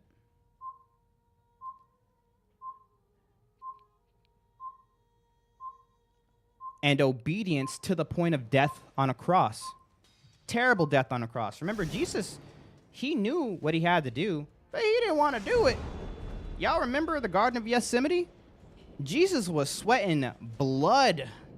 Obviously, the people at that time didn't really know what that's called, but there's a medical term from that, right? Intense anxiety, intense fear.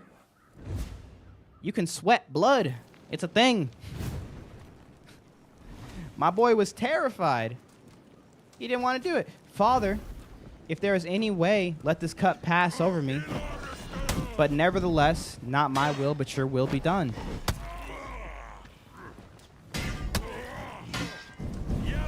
You can cry blood too? Hey, that's just gross.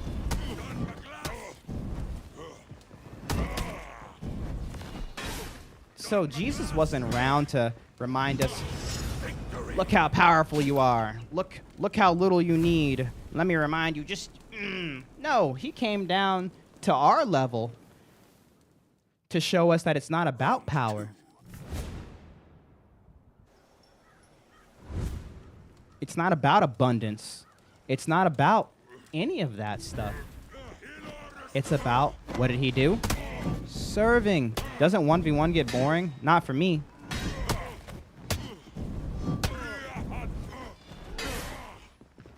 Serving one another. It's our purpose. I don't know if you guys have ever wondered, what is my purpose? I'll tell you what the Bible says it is. It's to serve one another. Serve God, serve one another.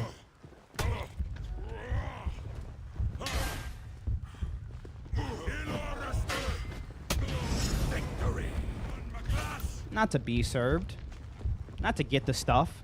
Why do you think so many people, they get the money, they get the cars, they get the girl, they get the job, they get the career, they get the education, they get the blah, blah, blah, and they go, ugh, dookie cheeks. I need to have a midlife crisis because all this stuff that I thought was the purpose of me being here has left me empty. Let me go buy an expensive car. Dang it, that didn't work either. What is your purpose? To be powerful. No. No.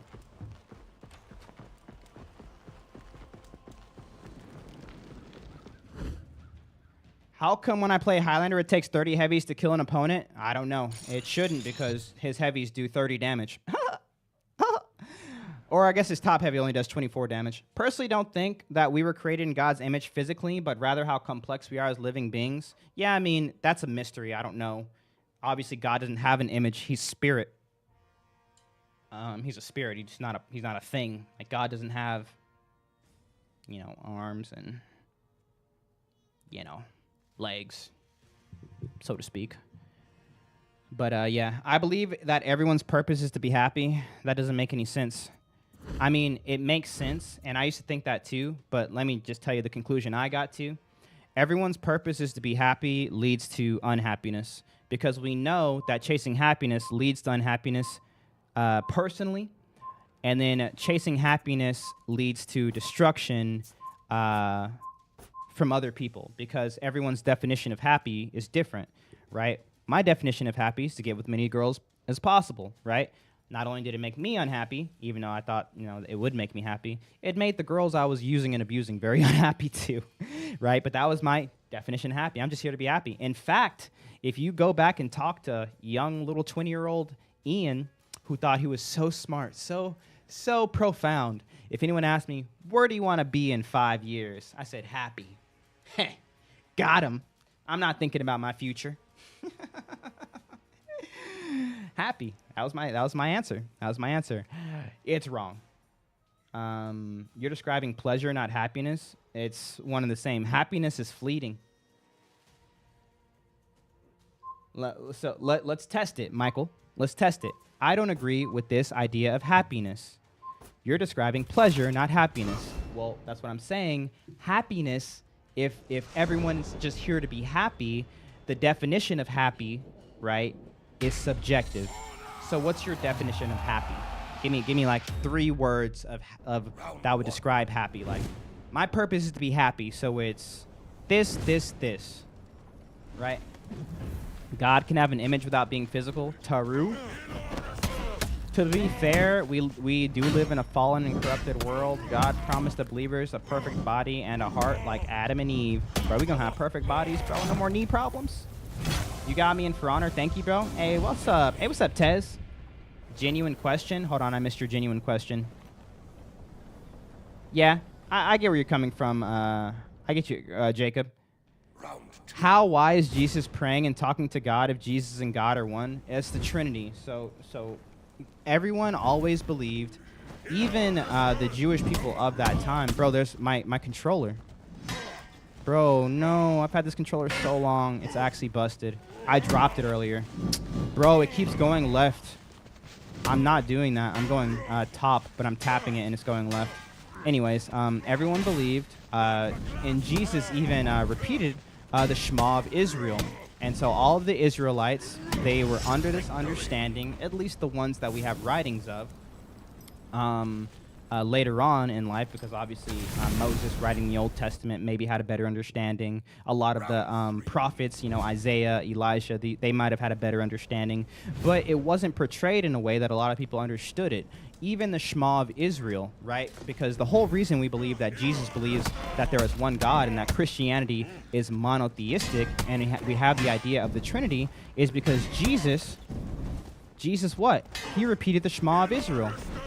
Hear ye, O Israel, the Lord our God is one. Now, that's not exactly what it says, because because it was a different language. And if you go back to the Hebrew, when you're repeating the Shema of Israel, it says, Hear ye Israel, Yahweh, Elohim, Yahweh, or God, God, God, one. We filled in the rest of it to make a full sentence. So, hear ye Israel, name of God, name of God, name of God, one. And then we started to get this realization that, wait, this Jesus guy was saying that he's God, but he's the Son, the Father is God, the Holy Spirit is God. And so they started going back to the Tanakh, the scriptures, because this is where they had their Holy Script. This is what they had it from. This is what they needed to go off of, because Jesus confirmed the scriptures. And if Jesus was going against the scriptures, then obviously we got some blasphemy going on. But oh my goodness, what happens when you go back to the Old Testament? You see God interacting with God. You take it philosophically and you come to the understanding, in order for God to be perfect without needing someone else, but also being loving, He needs something in eternity to love. Otherwise, God would be reliant on us because you can't love if there ain't nothing there to love. You're just like there's got to be something. And so we have this perfect triune God, perfectly in unison, one being, in essence, God, in three persons, in God the Father, Jesus, and the Holy Spirit, loving each other perfectly. And so we still have this soulmation of the God that we know, because it actually breaks apart if it's just one God on a throne somewhere saying like, yeah, I'm him, Himothy. But I need to create stuff in order to love, because, that's... But like I said, all throughout the Old Testament, you see it. You see God talking to God. You see the Spirit of God. You see the angel of God. You see God. Like, it's everywhere. But no one realized it. No one realized it until Jesus came and was, like, speaking these things. Because, remember, he was crucified for blasphemy. That was the whole thing. He was crucified for blasphemy. You can't claim to be God. Because to them, he was claiming to be the Father. But they didn't really understand what he was saying, right? Because they thought he was claiming to be the Father. Jesus is not the Father. He's not the Holy Spirit. They're distinct persons, but they're one being, one in essence, God. What we know as God, like because God is a title, so the characteristics of this thing is God. And that's what Jesus was teaching. And so we have this thing that, honestly, most people were probably... just counting off as blasphemy. But as soon as Jesus rose from the dead, they were like, oh, crap. We got to look into this. Let's go back to their scriptures. What scriptures did they have? The Old Testament. They weren't going back and reading John 1, right? Most of the apostles were dead when John 1 came. In the beginning was the Word, and the Word was with God, and the Word was God. No, John wrote that in exile in probably like 80 AD, near the end of the first century. So they had to go back to the Torah, and guess what? They found it. It was littered all over it. Even in the Shema of Israel, the one thing people point to when they're like, look, Jesus says there's only one God, so how could he be God? Oof. Hear ye, O Israel, Yahweh, Elohim, or I should look up the actual Hebrew, but it's like Yahweh, Elohim, Yahweh, three distinct names of God. One, Akkad. And you want to know that word Akkad that they use there? It's used somewhere else in the Bible, and Jesus uses it. You want to know where? Aw, bro. Dude, the Bible goes so hard, man. I love it, bro. They use it when talking about marriage. The Pharisees came up to Jesus and they said, they were testing him. They were testing if he was truly a prophet, who he said he was, and they were trying to get him to walk back or to contradict what previous prophets had said, because that's how you test a prophet. You go to the previous prophets that you know are trustworthy, and then you test the new prophets to the old prophets. And Jesus had just said something profound, right? And they were like, Moses said that it was okay to be divorced in these circumstances. You're going against the prophet? You're going against Moses? And Jesus says, in that time, because of the hardness of your hearts, it was allowed for a time. But in the beginning, when God made everything good before the fall, it was not that way. Because the man, and he told us what marriage is supposed to look like here. He said the man is supposed to leave his house, and the woman is supposed to leave their house, and they are to come together as Akkad. One. Wait, two people? One? Akkad. Why would he use that word? Hear ye, O Israel, the Lord your God is Akkad. It's a compound one. It's one. It's unity. It's the same thing. And so, like I said, bro, you found. I can't win the Highlander mirror. Hey, you did great, bro. Bro, you found it. But you found it everywhere. It's littered across the Old Testament. And then not only were they finding the plurality of God, the Trinity, right? Obviously, the word Trinity is not in the Bible, but you see the Trinity being taught all throughout it. But you started to see Jesus. You started to see Jesus, even Jesus' words on that cross. You remember, another thing people try to claim that Jesus wasn't God? They try to use his words on the cross,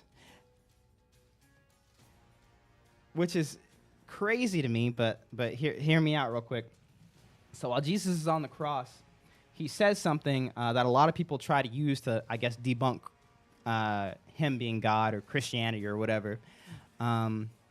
He says, my God, why have you forsaken me? My God, why have you forsaken me? And, bro, I'm yapping, bro. I am yapping. Can you show me how to play VG? Not really, but I'll try. But, and everyone's like, look. He's talking to the Father. He's praying to the Father, for 1. 2, if he was God, he would have known that he was going to be forsaken. He wouldn't have said that. 3, blah, blah, blah, blah, blah, blah, blah, right? They all say that. Bro.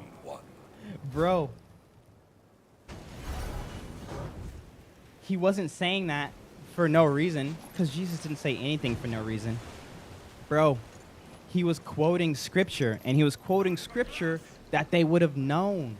It was Psalm 22. He was quoting Psalm 22. And them knowing Scripture very well, because the religious leaders were the ones who crucified him, remember? They would have known exactly what he was talking about by that.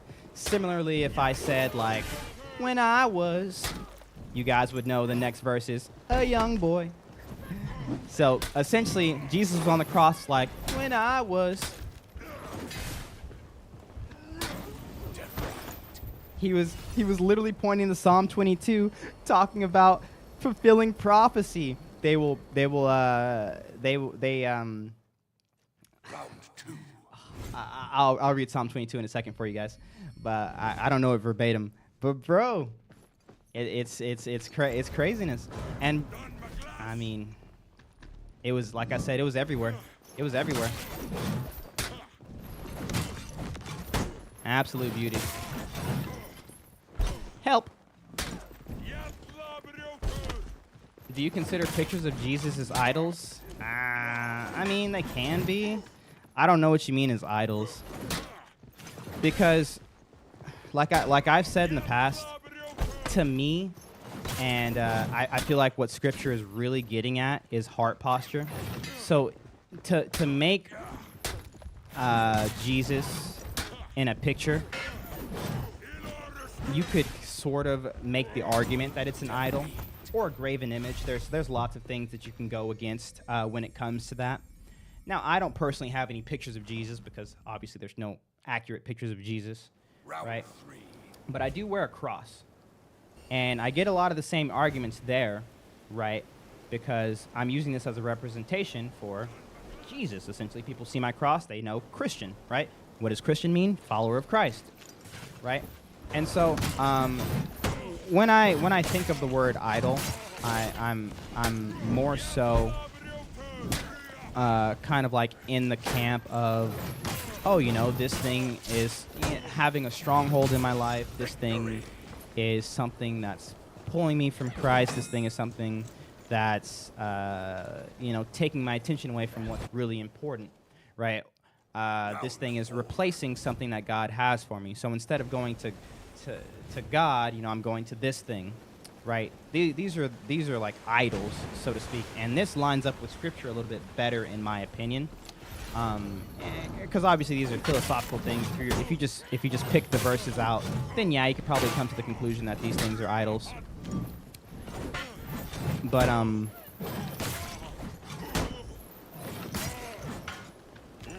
to me, it's definitely more of where your heart's at with it. So if, for instance, I had this cross around my neck, and instead of letting me bring this use this cross to bring me to the remembrance of Christ.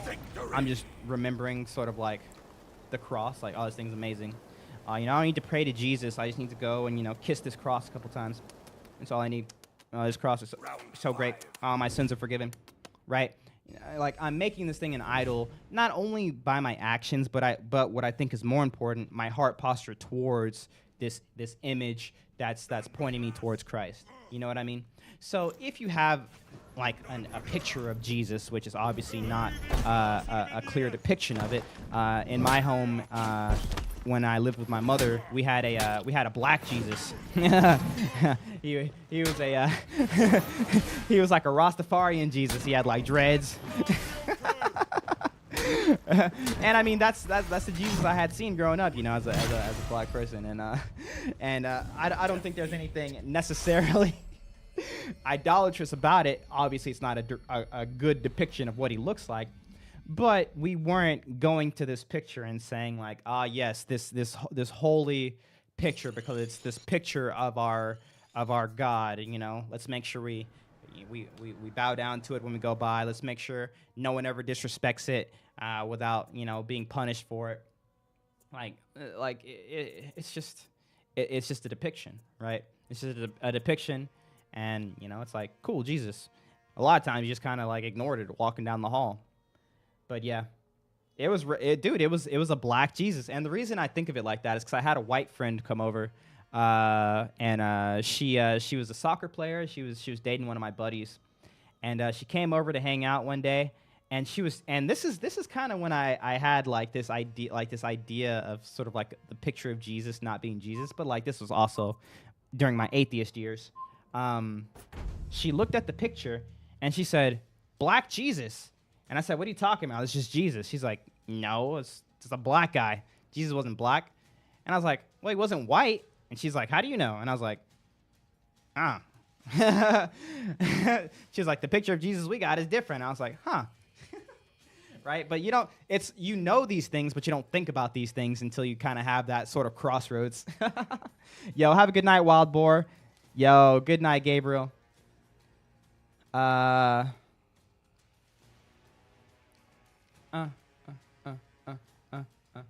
didn't hear your point clearly, but you said, did you say the cross was an idol or not?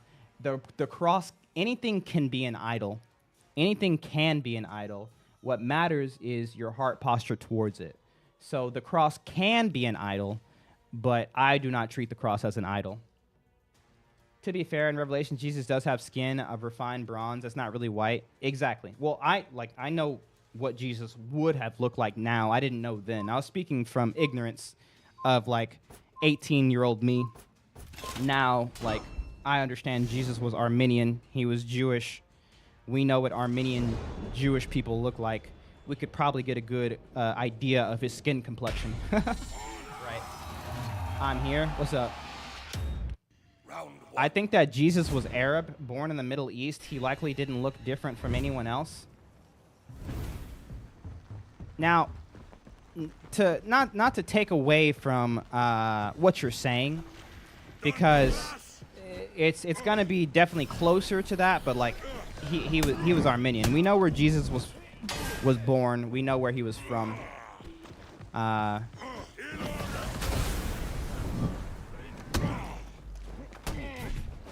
And not to say that the Arab Peninsula just didn't exist at that time, but it definitely wasn't to the same extent that it was, 600 years after Christ.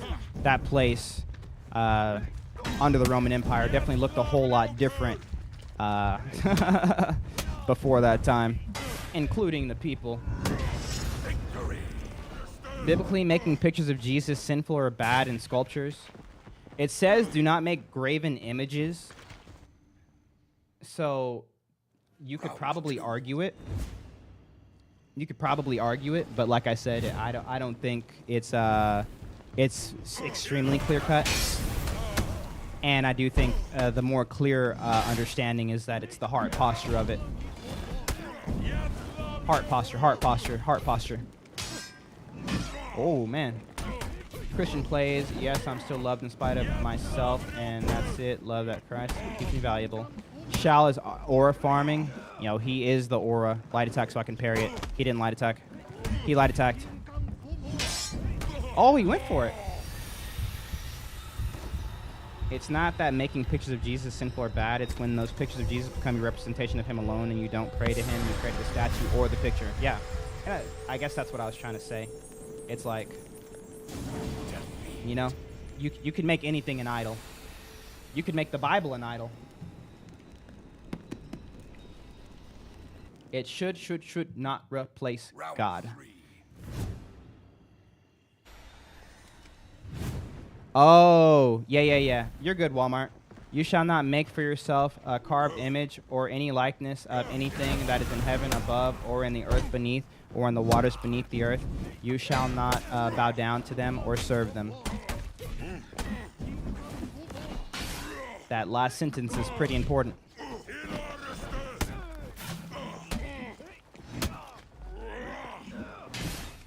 Hello, what's up, Joshua? I don't know, seems clear to me not to be that guy. I feel like we're saying the same thing, but maybe you're taking the image part more on par than the...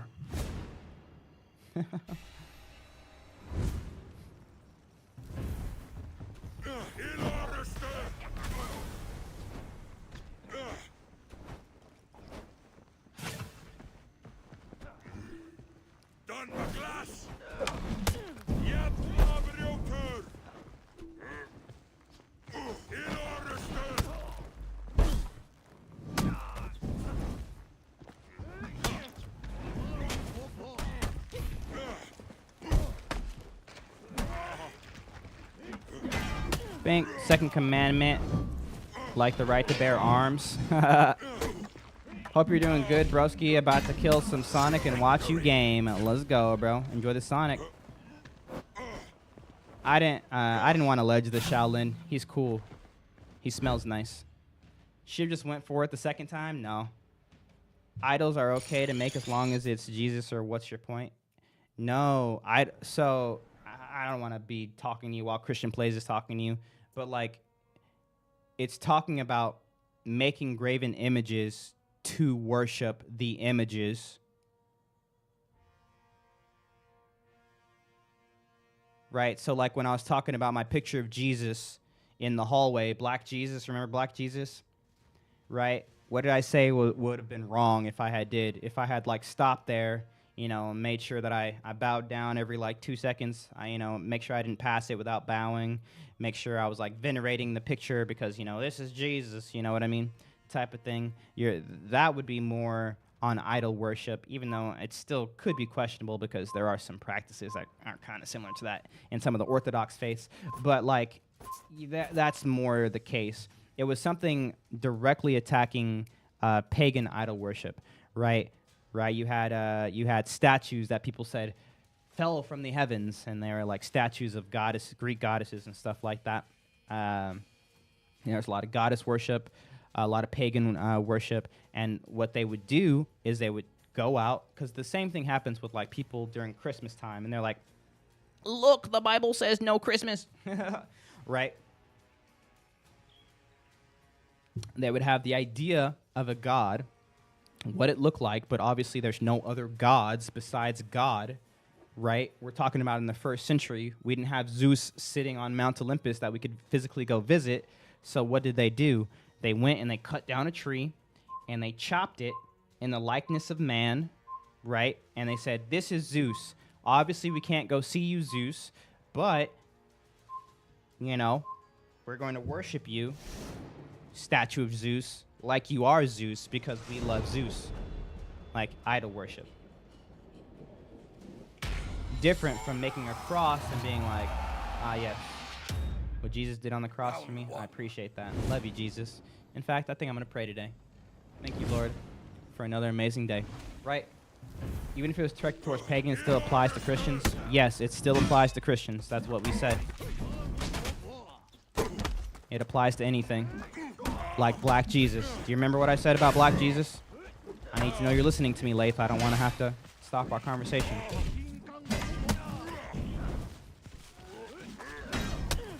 What's the best way for me to find Jesus and God without ever being Christian or anything? You look for truth. I am confident if you are able to humble yourself and start actually asking questions like you're asking now, Webby, you're going to make your way to Christ. Like, I'm that confident.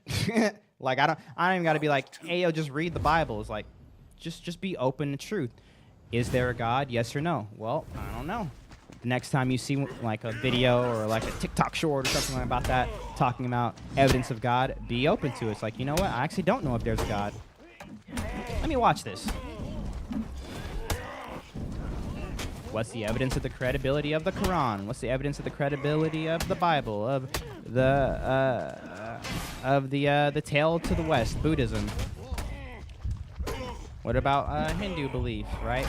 When you become open to truth, you start being open to hearing people's correct theologies or correct explanations of their worldviews. Because if you're not open to truth, you hear someone else's worldview and you say, that's not true, I don't care. I'm not going to listen to it, right? I don't need to talk to some Buddhist talking about what he believes. Stupid. But if you actually care about these things, you care about truth, you're going to be more open to hearing these conversations. And when you see someone like me, who's a Christian, instead of saying like, hey, yo, you're dumb for believing in the Bible because you heard that game of telephone, it was obviously corrupted because it was translated from Hebrew to Greek to Latin to English. So obviously, you know what happens in a game of telephone when there's like, 20 people and it gets to the 20th person and the message isn't even the same, right? There's a difference between saying that and, yo, who's Jesus? Like, who is Jesus to me? Why should I believe in this Jesus guy? Right? You're open. You're open. And so I'm 100% confident you'll find your way to Christ if you keep that mindset. Because Jesus is the way, he is the truth, he is the light. No one comes to the Father except for through him. If you care about truth and someone comes up to you and is like, oh yeah, you know what? All religions, they pretty much just say the same thing. Don't pay attention to all those pesky contradictions. That's just people trying to confuse you. Just do your own thing and believe that you're a good person. You're going to be like, that's a claim. I need evidence for that claim. Because people make claims for everything, right? Jesus made claims. Muhammad made claims. Buddha made claims. The claim I just used as an example was a claim, right? Some people think they're being open-minded and like affirming or something like that, but really they're just making another truth claim. Oh, everyone just has their own truth. That's a truth claim. Oh, all religions, they essentially are saying the same thing. It's just leading, you to God or your purpose. That's a truth claim. It's not really about any of that religion stuff. It's just about, finding happiness. That's a truth claim. These are claims. Start to learn the difference between a claim and an opinion. Because if someone makes a claim, you better not believe it unless they can back it up with evidence. Otherwise, you're a fool. They will take you for your lunch money. And it could be someone as stupid as 22-year-old me who's good at talking, just straight up leading you astray because I think I'm that guy. Perfect example, there was a guy who when I was 14 or 15, he was a senior. His name was Patrick. Love Patrick to death. This is not a down on Patrick, but this is just an example of not looking into the evidence of someone's claims, right? I was the smartest guy in my well, I think I was. I honestly don't remember. But like I was the smartest guy in a senior or freshman or something science class, because I went to one of those schools where they let or you have to test to get into for middle school. Gifted and talented. I was in the gifted and talented program, and because of this, instead of doing like math in 6th grade, I was doing like algebra 2, and then I went to geometry, then trigonometry, and same with science. Like instead of starting with like the basics of science, I was doing like high school level stuff in 6th grade. And remember, I'm just good at regurgitating information.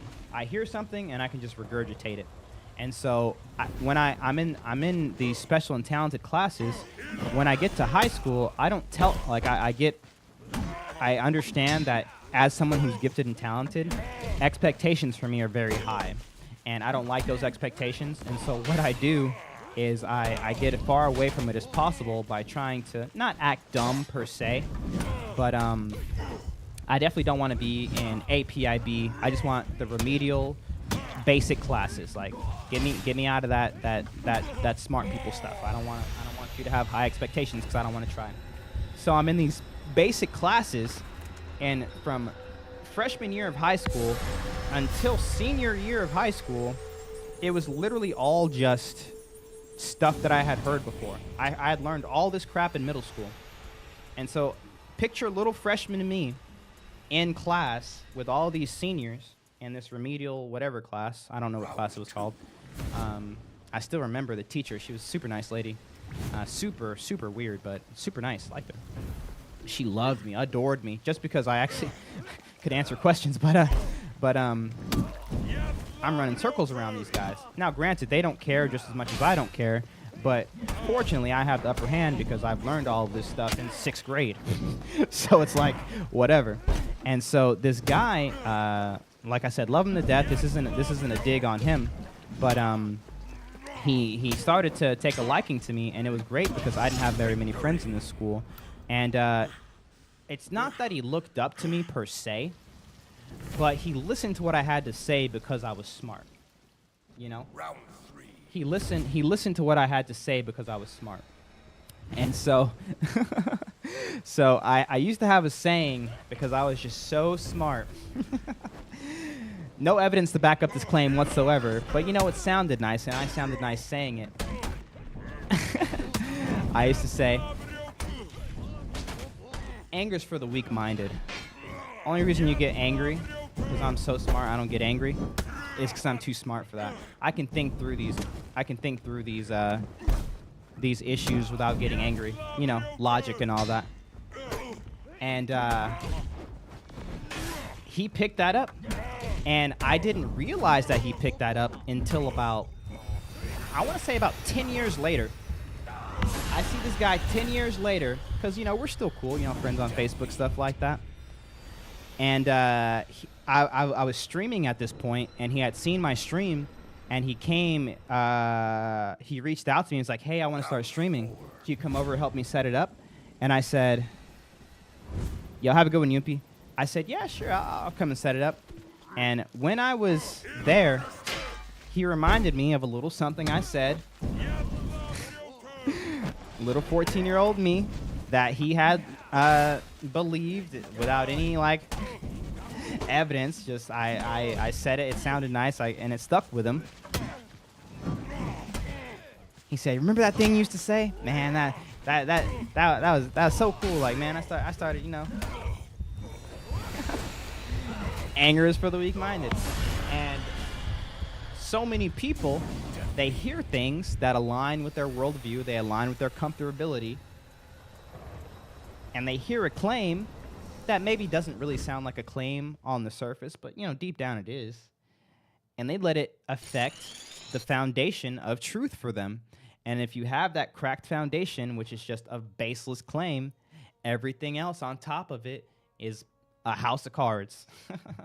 And so as you are looking for truth, make sure you're not just looking for comfortability, because that's what a lot of people are looking for. You know, what is the worldview that allows me to not change anything, but like I could still kind of find truth? And, you know, all the smart people think that it's true. So, you know, I want to make sure that, you know, they all figured it out and I'm just with the smart people. No, it's not about comfortability. It's about what matches up with reality. And like I said earlier, this is the thing that brought me to Christ, because I was testing reality, right? Remember earlier I said I was testing things based off of my actions versus the actions of the Bible, right? I was testing reality to see which ones lined up with reality the most. So yeah.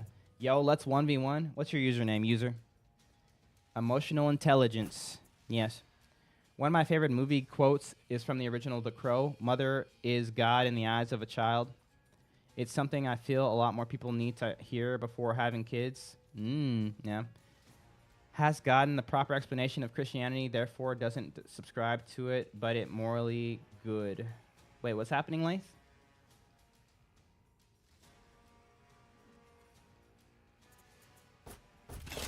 You said you don't know the proper explanation of Christianity? I can give it to you if you want.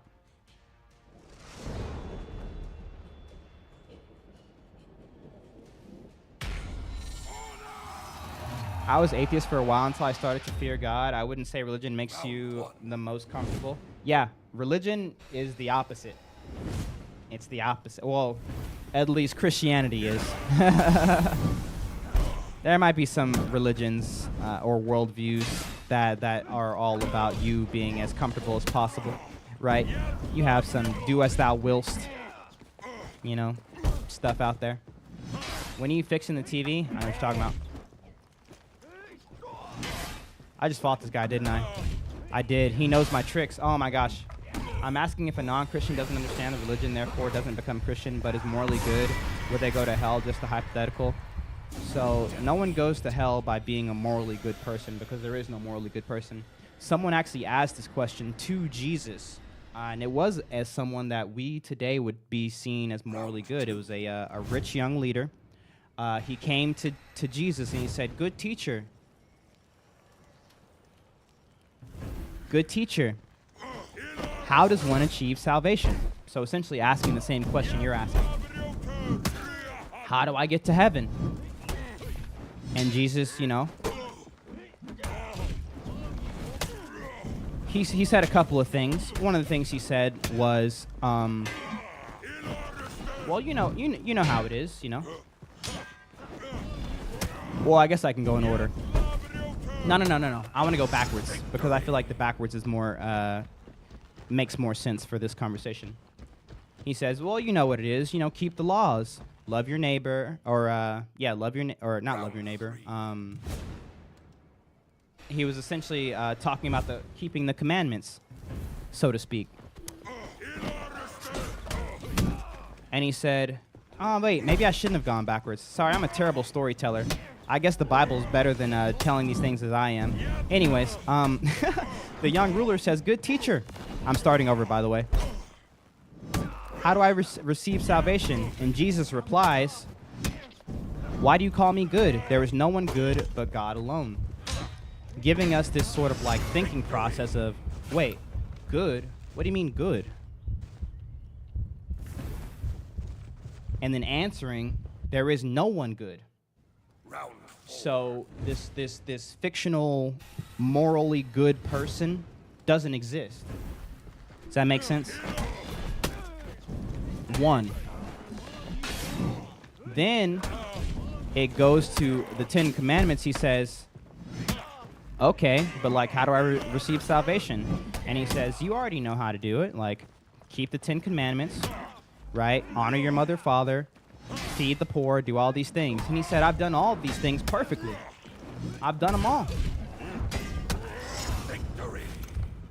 And Jesus examined his... What's important, chat? Remember what's important? What's the most important thing? What's the most important thing? Yo, GG's Bosmer. Jesus examined his heart. Heart. It's all about the heart, guys. It's almost like this makes sense or something. And what did he find? He found a love for wealth in it. And he said, you specifically sell everything you owned, give it all away, give away all the profits, and come follow me. And the guy was like,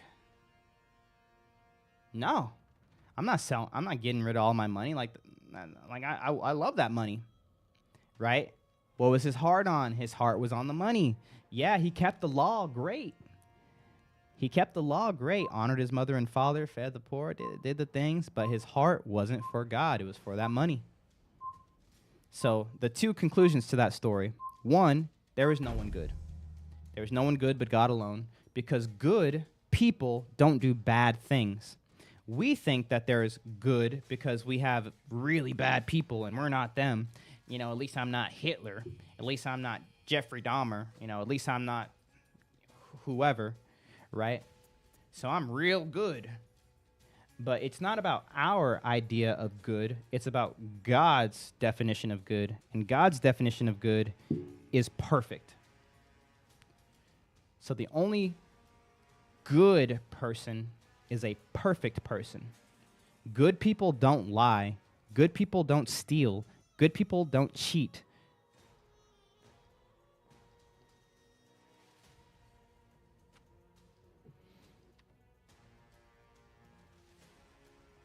What about the context of someone who hasn't heard of Christianity? The Bible goes over this, right? It talks very clearly about people who were in heaven who never heard the name of Jesus, right? They never heard the name of Jesus, but in their humility, they lived their life together with Christ, with God. They put their faith in him, and Jesus' work on the cross was applied to their death. We have a conscience. We all do. We all do. Now, God makes it abundantly easy. Listen to me. He makes it abundantly easy to choose him. It's not hard. The evidence is robust. The barrier to entry is on the floor.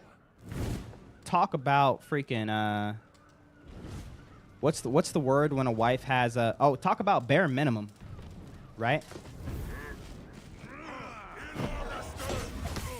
But we have Jews and Gentiles alike who never heard the name Jesus, named to be in heaven.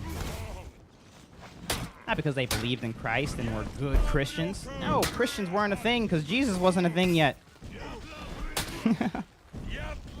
We have a conscience, and that conscience lets us know if we're doing right or wrong. If you choose to deny that conscience and continue to do wrong, you're choosing a life separate of Christ. We know we have a conscience. It's the alarm system of, hey, you should not have stolen that. Hey, you should not hurt that person. Hey, you shouldn't have lied. It's that guilt, that shame. It's that alarm system that we all have.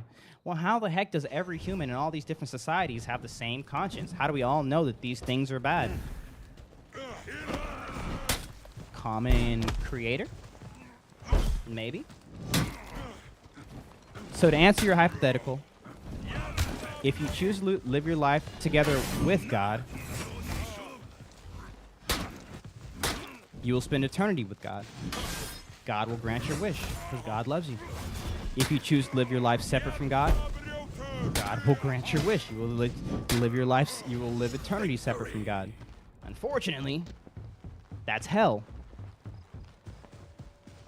Now, hell has been seen in a couple different ways. It's not like the Dante's Inferno thing. Jesus doesn't really talk about hell that much, just a couple times.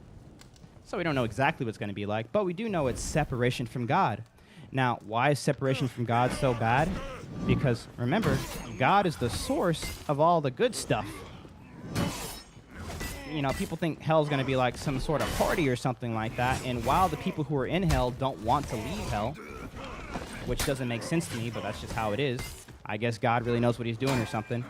Go look at the rich young ruler and Lazarus, right, in the Old Testament. The New Testament. But there is no goodness without God because God isn't capable of being good. Goodness comes from God. There is no love without God because God isn't capable of being loving. God is love. Love comes from God. So when you get separated from all that good stuff, you know, when you smile, hey, that's God. When you're happy, when you feel the flutters, all those things, you know, make you feel good, that's God. And you get separated from all of it. Now, obviously, some people are like, that's not fair. But I don't have enough evidence. But God didn't do X, Y, Z for me. Why should I believe in him? God can't be loving and send me there. Well, we have Bible verses that are telling us very clearly that God doesn't want anyone to perish. You remember that very famous verse, John 3:16? You guys know John 3:16, most popular Bible verse ever because of that Tim Tebow guy. For God so loved the world that he gave his only begotten Son, that whosoever should believe in him should not perish but have everlasting life. Well, now we have like the way of everlasting life. But if you read a verse down, we literally see God saying it is not his will that anyone should perish. Do you hear me? Anyone. It is not God's will that anyone should perish. Because hell wasn't made for humans. Hell was made for the angels who willfully denied their positions to try to run a coup with Satan. That's what hell is for. And you get this kind of like clear picture when you start to realize that, okay, hell's not for humans because God wants all humans to be together with him. But hell is for these demons and these angels, and the demons and the angels are the ones that are tempting me to do bad, and hell's for them.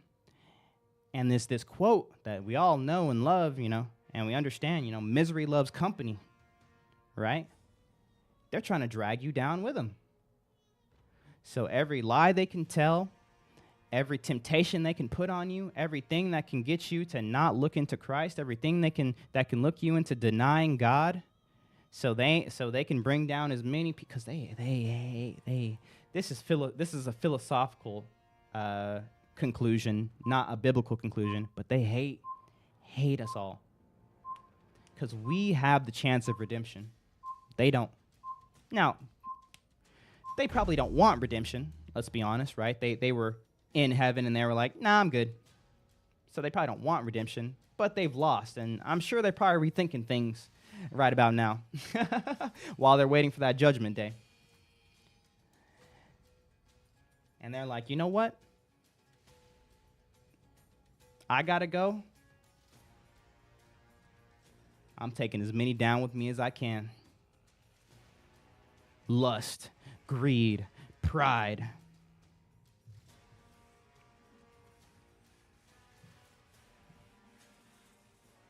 I'm going to do whatever I can to get people to want to live the way they want to live, separate from God, because I ain't going down by myself. Like I said, it's a philosophical conclusion, but it makes sense. Yo, have a good one, Webby. I'm gonna keep looking in my heart for Jesus and God. Thank y'all. Yeah, of course. Round one.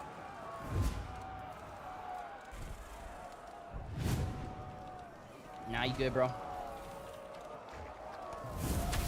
Preachers should be scholars. Many that I know are. Yeah, if you're a preacher, I'm pretty sure you have to go have some sort of theological degree.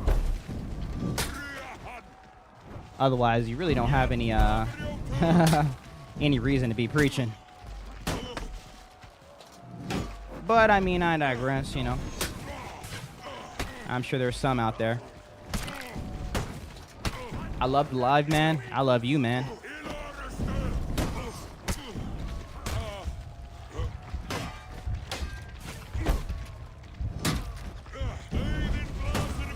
Bro, my controller is broken.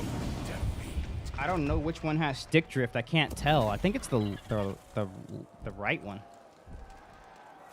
Not Clifford Connetly, which a Christian play mentioned he went to for biblical info. Yeah, I use a lot of Cliff's verbiage sometimes. He makes a lot of good points. In a good way that people can understand, too.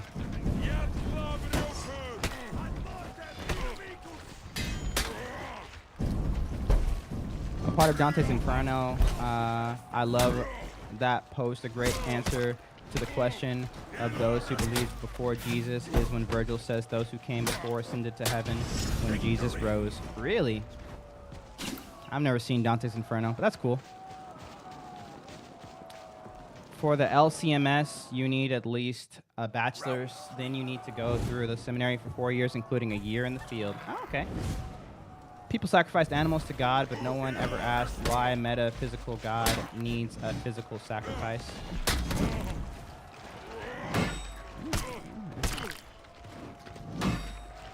$5 million sub goal, and we get a new TV in the background. Let's go. Let it be done, Kitty the Cute. Remember this day. 5 million subs, we replace the TV. I got clapped. Will you stream tomorrow? This is my stream. This is my tomorrow stream. It's 10:44. I'm gonna be streaming till like 2:30. Round four. You're definitely tired. I can hear and see it. Yeah, I'm probably going to have to switch games soon. Go when you don't die in battle.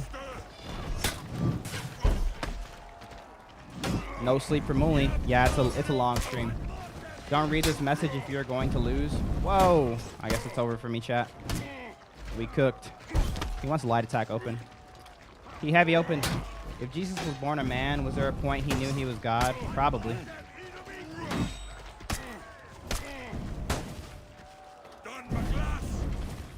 Sleep is for the weak. Taru. What other games do you play? I play Rivals, but I haven't played in a couple of weeks. But my main got buffed. I'm a cap main, and so he got buffed, so I could try to play that. But there was that new RuneScape game that just came out. I feel like that might go kind of hard for like an all-night stream. It's like that RuneScape survival game.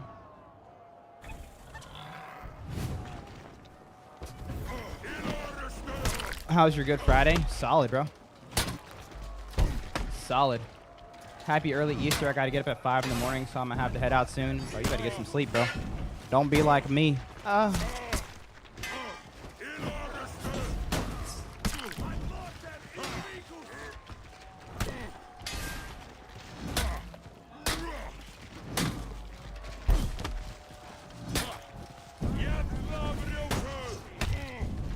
Nice.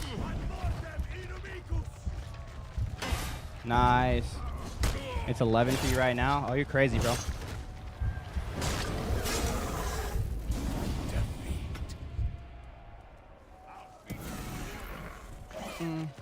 I can handle like 3 to 4 hours of For Honor. Don't know how you do it, Muli. Let's go. How long have I been live? 7 hours? Sheesh. Why did God have to sacrifice himself, Jesus, to himself in order to save us from him condemning us to hell because we are sinners? It doesn't make sense to me. Well, it's not, so I guess you start with the characteristics of God, Daryl. God is not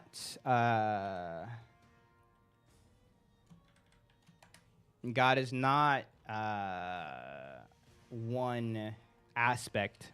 He's all of himself in full formation. And if he ever stopped being any of his characteristics, even a little bit, he would actually cease to be God. Because remember what I don't know if you were here earlier, but God, he's not capable of being good. Like I'm capable of being good, but like he is goodness. Like goodness comes from God. Like God doesn't create the laws of justice, right? Morality. These are things that emit from him because he is just. God isn't capable of loving. He is love. Like love comes from God. So with every action, and this is something that this is something I want you guys to really pick up on, because when people try to come at an action of God, notice how they do it. They try to hone in on just one characteristic of God, and they try to heighten it over everything else. Let me show you how God doesn't exist. If an all-loving God couldn't do X, Y, Z, whoa. Remember, if someone talks about an action of God, you need to be able to see all of the characteristics of God in full display and complete fullness, or that is you are now outside of who God is, right? God is not capable of denying his character. Otherwise, he's not God. So what's this whole thing about the cross, right? Well, why? I'm tired. Sorry. Well, why do we go to hell, right? Would be the start of that. Well, we go to hell because we commit sin. The wages of sin is death. So the Bible talks about sin as wages, the wages of sin. So it's a debt, and it's a debt that accrues interest depending on who you commit the sin against. So if you smack your friend in the playground versus if you smack the principal, you're going to have 2 different punishments because of the authority of the person that you slapped. You know, and then if you go slap the police officer when he comes to arrest you, and then you slap the judge, right, the punishment gets worse and worse. Now imagine slapping an infinite God, right? You have an infinite punishment. That's not just an infinite punishment, but also accrues interest because you keep on sinning, right? So we go to hell because we are bad people. Like, we deserve hell, right? I know the commonality of today's world is, oh, you know, we're not really that bad because we're not Hitler. You know, oh, we're not really that bad because we're not Jeffrey Dahmer, right? But goodness, how God would describe it and how the Bible would describe it, is perfection. So ask yourself, how many perfect people do you know? Never told a lie, never cheated, never stolen anything, never hated anybody, never done any of these things, right? Oh, well, crap. We got nobody. So God sees us essentially from the time of the fall, failing every step of the way. Because even though it's not directly said, I'm sure if there was even just like a couple people who could have upheld the law, he wouldn't have done the sacrifice. If there's just 3 people in heaven, so be it. You know? If they were capable of being perfect is what I'm saying. But the Bible clearly states that there was not one. And then reality shows us there is not one. We don't know any perfect people. Even the best people we can think of, we know they've stolen or lied or done, they've sinned, essentially. So you have these wages that need to be paid against a judge that is just, not capable of being just, but is just in all, is justice in essence, right? Justice emits from him. So it would be unjust for him to let us off of the hook for a debt that we need to have paid. So let's say someone hurts your mom. They go in front of the judge, and the judge is just so merciful and loving, and they say, you know what? I know that you hurt this guy's mom. You know, you did unspeakable things to her, but I saw you did this, that was really good, and you fed the hungry, and you were really nice, and you're a dad, and you don't have any prior convictions, so I'm going to let you off the hook. You would look at that judge, and you would say, this is not a just judge. He's not on trial for feeding the hungry or being a dad. He's on trial for what he did to my mom, and you're letting him off the hook because he did a couple of good things? Like, no, that's wrong. Similarly, God won't let us off the hook like we think, like some people like to think, in like a kind of scale situation, because we've done some good things. Oh, you know, God knows my heart. He knows my intentions. I'm really a good person. Well, God says there's no one good, not one, right? Because when he says good, right, he's talking about perfection. And so in order for God, because remember, we're not just talking about God's justice now, we're talking about an action. Now we have to bring everything else in. Well, where do we see, what else do we see on that cross? We see justice, but now we look over and we see that it is God paying the debt for our sins. So now we see love. He's sacrificing himself for us. So now you have mercy, you have justice, and you have love. You have mercy because it's undeserved. There's nothing we can do to earn it. And you have wrath because God's justice has been fulfilled in Christ's brutal death on that cross. Like, you have all the characteristics of God perfectly clashing on the cross. It would be unjust for, honestly, like any other way of it happening if he was just like, all is good, all is forgiven, right? You're going to look at that person that really did something wrong to you in heaven without even, you know, accepting that they did something wrong, changing their ways, and you're going to be like, bro, that guy SA'd me when I was like 8. What the heck's he doing in heaven? And he's like, I'm not sorry about it either. And you're like, what the God, what the, like, how is this justice? Obviously it's not. So why did Jesus need to die on that cross? Because God is incapable of going outside of God's character. So whenever you look at any action of God, you need to be looking for all of the characteristics of God. And if someone's ever like, look, God can't be all powerful because X, Y, Z. And you say, okay, but what about God's love? What about God's mercy? What about God's wrath? What about God's justice? What about God's... Because, like I said, in any action, all of God's characteristics need to be on display all at once, or we have a different... We're not talking about the right God. Does that make sense? I was trying to explain the Calvinist predestination stuff.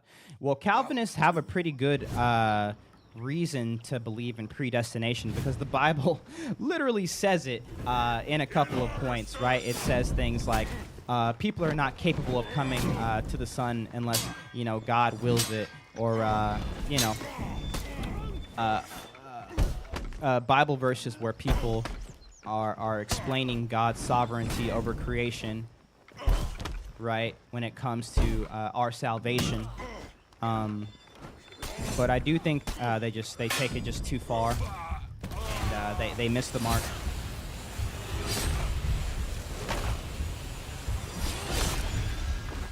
Does the Emperor protect? Does the Emperor protect? No. The Emperor gets protected. We were having a separate convo. My bad. Sorry, bro. I'll just be hopping in. I believe that by my own reason or strength, I cannot believe except by the Holy Spirit. Yeah. Thanks for the stream, of course. What do you think about Shinobi? Worst character ever, besides Peacekeeper. Did I beat this guy last game? Why is he clapping me right now? Preaching ain't cringe. Yo, chat, I'm not preaching. I'm just answering questions. Answering questions. What's up, Incred PJ? Yeah, it's late, bro. We made him run and cry. Oh, no.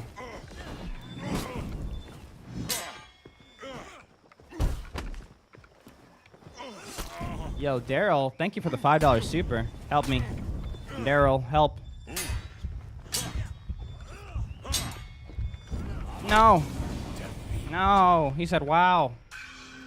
Wow. Yo, Daryl said, I get where you're going with God and justice. I've been an atheist forever, and I'm trying to come to Jesus. Thank you. Bro, you didn't have to donate $5 for that, brother. You did not have to donate $5 for that, man. Thank you so freaking much, bro. W's in the chat for my dude Daryl, and W's in the chat for the journey he's about to go on. It's an interesting one, but it's an enlightening one, my guy.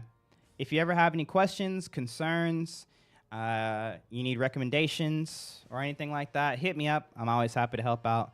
I feel like we have a pretty strong and diverse community here. Obviously, not everybody's Christian, but if you do have any questions, man, never hesitate to reach out. Happy to help out.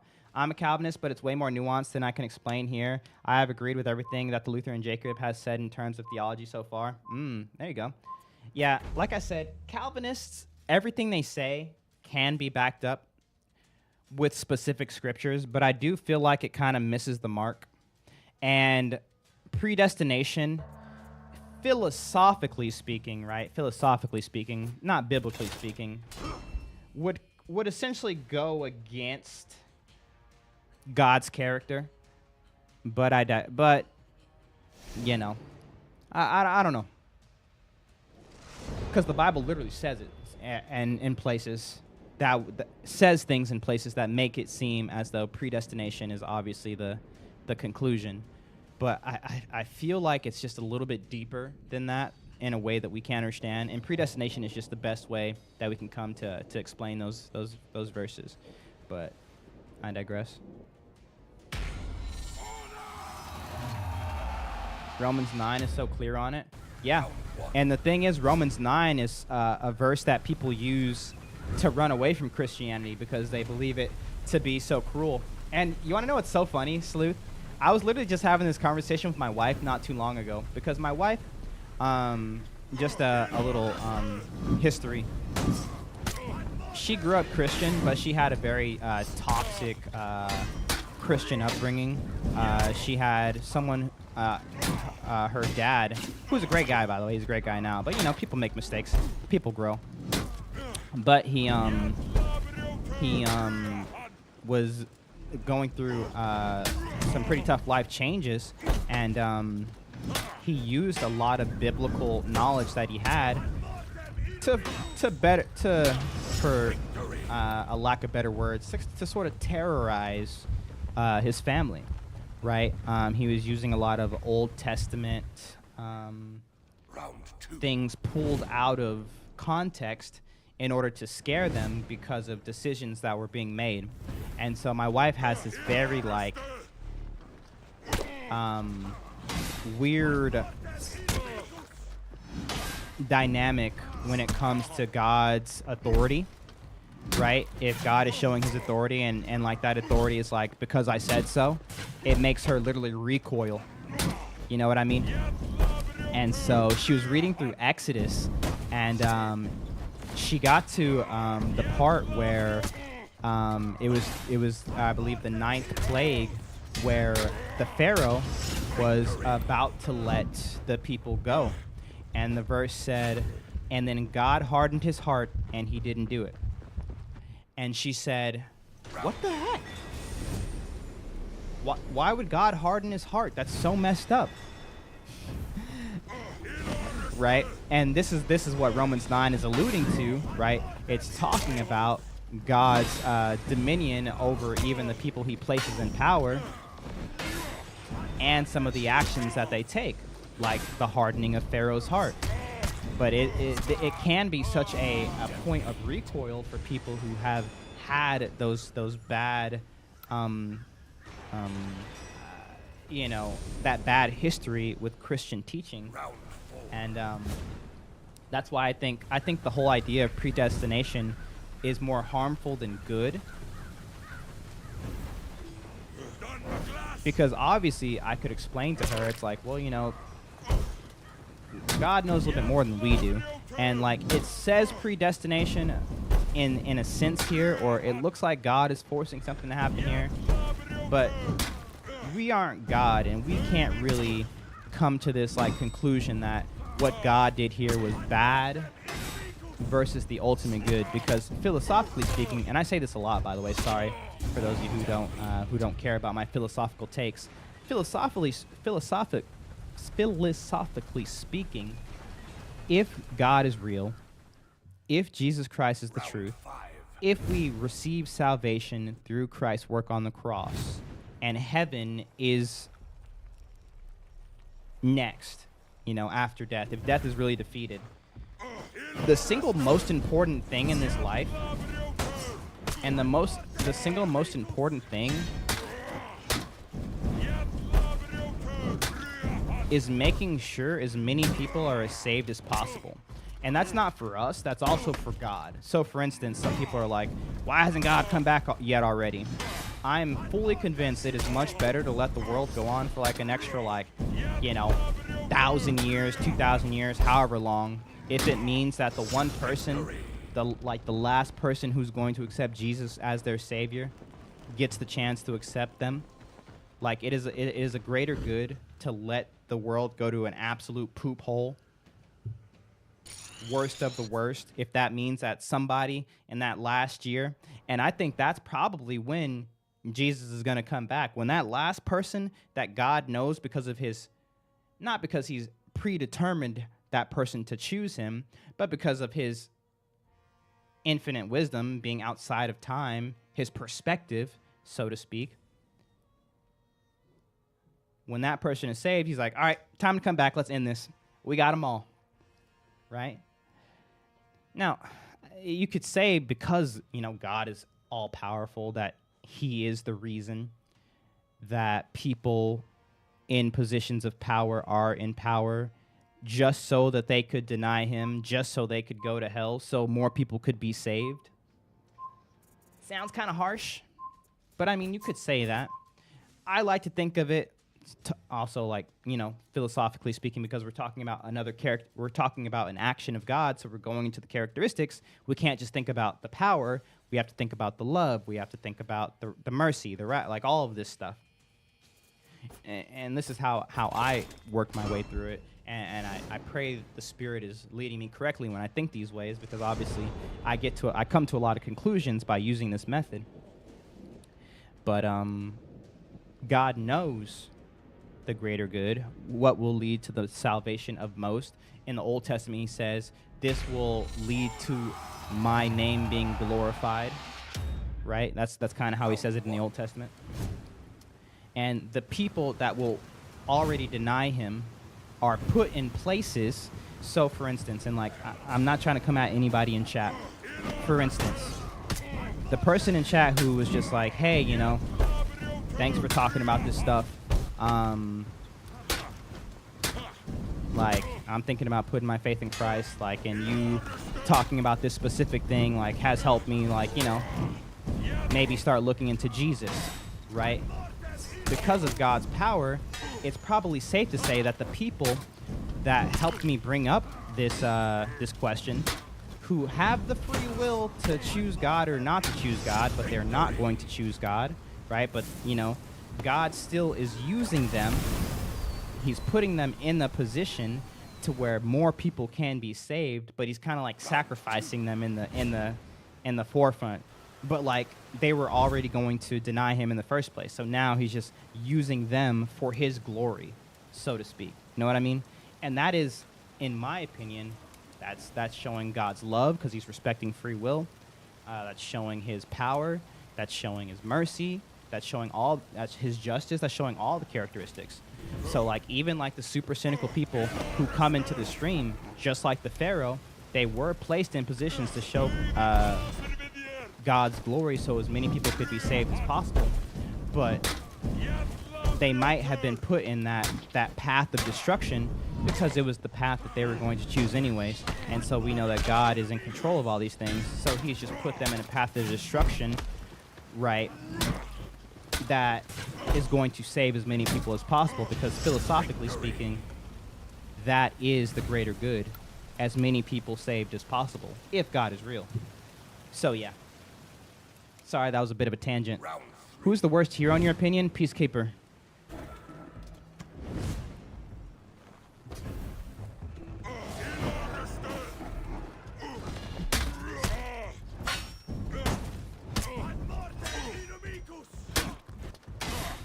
The guy, thanks for the tiny Donnie and the heart me.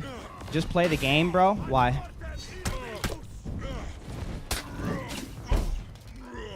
Why Victor Hernandez 2.0? And what happened to Victor Hernandez 1.0? Help me. Oh, what? That missed? That's crazy. I don't blame you, Brown Lightning. Nobody liked when I asked why people sacrificed animals to a metaphysical god. Ah! The Egyptian religion does have a mixture of Muslim and Christianity. Growing up, I did not like the old ways of the Bible. Yeah. Egyptian paganism is super fun because because of when they added the Most High God to the Egyptian pantheon, which to me is more bolstered evidence of the reliability of the Bible. Because you have this Egyptian pantheon that essentially always ended with the pharaoh. The pharaoh is like top G, so to speak. But something happened in like 1400 BC. Something happened in 1400 BC that caused the Egyptians to add the Most High God to their pantheon. What the heck happened around 1400 BC?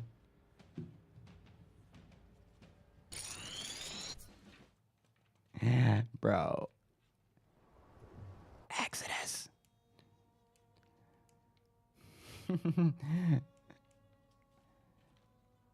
I missed the parry. Hey, bro, stop missing the parries. Why you only play Highlander? I don't only play Highlander. Highlander's just my favorite character. Do you think the government abuses and misinterprets the meaning of the text? It seems like you come from a place of wanting to understand and have compassion while others use it for power. Yeah, I mean, that's just how anything in life goes.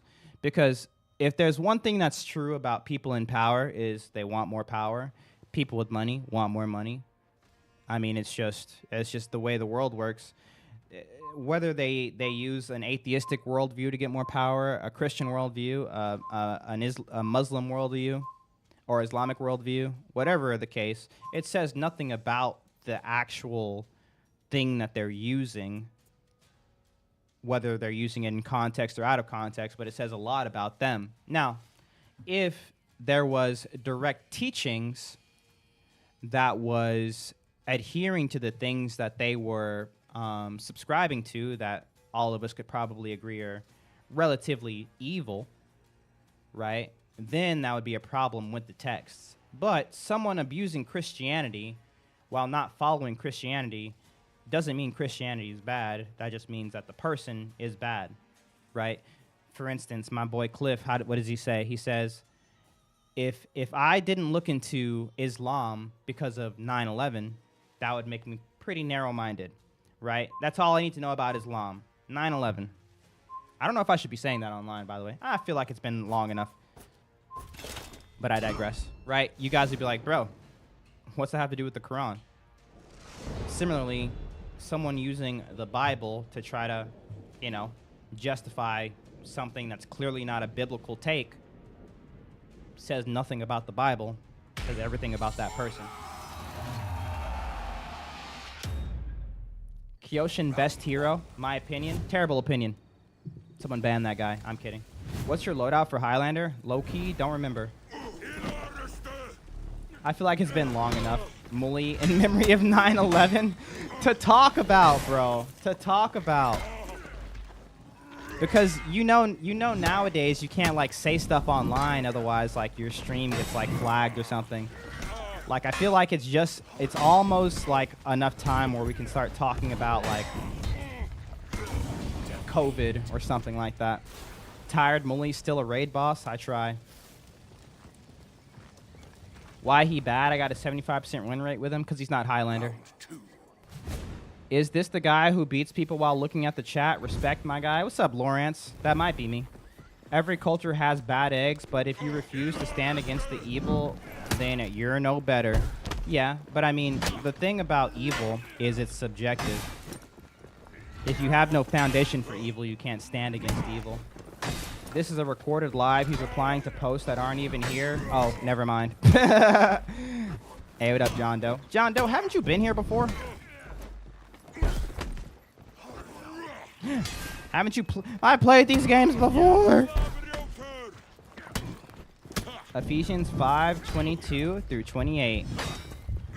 Let's go. I don't know what that says. I need the verse. He's gonna headbutt. What's up, dude? Love your content. Thanks, Joshua. I challenge you, SM Day. All right, bet.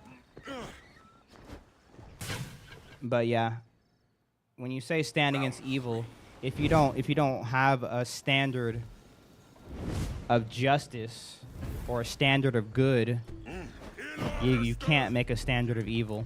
Otherwise, the standard of evil is just what doesn't agree with what I say. But that could be anything. It doesn't make it evil unless you have some sort of moral grounding, i.e. an objective morality. But of course, you can't really have an objective morality without God, because then everything would be relative. And then it would actually be pretty bad for you to try to dictate someone's morality based off of your societal worldviews.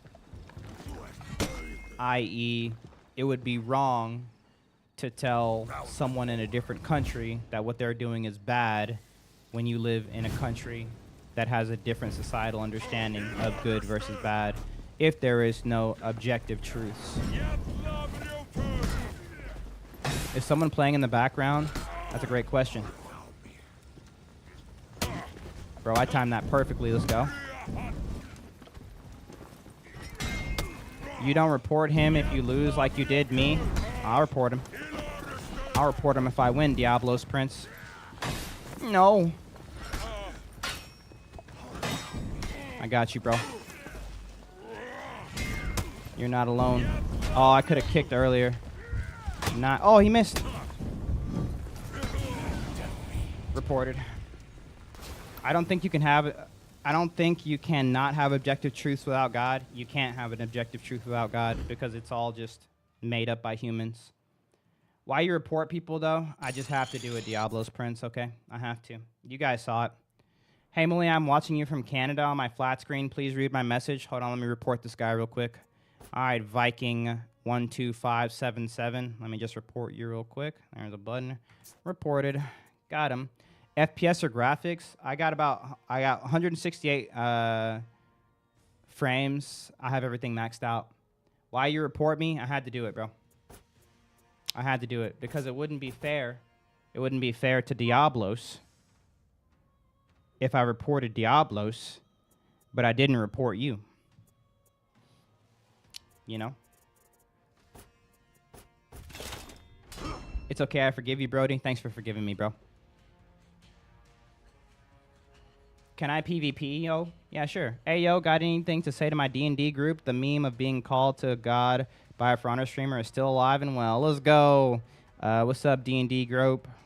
Hope you guys are having fun. D&D-ing. Next time someone rolls a 7,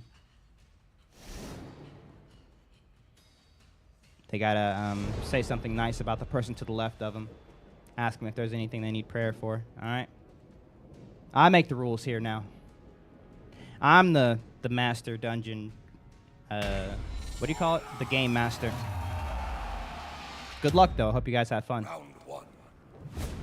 Hug? Oh, you're not hugging me, bro. Not even once.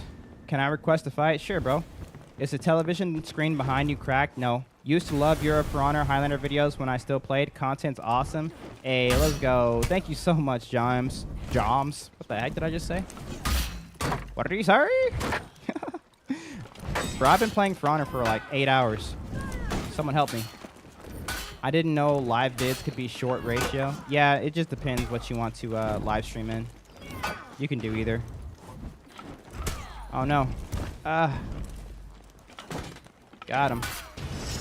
I'm the definition of hyper armor. Yeah, he is. I'm a head out. Good stream. Yo, have a good one, Christian Place. Oh, I'm down. We got to report this guy again. Round 2. Some Mully for Scotland. Can you 1v2 me? I have an ego.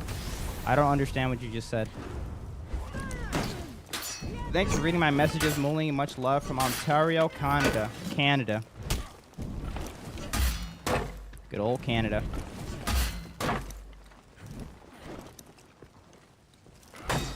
Take that, Viking 12577. Oh, that missed. Let's go. Oh, we let that rip. Let's get it. Not today. Victory. I see. Yes, you do. What I miss in chat? Everything good? Everybody doing good? How's everybody feeling tonight? 7.5 hours? Jeez. I will gift you 9 roses to PvP. Hey, save your money, bro. I'll PvP you for free. Voter Pierre Poilievre. Who the heck is Pierre Poilievre?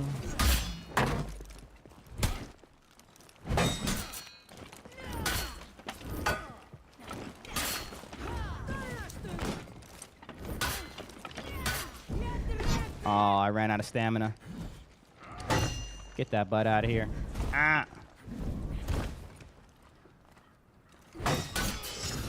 I love this long live stream. Will you please play one conk game for your boy? Yeah.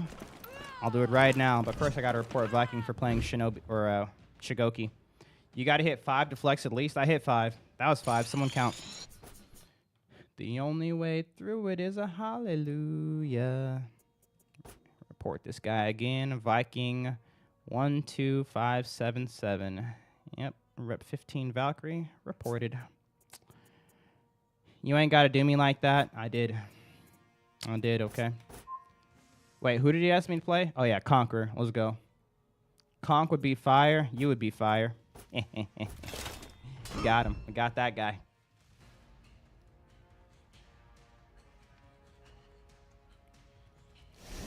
Pierre Poilievre is likely to be the next Prime Minister of Canada. Oh, my gosh. He's stream sniping. He knew I was going to play Canada, or he knew I was going to play hot. Phone is about to die. Charge your phone, Big Spence. Bro, who is you? Sir, what did you just say? Round 1.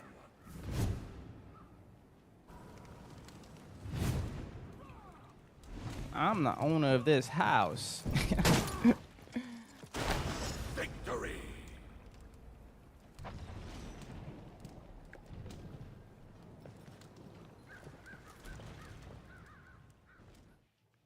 Round 2.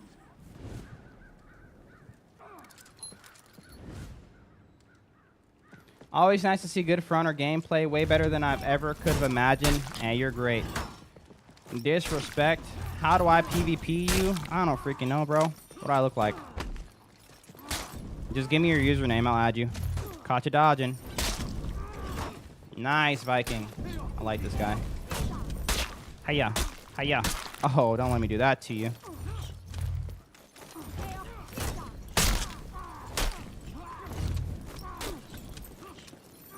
Oh, unlucky. Victory. Riveting gameplay. When in doubt, conk it out. Just chillin' for real 1. What kind of name? Round 3. Sir, this is a Wendy's. Bless Mooney, keep preaching the good word. I can tell you're tired, and yet you keep going. My favorite streamer ever and best bill I ever have. Ah, he hit me back. Bro, it's so funny when people say that. Like, like my bill came through. Like I'm a bill. Because like if you think about it, if you're a sub, I kind of am like a bill. I'm like your Netflix bill. I don't know why that's funny to me. No. Take this. Same direction twice. Ah. I tried to catch him off guard. Dang, he smacked the crap out of me.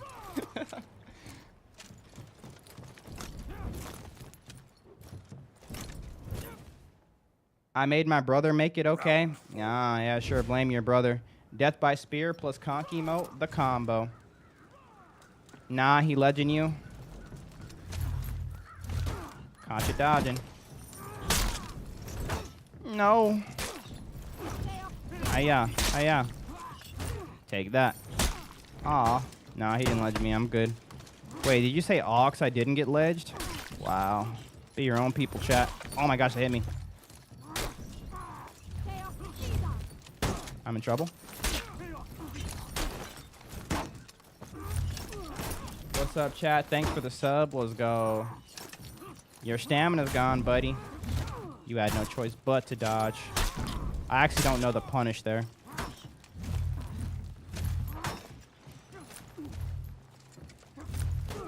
Caught you dodging. You just hold R2. Can't you get double heavies? Can't you get heavy heavy? Or do I do light heavy? There's no way hold heavy is the right punish.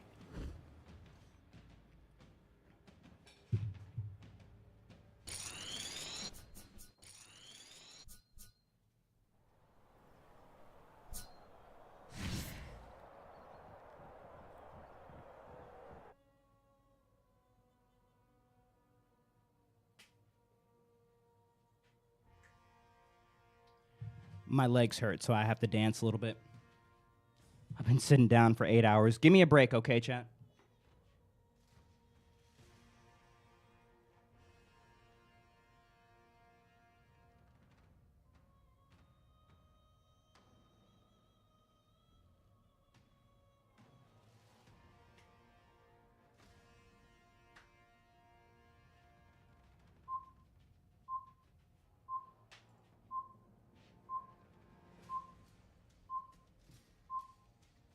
The hold heavy on Highlander isn't the best punish anymore, except for on kick.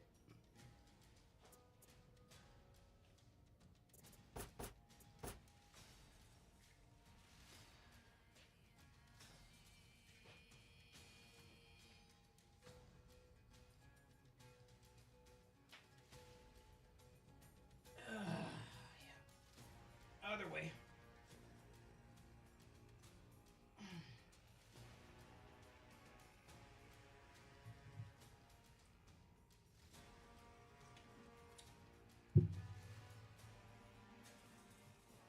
It's light into top heavy for Highlander.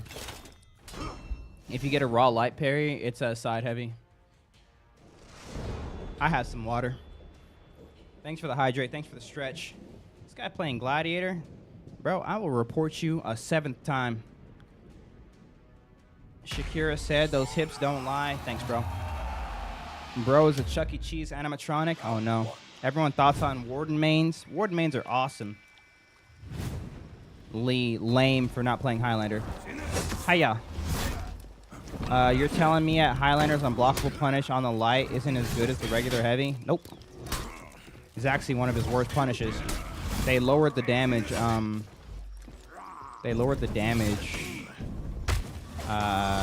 During his rework. His offensive heavies used to do 30 damage flat. Now it does 20, 25, 24. It might do 26. It actually might do 26. His top heavy opener does 24. His side heavy opener does 27. So it's better to do the side heavy opener. And then the heavy finishers, the side heavy finisher does 29. I don't understand why. The top heavy finisher does 30. Oh my goodness. Could you give tips on Varangian Guard whenever you're done with Highlander? Varangian Guard's pretty straightforward, I'll be honest, Mike. If you're having a hard time with Varangian Guard, it's just basics of the game kind of falling apart on you. Not to say that Varangian is completely brain dead, but Varangian Guard is extremely easy to get into their mix-ups. And with Varangian, it's get into your mix-up. Once you get into your mix-up,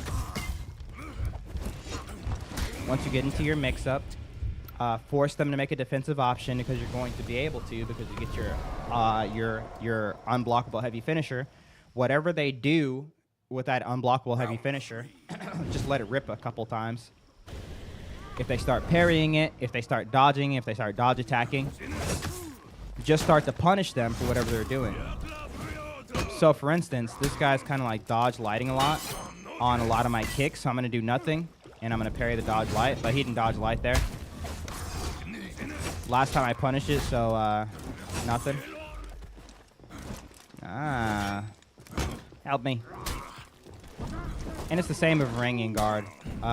You just get to your mix-ups. So, like, for instance, my mix-up... bro, I just got clapped. My mix-up is my kick and my bash from neutral. And so what I need to do is I need to make sure I'm getting to that kick as much as possible, figuring out what he does when I kick. He's dodging neutral, but he's not dodge attacking anymore. So next time I go for the kick, I'm actually going to cancel the kick and just guard break. Does that make sense? W Glad. I need you to calm down, Arnold. What's up, X Ryan? Round 4. You noob? What do you mean I'm noob? What are you talking about, D7? See that? Went for the raw dodge. So next time, you would just go for that. See? No, you can't cancel Griffin's kick. Now he's standing still on kick, so I go for the kick. Now this guy's solid. He understands that I'm trying to go for the mixes, and so he's switching up his defensive option every time, which is super smart. But I was able to get more trades in, and I out-damaged him pretty well with Griffin, so. But yeah. Varangian is odd and painful to fight. Yeah, I mean, they have amazing mix-ups, and they have their fast flow back into all guard. So if people try to dodge attack Varangian, you just get to go back into your mix-up, which is disgusting. What made you get into streaming? I was always a big YouTube fan, and I had a guy I watched on YouTube forever ago, and he made a YouTube video saying he was going live on this website called Twitch. This was back in like 2014, and I go and I watch it, and then I see this guy streaming, and it's this guy, you know, I have this massive amount of respect for. Just, oh, nice, that was good. Oh, he messed up.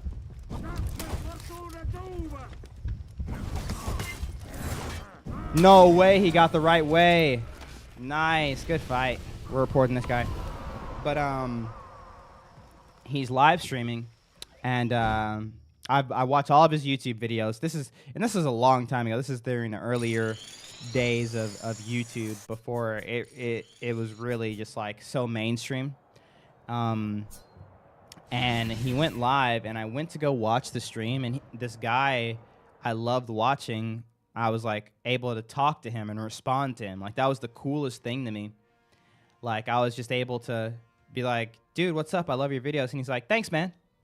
Like it's such a nothing story probably from his point of view, but for me, my mind was blown. My mind was blown. And I mean, within the week, I think I had started to try to stream. And I don't know why, but it always just kind of worked out for me. When I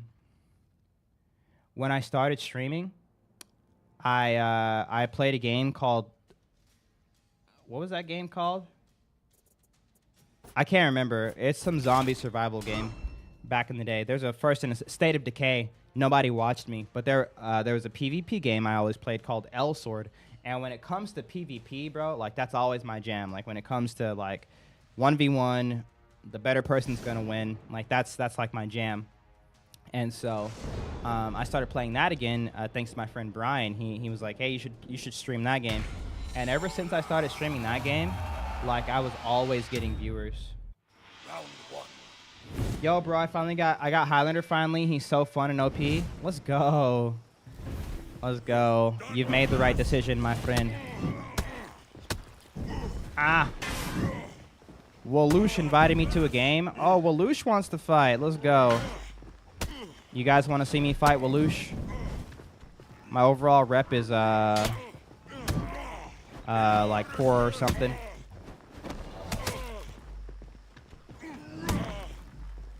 No light attack there? That's crazy. If you get someone in a combo, half their health is gone. Fight Loosh. Yeah. I'll get him. I'll fight him. What chat does he reads? I read all the chats I can. Sorry, there's a lot of chats coming in. I apologize, guys. I got you. He must be on Twitch. I'm live on Twitch, TikTok, and YouTube, chat. Is Waloosh drinking again? I don't know. Highlander looks fun, but the Hero Fest steal discounts look better. Can we still PvP? Yeah, I got you. Let me see what Waloosh wants. I'll give him a little 1v1-y. Little 1v1-y.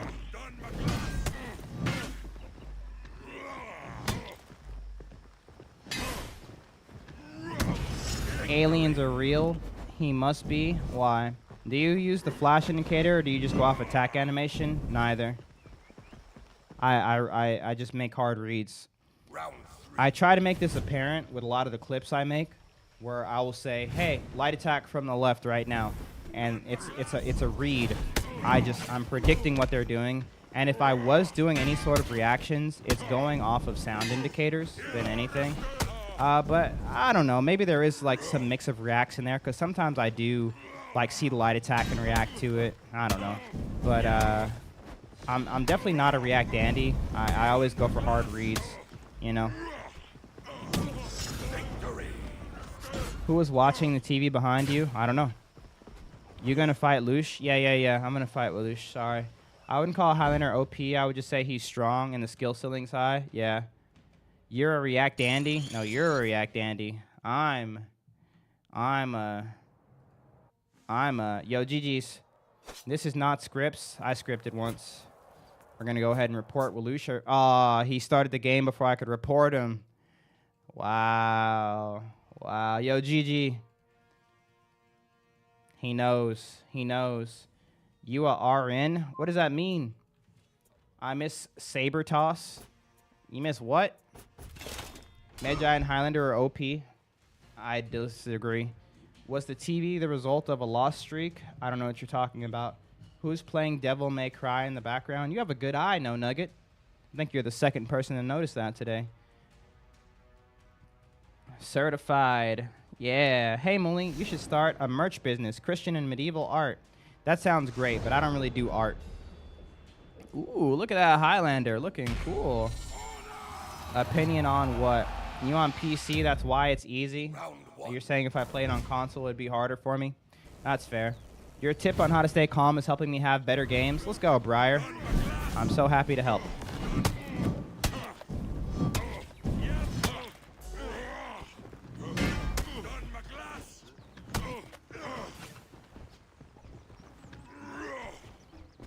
What's he going for? A parry? This is going to be a good fight. Look at my boy go. Let me get my stamina back. Got my palms sweating already. So we're actually just going to go into offensive stance here.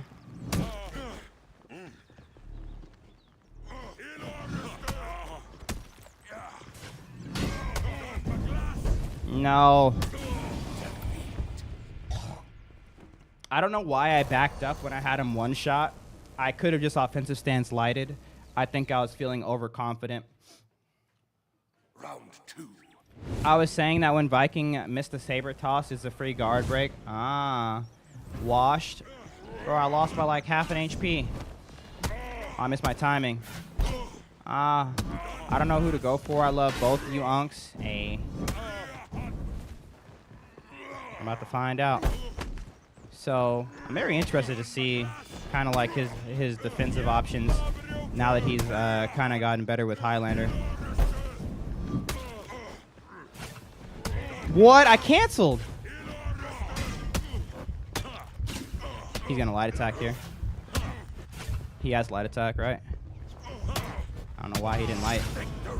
Well, I saw the parry coming, but he did he just did the exact same thing I did. I gave up my offensive stance because I got scared when he was one hit, and then he did the exact same thing.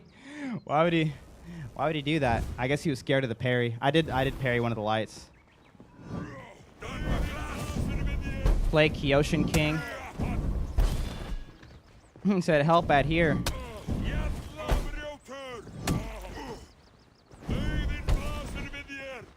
He said, okay. Oh, no. Victory.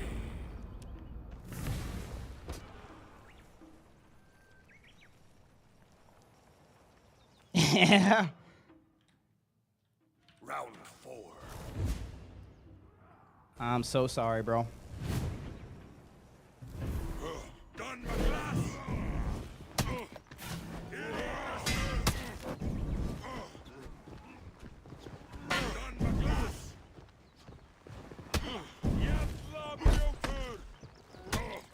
I'm very interested because he's doing a lot of light openers, which just aren't a great opener, but like it's working for him. Oh, nice blade light attack. Or bro, I gotta start parrying those lights. Nice. Hit him with the differential. How do I run against you? I just add people. How's your liver today? It's fine. I had some cinnamon toast crunch for breakfast, so I'm sure that probably hurt me a little bit. Honestly, when I eat overly processed foods now, it makes me feel like absolute dog water. Why am I playing so poorly? Hello? It's breaking my heart. You're breaking my heart, Anakin! He wants a light attack here. No way. What? Raw heavy. Oh my goodness. He went left last time. Hyper armor through it. That's something I would have done. That was beautiful. Wait, someone said he was rep 90 Highlander. He's rep 39. Round 6. I thought my boy had been grinding. I mean, he has been, but that's not. Stop losing? Never. Done my class. Done my class. Nice.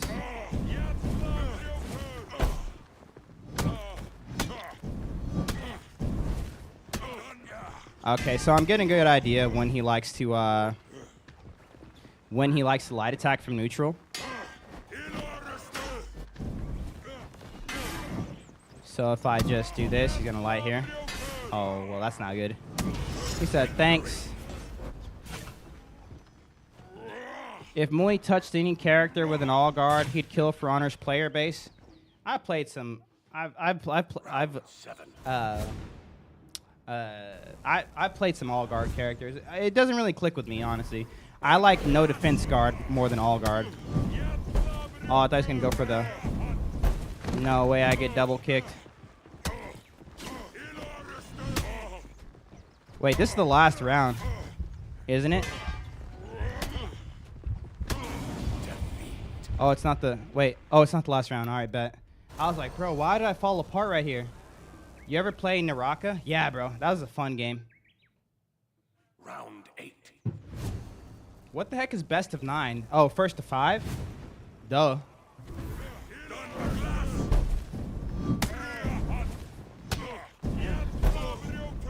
How dare you raw kick me?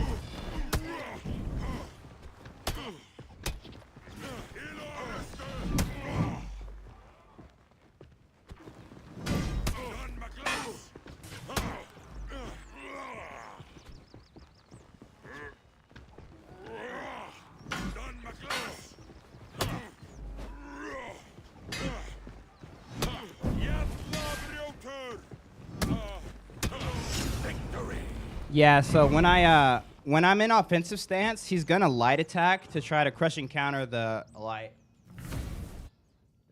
So I can parry right after I land a heavy offensive stance kick cancel into parry.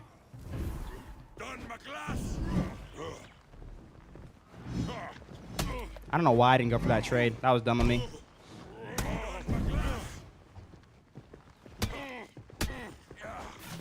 And I'm falling apart in the last round again, huh? Oh my goodness. Nice, double cancel. Alright, let's see if we can bring this back. We're in trouble if we can't. No, good fight. Twirly twirl for the win. Why? Want a best out of 3? I'm down. I need to grind my ward instead of watching you play the game. I need to grind.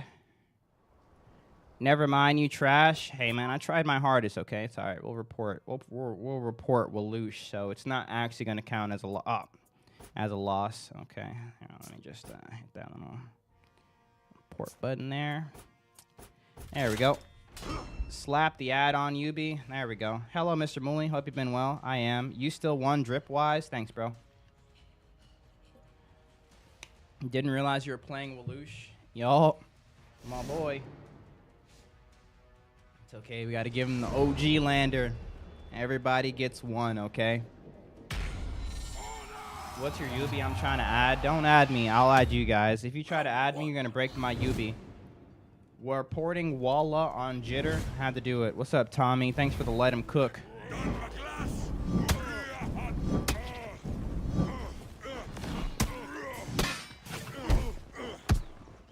Good fight. You're a good fight. Oh, I'm out of stamina. Boo. That's fine. We just take that.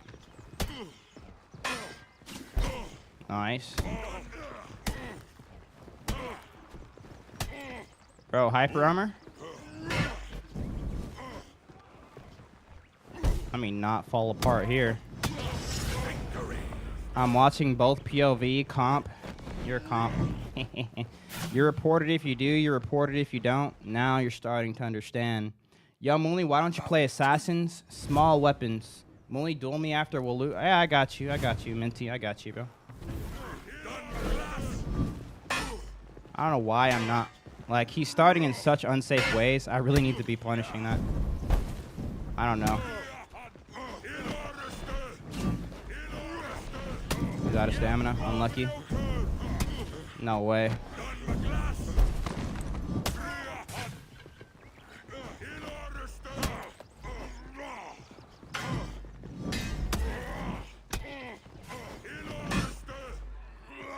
Why am I missing my parries? He has to dodge. Oh, nice. He got the dodge attack out early. That was good.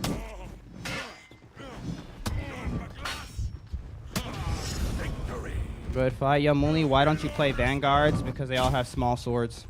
Do you know how to play Medjai? Yes. What game is this? For Honor. Do you stream on Twitch? Yes. What do you think of Zerk? Axe is too small. Yo, Mooney, why don't you play with these nuts? That's a great question. Nice.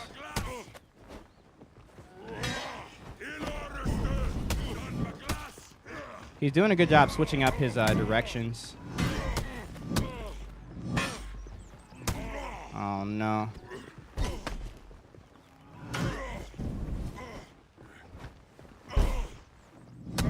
He wants a light attack here, so I can just parry it. No way. Oh, he messed up really bad there. Victory. He didn't go into offensive stance for some reason. In order stand. Happens to the best of us. Not me. You know, not me. I thought you were dead. Round 4.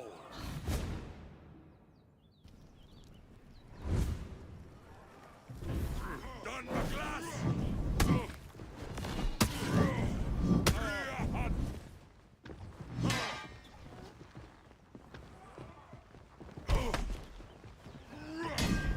Jävla bröter. Done my glass.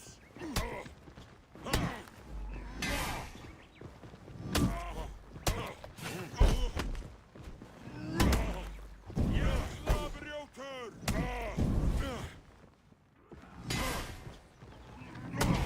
Victory.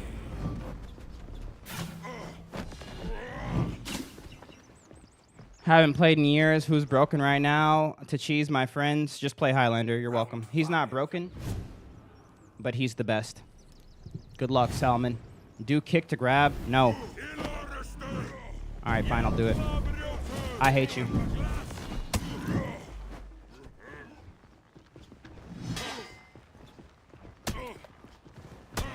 Jävla bröter.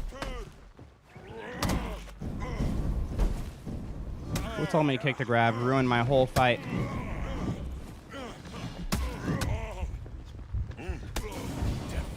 Who was it? Who was it? Show yourself. Show yourself.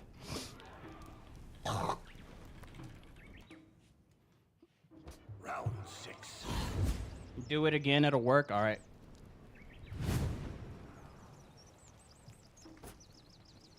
Chat, we both need to take a pee break, okay? We're both old, okay? Don't judge me. Don't judge me. Don't judge him. And don't judge me. You can judge him, okay? Just don't judge me. Okay, don't judge either one of us.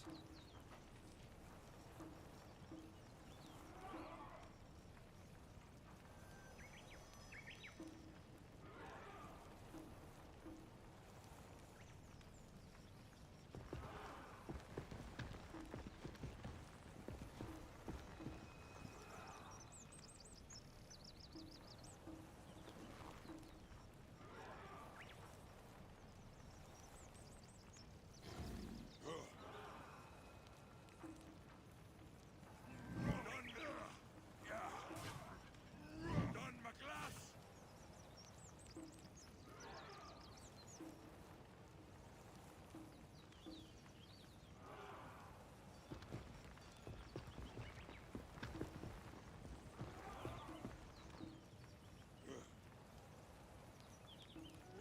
Done my glass. Yo, how'd he get back so fast? I had my headset. I had my headset in the bathroom. And he got back so quick. Is his toilet like in his toilet? You know what I mean?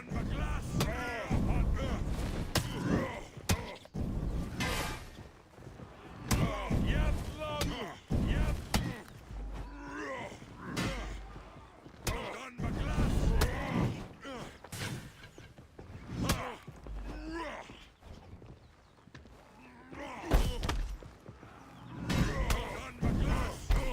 Nice. He's out of stamina if I block this. He's not out of stamina. He has light attack here. Fool. You had no choice. Victory. My God, Lamau. You had no choice.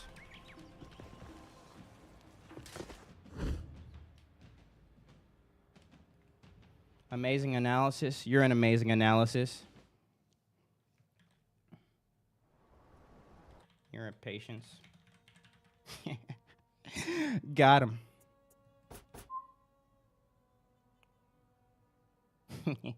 I would lose so quickly against you. Sometimes people lose quickly. Sometimes people don't lose quickly. Your Highlander had the high ground this time.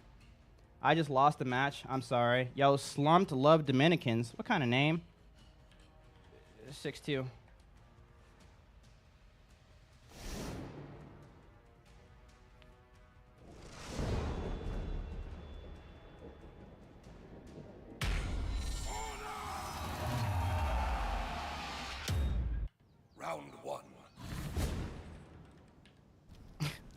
Finally, you win, bro. Thanks, bro.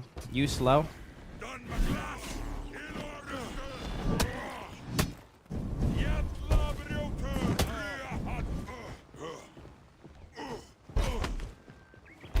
turn. No, I was having. No, I was having.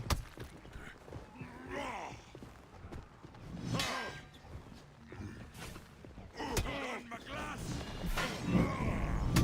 Yet love your turn. Yet love your turn.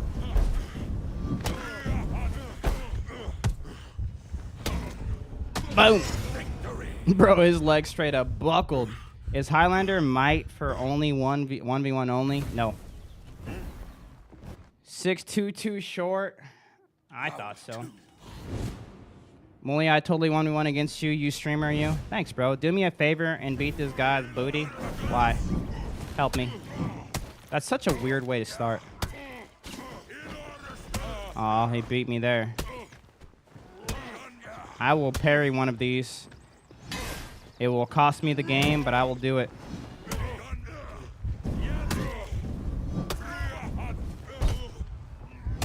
Yet love your turn. Victory. It did not cost me the game.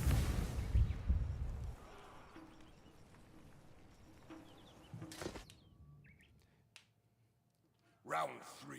You want to know what's funny? I'm pretty sure this is exactly how the first time we fought was. You ever got depressed from forcing yourself the game before? Yeah? Or like, not game per se, but like stream?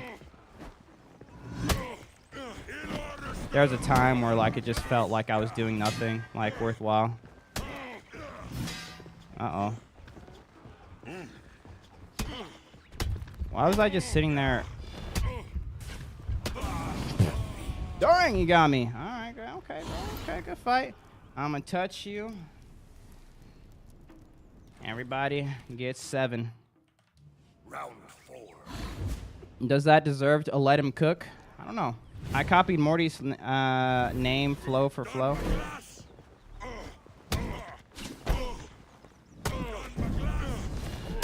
Yet love your turn.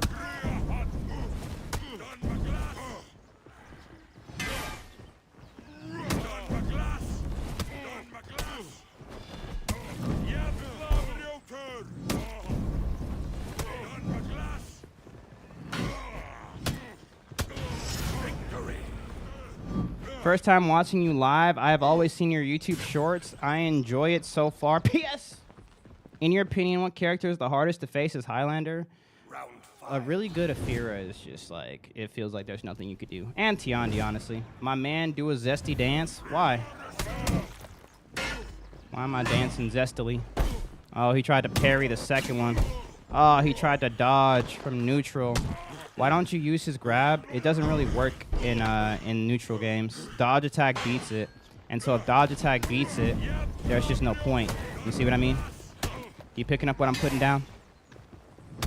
Had to stop by the stream. God bless. Have a nice day. Yo, have a great day. My fault, Daddy. Vodka is plotting. Why vodka? Round 6. Why are you trying to get insider knowledge? Is this true? I've noticed you seem to dislike the assassins. How come? Small weapons. Done my class.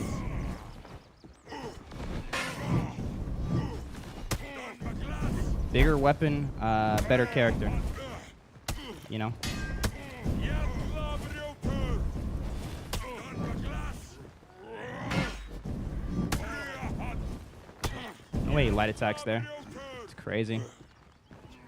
He really doesn't have any openings besides his,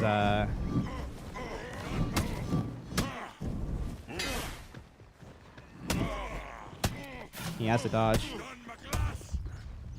Nice!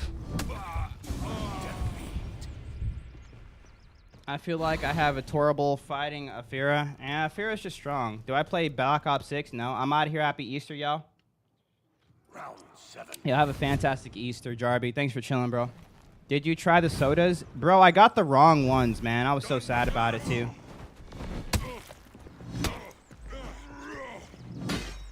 I was so sad about it, too.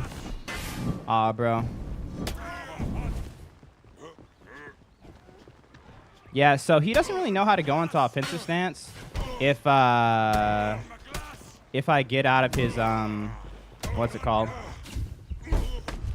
I gotta make sure I don't fall apart here because he could bring this back very easily. He doesn't know how to get into offensive stance if I stop his Celtic Curse, which is when the lights generally come out. But I'm overthinking it, honestly. I just need to be on offense and he messes up defensively. Can you 1v1 me and point out where I need to improve? I can.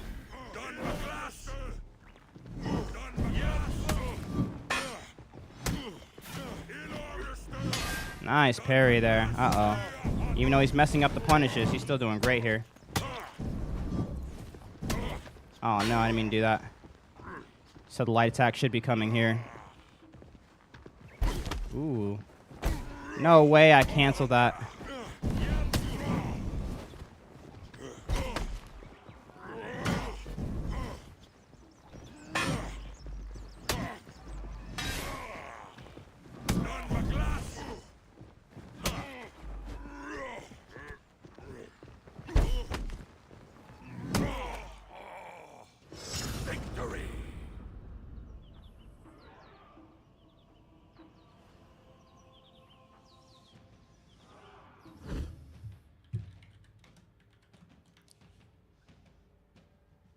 God bless Big Mike. Ooh, he missed the parry, man.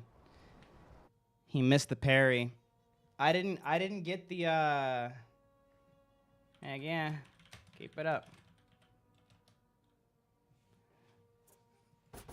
When I got the sparkling water ones. I didn't get the soda ones. You could tell he barely missed the parry because it went kutch. That was some good stuff, huh? Someone wants to 1v1. Who wants to 1v1? Watch out, Muli has God and Highlander on his side. Hey, that's life. GG's. How's Highlander broken? Highlander's not broken, but he's just the coolest character. Play him. You're welcome. Why am I a member? You got gifted a membership. You're a good duelist, yes. The guy is a good duelist. Sparkling water instead of soda? Nah, I actually cry, bro. I opened it and I drank it, and I was my expectations were so high, and I looked at the back. Round 1. And it said it was only 10 calories, and I was like, nah, bro, it's supposed to be like 160 calories. This isn't the right thing. Too late, bro. I drank it. I was so sad. The blood orange one too. Dookie cheeks. Dookie cheeks. Just take it. What am I taking? Ow. Am I spacing? Oh my goodness. Yo, Tasties. Thanks for the Prime sub. Let's go. Nabushi, not the Bonushi. Nice mixes from this guy.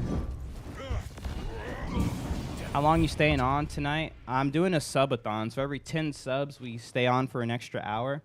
Right now we have, we're staying on till 3:30. It's about to be 12. So we got another 3 hours. I don't know if I'm gonna play For Honor the whole time, but I mean, it's only 3 hours, so maybe I'll just do the For Honor. How long did it take you to make your Twitch movie? It was a day. It was a day of filming and like a couple days of editing. So he wants to do the cancel into light attack. So the next time he cancels, he kicked. This guy's too good for me. Flopping. Oh my gosh.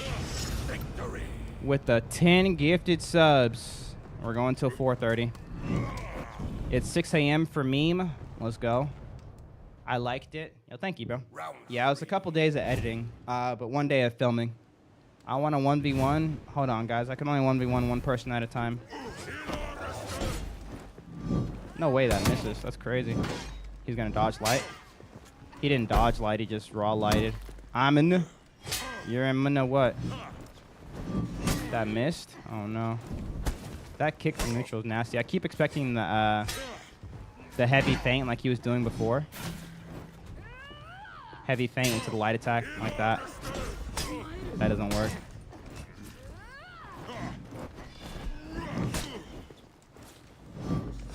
I could win here. Wait, no, I can't. Is top heavy the only heavy attack that lands after guard break? Yes. I'm not nearly as good as you, but I'd still like a 1v1. Hold on, guys. I've been asking for a while. Yo, the guy. What's your username? I'll add you. Yo, I need some W's in the chat for flopping. Just dropped 10 gifted subs on Twitch, by the way. He extended the stream an extra hour. That's nutty. W, bro. I am usually a little bit more hyped whenever people give me a crap ton of subs like that. But I'm also tired. I've been playing For Honor for 8.5 hours. So please forgive me flopping. We need to make a list for the 1v1 requests. I'll just do one at a time. I guess Nobu's can be cracked. Nobu versus Highlander is an oddly good matchup for Nobu. Because of the undodgeable in her heavies. Before she got that undodgeable, Highlander destroyed this matchup. Or it was pretty even, actually. But now... It's fairly one-sided towards Nobu. I did not mean to do that. I could have had stamina still. They're gonna kick. Double kick? Maniac.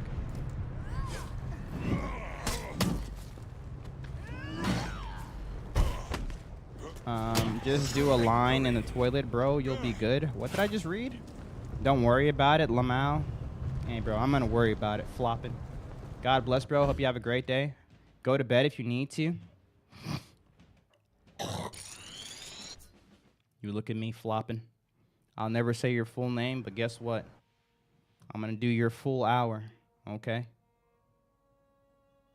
Because I love you. Thanks for the 10 gifted subs. Hey, we beat MVP Drizzle. Drizzle? You ain't Drizzle, buddy. What did he say? You heard him. When the sun my glass done my glasses. What did that guy just say? Absolute slammage. Some people get slammed. Some people do the slamming. I just realized his name. Yeah, we don't talk about his name here, okay? This game's still fun. Yes. Round 1. My controller low-key broken right now. It keeps messing up. You play horn, I play a saxophone.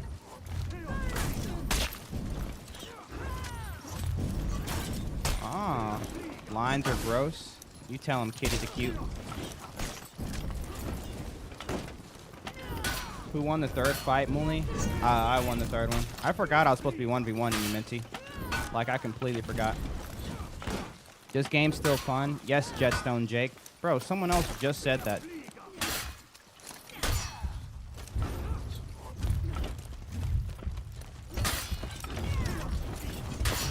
He could have all guarded. Fighting games tend to do that on the controllers. Yep, I feel it out. I've had this controller for like a year, so it's kind of sad to see it getting drift. I just found a giant spider. Help me. Just step on the spider, bro. Unless it's in a game, then you're screwed. I'm just making sure, Twin. Hey, thanks, Twin. Caught you dodging. Both y'all gained aura. The shielding at the same time was cool. You're cool. Wow, does the membership give these emojis? Yep. Once I get more members, I should be able to get more emojis on YouTube. Nice.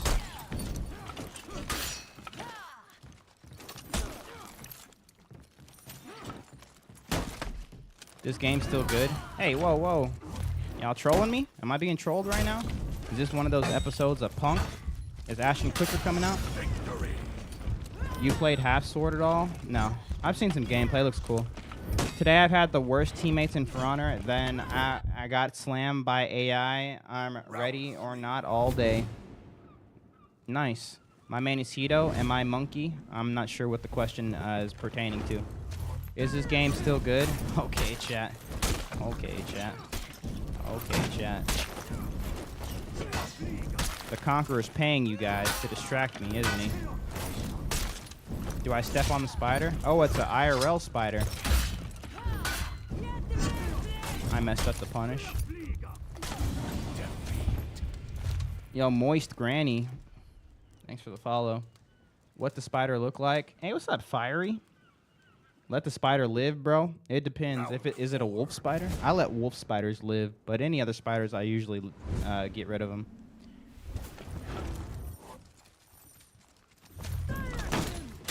I would like to try my metal against yours. We'll probably lose, but I would love to give it a shot. Yeah. I'm gonna get some viewer duels going here in a little bit. I got you guys. Exactly, Daddy Long Legs and wolf spiders are chill. I was chill once. Lightweight. Anyway, I can see some Warden gameplay. No. 6'4" in troop. I'm a man. Chat wild, so is this game still alive? Bro, chat be trolling me sometimes. And it's late too. Just eat the spider. How many subs before you sleep, brother?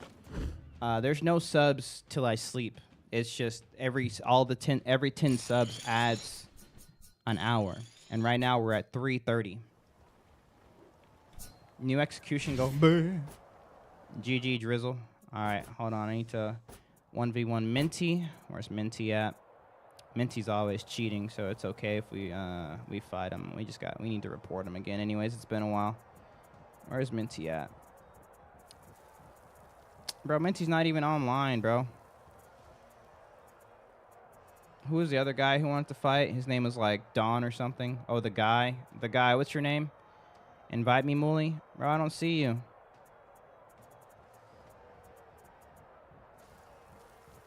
Musketeer online, guest, legend TC. I think you unadded me. Oh no. I mass unadded like 200 people. But I feel like I would have seen Minty. I wouldn't have unadded that. I caught a wolf spider on me 3 days ago. And then what happened? The Hunter 74444. Why so many fours? Cry if report. We're going to have to report that guy. Dang it. Dang it. Stop typing, chat. You guys are typing too fast. I'm trying to copy paste. Chat. What happened? Yo, super freak. He's a super freak. Super freak. Yo. Let's go. Thank you so much for the brand new membership on TikTok or YouTube. Let's go. W's in the chat. For super freak, you're super freaky. Yow. Hey, what's up, bro? Wolf spider on my back the minute I wake is nasty work. Well, I have the deal with them. Stay in the corner of my house and you good. Come near me, you gone. Yeah, it's the deal with most bugs. Like, if I don't see you, you're good. But, like, if I see you and you're harmful, I'm going to have to do the things. Can't believe you, Muli. I don't know what you're talking about. I couldn't go back to sleep. I was so paranoid. It was nasty and crunchy and soggy when I squished it. Oh, yeah, because I guess if you wake up, you don't even think. You just go, and you just get crunched on. And you're like, oh, man. Why did you do that? Like, why did you make me do that? You know? How tired are you, Muli? I'm pretty tired. My legs hurt. But it's okay. Fighting Minty is definitely going to wake me up. Any bug that crawls on me without my consent dies. Bleth. Think I didn't see that coming, Minty? You react, Andy. Stop reacting. Start living. I just did the exact same thing he did. Please. He was right. I also am a react, Andy. No. How do I not get mad while playing For Honor? Put your faith in Jesus Christ, our Lord and Savior. He'll get the Holy Spirit. One of the fruits of the Spirit is being slow to anger. As you become slow to anger through your sanctification process, it's important to focus on your play style, not what the game is doing, not what the balancing is doing, not what your opponent is doing or your friends or teammates are doing, but what you're doing.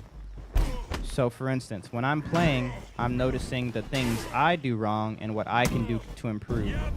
With this mindset, you're going to be able to have a much better time because you're going to be like, oh. You're going to be like, oh. I have an improvement mindset rather than this game is busted, stupid Taco Bell mindset. You know what I mean? Why would I dodge for neutral? Good fight. Do you ever play any other characters? Yes. Think you're gonna beat me on Highlander, buddy? I'm coming for you. What a good Friday. Least favorite character to play against. I'm a Muslim. Let's go, Tommy. God bless, brother. God bless. I'm impressed by your ability to multitask, reading chat, and fighting for honor. It works well until I fight someone who knows my stuff. If they know my tricks, then it becomes an issue. Like Minty, he knows. Palm Tree too. It's okay. It's not over yet. It's over. It's okay, bro. It's okay. It's okay. Run it back. Run it back. You see, because this is the mistake that Minty makes. Okay. He knows what I like to do because he watches the stream. So we're going to report him for stream sniping for one. But if we know that he knows that we know what he wants me to do because he knows what I'm going to do, all I have to do is not do what he thinks I'm not going to do. And then he's going to be stuck doing what he thought I was going to do. And then I win. Boom. God bless Moy. Man's been live so long. Oh, thank you so much, Rare. Hey, newbie, noobster, nooberino. I would destroy you in a 1v1 blindfolded. That's what they all say. Stop spamming. It's simple, chat. It's simple. I love your whole stream setup. I love you.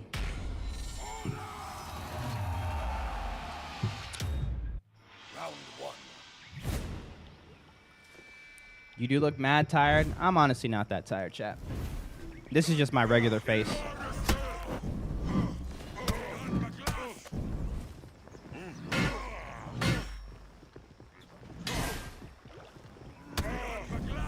That makes sense.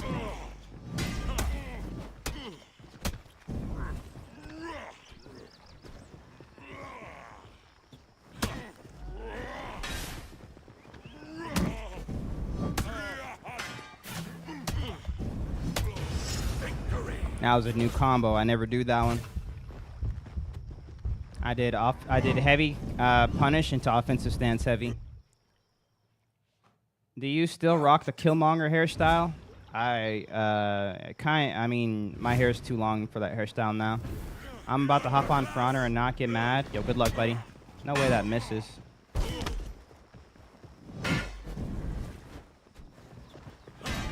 Nice.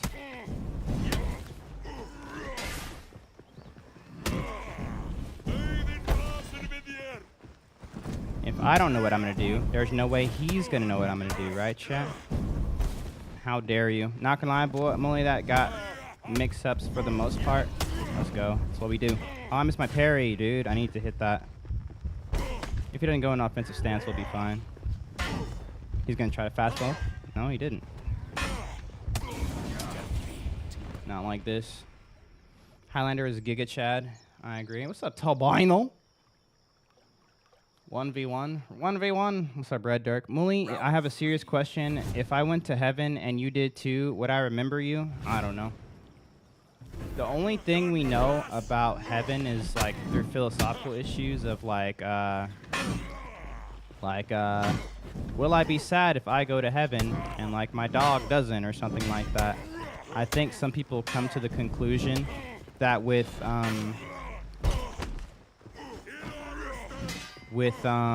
no suffering, no sadness, we're probably not going to remember the lost ones. But I don't think we can also conclude that we just don't remember anybody or anything about our past life because the Bible says that we're refined by this life. So we're going through a refining process. And that refining process is completed on the Day of Judgment. So all of the characteristics that we need to be sanctified, not saved, but like not justified, but sanctified in order to truly live the next life. I guess you could say like to the fullest. That sounds kind of cheesy to say, but that's something that happens in this life. And so that lets me think that, yes, if I see you in heaven, I will remember you, and vice versa. How dare you? How dare you do that to me? I've never been so disrespected in my life. But that's just, these are all philosophical conclusions. The Bible doesn't actually talk about these things. Round 5. We won't remember that we died. I don't know if it's that we won't remember that we died. I think it's more so we just won't remember. Let's say if I go to heaven and my wife doesn't, type of thing. I won't be like mourning my wife. It'll be, you know. But like I said, these are all philosophical conclusions. So I really don't know. I really don't know. Is the correct answer I should have started with? I don't know. Yeah, I'm Christian. Who else do you play? I only ever see you play Highlander in clips. I play Spicy Duel. You're a spicy duel.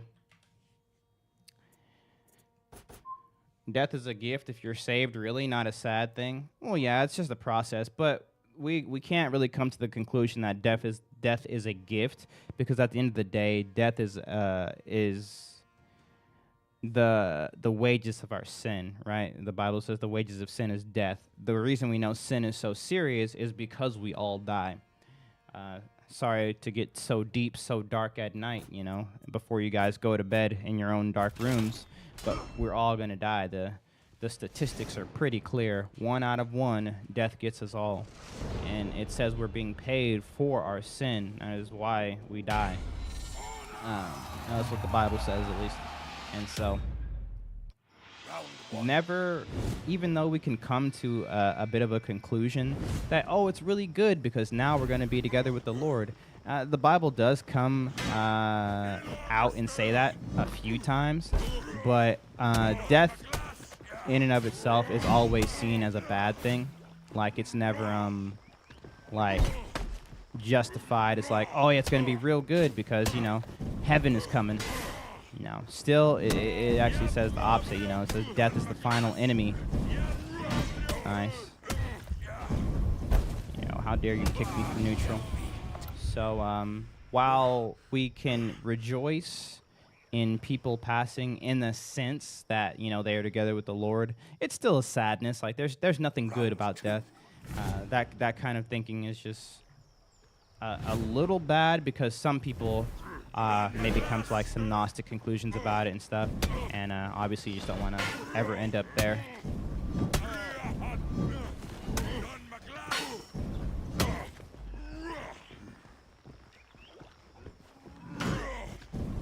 And you're gonna parry there, and go for the second one.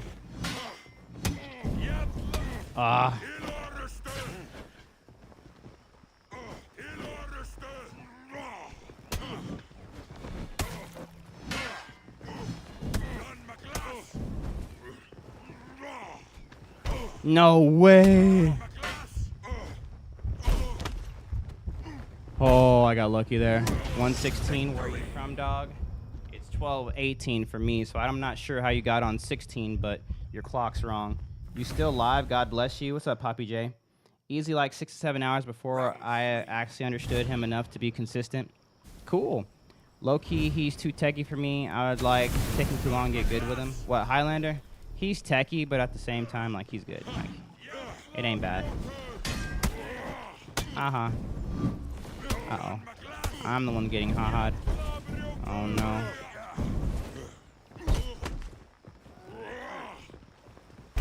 No.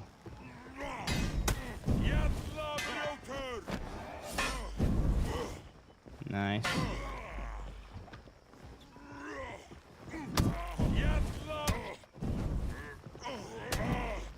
He really can't do anything here, so I'm just gonna... He was waiting, obviously. No! If you watch back in the stream, I'm Rep 5 as a new Highlander and was destroyed by Muli, but I destroyed in 2s and 4s. It just takes a sec to be good with him. It's true. Is this how to Highlander? Yes. But generally, this isn't exactly how I would Highlander. I'm trying to play just a little bit different to throw Minty off a little bit. So take everything here kind of with a grain of salt. Bro, he did that last time. I should have gone for the full dodge attack, but it is what it is.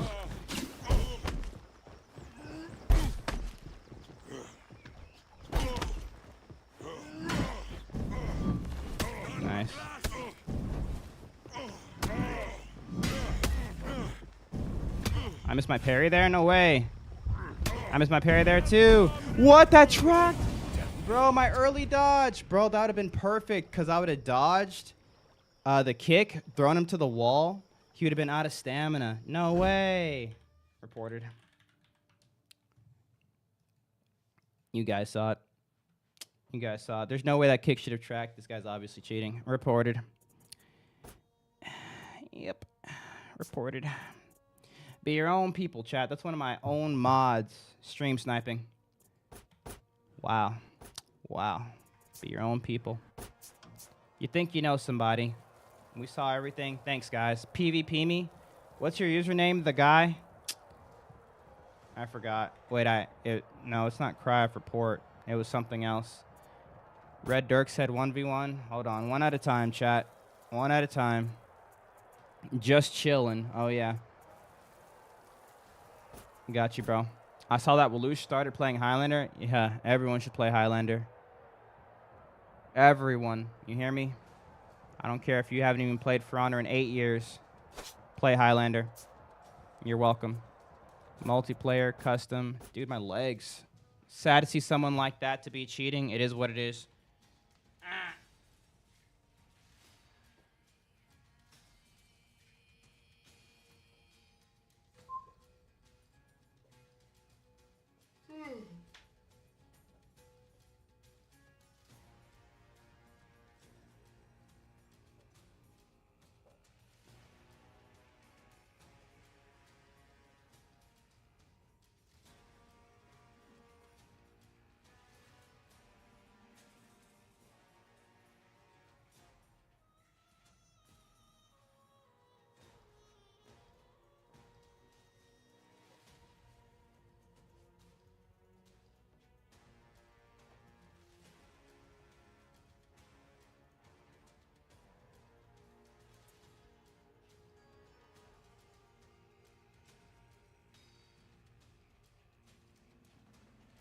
And that's how you play Highlander. I'll download right now. Oh! After this, can we 1v1? Hold on, chat. For one, my voice is going out. For two, my legs hurt. I don't know what's going to happen. Good to see Mully stretching. You need to be stream hung at least every few hours or so, sitting down for long hours. Yeah, I don't want to have a freaking stroke over here on you guys. I am getting old. What's this guy play? Oh, he plays Kyoshin. Lazy Fox. Nice. Into the light there. Think. What did he go for? Interesting. Does he dodge? Attack. Interesting. You don't want to do that. I'm assuming he's going to light here. Nice.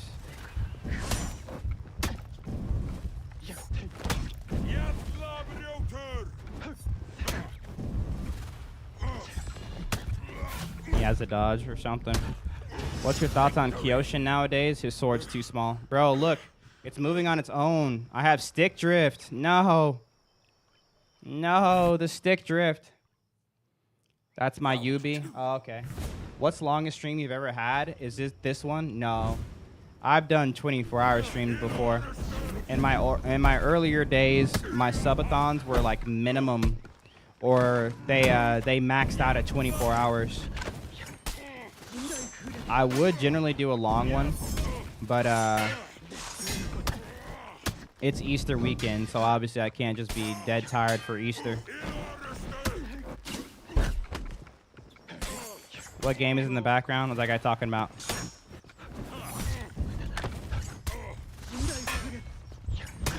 Tie.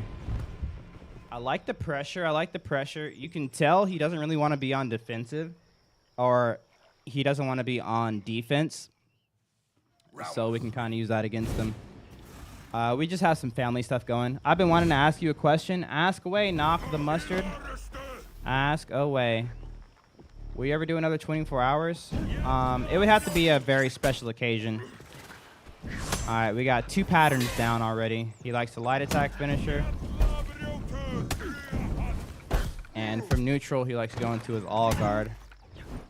So if he goes into this light attack finisher, Well, that wasn't quite right, but the timing remained the same. How do you deal with good Kyoshin players? You just punish them, like everybody else. Who's up next? I don't know.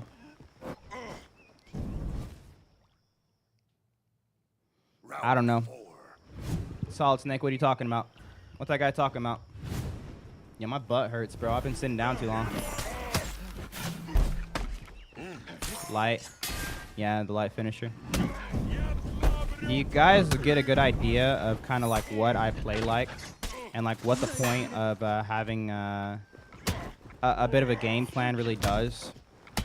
You kind of let them play their game the way they want to. You let them get comfortable, and then you turn it all on their head. You know what I mean? You just have to pay attention to what your opponent's doing, and then boom. Got to get yourself a good booty cushion. Bro, I have a good booty cushion. It's just that I've been sitting on my booty for 9 hours. It's too much booty. You know what I mean?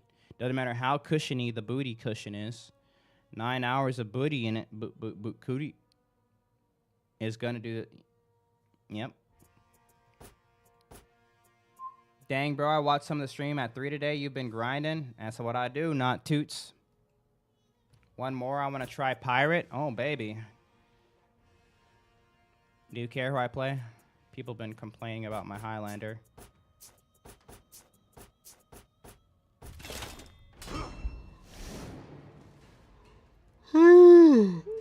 What's that guy talking about? Too much booty is now my favorite Muli quote. Never said that.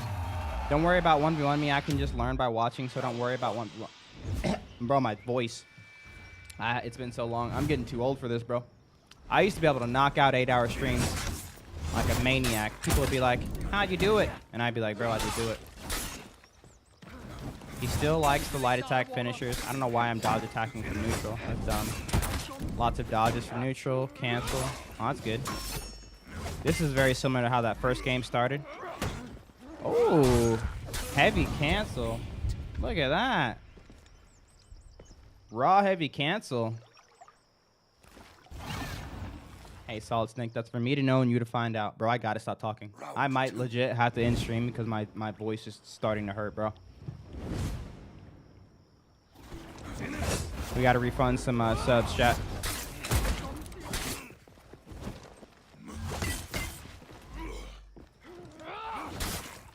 The cancel from neutral is actually getting me. Got me twice. That's okay, though.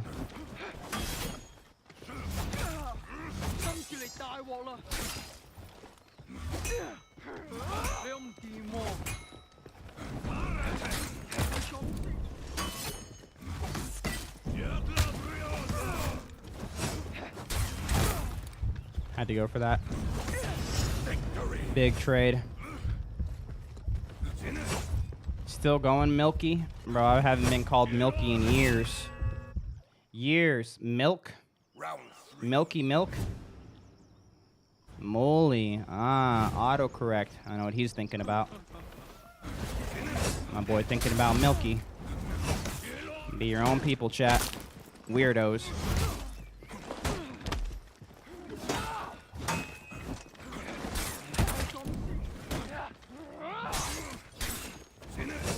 I'm noticing a pattern on their finishers, though, so I can punish that for sure when the time comes. They like to parry the second heavy. That's so weird. My bad, bro. It's all good, bro. Nice, but he's out of stamina. Unlucky. My nickname is Milky. Is this true? You don't have to read it all. I was just curious what you think of that. If it's too long... Knock, it didn't show up. If a message is too long, it gets phased out. Like Twitch just says, nope, too long.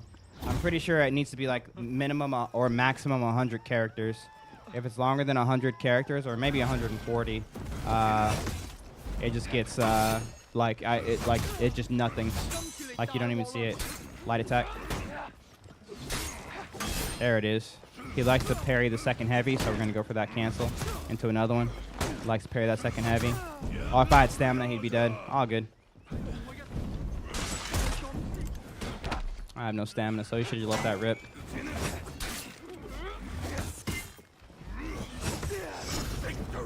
What game is this? This game is called For Honor.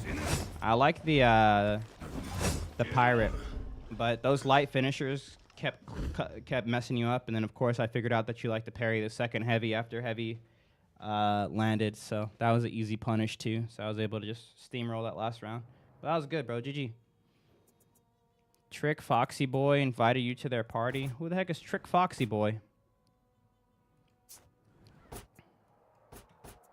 Oh, it's Lazy Fox. You're already on my friends list? Beautiful. I got you, bro.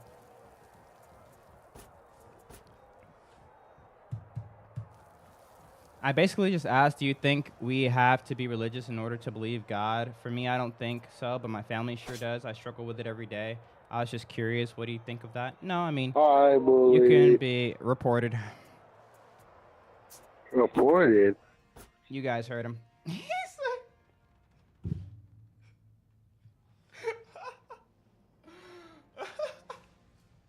Wait, I'm one of your favorite fans, bro.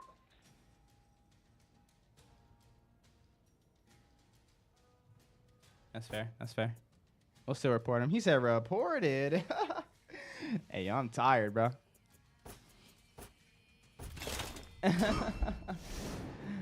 Reported for sure. Oh, he's playing the Highlander. I didn't know. I should have given him the Highlander ditto. Was there a new update? Yeah, today.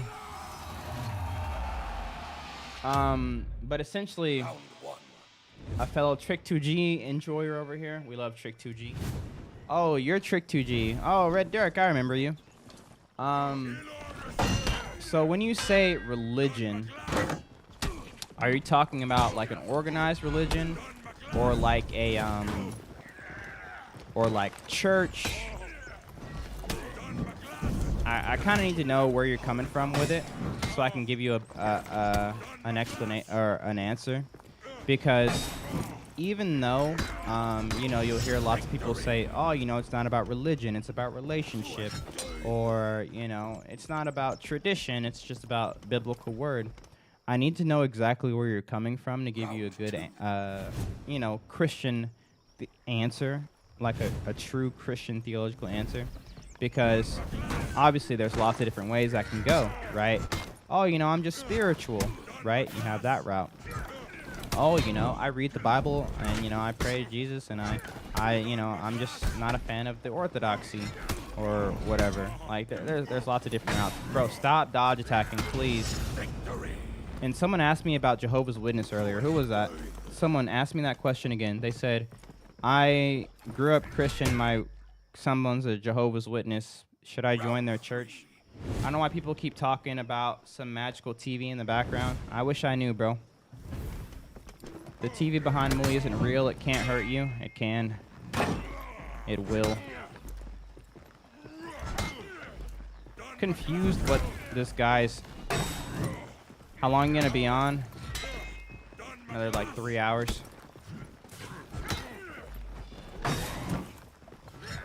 Isn't it all the same? No. Because the premise, or like the basis of what you have your faith in matters. It doesn't matter how much faith you have. If the evidence for what you have faith in isn't solid enough, you're gonna get your lunch money taken, essentially. Like, right there you might be deceived. So, for instance, you know, I believe there's a God, but I don't want to submit to a God, because I don't think that there is any way that we know who God really is. Well, then, you know, obviously you've fallen into agnosticism. And agnosticism, it does adhere to a God, but it generally just leads to either spiritual laziness. Oh, you know, I'll just wait for someone else to figure it out. Or an overt spirituality, which is just a fancy word for New Age witchcraft, right? I am God. I just have to open my third eye. You know, we're all God. Jesus was trying to tell us God, right? There needs to be a foundation. And if you want to know God, you need to allow God to reveal himself how he is chosen to. So my boy Cliff does a great job with this. he'll have someone in the audience and he'll be like, hey, what's your name? And let's say I'm talking to Poo-Tang, and Poo-Tang's like, my name's Poo-Tang. And I'm like, oh, Scooter? And he's like, no, my name's Poo-Tang. He's like, oh, Richard? He's like, no, my name's Poo-Tang. It's like, oh, Johnny? Right?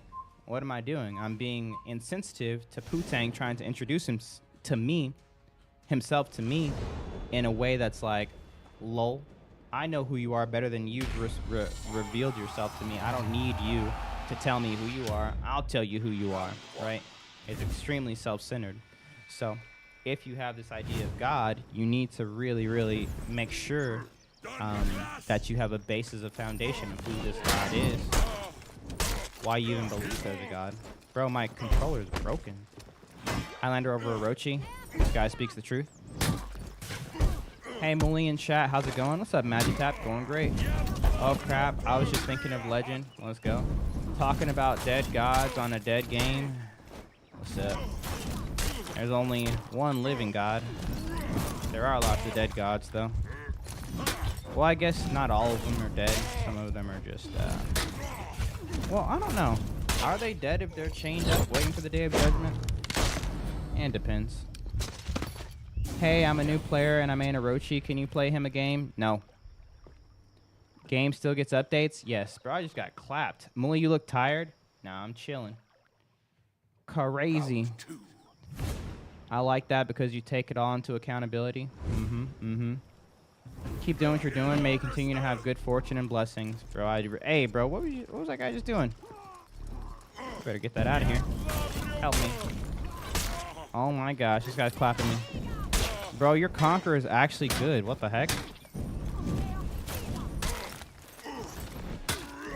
So basically, I believe in God, but I'm not religious, but my family don't think it works that way. I told them that it's not true, though. We can believe in God without religion, correct? If I'm just not understanding. But, like... So while I do think that there's some validity to...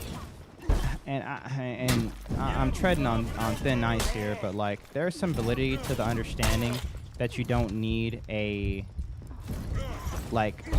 religious doctrine sort of like understanding to know God if you are allowing God to reveal himself how he has, which is through Jesus Christ. You're fine. But if you're being intellectually lazy and just saying, oh, you know, I can just believe in a God, but I make up the rules of what this God says, i.e., God loves me just as I am because God is all love. It's like, well, how do you know that? Like, where do you get your information about this God from? Well, I just know. I have a feeling, you know? Right, this is like I said, being very pulled into that New Age spirituality type of idea, which you really don't want to get stuck into.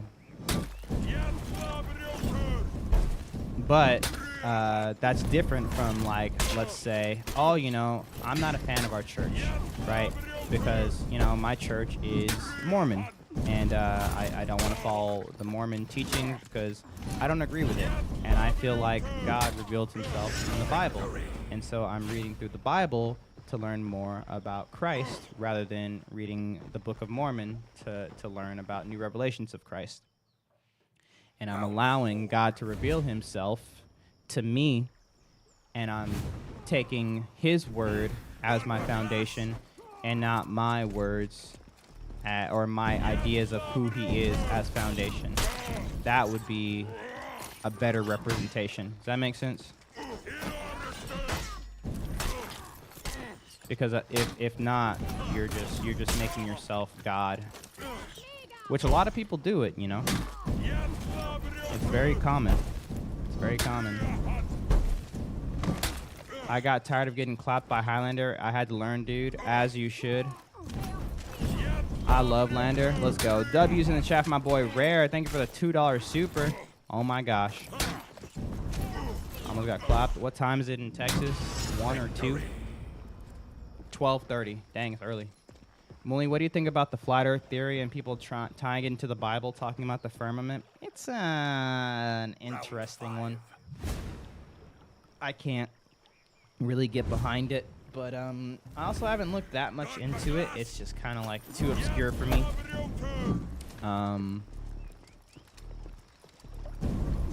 I feel like firmament doesn't have to equal flat Earth, but I mean, I don't know. I feel like it doesn't really matter.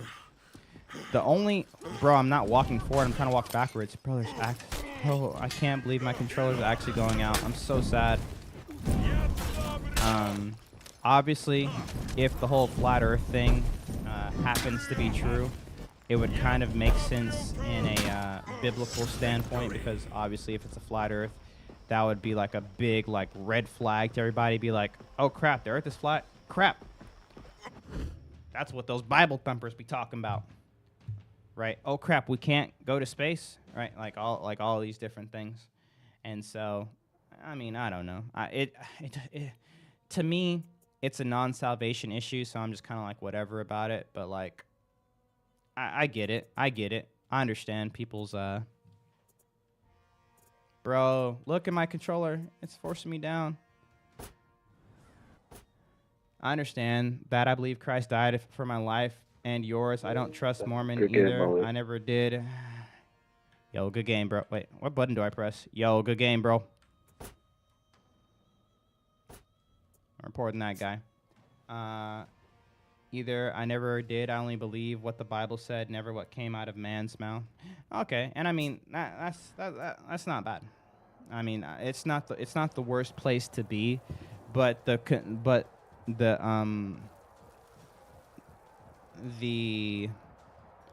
not the conclusion.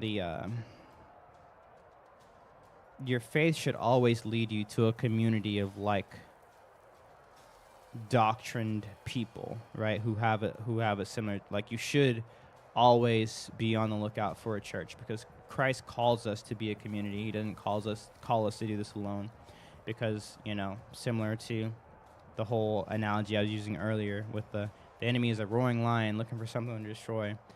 Yes, he wants to catch them off guard in weak moments, but he also wants to catch them by themselves, right? Who is the lion gonna go after, so to speak, in a flock full of zebra, where there's like 50 over here and like one over there? Well, you know, they're gonna go for the one. So yeah, dude is cooked. Too much for honor. So your family comes from a Mormon background?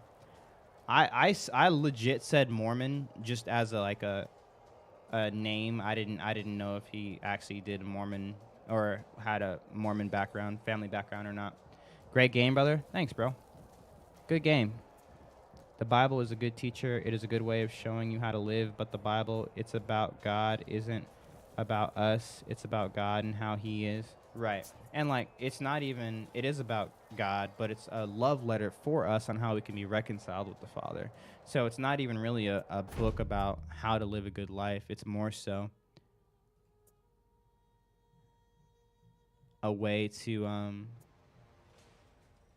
know and fully understand God's character, 1, what that means for us, 2, our purpose, 3, and of course how we can be saved, 4, which is the big point of it. What if the Bible was actually made out of bread and we dripped in some spaghetti sauce? I have no idea what I just read. Look at this handsome guy. I'm surprised you're on this late. You're a handsome guy. Got this guy. If God is omnipotent, didn't he know Eve would bite the apple before he put her in the garden? Yes. You still up? That's me. GG's, y'all. God bless. Yo, God bless. Bro's been gaming for 40 days and 40 nights. Bro, I dodged left and I dodged forward. My controller is cooked. Really hope you have a great day, brother. Bro, thank you so much, dude. I'm coming. I'm coming. I'm coming. Victory. Bro, I'm not walking forward. My controller's walking forward by itself. I hate stick drift. It's my... Bro, someone jinxed me earlier, bro. Someone said, I got stick drift in my PS5 controller. And I said, I'm so lucky I haven't gotten stick drift yet. Boom, stick drift. Triple commitment went wild. It really did, bro. My light night gaming brother, how are you? We're doing great, bro. Is it free will if God knew what would always happen, meaning the outcome was predetermined? That's not what predetermined means. predetermined means that God would have had to have written down and forced them to make that decision beforehand. But we don't believe God has omnipotent, or God is all powerful over our decisions because of him writing on a stone tablet. Tomorrow, Muli will wake up and he will eat Cinnamon Toast Crunch. No, because that would go against God's character. A loving God wouldn't create robots, because we're not robots. But due to his perspective, because God created time, he's outside of time. He sees tomorrow today. And yes, he plans accordingly, but that doesn't mean that he forces anybody to do anything. So, for instance, as a Christian, it would be wrong for me to look you in the face and be like,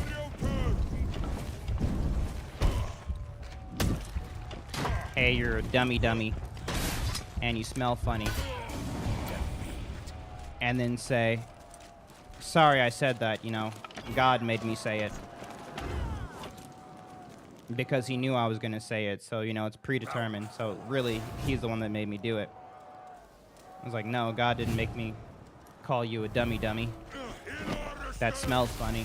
I did that of my own free will.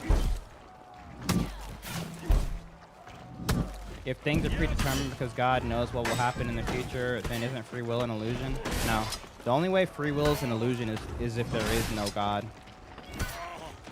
Because you're not thinking about God in the correct sense. You're thinking about him in a basic like form of like understanding with which I can see kind of how you get like, oh, he messed up so bad. How you can, oh, he brought it back to that conclusion. But when we say God's all powerful, when we say God's omnipotent, like we're not taking away from any other aspects of aspects of his character. He's also all loving, all just, right? All of these other things to his fullness. Because if he was, oh, bro, I dodged left, bro, for a dodge attack. If he was not any of these things, or at any point in their complete fullness, right, he wouldn't be God. So, a thinking experiment for you. If you're ever coming to the conclusion, or if you're ever coming across someone talking about a reason why a God with a specific characteristic couldn't exist in the reality that we know it, and they're only focusing in on one characteristic, you need to like perk up a little bit, because this person, they're being, I don't want to say they're being disingenuous, but like they're not fully understanding God as the Bible teaches God. Because God isn't someone who's capable of doing something. The thing is something because God is it. So, for instance, we say God is good. We're not saying God is capable of tapping into his nice genes and being good. No, God is good. Goodness comes from God. There is no good outside of God, right? That's where goodness comes from. It's from God. It's in his character. Love. When we say God is loving, it's not that God is capable of loving me. No, God is incapable of not loving me, because the love of God, like love, is something that it comes from God, right? These are the invisible attributes that we see, that we experience and tap into, but they're not just they're not things that God taps into. They're things that come from God. That's why separation from God is so bad, because you're separated from love, goodness, right? All of these good feelings. Now, God is also just. God is also merciful. But when it comes to any action, right, if it comes to any action, so let's say Eve in the garden, you need to look at that action from all of the characteristics of God. So he originally said, God is omnipotent, or, yes, God is omnipotent, so focusing in on omnipotence of God, or the power of God. So didn't he know Eve was going to eat the apple today, or eat the apple before she did? And I was like, yeah. But remember, we also have all these other things as well. We have a loving God. we have a just God, we have a merciful God. So now you look at that same action of God, any action that God takes, you look at it from the full lens of all of his characteristics, and then you can maybe like kind of get close to understanding the reasoning behind some of these things. Now, the Bible doesn't directly tell us these. These are philosophical conclusions to what the Bible teaches, but yeah. Round 1. How is it not determinism if evil's always going to eat the apple? Because free will is not an illusion. God didn't create robots. It would be outside of his nature for God to create robots. We have free will. So, for instance, let's look at how it. Let's leave Eve behind for a second and look at how God's omnipotence sort of like affects us today. So we have John 3:16, a famous verse that everyone loves, right? And God so loved the world, he gave his only begotten Son, that whosoever shall believe in him should not perish but have everlasting life. But we know that not everyone is going to have everlasting life, right? Right? The Bible clearly talks about people who are going to be in hell. Well, if you go to that next verse in John, it actually says, it is not his desire for anyone to perish, but that everyone shall have everlasting life. So wait a minute. Now we kind of have a conundrum here. If we're under the lens of predeterminism or a lack of free will, why the heck do we have a God who's saying it's not his desire for anyone to perish, even though he knows that so many people are going to perish and be separated from him or not choose him in this life, not choose to put their trust in Christ? Right? We start to think about the things. We're like, all right, well, obviously I'm seeing some of God's love here, some justice here, some mercies, like all these things. But like, why would he care if he just, from the beginning of time, just picked out the good ones and all the bad ones, he was just like, yeah, you're not going to make it anyways, so it doesn't matter. Heaven was never for you, lol. Right? There's a funny video. It's a video making fun of the Calvinist idea of predeterminism, which there are some verses that people can use to try to bring forth predeterminism, but like it really just doesn't match with God's character at the end of the day. But it's a guy, he's going up to Jesus. So imagine a guy going up to Jesus, and he's like, "Hey Jesus, how could I have eternal life?" But it's someone who's been predetermined for hell, and so Jesus just says, "You can't," and he laughs and walks away. Bro. Yo, that made me laugh so hard the first time I saw it. This Valk is based. Yeah, it's a good Valk. This is why their name is Mr. Respect. Jesus, how do I be saved? You don't. Sorry. just little. No. Nice, bro. If evil didn't exist, then people would never turn away from him or reject him, but unfortunately evil exists no matter what we do. Well, I mean, yeah. But if he knew before they were even born they wouldn't be going to heaven, I still have a hard time seeing how this person ever had the free will to save themselves.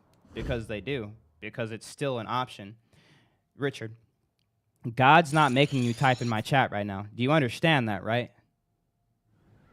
You're focusing too much on, I guess, the weird understanding of like, if I know what's going to happen, then I have somehow forced it to happen. That's not how it works.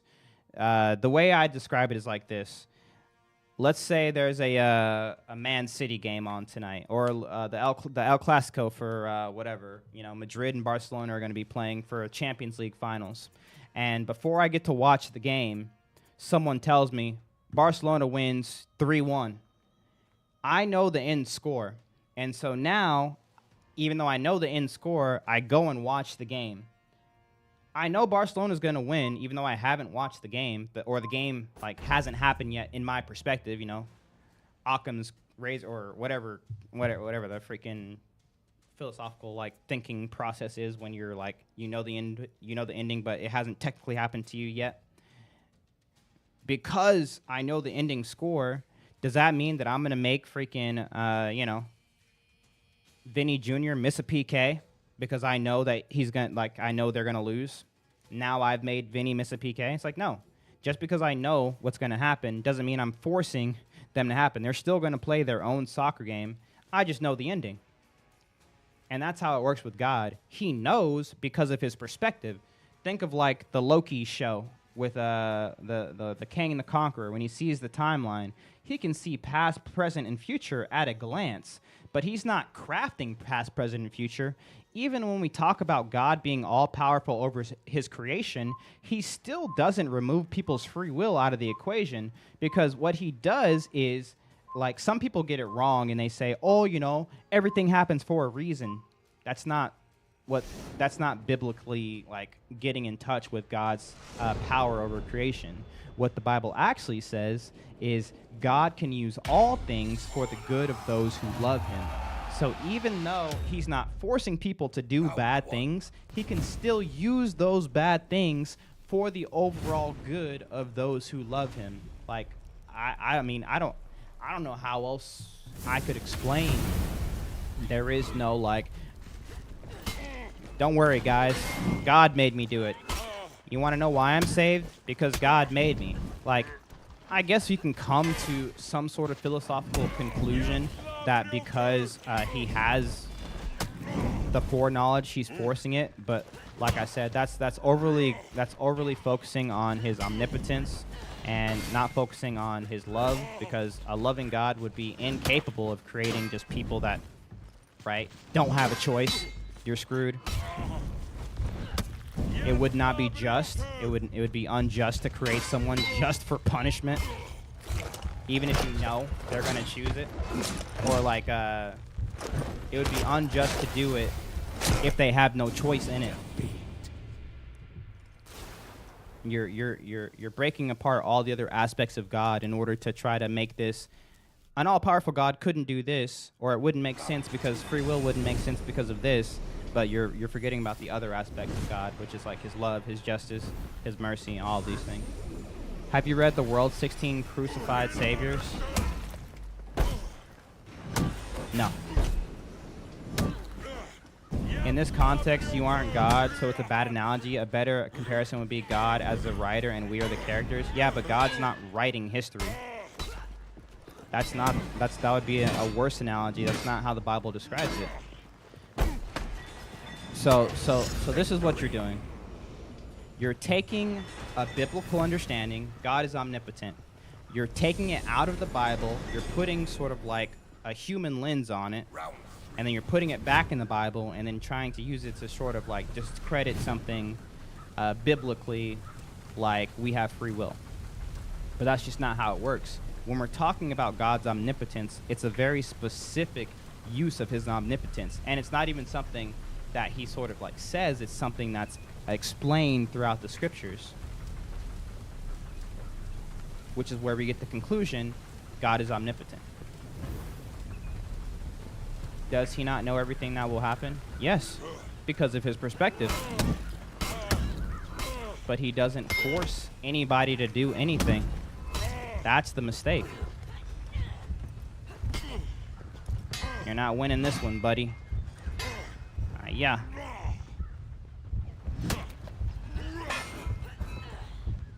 I thought he was gonna light attack. Bruh. I live in Texas.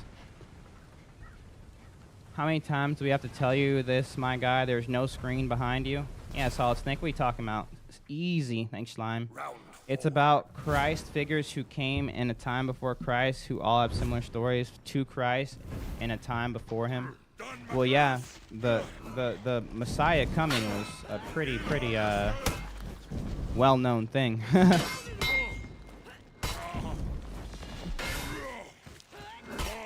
For instance, you have like the Book of Enoch. While even though some people might claim it as scripture, we all pretty much know it's not. But it was giving Enoch messianic qualities, because people had been writing about this coming Messiah for, I guess writing for about 1,400 years, if not longer, right? And they'd been talking about it for longer, because we just know, obviously, Moses was the first one to start writing the Torah.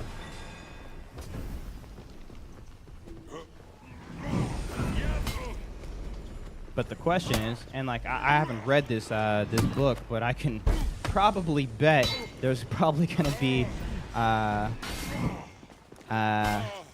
what you said, it was 16? There's probably going to be 15 mythological stories, and then one story that's actually based in history. Bro, I'm trying to dodge backwards, but I'm dodging forward.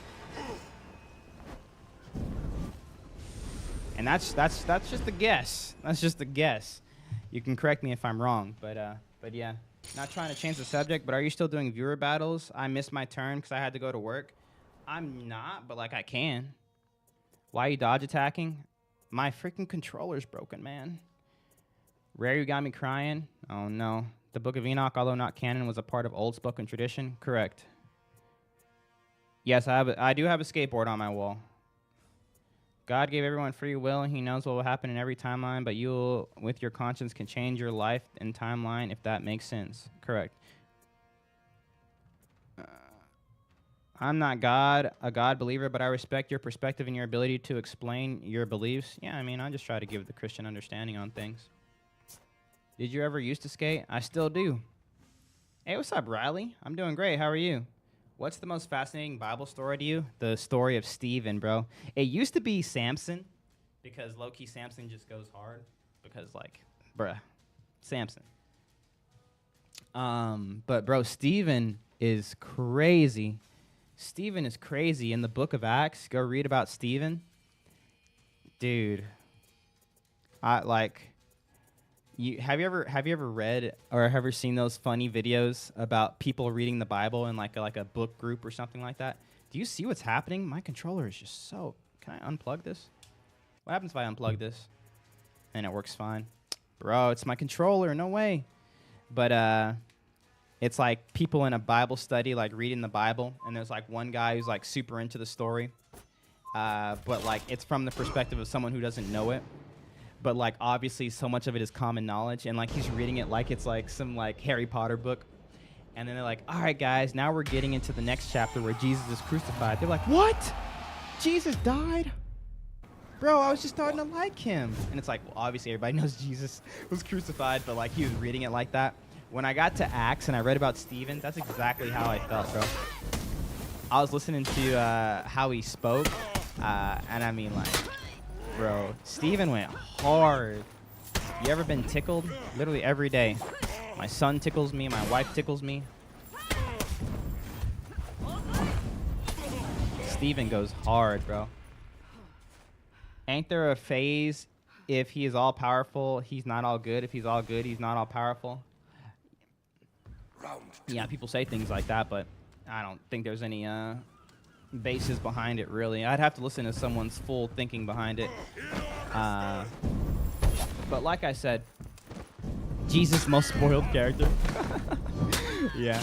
My if there's ever someone trying to look at an action of God and maybe discredit it or say that it doesn't match up because, you know, reality or something like that.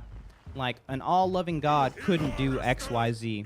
You need to really focus in on what they're saying because... Round 3. And I said this like 3 times today, but I'll say it again. But God is not capable of being a characteristic. The characteristic is God's character. And so you actually have to have a full understanding of God's character to even start to maybe get a good understanding of why he does certain things, especially if it's not directly stated in the Bible, even though a lot of times it is stated it's for his glory, it's for the salvation of people, everybody, yada, yada, yada. But if you don't have a good understanding of God's character... Bro, I'm trying to dodge backwards. No!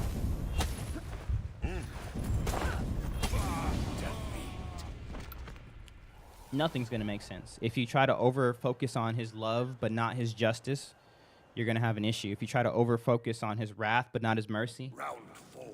it's not going to make sense. So, with every single aspect of God, with every single action of God, all of his character needs to be on display in its fullness. Otherwise, it's not an action. It's ceasing to be the God we're talking about. Does that make sense?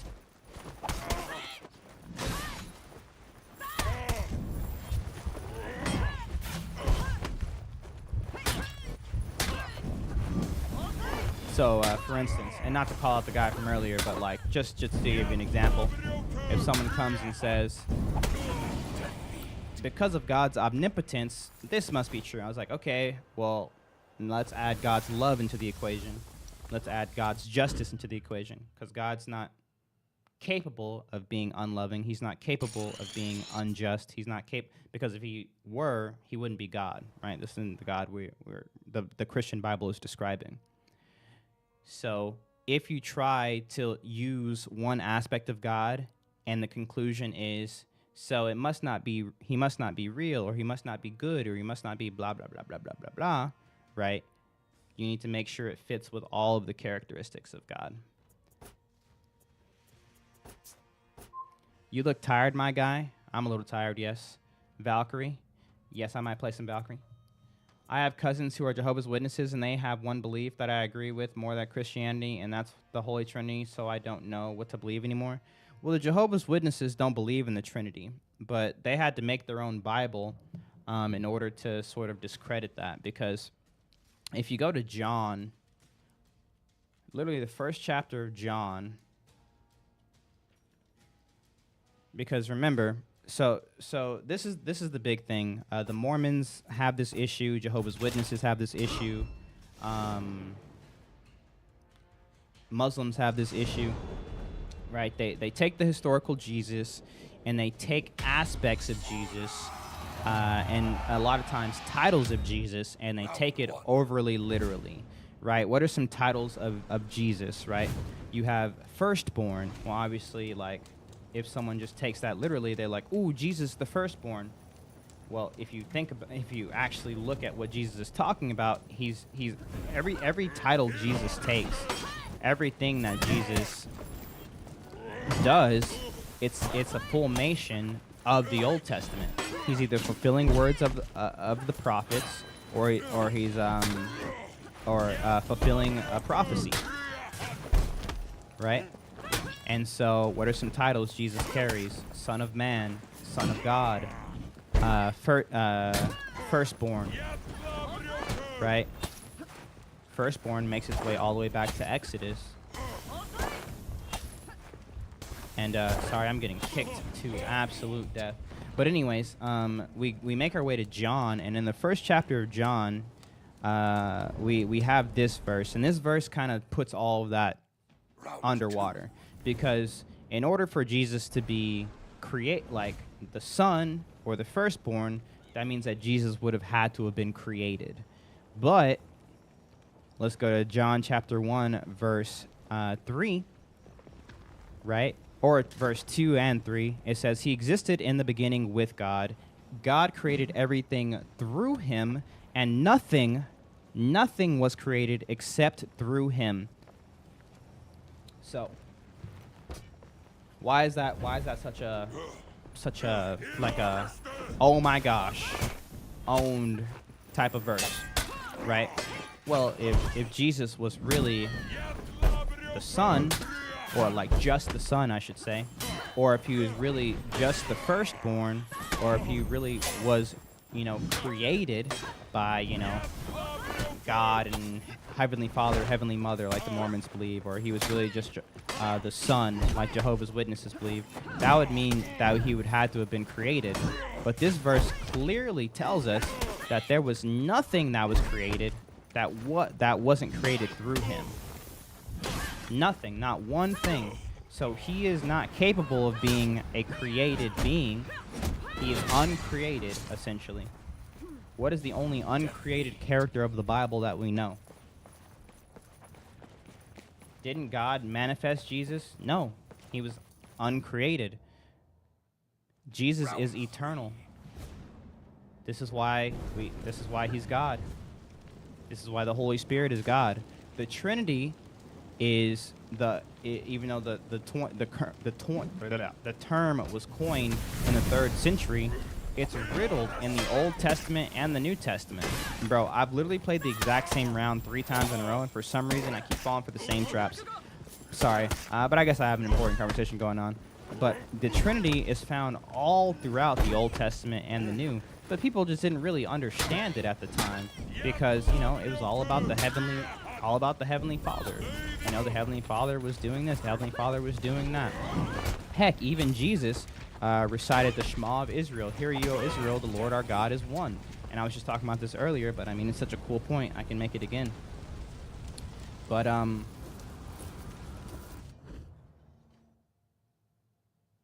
then you have Jesus coming after repeating the Shema of Israel, being this perfect Jewish man, saying things like, I and the Father are one. Before Abraham was, I am. Claiming to be the Messiah, the Son of Man, the uncreated firstborn. Uncreated, that's a key term, uncreated. Nothing was created except for through him. So that means Jesus has no beginning. What is the only being that has no beginning, right? Which is why it's such a big deal if someone tries to take away the deity of Christ. It makes all of the gospel just fall apart. And I don't know why people don't think it's a big deal, but it's a massive deal. It's a massive deal.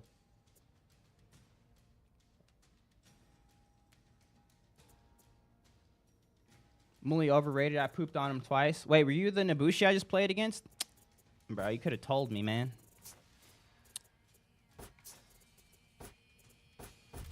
So I could have reported you.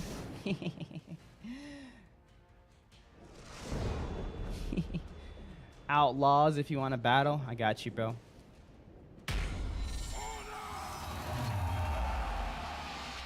Oh, you're already on my friends list, bet. Round 1. What sin are young children guilty of? Young children. In the beginning, there was the Word, and the Word was with God, and the Word was God. Muslims don't believe the Book of John. They claim it's corrupt despite being backed up by manuscripts.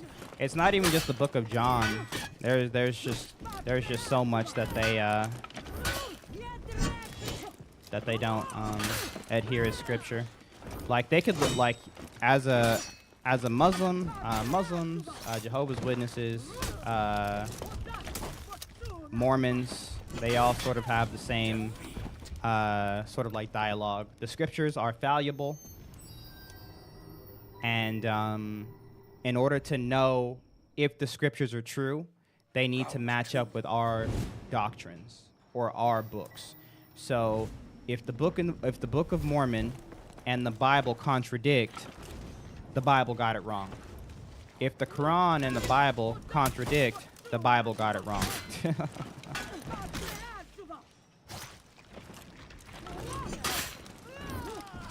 Do you see how this is such a vast difference from what even the first century Jewish people were doing when it came to Christ and what the early Christians were doing? Always looking to the previous prophets, always looking to the previous scriptures, because that's how you know. Because if you know one to be true, you build on that. If there's one you know to be true, another one comes and agrees with it, and then another one comes and doesn't agree with either of the first two that you knew to be true, and your conclusion is, it's because they got corrupted. Oh, brother. Religion is not a big deal, just a bunch of coping mechanisms. What? Coping mechanisms for what? Would love to 1v1 you, but bro, I always fall into that. You're the only For Honor streamer I like to watch. Been watching you for a while, and just tonight realized I wasn't subscribed. Nothing but positive vibes. Ooh, he tried to get nice on me. Did God not punish the rules in place that make it so innocent children suffer the punishment of other people sinning? Couldn't he simply make it so children didn't get terminal illness? What the heck what are you talking about, Richard? Hold on. Sorry, I don't mean to intervene in your conversation. What the heck is happening?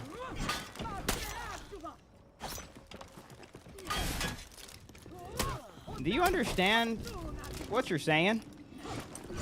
Or what you're doing, I should say?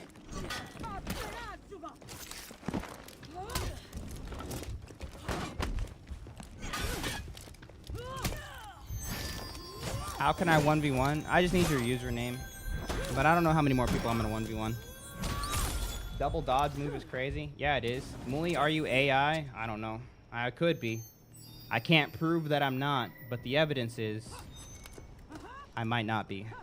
Yo, I just got clapped. Good job, Temp. Wait, I know this guy. I know Temp159949. I feel like I do. Clapped the living daylights out of me. You said you're streaming till 4:30? Yeah, so what, Steven? Yo, Temp, I'll be back. Bro, my friends list broke. Oh, it's back. What was the guy I just added? Outlaws. There's joy in the house of the Lord. There's joy in the house of the Lord today. We won't be quiet. Where's Outlaws at? There he is. Lemon was saying illness was a result of sin, so I was clarifying why God couldn't change it so children were exempt from this, so not specifically talking to you. No, yeah. I got you. Yes, but Lemon is right. Sin or illness is a result of sin. Generally greed or, you know, some other ones, right? We have a lot of illnesses that are sort of man-made from here to there, but not all of them, right? We really just live in an unfair, broken world. But the conclusion you came to, it's a really dangerous conclusion, and it's because you, someone with very, very minimal knowledge of anything, and I'm not saying that to you personally about like your knowledge of anything. That's just you as a human. Like we all have like no knowledge of anything. We don't know. Like even taking God out of the equation, right? Even taking God out of the equation, like we know nothing, right? And or at least that's what a knowledgeable person would say. So like your Einsteins, right? Your philosophers. The only thing I know is that I know nothing, right? That's the philosophical conclusion to this universe that we have in, right? There is no real understanding of the world around us. We have a very basic, small picture, right? We're playing with a limited hand. And then so the reason that's dangerous is now we're taking our very small picture mindset and we're saying, you know what? If I was God, I would have actually done it like this because I think I could have done a better job than God. And I feel like that's, whenever I hear that or whenever I see people making points like that or even questioning it, I'm just like, what? That's craziness. That's craziness. Of course, this is coming with like any sort of basis that God is real. But like if God is real and I was to be like, God, you're dumb for doing it that way. If I was God, I would have done it this way. Bro, you guys would look at me like I was stupid. So it's like, so that's why I was like, bro, that's a wild take. We understand rules of logic and physics to a certain extent, which are absolute to the knowledge world we interact with. Yeah, but the basis of the amount that we know is so minimal, it's not even funny. And anyone who thinks differently is, I mean, I don't know. If like the smartest people in the history of the world come to the conclusion that they know nothing, and then I came along and I was like, actually, I have a basis on this and this, so I know everything I need to know. I can make these logical conclusions. You can make opinions on them. I agree. You can try to come to what I call philosophical conclusions based off of things. But if the logical conclusion isn't, yeah, but I'm not really God. So if there is a God, you know, maybe he knows something I don't know. Because I'm playing with a limited deck, then I feel like you're doing a huge disservice to the conversation. Which button? What button? What is this game? For Honor. Wait till scientists find out how to take on full potential of quantum mechanics. Everything we know is going to change in a blink. True that. I don't think humans know a ton, but I think it's kind of soft to say we don't know a lot. We don't. That's not soft. That's what a smart person says. Like, I don't know any super like well-respected intellectual that hasn't come to that conclusion. Am I going crazy by saying that?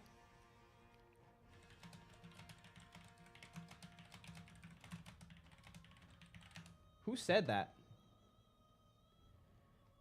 Socrates. Einstein came to the same conclusion. I mean,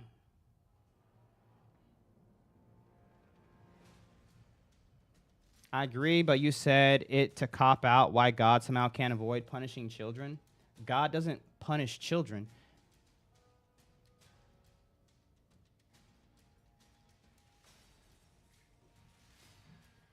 The Bible says heaven is the kingdom of heaven belongs to the children. God doesn't punish with children. I never disagreed, and honestly, it's dishonest. You are only engaging with that. No, I mean, that's the part where I came in on. Even if you are an expert on something, you'll feel like you know nothing about that something. Well, yeah, if you become an expert on it. You said illness is a punishment or result of sin. Well, yeah, because that is the result of us living in a fallen world, which is a result of sin. And a lot of illness comes from sin that we have today. So greed causing what's on the rise. You know, you have a lot of young people dying or getting colon cancer at super young ages. You have so many people struggling with diabetes now more than ever. You have so many people dealing with anxiety, mental health issues, right? These things are caused, I mean, what most people would say, if you're coming from a holistic point of view, a lot of Western medicine really hasn't said it yet, even though there have been studies on it, from people's greed. Greed in what they put in our food, greed in how they treat our environment, causing a breakdown in how our bodies are even working sometimes. I feel like that's a pretty fair assessment to make.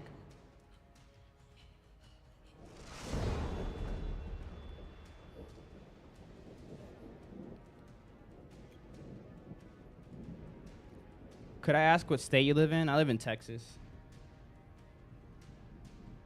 But that's the only, I was just saying, like, to even come to any conclusion, like, God shouldn't let that happen. It's like, that's all, that's weird to me. Like, I'm like, what? Same, nice. Yeetus Meetus, what kind of name? Smack you in the face, buddy. Help. The something that caused the Big Bang must be, by nature, immaterial, exists outside of time, powerful enough to cause it. It just so happens to perfectly describe how we describe God the Father. Yeah. Help me. You're in Tennessee? I'm so sorry. Not allowed to feint kick this game? Says who? I'll do it 3 times in a row. Boom. Round 2.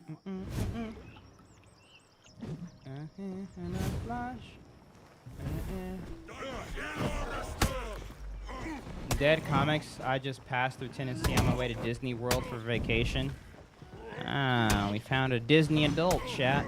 I just added you on Ubisoft. How long is the queue? I don't have a queue. Bro, he raw kicked me. I have seen that Highlander movement tech.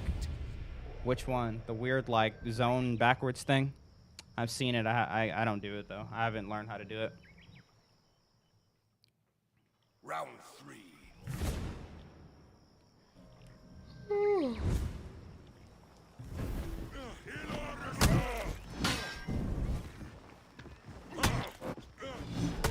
Disney World was awesome. For real? How long you been streaming? 9 hours, 45 minutes. Oh my goodness.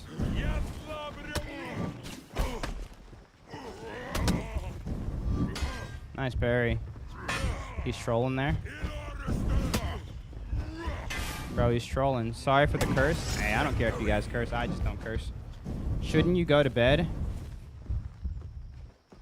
They're paying me to stay awake, J-Souls. We know that an object at rest will stay at rest unless acted upon by an outside force. Correct.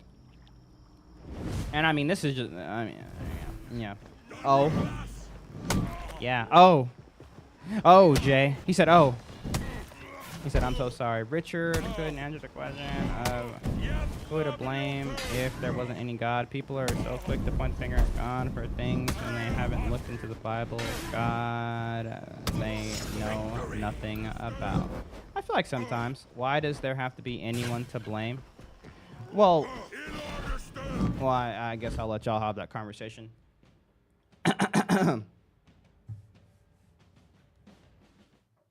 Yeah. How do the ones work? Do you just have to get lucky? Kinda.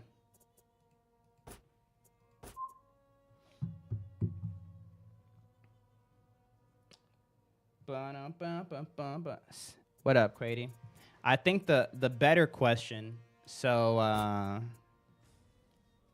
if you're engaging with someone who doesn't believe in God, but they're using suffering, which is something that's actually been coming up a whole lot more now. I've actually in the apologetic scene, I've been seeing a whole lot of animal suffering or things that doesn't really have to do with salvation, because the conclusion was, it's okay if it leads to a greater good. And so it's turned more into a what about suffering of like things that don't exist, like an animal that gets caught under a tree in the middle of the forest or something like that. That has nothing to do with humans, right? Type of thing.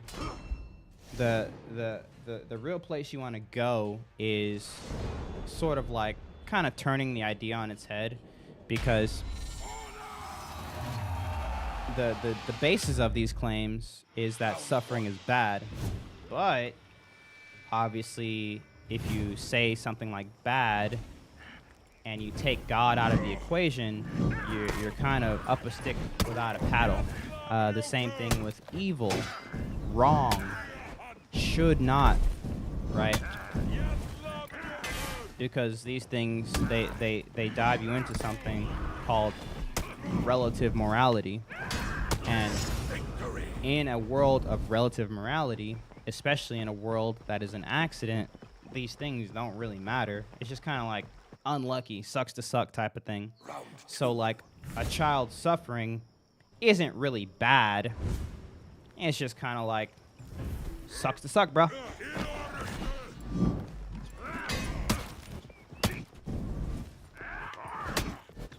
Now, granted, you can give some sort of value to these things and these people, but the logical conclusion is that this value is just man given, and at the same point, it could be man taken.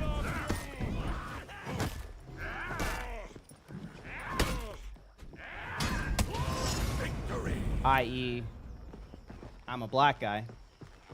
If society says, you're 3/5 of a person, guess who's 3/5 of a person? Round.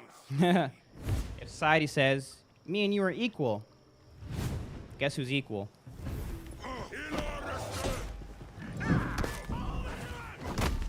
And it's not bad, it's just luck of the draw. I just was unlucky enough to be born during the Dred Scott decision. But if you have a theist worldview, you're actually not really trapped in this sort of like this relative type of thinking, because if there is a mind prior to the human mind, then objective morality is king, and it is expected to be. What is objective morality? It's things that are wrong no matter what, when, where, or how. For instance, if they're saying it's okay to stone people in a random country because they don't follow the same religion that everyone else follows, or they want to leave the religion, and I see it from my country, and even though they are not following my same laws, I can say, when they did that, that was very wrong. You shouldn't stone people just because they don't want to follow your religion. Right? When you did that, that was very wrong. Not because I say it's wrong, but because I have that objective morality coming from an outside source, which is God, giving me that foundation for morality. Otherwise, it's just my opinion versus their opinion. Who am I to say that stoning people is wrong? Just opinion. Oh, because evolution has sort of, brought us from primordial slime into, monkeys that can actually have this illusion of free will, and because of our ability to think about our emotions, we should be protected, or something like that. It's just If there is no God and Earth just exploded right now,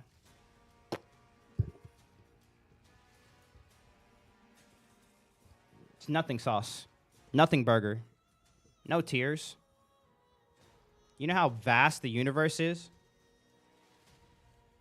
We get hit by an asteroid. Changes nothing. Literally nothing. We are nothing.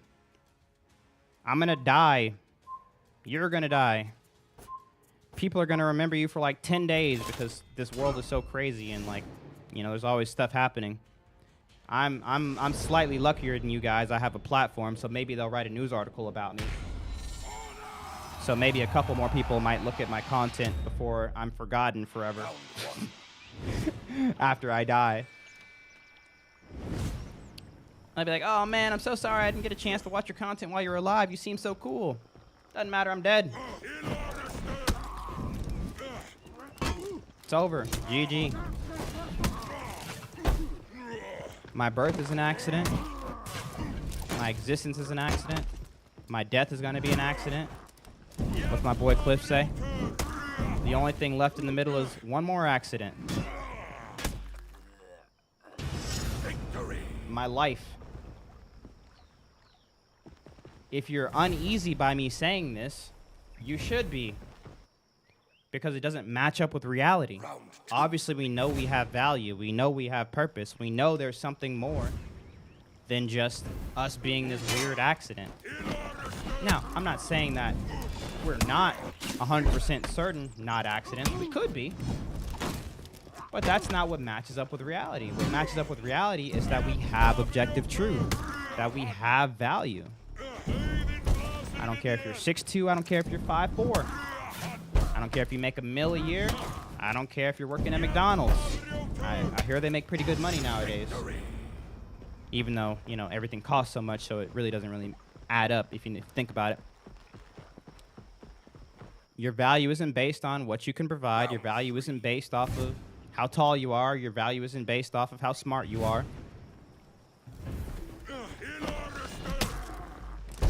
You all have equal value. I feel like most of us would agree on that.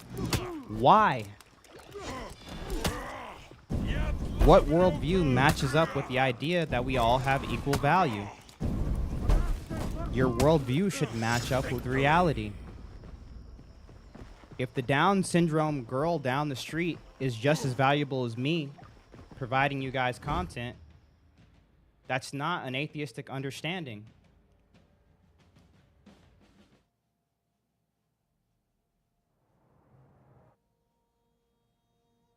But guess what? If there is a God, and more specifically the Christian God, we have an understanding of why we believe everyone is created equal, why we have human rights. And they're not just arbitrary, like, I'm very smart and enlightened, and based off of history, I've come to the conclusion that if we do bad things, that bad things happen, so we've all learned not to do bad things. Bro, have you guys looked outside? Have you looked outside? Bro, bad things happen. Right, like someone just got shot right now, bro. I'm not positive if it was across the street or across the country, but it just happened.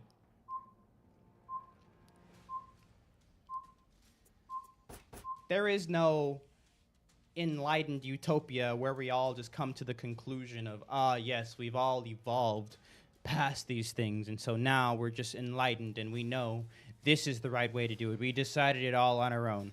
No. No, we as a society can't even figure out how to not litter. Something that's just so objectively wrong. Don't litter. Don't throw your trash on the ground. We can't even figure that out. It doesn't match up with reality. So if the things that I'm saying give you that uneasy feeling of, bro, that's not right. Good.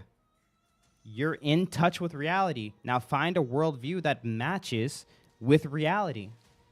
Otherwise, you're just going to be making excuses for your worldview. Oh, yeah, I'm an atheist, but I believe everyone has a real purpose and everyone has value. And if you're the Down syndrome girl down the street, if you're the person in the wheelchair just sucking up money from the government, or if you're the 6'2" billionaire, you know, creating jobs for everybody, you have the exact same worth. In what world?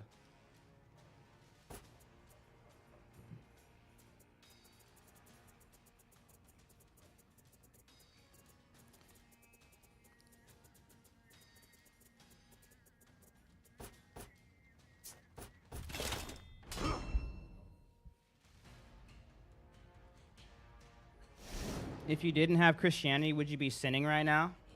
What do you mean? What? Let me ask you a question, Richard. I don't know if you're talking to me. Are you talking to me?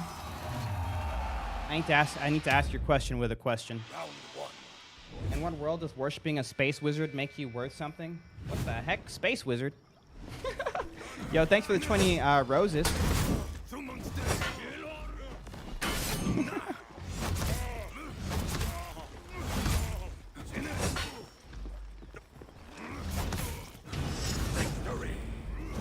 If Christianity would, hold on, I don't know if he's talking to me or somebody else. Yo, good night, Jay.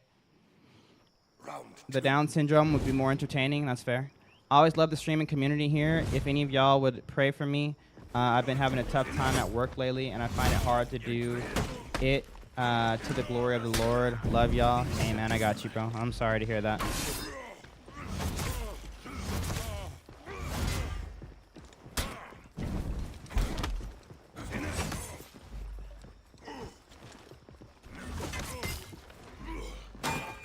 Hey, Mullen, good to see you. And good to see you, Taylor. Jesus died for my sins, which seems kind of manipulative. Didn't even stay dead either. Guess you can add gaslighting to the mix. What the? Wolf Knight.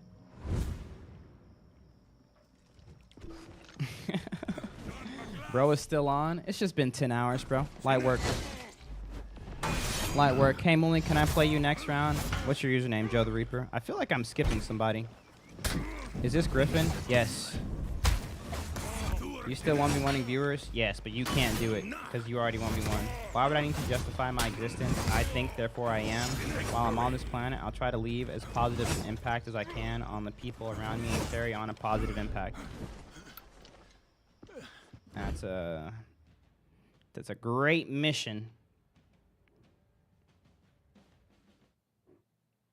But if tomorrow you want to leave a negative impact, and you want to make sure you just cause as much harm as possible, but because, you know, you're going to die, which one is right? Who decides? I want to give you $1 today, Mr. Person. I want to kick you in the stomach today, Mr. Person. Is Hatun good? They're not terrible. Go to sleep, man. It's late. You go to sleep.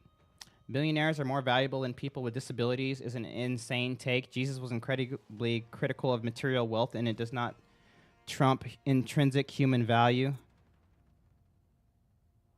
Yes. That's what I was saying, Kusabi. Thank you. That's what I was saying. If there is a God, there is intrinsic human value. If there is no God, there is no intrinsic human value. That was the point I was trying to make. Thanks for the fight. How would you rate me? You were good, bro. Just way too repetitive on defensive options. You need to be a little bit less readable. Love your heart, man. You certainly wear the evidence of faith well. Oh, thank you, bro. That actually means a lot to me. Who else wanted to 1v1? If you need religion to justify treating people with respect and not committing violence on others, I don't know what you say. You might have a lizard brain. No, you don't. Yeah, you're missing the point. And you saying that kind of proves my point, because you don't need religion to know what's right and what's wrong. We all have something called a, what do we have, chat? Conscience. Where does that conscience come from? Why do we all have this idea that we should be being good? I mean, even my boy's got it. My boy Richard. He hasn't read the Bible. He doesn't need no book, and even he's got it. Man, where's that come from? There are bad people, as you pointed out. Yeah, there are. who sear their conscience.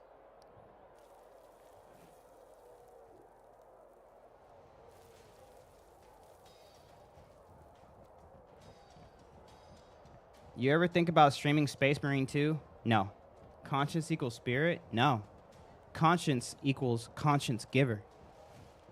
Because the idea of there being no God and there being a conscience that we all share, even though we all come from different backgrounds, different societies, a lot of times different moral codes, it should let you know that there's probably some common thing connecting us all. You know, maybe like a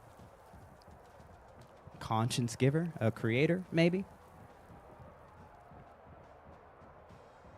Now, don't get me wrong. Richard could be right. And this is sort of the difference, right? This is sort of the difference. Richard could be right. But based off of my view of reality, I'm only 33. I'm kind of old. I'm not super old. Richard's ideals, they don't match up with reality. They don't. Now, you can finagle it to kind of work. You know, I could just know how to be a good person because smart. Or I can just, you know that value is good because evolution has taught us, or society, or blah blah blah. Like what? Like you can make your way around it. I don't mean to belittle your position, Richard, but like it's possible there is no God.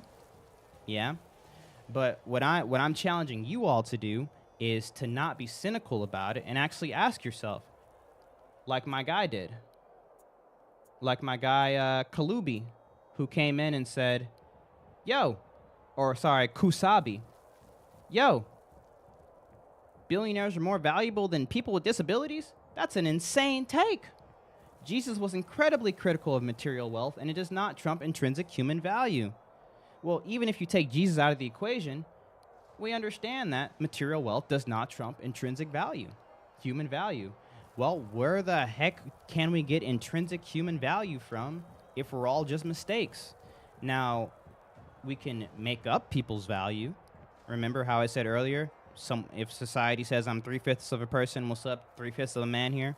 If society says I'm a whole person, good, hey, finally, I'm a whole person. But, like, it's not up to me.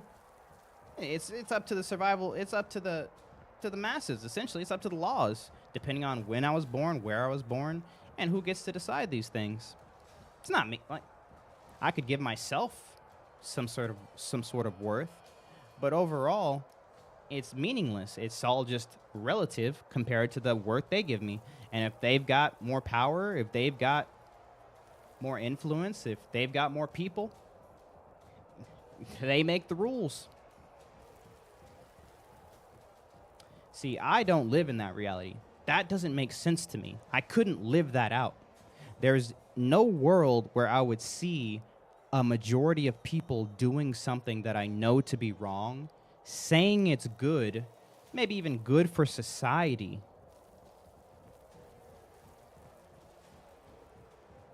And then I just go along with it because, that's just where we're at now.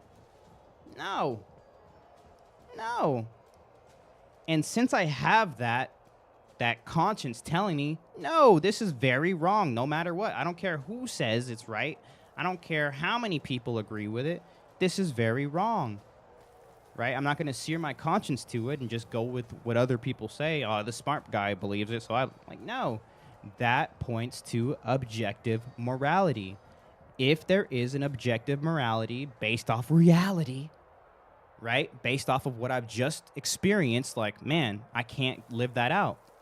That points to a moral lawgiver. That points to a God. Who is that God? I don't know. I know, like, it's Jesus Christ. But, like, when you get to that point of the conversation, you don't know yet. You got to find it. You got to figure out who that God is. But that's the start of it all. You match up reality with your worldview. Are you an atheist? Are you agnostic? Are you Christian? Are you Muslim? Are you Mormon? Like, whatever your worldview might be. And think it out to its logical conclusions. Do you really think we're all just accidents with no purpose? Yes. Great, you're an atheist. You made it.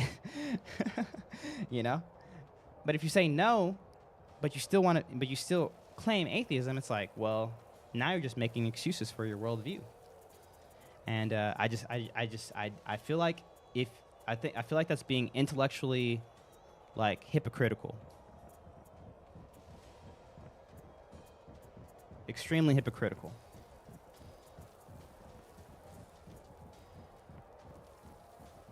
For all I know, I was made by Yakub. It doesn't affect my morality. Yeah, it doesn't affect your morality. Why? Why doesn't it affect your morality? Why is your morality so set?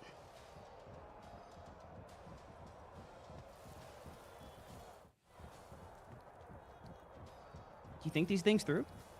Do you ever think about this stuff? Man, why does everyone just kind of have this good idea that hurting children is wrong? Why does everyone just kind of have this idea that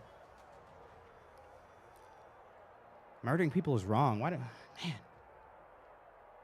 I've thought about it and debated it. So I smart. I know. Gotcha. That's fair. That is it's a mundane point. If you've thought about it, the logical conclusion is there is no good, there is no bad. It's just relative, and it would actually be more evil for you to try to force your relative opinions on someone else. But I mean, maybe you haven't gotten that far yet. I added you on UB Connect. What's your username? Oh, you're Joe the Reaper. Got you.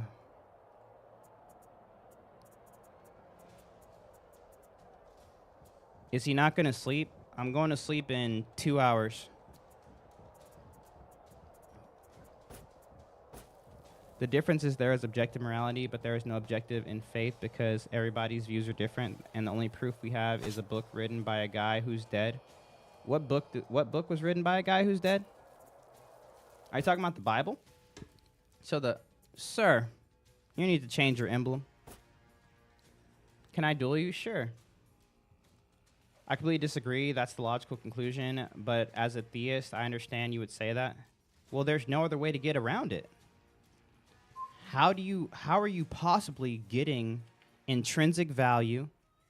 How are you possibly getting values of good and evil without a moral lawgiver? I mean, that's what? I've yet to hear. I've listened to so much apologetics, so many atheists, and like there's just the conclusion is you just say, well, you know, I just go with society. We seem to have gotten it right, so you know we must have evolved to the right era. But like realistically, like I understand, it could have easily gone the other direction. What happened if Hitler won World War II? It's like,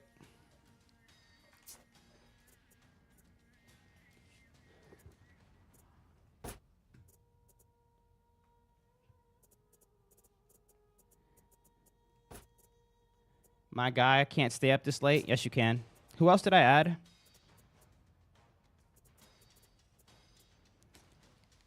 Do you disagree? It would be better to live in a society where people treat each other with respect and violence is outlawed? Yes.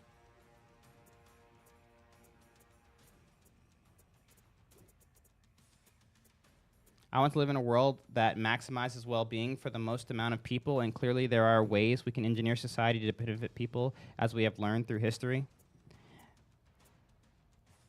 Yeah, but the thing, Richard, is, and I don't know where you live, but based on how you're talking, I'm assuming you live in a Judeo-Christian society. These ideas that you have, they didn't just come out of nowhere.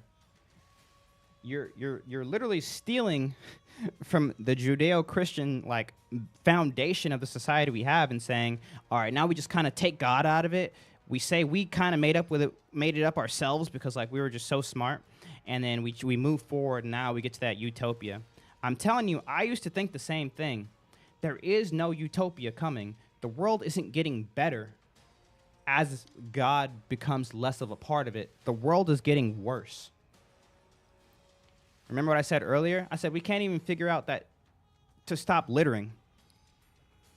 If I drive down the street one more time and I see someone throw a McDonald's bag out the window, I'm gonna blow a gasket.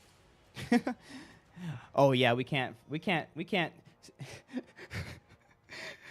we can't stop littering as a society, but we can come to the conclusions on what's best for each other and how to treat people. We don't care about each other. We live in a hyper individualistic society. It's breeding an ungodly world, and that ungodliness is leading to more destruction, more pain, more suffering. The very things that, you know, people who deny God are claiming to be bad, but they have no basis in why they're bad. Other than I'm really smart and, you know, I came to the conclusion that it's bad. Look outside, brother. The world is not getting better. The world is getting worse. And I'm not trying to scare anybody. You know, I'm not trying to be like, hey, get ready, get the shelters ready. That's not what I'm trying to say. But like, to come to this, like, and the reason I feel like I'm so passionate about this is because I did have this idea. Like, I was like, we'll get to utopia because we're smart enough to get there. We don't need God, because I was an atheist for 15 years. It's like, we don't need God. We just need to, you know, continue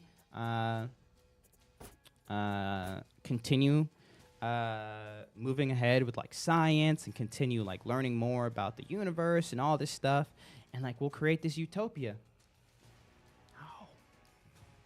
No. You'll not, and like remember this day. Remember me saying this, chat. As society falls farther and farther away from God, society gets worse and worse.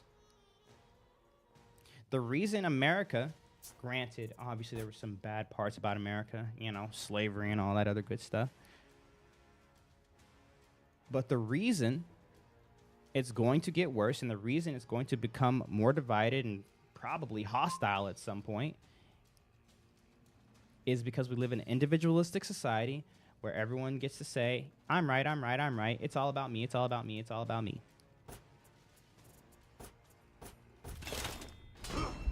God who? God who? You don't need a God. And so everyone just starts coming up with, they're good, because remember, even like Richard said, oh, I just need to, you know, fulfill what I believe to be good. But the other guy thinks that fulfilling to be good is, you know, just making as much money as possible. Well, who cares if I, you know, make a whole bunch of people sick because I, you know, put a whole bunch of crap in this cereal to save money and kids eat this cereal. Whatever. I'm sure doing a whole lot of good. Look at all the jobs I'm making. Look at all the money I'm saving for my kids and stuff like that. That's good to him.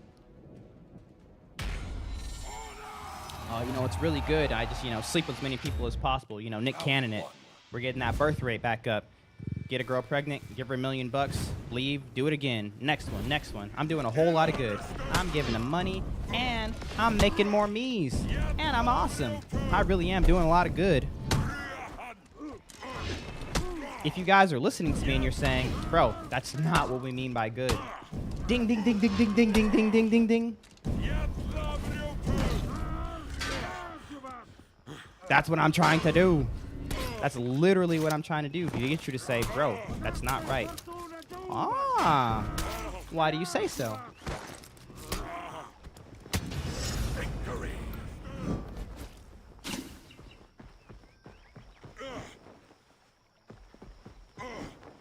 Oh, because I'm really smart, you know. That's why. Round 2.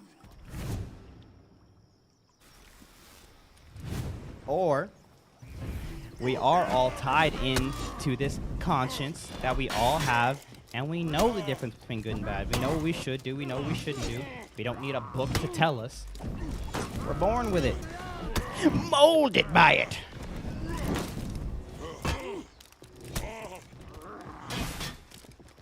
If that is your view of reality, congratulations. You're getting pretty darn close to objective morality. But I hate to tell you, it's hard to live in a world where you believe in objective morality if there is no God. Victory. Does not compute.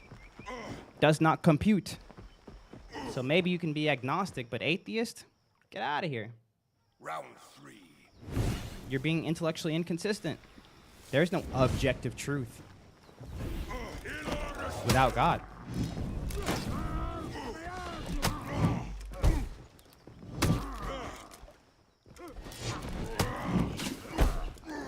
Destruction of pagan religion is an example of that. Faiths that predate Christianity by thousands of years destroyed by Christianity. Like what? Victory. What pagan religion was destroyed by Christianity? Wow, good fight, Joe. There is no objective truth with God. There is only objective truth if there is a God. How can this be? I cannot learn without reading the Bible. Norse paganism, the Greek faith, the Roman faith. Romans didn't really have a faith. They just kind of believed in, they just had Caesar as kind of like their big thing, but they were essentially Greeks. They worshiped the Greek pantheon. But the Roman Empire was in power at this point when Christianity first started to spread. People who started to come to Christianity, they weren't forced there. They weren't destroyed there. Now, I'm not going to sit and say that a lot of these things didn't happen throughout history, but when it comes to the initial spreading of Christianity, this wasn't the case.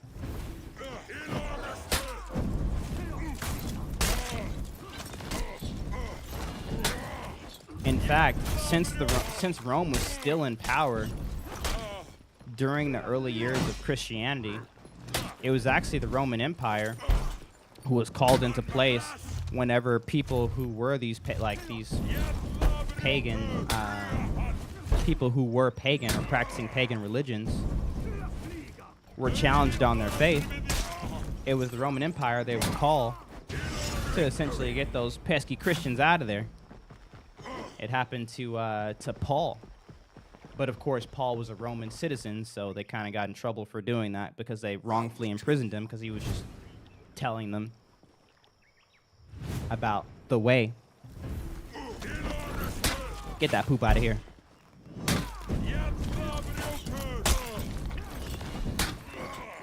Yes. Yes, Romans believe in multiple gods. But they just follow the Greek pantheon as far as I know, right? There isn't like a Roman pantheon. It's just the Greek pantheon. Am I wrong about that?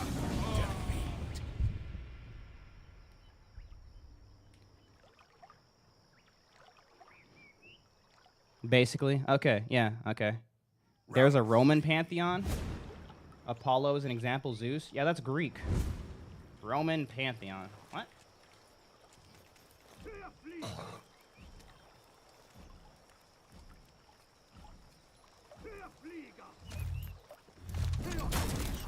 It's just the planets.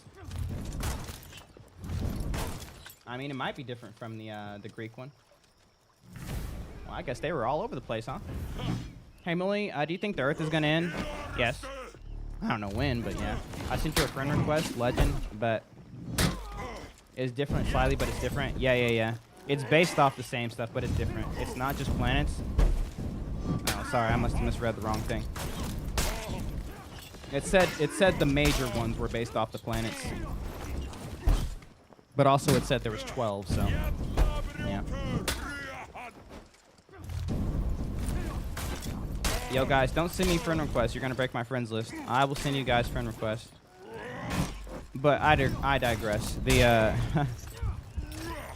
Christianity wasn't spread by threat of the sword. Or sorry. Yeah, Christianity wasn't spread by threat of the sword. It was spread under threat of the sword. Round 4. So even though it was illegal and highly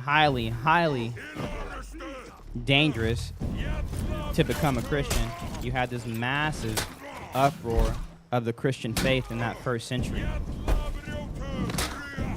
Not because Christians were in power, not because they were taking out all those pagan believers with their big military. No. They are being wooed away with the truth of Christ. The same way we're kind of talking now, because in Rome, or in Athens especially, it was a place for thinkers, right? It was a place where people went to find truth, and people were open to truth, even though they had their pantheons, even though they had their pagan ideologies. They were always open to knowing more. The Bible even talks about them caring so much about not missing the truth that they they had a statue for a god with no name just in case they missed one. They had like all the gods.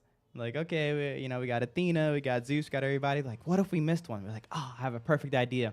Just in case we miss one, we're going to have a blank statue, and it's going to be the unknown god, just in case, like, this is the right one. Like, they cared about that stuff. That's great. Like, it's crazy. And so they were wooed into the way because not only were the people who were spreading Christianity to the Gentiles, my guy Paul, Timothy, all these people, extremely persuasive, they had evidence to back up their claims. Now, granted, it was a little bit different back then because these guys were performing freaking miracles. I mean, it makes sense because I don't know how else you get these non-Jewish people to start changing everything and following Christ. But I digress. If someone was going around towns healing the sick, performing miracles, it might be a pretty good explanation. But of course, who knows? Can't wait for the rapture? Bruh. If morality is objective, why have there been so many different religions over the course of history? There's really not that many if you think about it.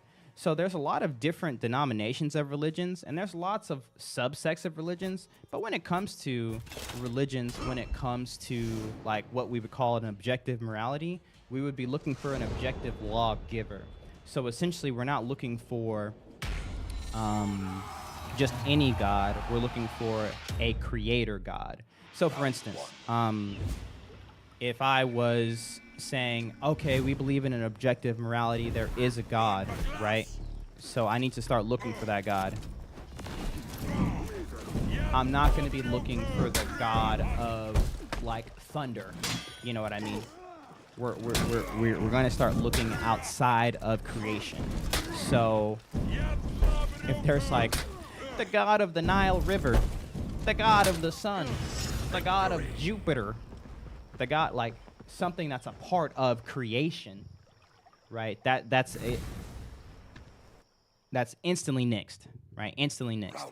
So we're looking for what most would describe as the Most High God, or like the Creator God, the uncreated God, right? Even at that time, they realized that if something had created everything, it had to have been uncreated and all-powerful over the creation.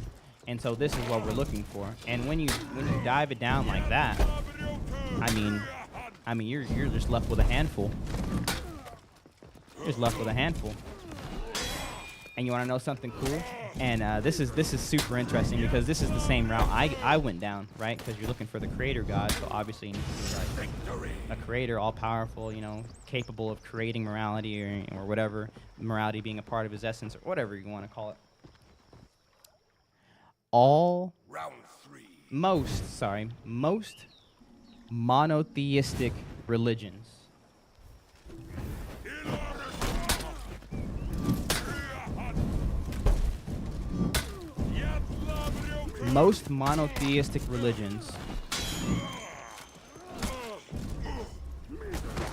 guess what? And tell me God don't make it brain dead for us. Tell me God don't make it brain dead for us. What did all of these monotheistic religions start to do over the past 2,000 years? Heck, even some of the pagan religions started to do it, which doesn't make any sense to me, but that's just what pagans have told me. I've never found any basis behind it, but multiple people who said they're pagans, they said he's included. What do they all have in common? Commit war crimes? Fair, close. What do they all have in common? Tell me God don't make it easy for you. Blind devotion? No. Story about a flood? Yeah, a lot of people do. I don't know if it's religions per se, but a lot of civilizations had flood stories. Heaven and hell? Close. Not really. They all include Jesus. One of my first big sort of like moments was when I was in my early stages of trying to learn about truth. Yeah, no, not faith. They all include Jesus. Look it up. I was like, you know what? I'm gonna look into this Jesus guy, and I'm streaming, right? And a Muslim comes in, and they say, Jesus? Oh yeah, we love Jesus. And I was like, what are you talking about? Like, Jesus is like the Christian guy. They're like, nah, Jesus is Muslim. Sir, what? Sir, what?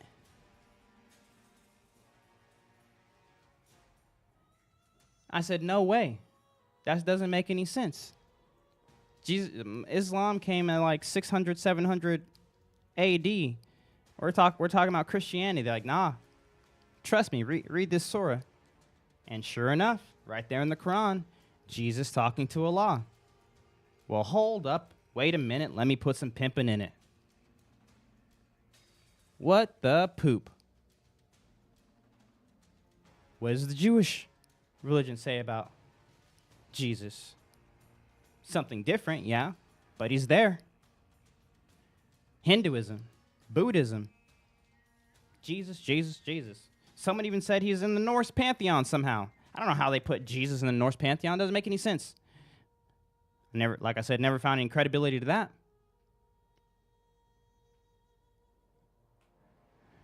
So we have this idea of a creator God. Needs to be uncreated, not a part of creation.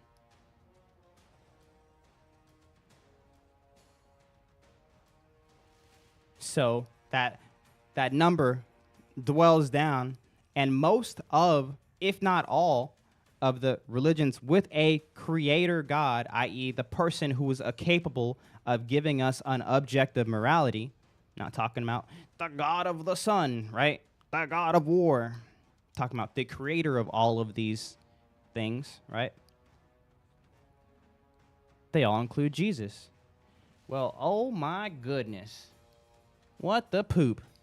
Looks like we got to figure out the truth about this Jesus guy. All right, let's go to the Quran. Where was Jesus born? Oh, it doesn't really say. Oh, well, what the heck? How am I going to learn about him?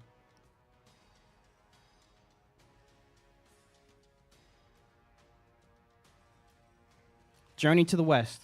What about this Jesus guy? Oh, he's not included in that. It doesn't really tell about his teachings. He was just the Buddha, enlightenment and all that. Like, what? It's like, yeah, when he had those missing years before he started his ministry, he traveled to Asia and learned about Buddhism, and he was a Buddha. Okay, well, where do I read about that? Well, it's not really in the Bible. It's kind of I was like, okay, well, how's that going to help me? Okay.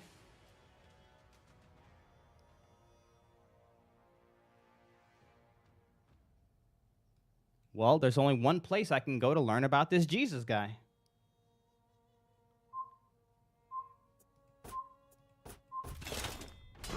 Where was he born? What did he teach? What was he all about?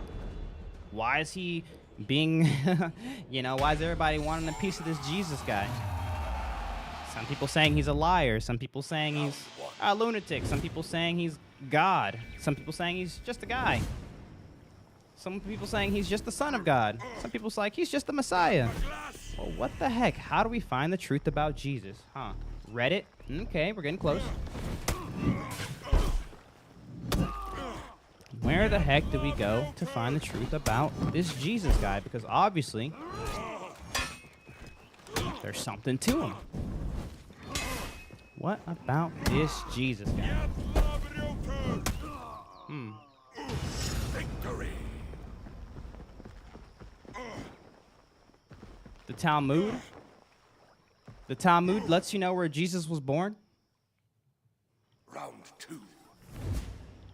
God literally camoed in his own reality that he fabricated, kind of crazy. The Bible, no? Yes. The Bible. You're incapable of learning anything about Jesus without the Bible. Specifically, the eyewitness testimonies of the accounts of his life. What language did he speak? What religion did he practice? Where was he born? Victory. What was his favorite food? Did he have a job? What did he teach me about life? Did he teach anything? Round 3. How do you learn these things?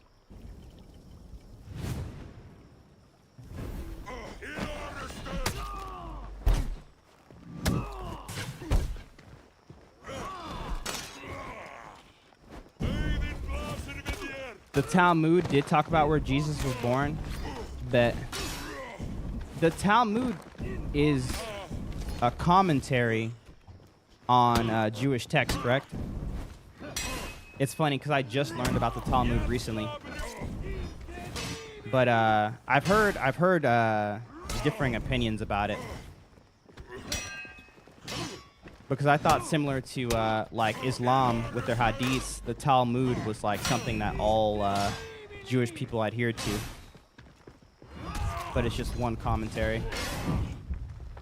I'm not that good. You're great. Jesus, Isa, is included in every religion because he is a prophet from Allah. That is amazing. He's a prophet from God. What language did he speak?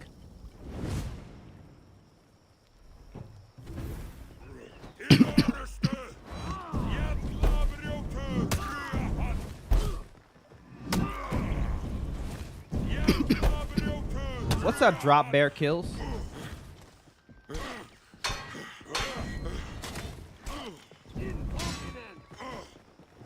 There's a decent amount of material evidence to support Jesus being alive as well. It's almost like God made it easy. The Talmud is a centric Arabic interpretation of the Mishnah. Yeah, see, I had a Jewish person in here who lived in Israel and said the Talmud wasn't all that. Not those exact, I typed Talmud into Google and it said Talmud on Jesus. Talmud, Jesus in hell. There are several passages in the Talmud which are believed by some scholars to be references to Jesus. The name used is Yeshu, the Aramaic vocalization, although not spelling, of the Hebrew name Yeshua. Many such passages have been deemed blasphemous by historical Christian authorities, obviously, including the Catholic Church. Most Talmudic stories featuring an individual named Yeshua are framed in time periods which do not synchronize with one another, nor do they align with scholarly consensus of Jesus' lifetime. Huh? With chronological discrepancies, I don't feel like there's a problem with chronological discrepancies if they're just going over the story, but I digress. Sometimes amount to as much as century before or after the accepted dates of Jesus' birth. Wait, when was the Talmud written down? How's it that far off? Christian accusation of blaspheming Jesus since the 13th century? Oof.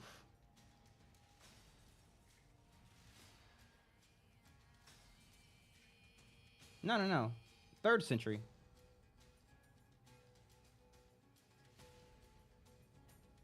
Yeah, 3rd and 4th century.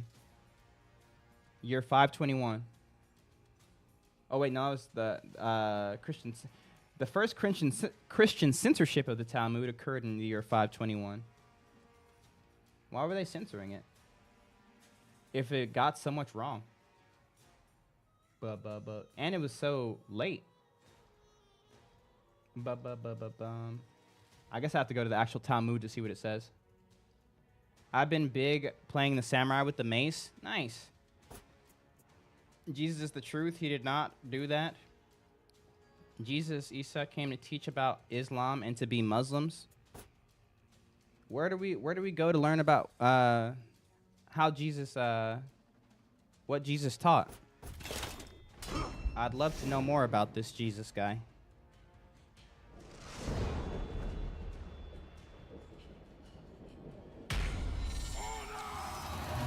Can you say happy 4th birthday, Ellie? Yo, Ellie, I hope you have a fantastic 4th birthday. Let's go. Have you ever noticed that Muslims always try to move to Christian countries, but Christians never try to move to Muslim countries? I wonder why. What the heck did I just read?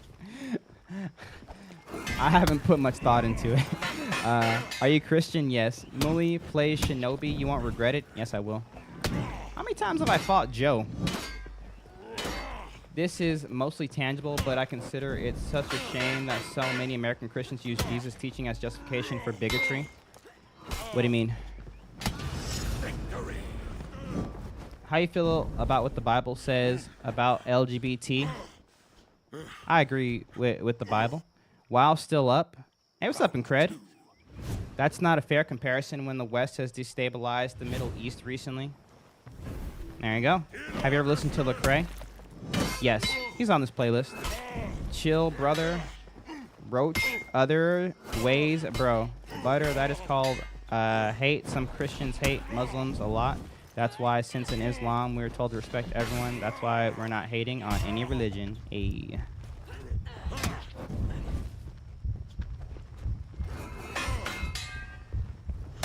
You fought him like 5 times? Why did no one tell me? Victory.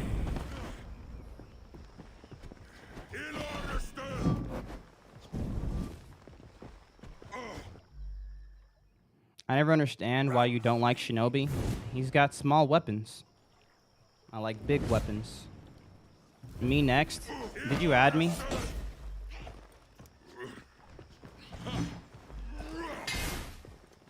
It's just the facts, though.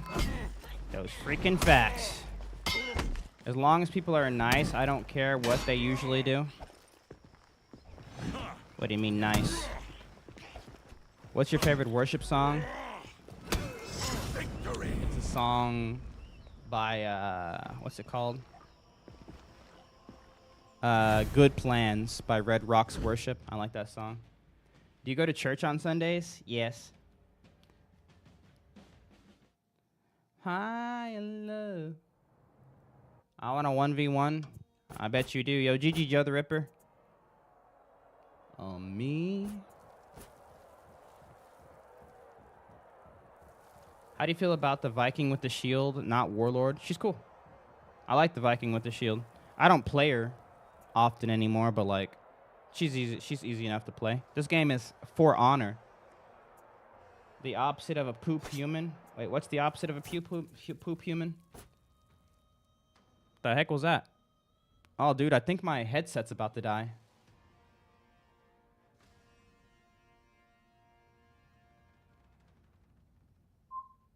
Are you a clap hands type of guy when you're in a relationship? Raise your hands. I'm a raise my hands, sway type of guy. But I'll clap as well. It depends on the song. So like if it was this song, I'd be clapping. But usually it's just like this. Just try to get that full surrender going on. You said you like big weapons, huh? You should play VG. She's got a big shield. It's not that big, bro. If I cared about big shield, I'd play Black Prior. He's got a bigger sword, too.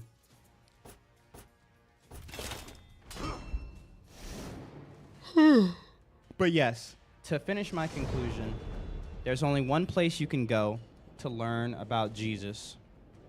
It's the Bible. New Testament, and ding, what do you know?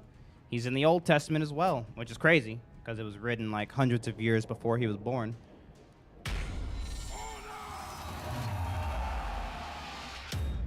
Round 1. Thousands, honestly.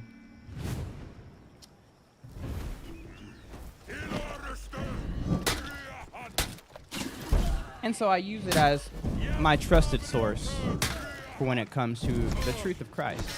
Because we do have so many people who include Christ in their religion. But what do you do when you have the same character? What do you do when you have the same character, but you have opposing opinions about the character, right? So if someone says Jesus was a liar in their book, and then someone says Jesus was God in the other book, and someone says Jesus was just a cool guy in their book, what do? Right? Well, obviously you go read about this Jesus guy because there's some discrepancies that people disagree on. And you can just blindly accept what someone says about it, sure. Oh, you know, I was raised Jewish, so I'm just going to read the Talmud, and that'll tell me about Jesus. I don't need to actually go read about his life. That's stupidity. Victory. oh, you know, the things about Jesus, some things they got right, but some things they got wrong. Oh, that's cool. That's cool. What things they get wrong are pretty much the things that don't agree with what our book says. That doesn't seem like a really good way to decide on right and wrong, especially on a book that came later. Looking at you, Mormons. Did that last time, Eli. I unlocked the fancy battle pass. Hope to get some good kills. What level should I get with my first character? Get Highlander, okay. Get him to rep 9. You're welcome. Dodge. Got him. I always thought Jesus and God were the same thing. Jesus is God. Yes. How do you feel about you, sir? I don't know what that is, Tyler. Okay, I'm sure. He's sure, butter. If I were to go with a religion, it would be Mormonism, who wouldn't want their own planet when they pass. Well, it's just because of how... So, I respect it. I respect it. That's what South Park went with, too. Remember the South Park episode when everybody died and, like... They're like, what the heck? I was just praying. I was just doing this. I was just doing that. And they asked the devil, which religion was right? And they said, let me look, because there's so many. So it's like flipping through the pages, and it says, the Mormons. The Mormons actually got it right. And everyone's like, oh, man. It's a funny episode. It's a funny episode. But I digress. I wouldn't base a religion to go off of based off of the goodies they give, right? I would base it off of which one matches with reality the most. The reason Mormonism falls apart is the same reason Islam falls apart for me. It's they're using Christ. They're using Christ, which, hey, I love Jesus. Let's go. I want to know if there's more revelations of Christ, I'm all about it. Bring it in. Bring it in. I'm about it. But let me know if this sounds familiar. Right? Yeah, you know? I know what the Bible said about Jesus, which is where we get our information from Jesus from, because there's no information of learning what Jesus taught, how he lived, how he died, how he prayed, who his God was, who he said he was, his resurrection, the way we get to heaven. There's no way of knowing this without the Bible.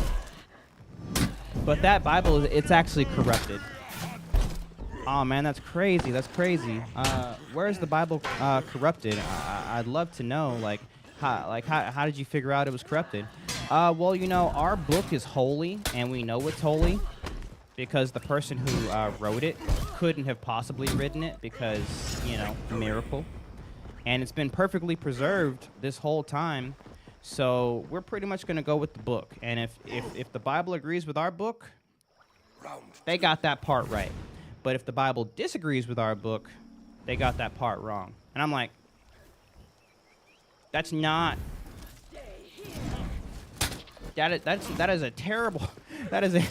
Bro, that is a terrible way to find out truth. That's terrible. You did that last time, Eli. But you see it time and time again. Jehovah's Witnesses, Mormons, Islam.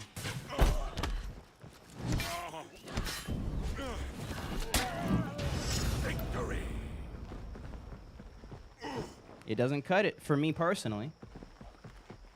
What do you think Jesus Mickey D's order would be? It would be a large fry, 2 spicy McChickens, and a McDouble no onions, and a large Sprite.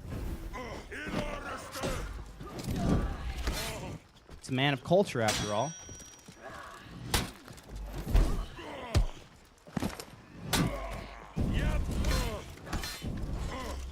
If you want to be pedantic about it, isn't hell technically eternal life too?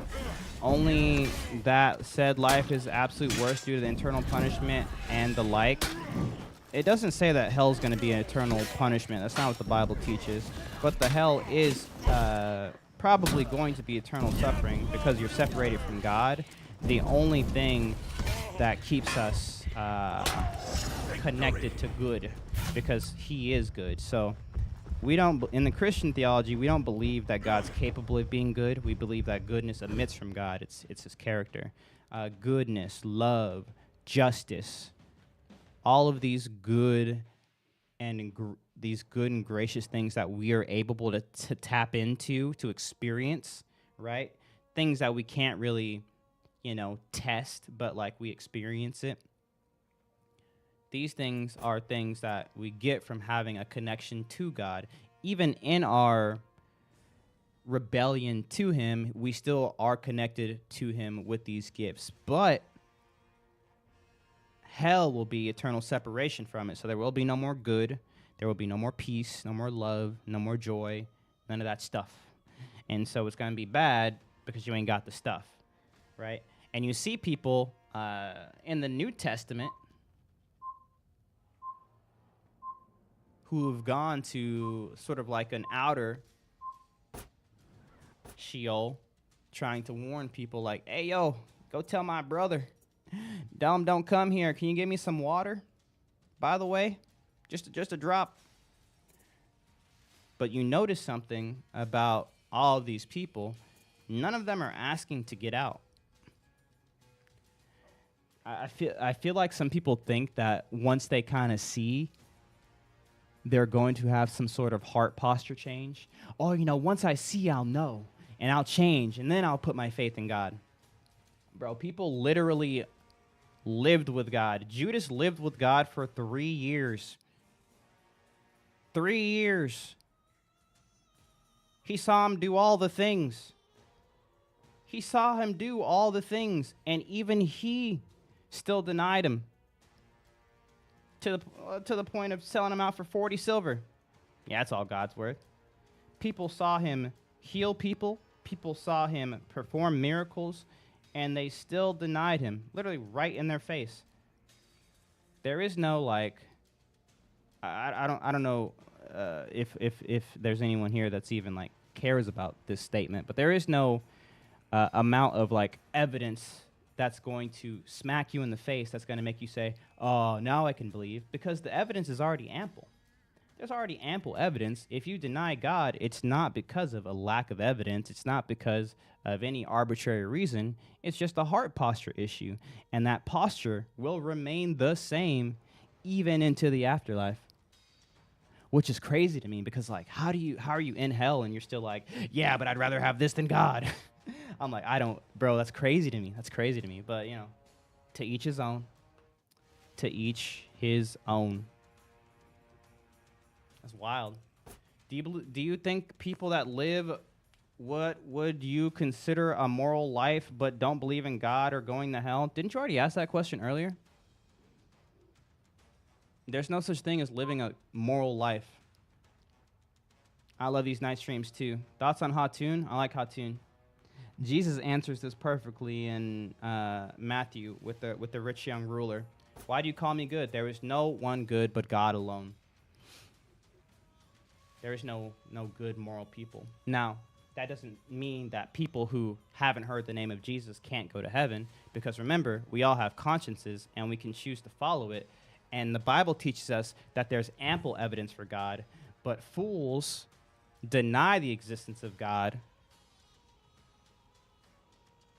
and they make replacements of it in their own image, or they make themselves their own gods. But this is generally, I think it's Romans, I think it's the first chapter of Romans, actually, to accommodate their sin. So we have people who never heard the name of Jesus that we for sure know that are in heaven, but they chose to live their life together with God. They put their faith in God.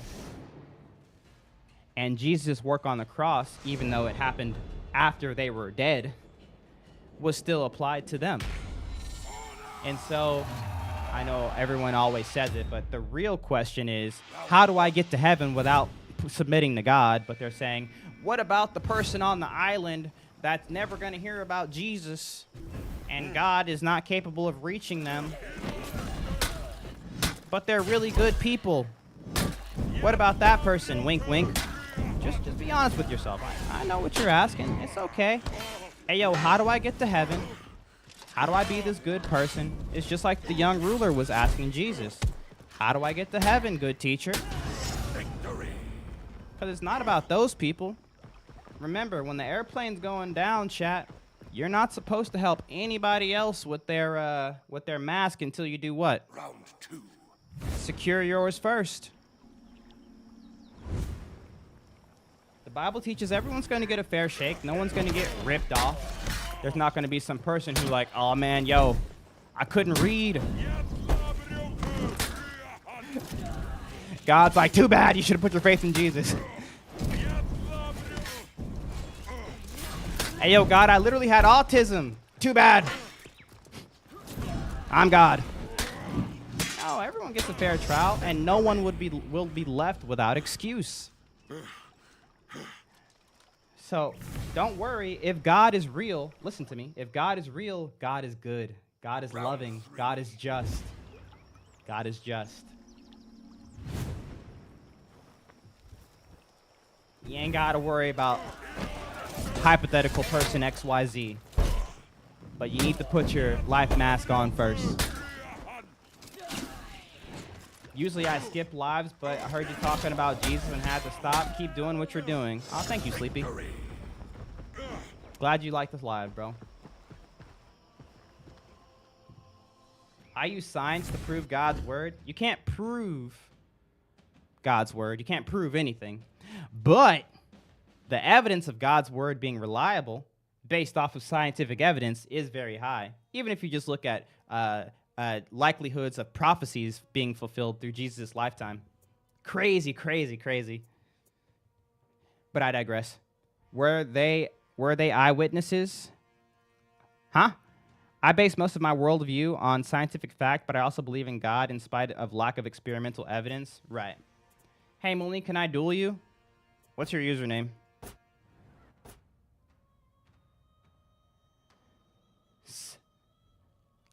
Somatics. Olives are gross. I agree. Olives disgusting. Wait, so God defines good? Whatever God says to do is good? God isn't capable of doing good. God is good. I'm capable of being good. Where does goodness come from? Goodness is like an attribute. It's like an immaterial thing.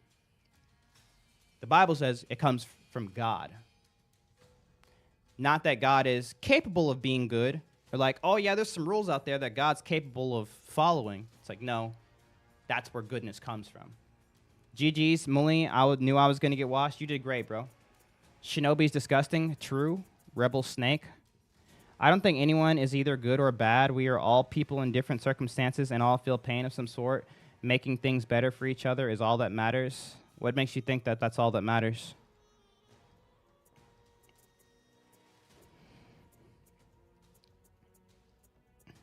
Do you realize what you just said? I mean, all of that, it sounds nice on paper, and I get it. We live in a very individualistic, affirming society. Oh, you know, it's all just opinion, you know? We're all just doing our best out here. Yeah, freaking right, bro. I know some people ain't doing their best. They doing the dirty, dirty. The worst. I know it, you know it. There's some people who are trying real hard, but if someone ever looked at me and said, I've lived a perfect life, I would laugh. I would laugh in their face. And so would their mother, probably. My mother would laugh in my face, I hope, if I ever looked you guys in the eyes and said, I'm perfect. Because good people don't lie. Good people don't steal. Good people don't cheat. Good people aren't prideful. Good people aren't greedy. Good people don't get angry. Now, people who are capable of being good do those things, which is what we are. We're capable of being good, but we're also capable of being bad. Do you like kiwi? I've never had kiwi before. It sounds disgusting. How can we move forward if I can't accept you for who you are and you can't accept me for who I am? Because if we're just accepting people for who everybody is, we run into an issue because we live in a society where people need protecting. So just because someone says, you just have to accept me for who I am while they're over there, you know, doing things that they shouldn't be doing, we failed as a society. Oh, you know, but I was born that way. Don't matter, bruh.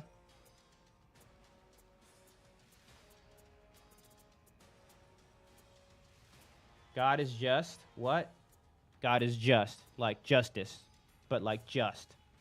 Just. Like capital J. Kiwi is definitely not disgusting. I'm going to try a kiwi tomorrow. And if it's disgusting, I'm coming for you. Did you accept my request? I don't know if I did or not. Which one are you? I got Legend, 717, Illusionist, and Liflin. There's obviously laws in place for people going through that. Yeah. Why? You're Legend, but what's your favorite fruit? Apples. Next question. Do you watch anime? Not anymore. I love anime, though, but I don't have a chance to watch it ever. Who did I just add? Bro, I have a headache. Oh, Legend. Don't mean I can't accept them as a person and deserving of love. Well, that's great, Jacob. It looks like you're really in tune with reality. Now, what worldview says that no matter what happens, no matter what people do, whether they agree with you, whether they disagree with you, whether they're your freaking enemy trying to kill you, that they're a person, that they have value, and that they deserve love, regardless of what they've done. Is there any worldview that matches up with that reality that you've just eloquently put out for us? Is there any worldview that matches up with that? Because I think that's profound. Liberalism? I don't think liberalism is a worldview, but if you like apples, plums, peaches, grapes, you'll like kiwi. Bet. You should go rest. It's almost done. I ain't no quitter.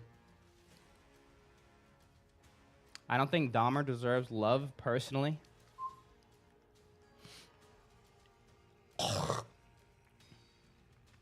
Why would I want to create war when we could resolute it with peace? You can resolute with peace? How do you resolute peace with peace? Anything in this world. In America, we can't even decide. I mean, let's not get too over the top political here. But, like, there is no... It's so funny. I keep seeing this because it really is just such a cool pipe dream. And I used to have it. You know, I was like, we got this. You know, us humans, we got this. We're going to figure it out. We're going to stop killing each other. We're going to stop ruining the world. We're going to stop being greedy. We're going to stop being mean. We're going to start being accepting. The utopia is coming, baby. All we got to do is get it together. Couple more years. Victory. Everyone will think like I think. It's going to be great. Can't wait for that utopia, baby. Round 2. Don't hold your breath. Is all I'm saying. It's not perfect. That doesn't mean I'm going to stoop down to your level. What level? Victory. Can we duel? Maybe. A response, but of course, to one of my clarifying questions, not an actual challenging one. Oh, I'm sorry, Matthew. Round 3. Let me go to one of your other ones. Matthew. God is just. Oh. We are all bad. We can't deny this. As this guy keeps saying, look outside, but don't tell me God is doing a thing to make any of it better. God is either not real or he is more like Loki than Jesus. Ah. We had someone else have a similar claim earlier.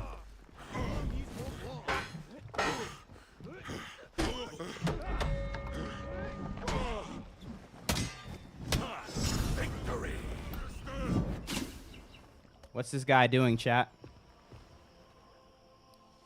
Matthew Herlo. What's up, by the way, bro?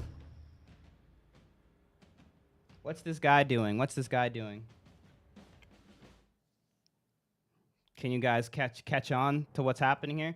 It's all stems from the same things, and as you start to hear different people's arguments, it always kind of dials back in. And I love having these talks with people because I feel like I'm able to really get people to be really honest about some of their views and what they really care about, because it's so easy to side skirt so you don't really show your true intentions. But like you just got to be honest, man. What's your problem with Jesus?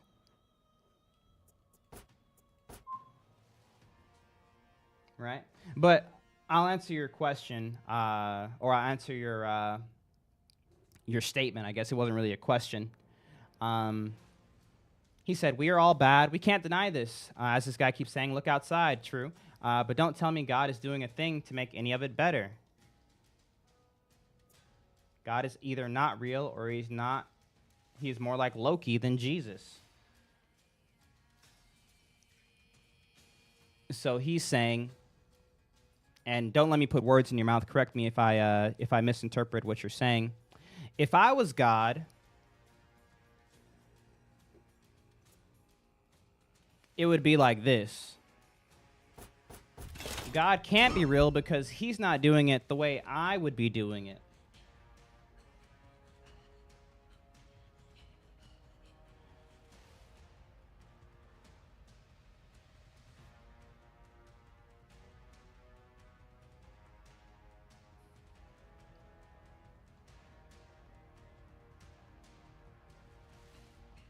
How can you kick with Highlander? Offensive stance into guard break. The max rep is 90 now.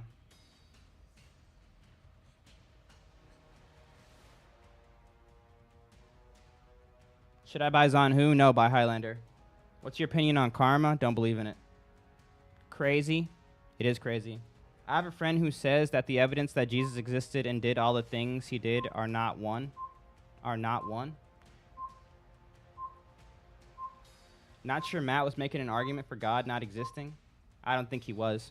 He was just saying that based on the state of the world, God either doesn't care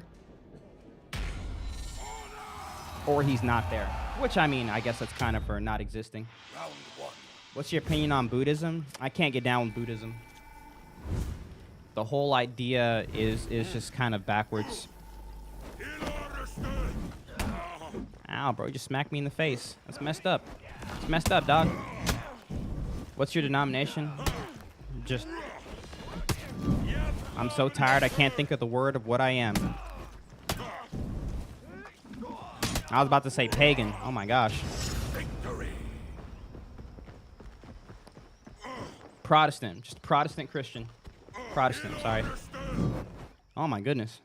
Yeah, it's Protestant. Thank you. Two.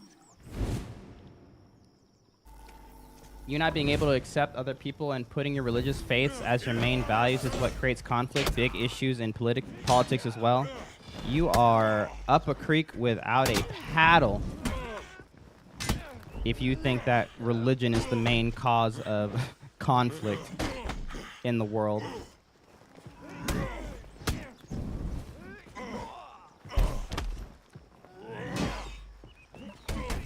Not to say that religion doesn't cause conflict, but you are wild if that's what you truly believe, or if you even think that that has any validity to a claim that less religion would be good.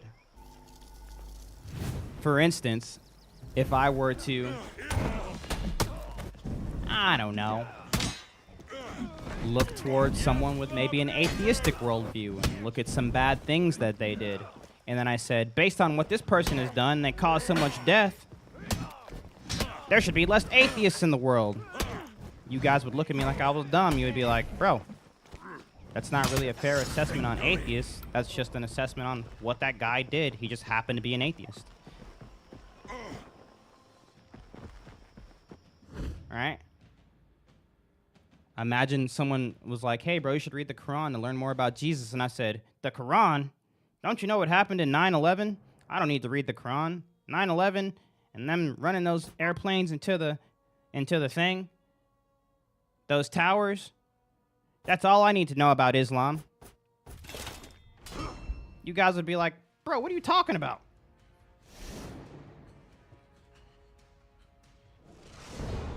Think these things through, guys. You look very tired. I'm a little tired. Round 1. I think religion is beautiful, but pushing it down people's throats and thinking others are lesser than you is a huge issue. People shouldn't be doing that.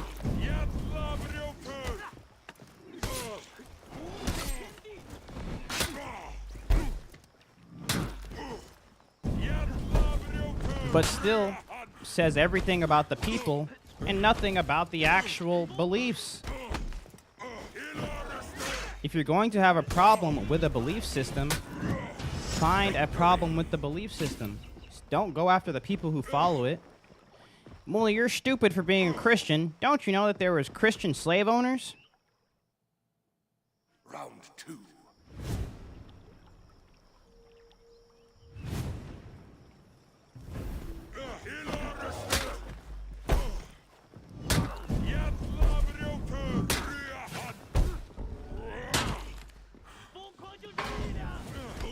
I'll give myself $1, bro. You're not accepting others as your equal if you think they're a bad person because they don't believe what you do. That's not what Christianity teaches. Victory. Christianity teaches everybody is a bad person.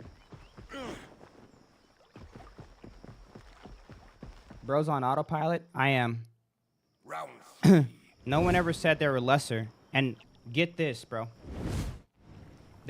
I understand we live in this hyper-affirming individualistic society, but the truth claim that Jesus is the truth is just as singular or just as, what's the word, exclusive as saying all things are equally valid.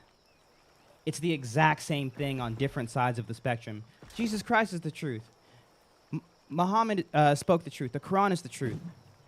Buddhism is the way. That's the truth. They contradict. Oh, they're all the way. They should all just be respected and all be equally true. These are all truth claims. It's just a different kind of truth claim that has some like weird sprinkled individualistic affirming society on it. It's the exact same thing. It's the exact same thing. It's just another truth claim. But it's actually one of the... Sorry, I'm not trying to be mean, but it's actually one of the dumbest ones. Because it directly goes against the vast majority of the human race as we know it, who are mostly monotheistic believers, whose religions directly contradict each other.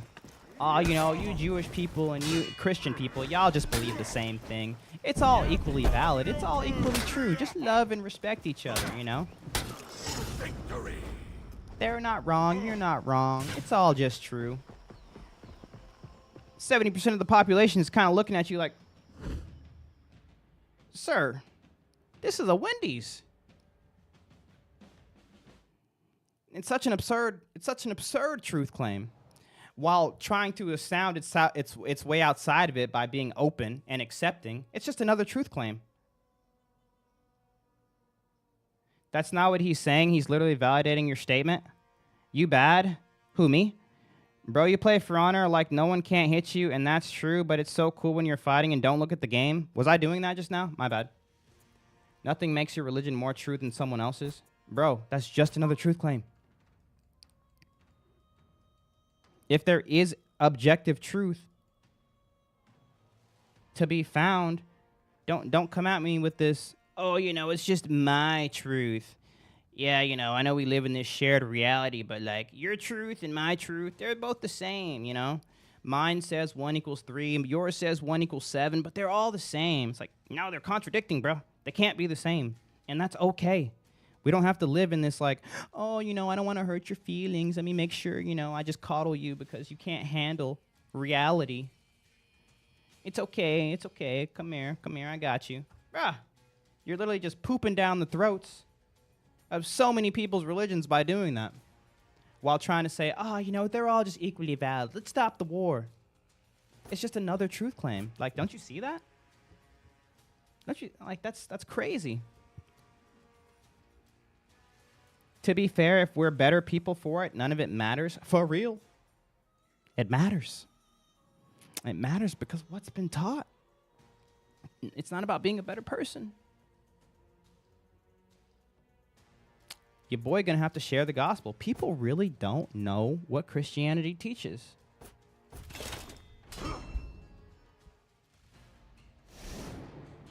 Huh. That's okay. That's what we're here for. Who are you or I to tell someone they can't believe what they want if they don't hurt nobody or anything?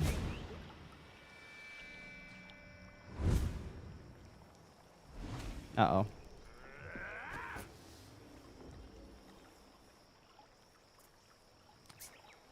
The memory leak is coming. For Honor has memory leaks.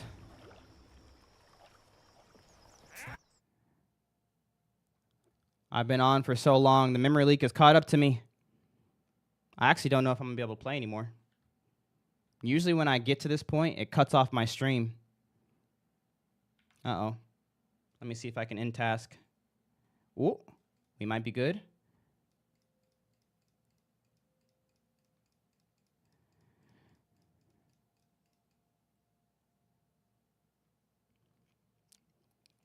Yes, yes, we can have free will and we can believe whatever we want.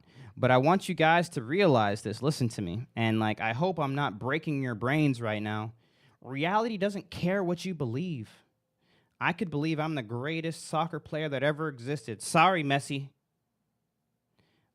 I don't care. Reality doesn't care. I could think that I can run really fast and I can just fly through that wall. And I'll go in, I'll go through it, and then I'll come back. I really believe it. I really believe it. Yo, thank you, Jacob. It doesn't matter what you believe. What matters is what's true. Stop trying to coddle people. Stop trying to live in this like this. I don't even know like how to explain it. I don't know the word for it. And this sort of like state of just like, oh, I don't want to offend anybody. You got to make sure everyone has their place and stuff like that. Yeah, everyone can have their place, but you know that doesn't mean we can't call out people who are wrong. I feel like you're opening, if you try to live that out, you're just opening the door for so many unhealthy and unhinged bases of reality that people have, and there's some sick people out there, bro. You know, it's all just equally valid, you know. It's like, no, it's not. Sorry. The reason I never follow Christianity is because Mormonism came afterwards and is more true to the truth and honest. That makes absolutely no sense. But I already talked about Mormonism. I don't want to go back into it.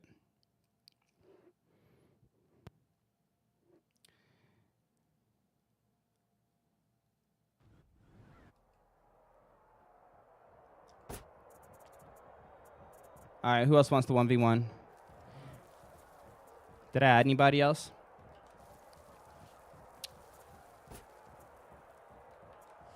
I do. Mormonism believes some wacky stuff. Yes, it does. I got Lil Flynn and Illusionist. Me, please, Rebel Snake. Got you. You're Illusionist. I got you next, Illusionist. If people just did what they felt is good and bad, we'd be living in a Mad Max. We do live in a Mad Max. Have you guys not realized it? Mad Max is here, bro. A little bit more civilized, but it's here.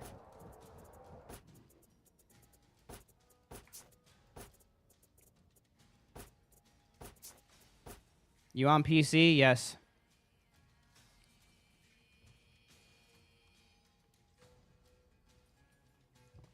Mormonism falls apart because it's simple.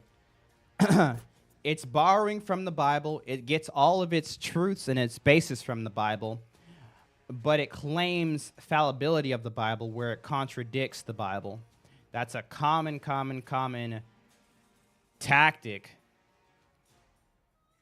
in later texts to try to sort of like undermine and take over like a belief system or a person, in this point Jesus, right?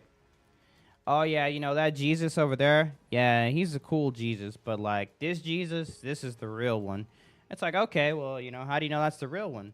Yeah, because, you know, magic book. Hey, bro, I don't think that's really good evidence. Nah, trust me, bro. Magic book. If I ever looked you guys in the face and I said, yeah, I believe Jesus is God because the Bible said so, I hope you guys would slap me in the face. I hope you guys would slap me in the face and say, hey, Muli, you need to stop talking about this because, like, stop. Round one. But the Bible's the Word of God.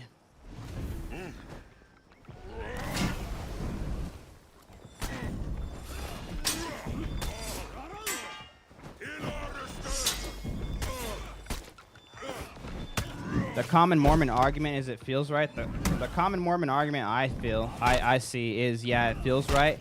And also, we tested the Spirit. I talked to the Spirit and it told me it was true.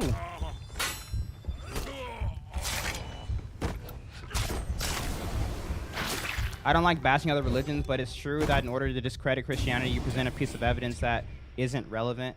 Yeah, and don't get me wrong. There's nothing wrong with having a different religion. But if you're going to piggyback, off of an existing religion, you go against all of history. You go against all of logic. And you come to the conclusion, we're right because you're wrong, because magic book.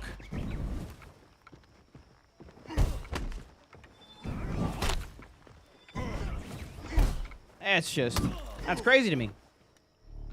And I'm so, when I tell you I'm so interested in understanding more about other religions, especially Mormonism. If I'm on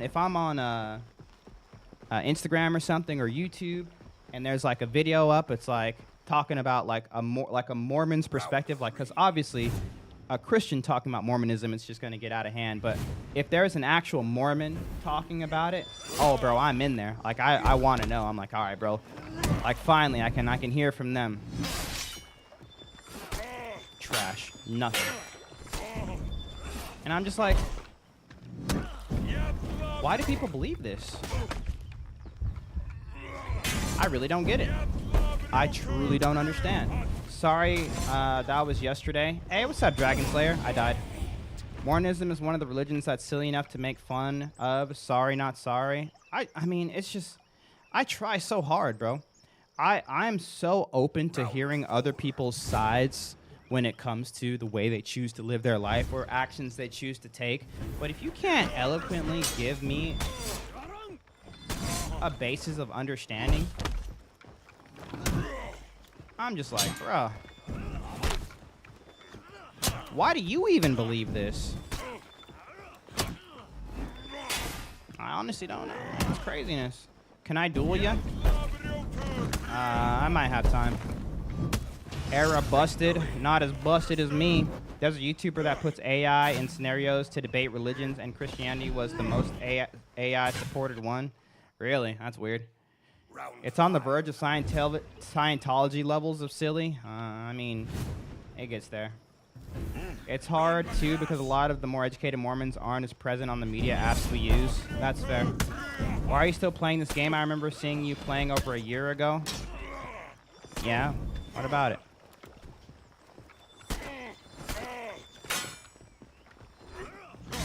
Oh, no. What time are you going to sleep? No! I'm going to sleep in 30 minutes.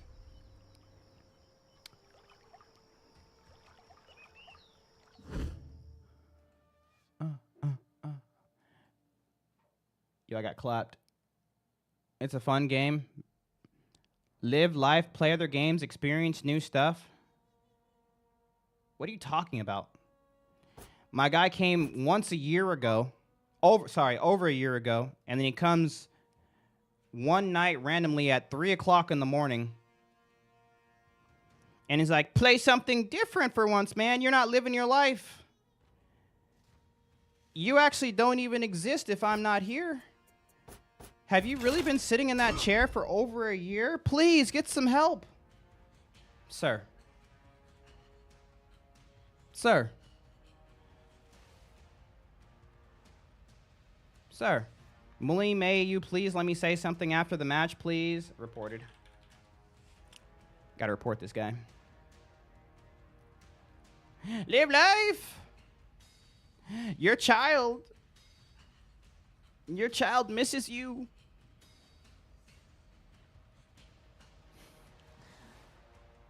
Could 3 copies of you equipped with big swords fight off one adult Highlander? I think I'm taller than the Highlander, but he's thicker. So it's like, if there's 3 of us, I think I got it. Why are you still live? Because they're paying me. Round 1. I'm right, man. Play some new stuff. What are you playing? What game are you playing right now? Ryan Alzarani. You were good. I like how you play. I like you, bro. Yeah, Highlander's my main. I'm back awake. Welcome back. Didn't know this game was still chugging. Played the Viking Spear chick, got clapped a lot and gave up. Fun game, though. Nice. There's no way you're taller than Highlander. Highlander is 5'9". Alan Wake 2? Bro, how have you not beat Alan Wake 2 yet? The game came out like 3 years ago. Sorry for playing your game, champ. Don't be sorry. Go to sleep. Your bills can't be that crazy. They're not. I actually have a pretty awesome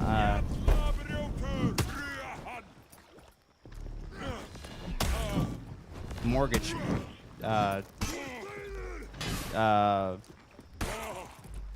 You guys know what I'm trying to say. Is he really that short? Yeah. Freaking 5'9", dude. Haters. His sword is taller than he is. Round 3. Alan Wake was a game people actually played. The first one was awesome. The second one, not so much. It wasn't bad, but it definitely left a lot to be desired, at least in my opinion. But, of course, it's Alan Wake, so, you know. Really well put together game. Looked amazing, but, I mean, man, that gameplay. I got a light to shine on you. Oh. I shine the light on you enough. Now I can shoot you. Oh. Flashlight. Hey, hey, hey, hey. That guy's humping the air. I'm 6'8", 240. I'd be a beast. Let's go. What's your biggest tip when playing Valk? Be a brick wall. Wait, what's happening? What's up, Gar? I'm doing a subathon. Every 10 subs, we extend the stream another hour. 5'9" isn't short. 5'9" is not short, correct.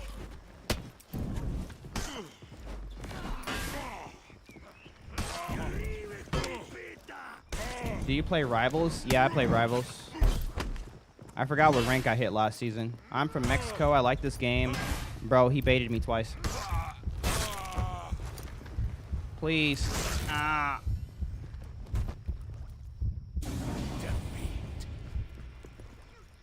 Hey, bro, stop humping the air. Oh, he's got the Mexico flag. I'm coming for you, buddy. Aaron, win this for me, please. I got you, Autistic Warrior. I got you.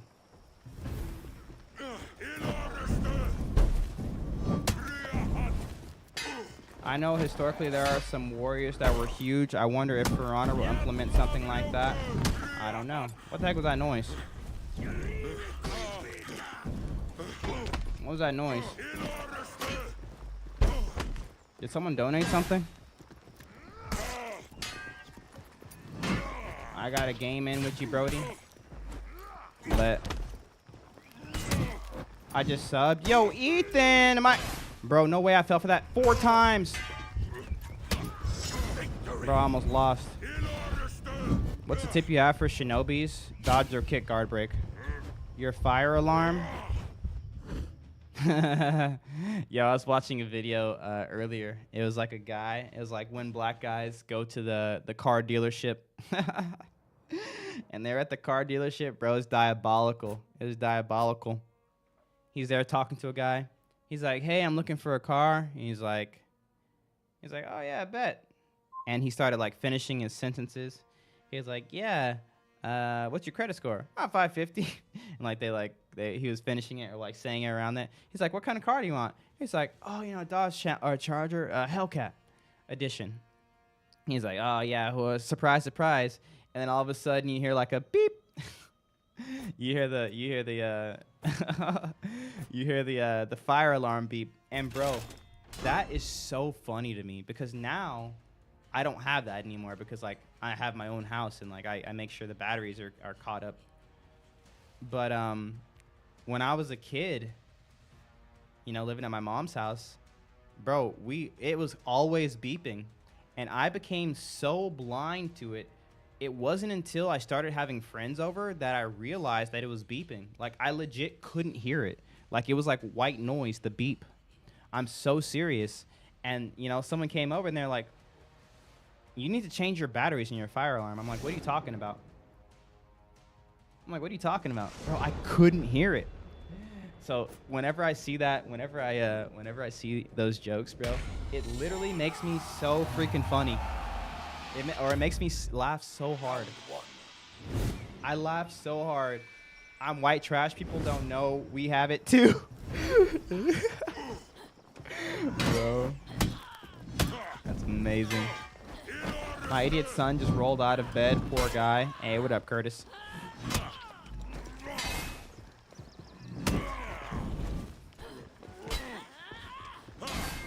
Bro. He hit me with that like 8 times. Zone. Yeah, okay. Top. Denial. Bro, he hit me with that 5 times. Please.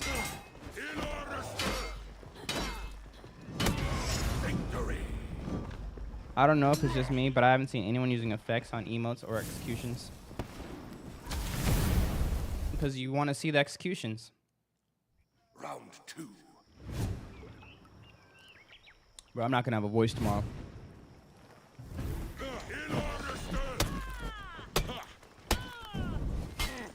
No way you go for the light into heavy. I've fallen for that. Bro, we've played the same round 8 games in a row, bro. Top heavy, soft feint to same direction.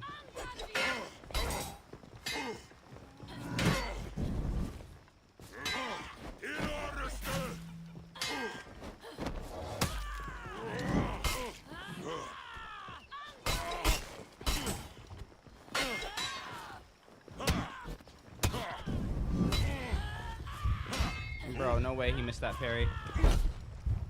He got me like 8 times that time he missed. No. Is there a Discord channel for jumping into this? Or we just toss our hat in? Yeah, you just tap your hat. Yeah. I do have a Discord channel though if you guys want to join it. But I'm pretty much done after this. Oh man, I still got like 20 minutes left. I don't have a smoke alarm in my house. What the? What the Mexico flag means? That he likes Mexico?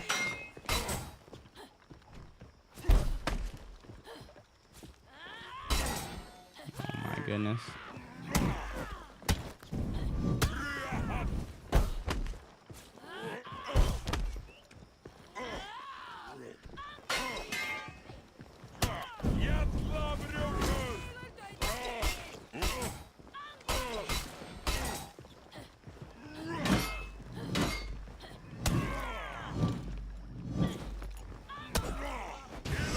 Are you streaming again today? No, this is gonna count for my stream on Saturday too. Bro, my head hurts. Round 4. Spider-Man said, I stopped playing after they dropped Jormungandr. Quick recap on For Honor. Bro. Everything has changed. You pretty much came in right before the Fire Nation attacked. And now it's been 100 years and it's time for the Avatar to return. Good luck. The air nomads are gone. I recommend you play King of Fighters. King of Fighters looks cool, but not my style. Victory. That high level gameplay, don't get higher. Yo, GG's Rebel Snake, he said, thanks. There's only one Spider-Man in here. No, there's two. Sorry for playing your game, champ. You the best, champ. All right, he said he had something to say afterwards.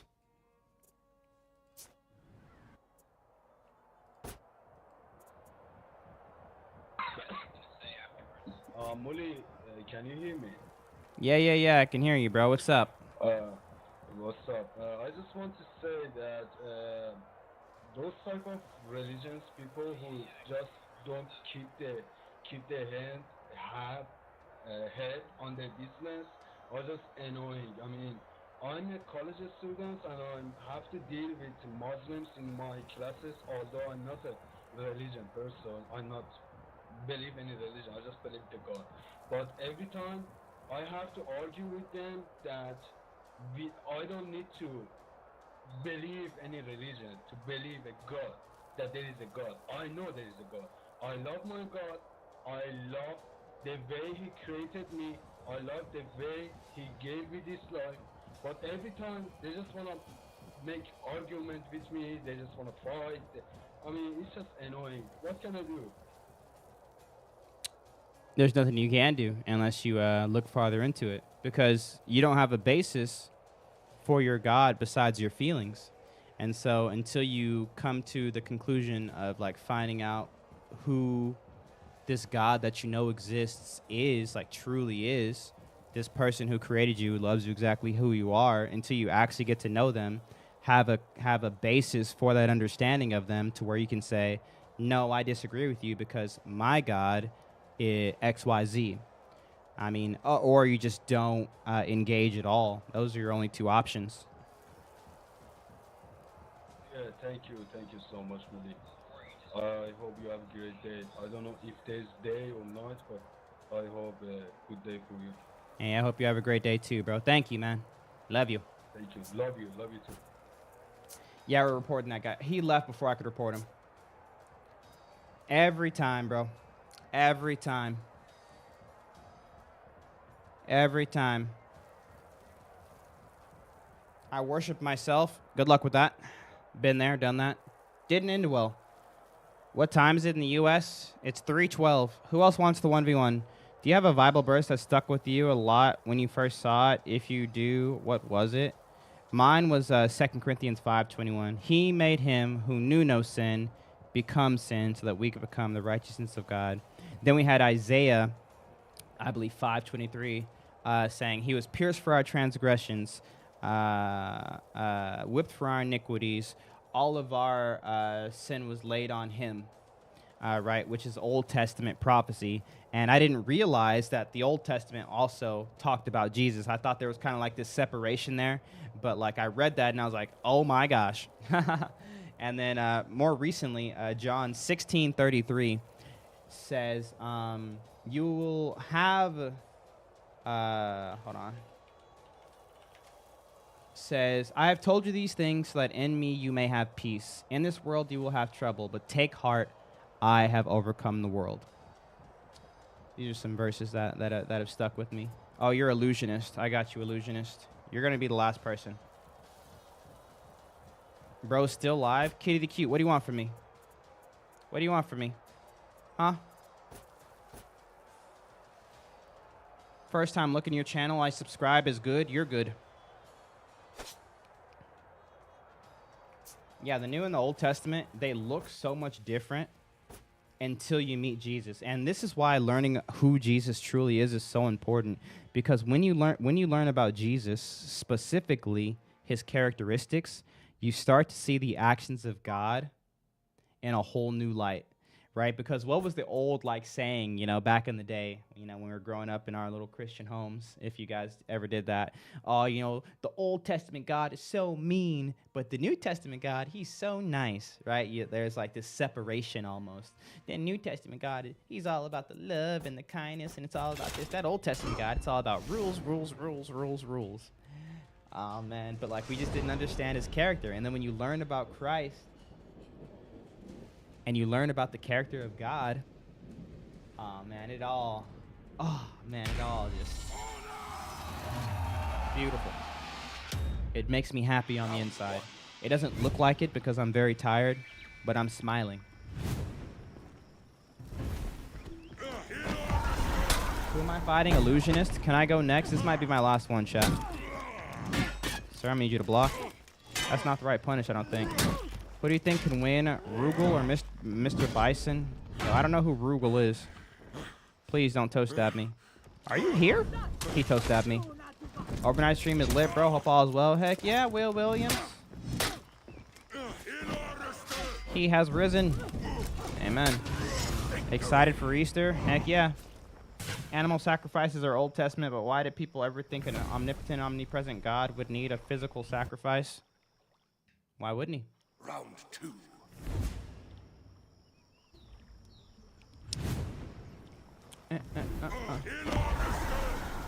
Rugal's the first boss of KOF 94. Ah, I have no idea who it is. Are spamming emotes a sin? I guess if you're taunting it, maybe.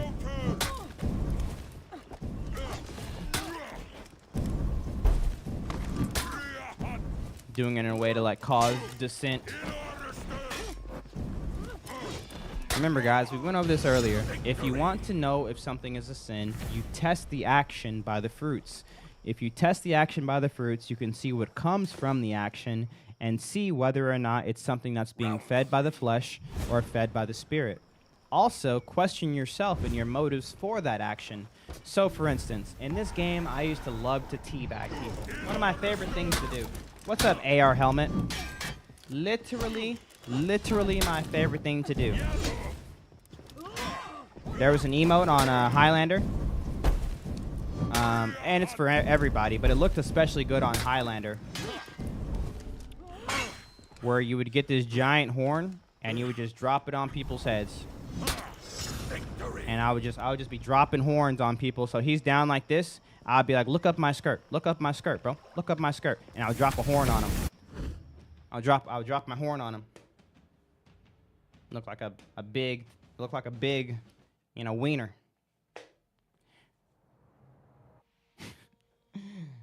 Yo, have a good one, Orochi. I did it. That was me. That's who I was. If you guys didn't know me a couple of years back, that's who I was before I was a Christian. Right? Why don't I teabag people anymore? Now, there's some people who I know well, like if I'm playing against like Blazy or somebody like that, Dawn, and like we're just having fun, and I do it, you know, I have some fun with it, but I don't just like teabag randoms. I don't spam thanks to make them mad or anything like that. Why? Right? Conk Mirror? I didn't read that, sorry. Because you're better? It's not that I'm better, it's just that I actually am more in tune with my actions and my reasonings behind it. And there was nothing good coming from that. Determined, thank you so much for 10 freaking months of resubs. 10 months, he said, good morning, Muli. Hey, thank you. Heck, it's probably the reason I have this emote. Look at that. I was doing this to people too. All day. All day. That's mine. I was touching them all over, just like this. Just like this. I don't do it anymore, though.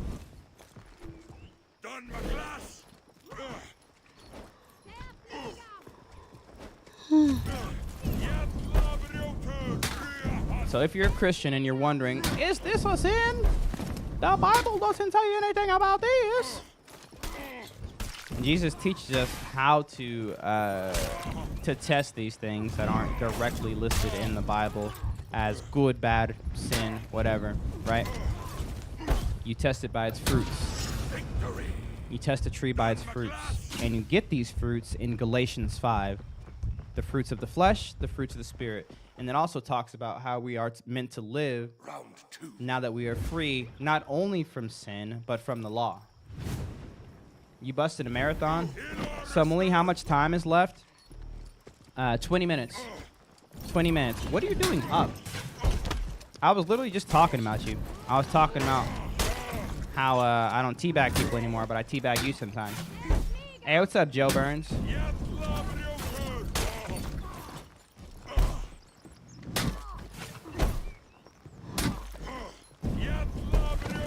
Who do you think is the most hard boss fight in fighting games? I don't know. I've been at work since 2 a.m. What the heck? Jeez. Muli, I got my answer why people thought the one true God would want an animal sacrifice. What was the answer? You know it's good. Heck yeah. I just want others to ask why.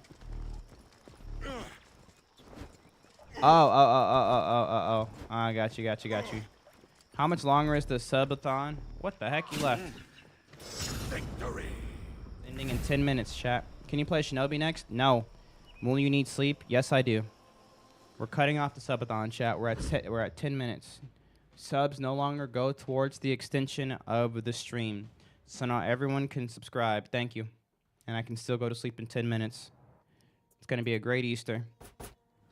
My guy disconnected. Let me in. What's your username, Determined? Game name for honor.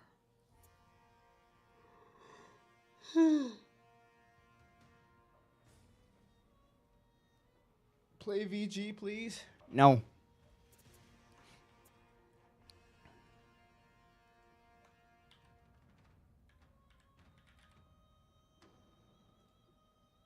GG's. I don't know why I DC'd. Hey, it's all good. My UB is Butterdog. What kind of name? You're Yin Yang. Got you, bro. Yin Yang and Butterdog.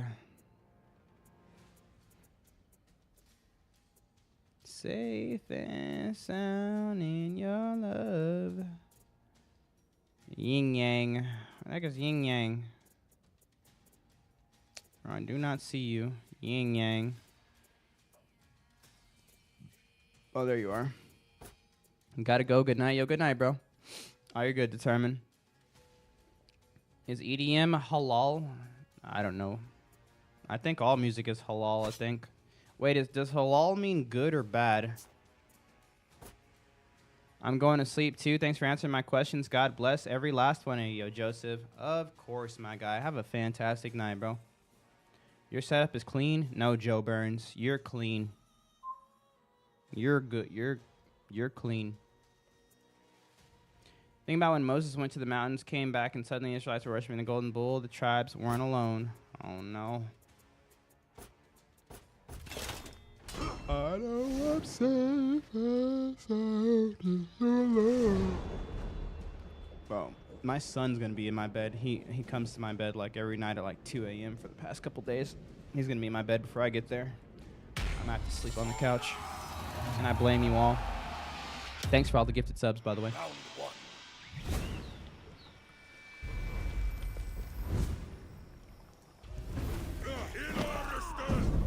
Get your butt over here. Sleep in your son's bed? Nah, his bed's dookie cheeks. I tried that before. It's couch or nothing.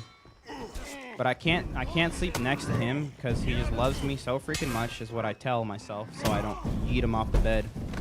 He likes to like rub his legs and his little feet on me. His feet are like this big because he's 4. He's a 4-year-old, and he gets his little feet and he like rubs them on me like this. It's like a cat kneading, but it's like my freaking legs and my arm. And I'm like, dude, stop. And I try to move him. And he gets mad, but he's sleeping. And he's mad at me in his sleep for moving him away from me because he wants to be right next to me. And I'm like, I love you, buddy. And like, you would think it's the cutest thing in the world But I wake up at 5 a.m. to work out, and so he comes in there at 3 o'clock.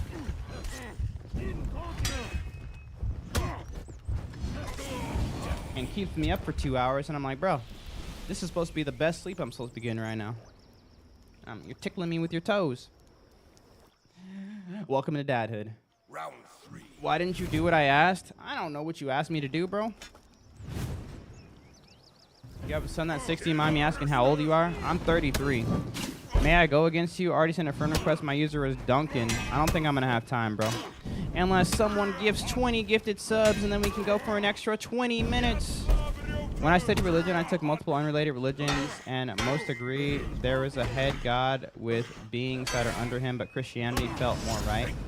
I'm only surprised because you look very youthful. Thank you. I've been streaming for the past 7 years, so I don't really have to go outside. I recently have a 17 year. I had a 16 April. I'm young. Let's go, Gale. Play a different game. I don't go back and forth. I don't go back and forth. You really are pretty youthful. Is that a racist term? What headphones are you using? The Arctis Buds. I only got them because I like wireless headphones, and they have a really good battery life. I've gotten used to them, but they weren't too comfortable when I first got them, and they were kind of expensive. Any tips to get into streaming? Enjoy creating content and stream. If you want to create content now, it's just like, it's like wanting to be an artist, right? What do you tell someone who wants to get better at drawing? What do you tell someone who wants to get better at shooting free throws? What do you tell someone who wants to get better at soccer? Do it. Get on the free throw line. Get the pen and paper. Get that ball at your feet. Put on the cleats, right? Same thing with creating content. For one, you need to love to do it, because if you don't love playing basketball, you're not going to enjoy sitting there at the free throw line. But if you love basketball, you're going to want to get better and better and better and shoot 10 in a row, 20 in a row, 30 in a row, 100 in a row, 1,000 in a row. But if you don't love it and you're just doing it for like, oh, I just want to be a content YouTuber, whatever people do nowadays, I don't freaking know. You're going to get there and you're going to, make 10 in a row, and you're going to be like, man, I'm good. But if you love making content, chat, look at me. If you love making content, it don't matter. Then you're just doing it. And you're getting better while you're doing it. And then hopefully, if the content is good enough, you start growing and people start finding worth in your content. So that doesn't happen. Especially nowadays, when now it's like all about the next famous person that's getting into streaming or becoming a TikToker or something like that. Before, content creation was a little bit easier. Before, it was just a whole bunch of nobodies and losers who were a little bit ahead of the curve, playing video games and streaming it online. We didn't really have much competition. It was just a whole bunch of nobodies and then some other nobodies, And granted, some of these nobodies made big names for themselves. Where you get your Ninjas, your Tim the Tap Mans, your Nick Mercs, your Osmond Golds, right? Your Kai Sinats. Round 3. But that's not the case. That's not the case anymore.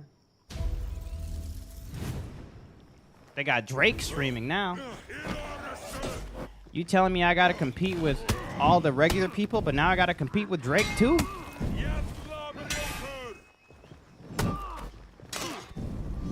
Why the heck would someone watch me when they can watch their favorite rapper? What? We got football stars. Neymar is streaming? What the heck? How the heck? Why would someone watch me instead of Neymar? Bro, they got T-Pain. T-Pain's on here. I can't sing. And his dreads are longer than mine.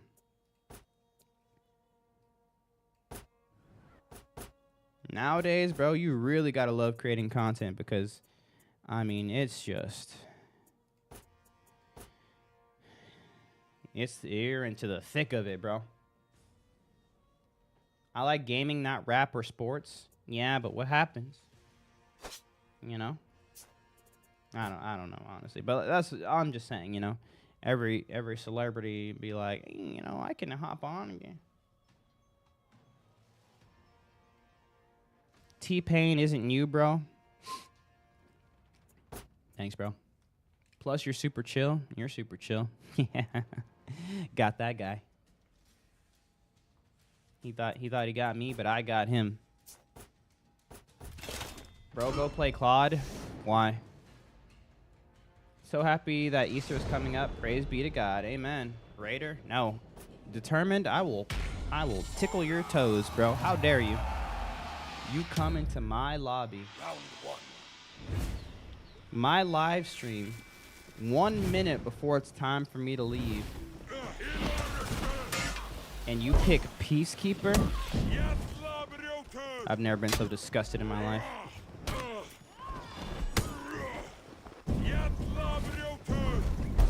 Why do you think For Honor isn't more mainstream? For Honor was mainstream. It had its chance in the limelight. It just doesn't have much of a reason for the vast majority of people to grind it. There's no reason. Round 2. Everybody knows what For Honor is. Go look at the follow count of like For Honor on like a YouTube or Twitch, like as a category. It lets you know that there has been massive, you know, interest in the game over the years. The only thing I feel like For Honor's been missing is a reason to get people playing. Why should I log on every day? You know what I mean? Aw, bro, you threw. Victory.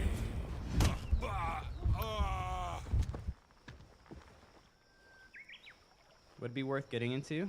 Yeah, if you enjoy it. There's no other game like it. Round If you want to play For Honor, guess what you got to play? For Honor, what's your rep? 90. If you're interested in what you see, you can get into it, bro. Yep. He saved that so good. You saved that so good. For Honor's definitely lasted through time, but compared to hot hits like Rivals, well, I mean, that's the thing.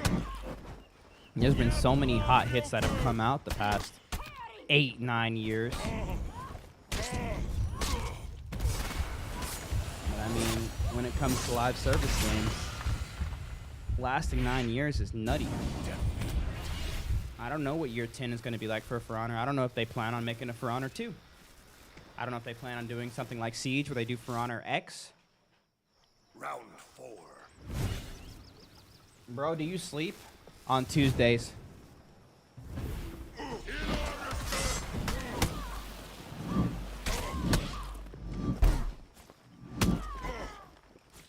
How's your day going? It's going great, Aaron Hartle. Victory. You ever pick Peacekeeper in my lobby again? Okay, Determined. I'm coming for you. You think because you're a 10-month sub, you get to do whatever you want around here? No.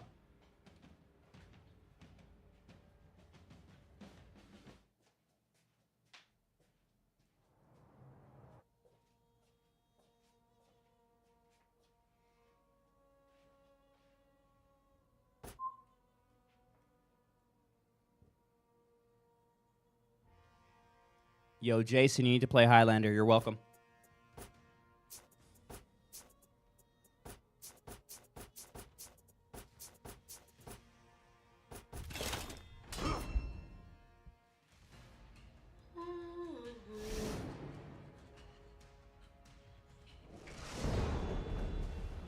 Looking at getting back into For Honor, is Peacekeeper worth seeking time into or no? No. Her swords are too small. You want to play Highlander. Round 1. Just like that, he went to bed.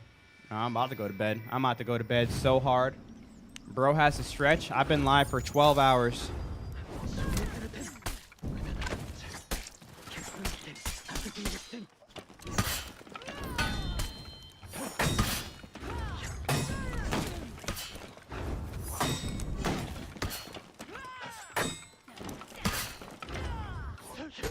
Nice.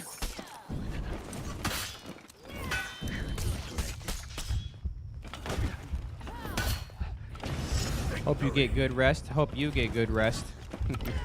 Showed that guy. I went to sleep and woke up. You're still here. How long were you asleep for? Bro was live and I went to bed. Just woke up and bro's still live. This used to be the norm, by the way. I used to be a nighttime streamer. I would stream all day. I cared so much about growing. I went live when no one else was live. Nighttime streaming. It was lit. It was lit. I called it Team No Sleep.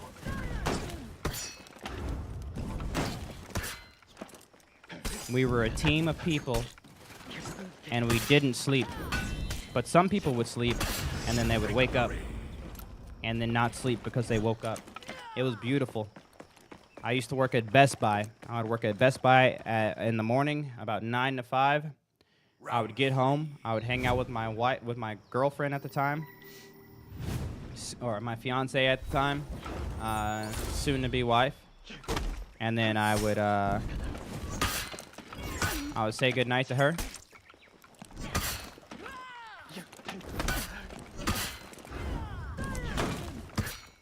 And then at 11 o'clock, I would go live on Twitch, and I would stream all night long. Wake up at whatever time, do it all over again. And I grew. I wouldn't recommend it on anyone, but it's what I did. Of course,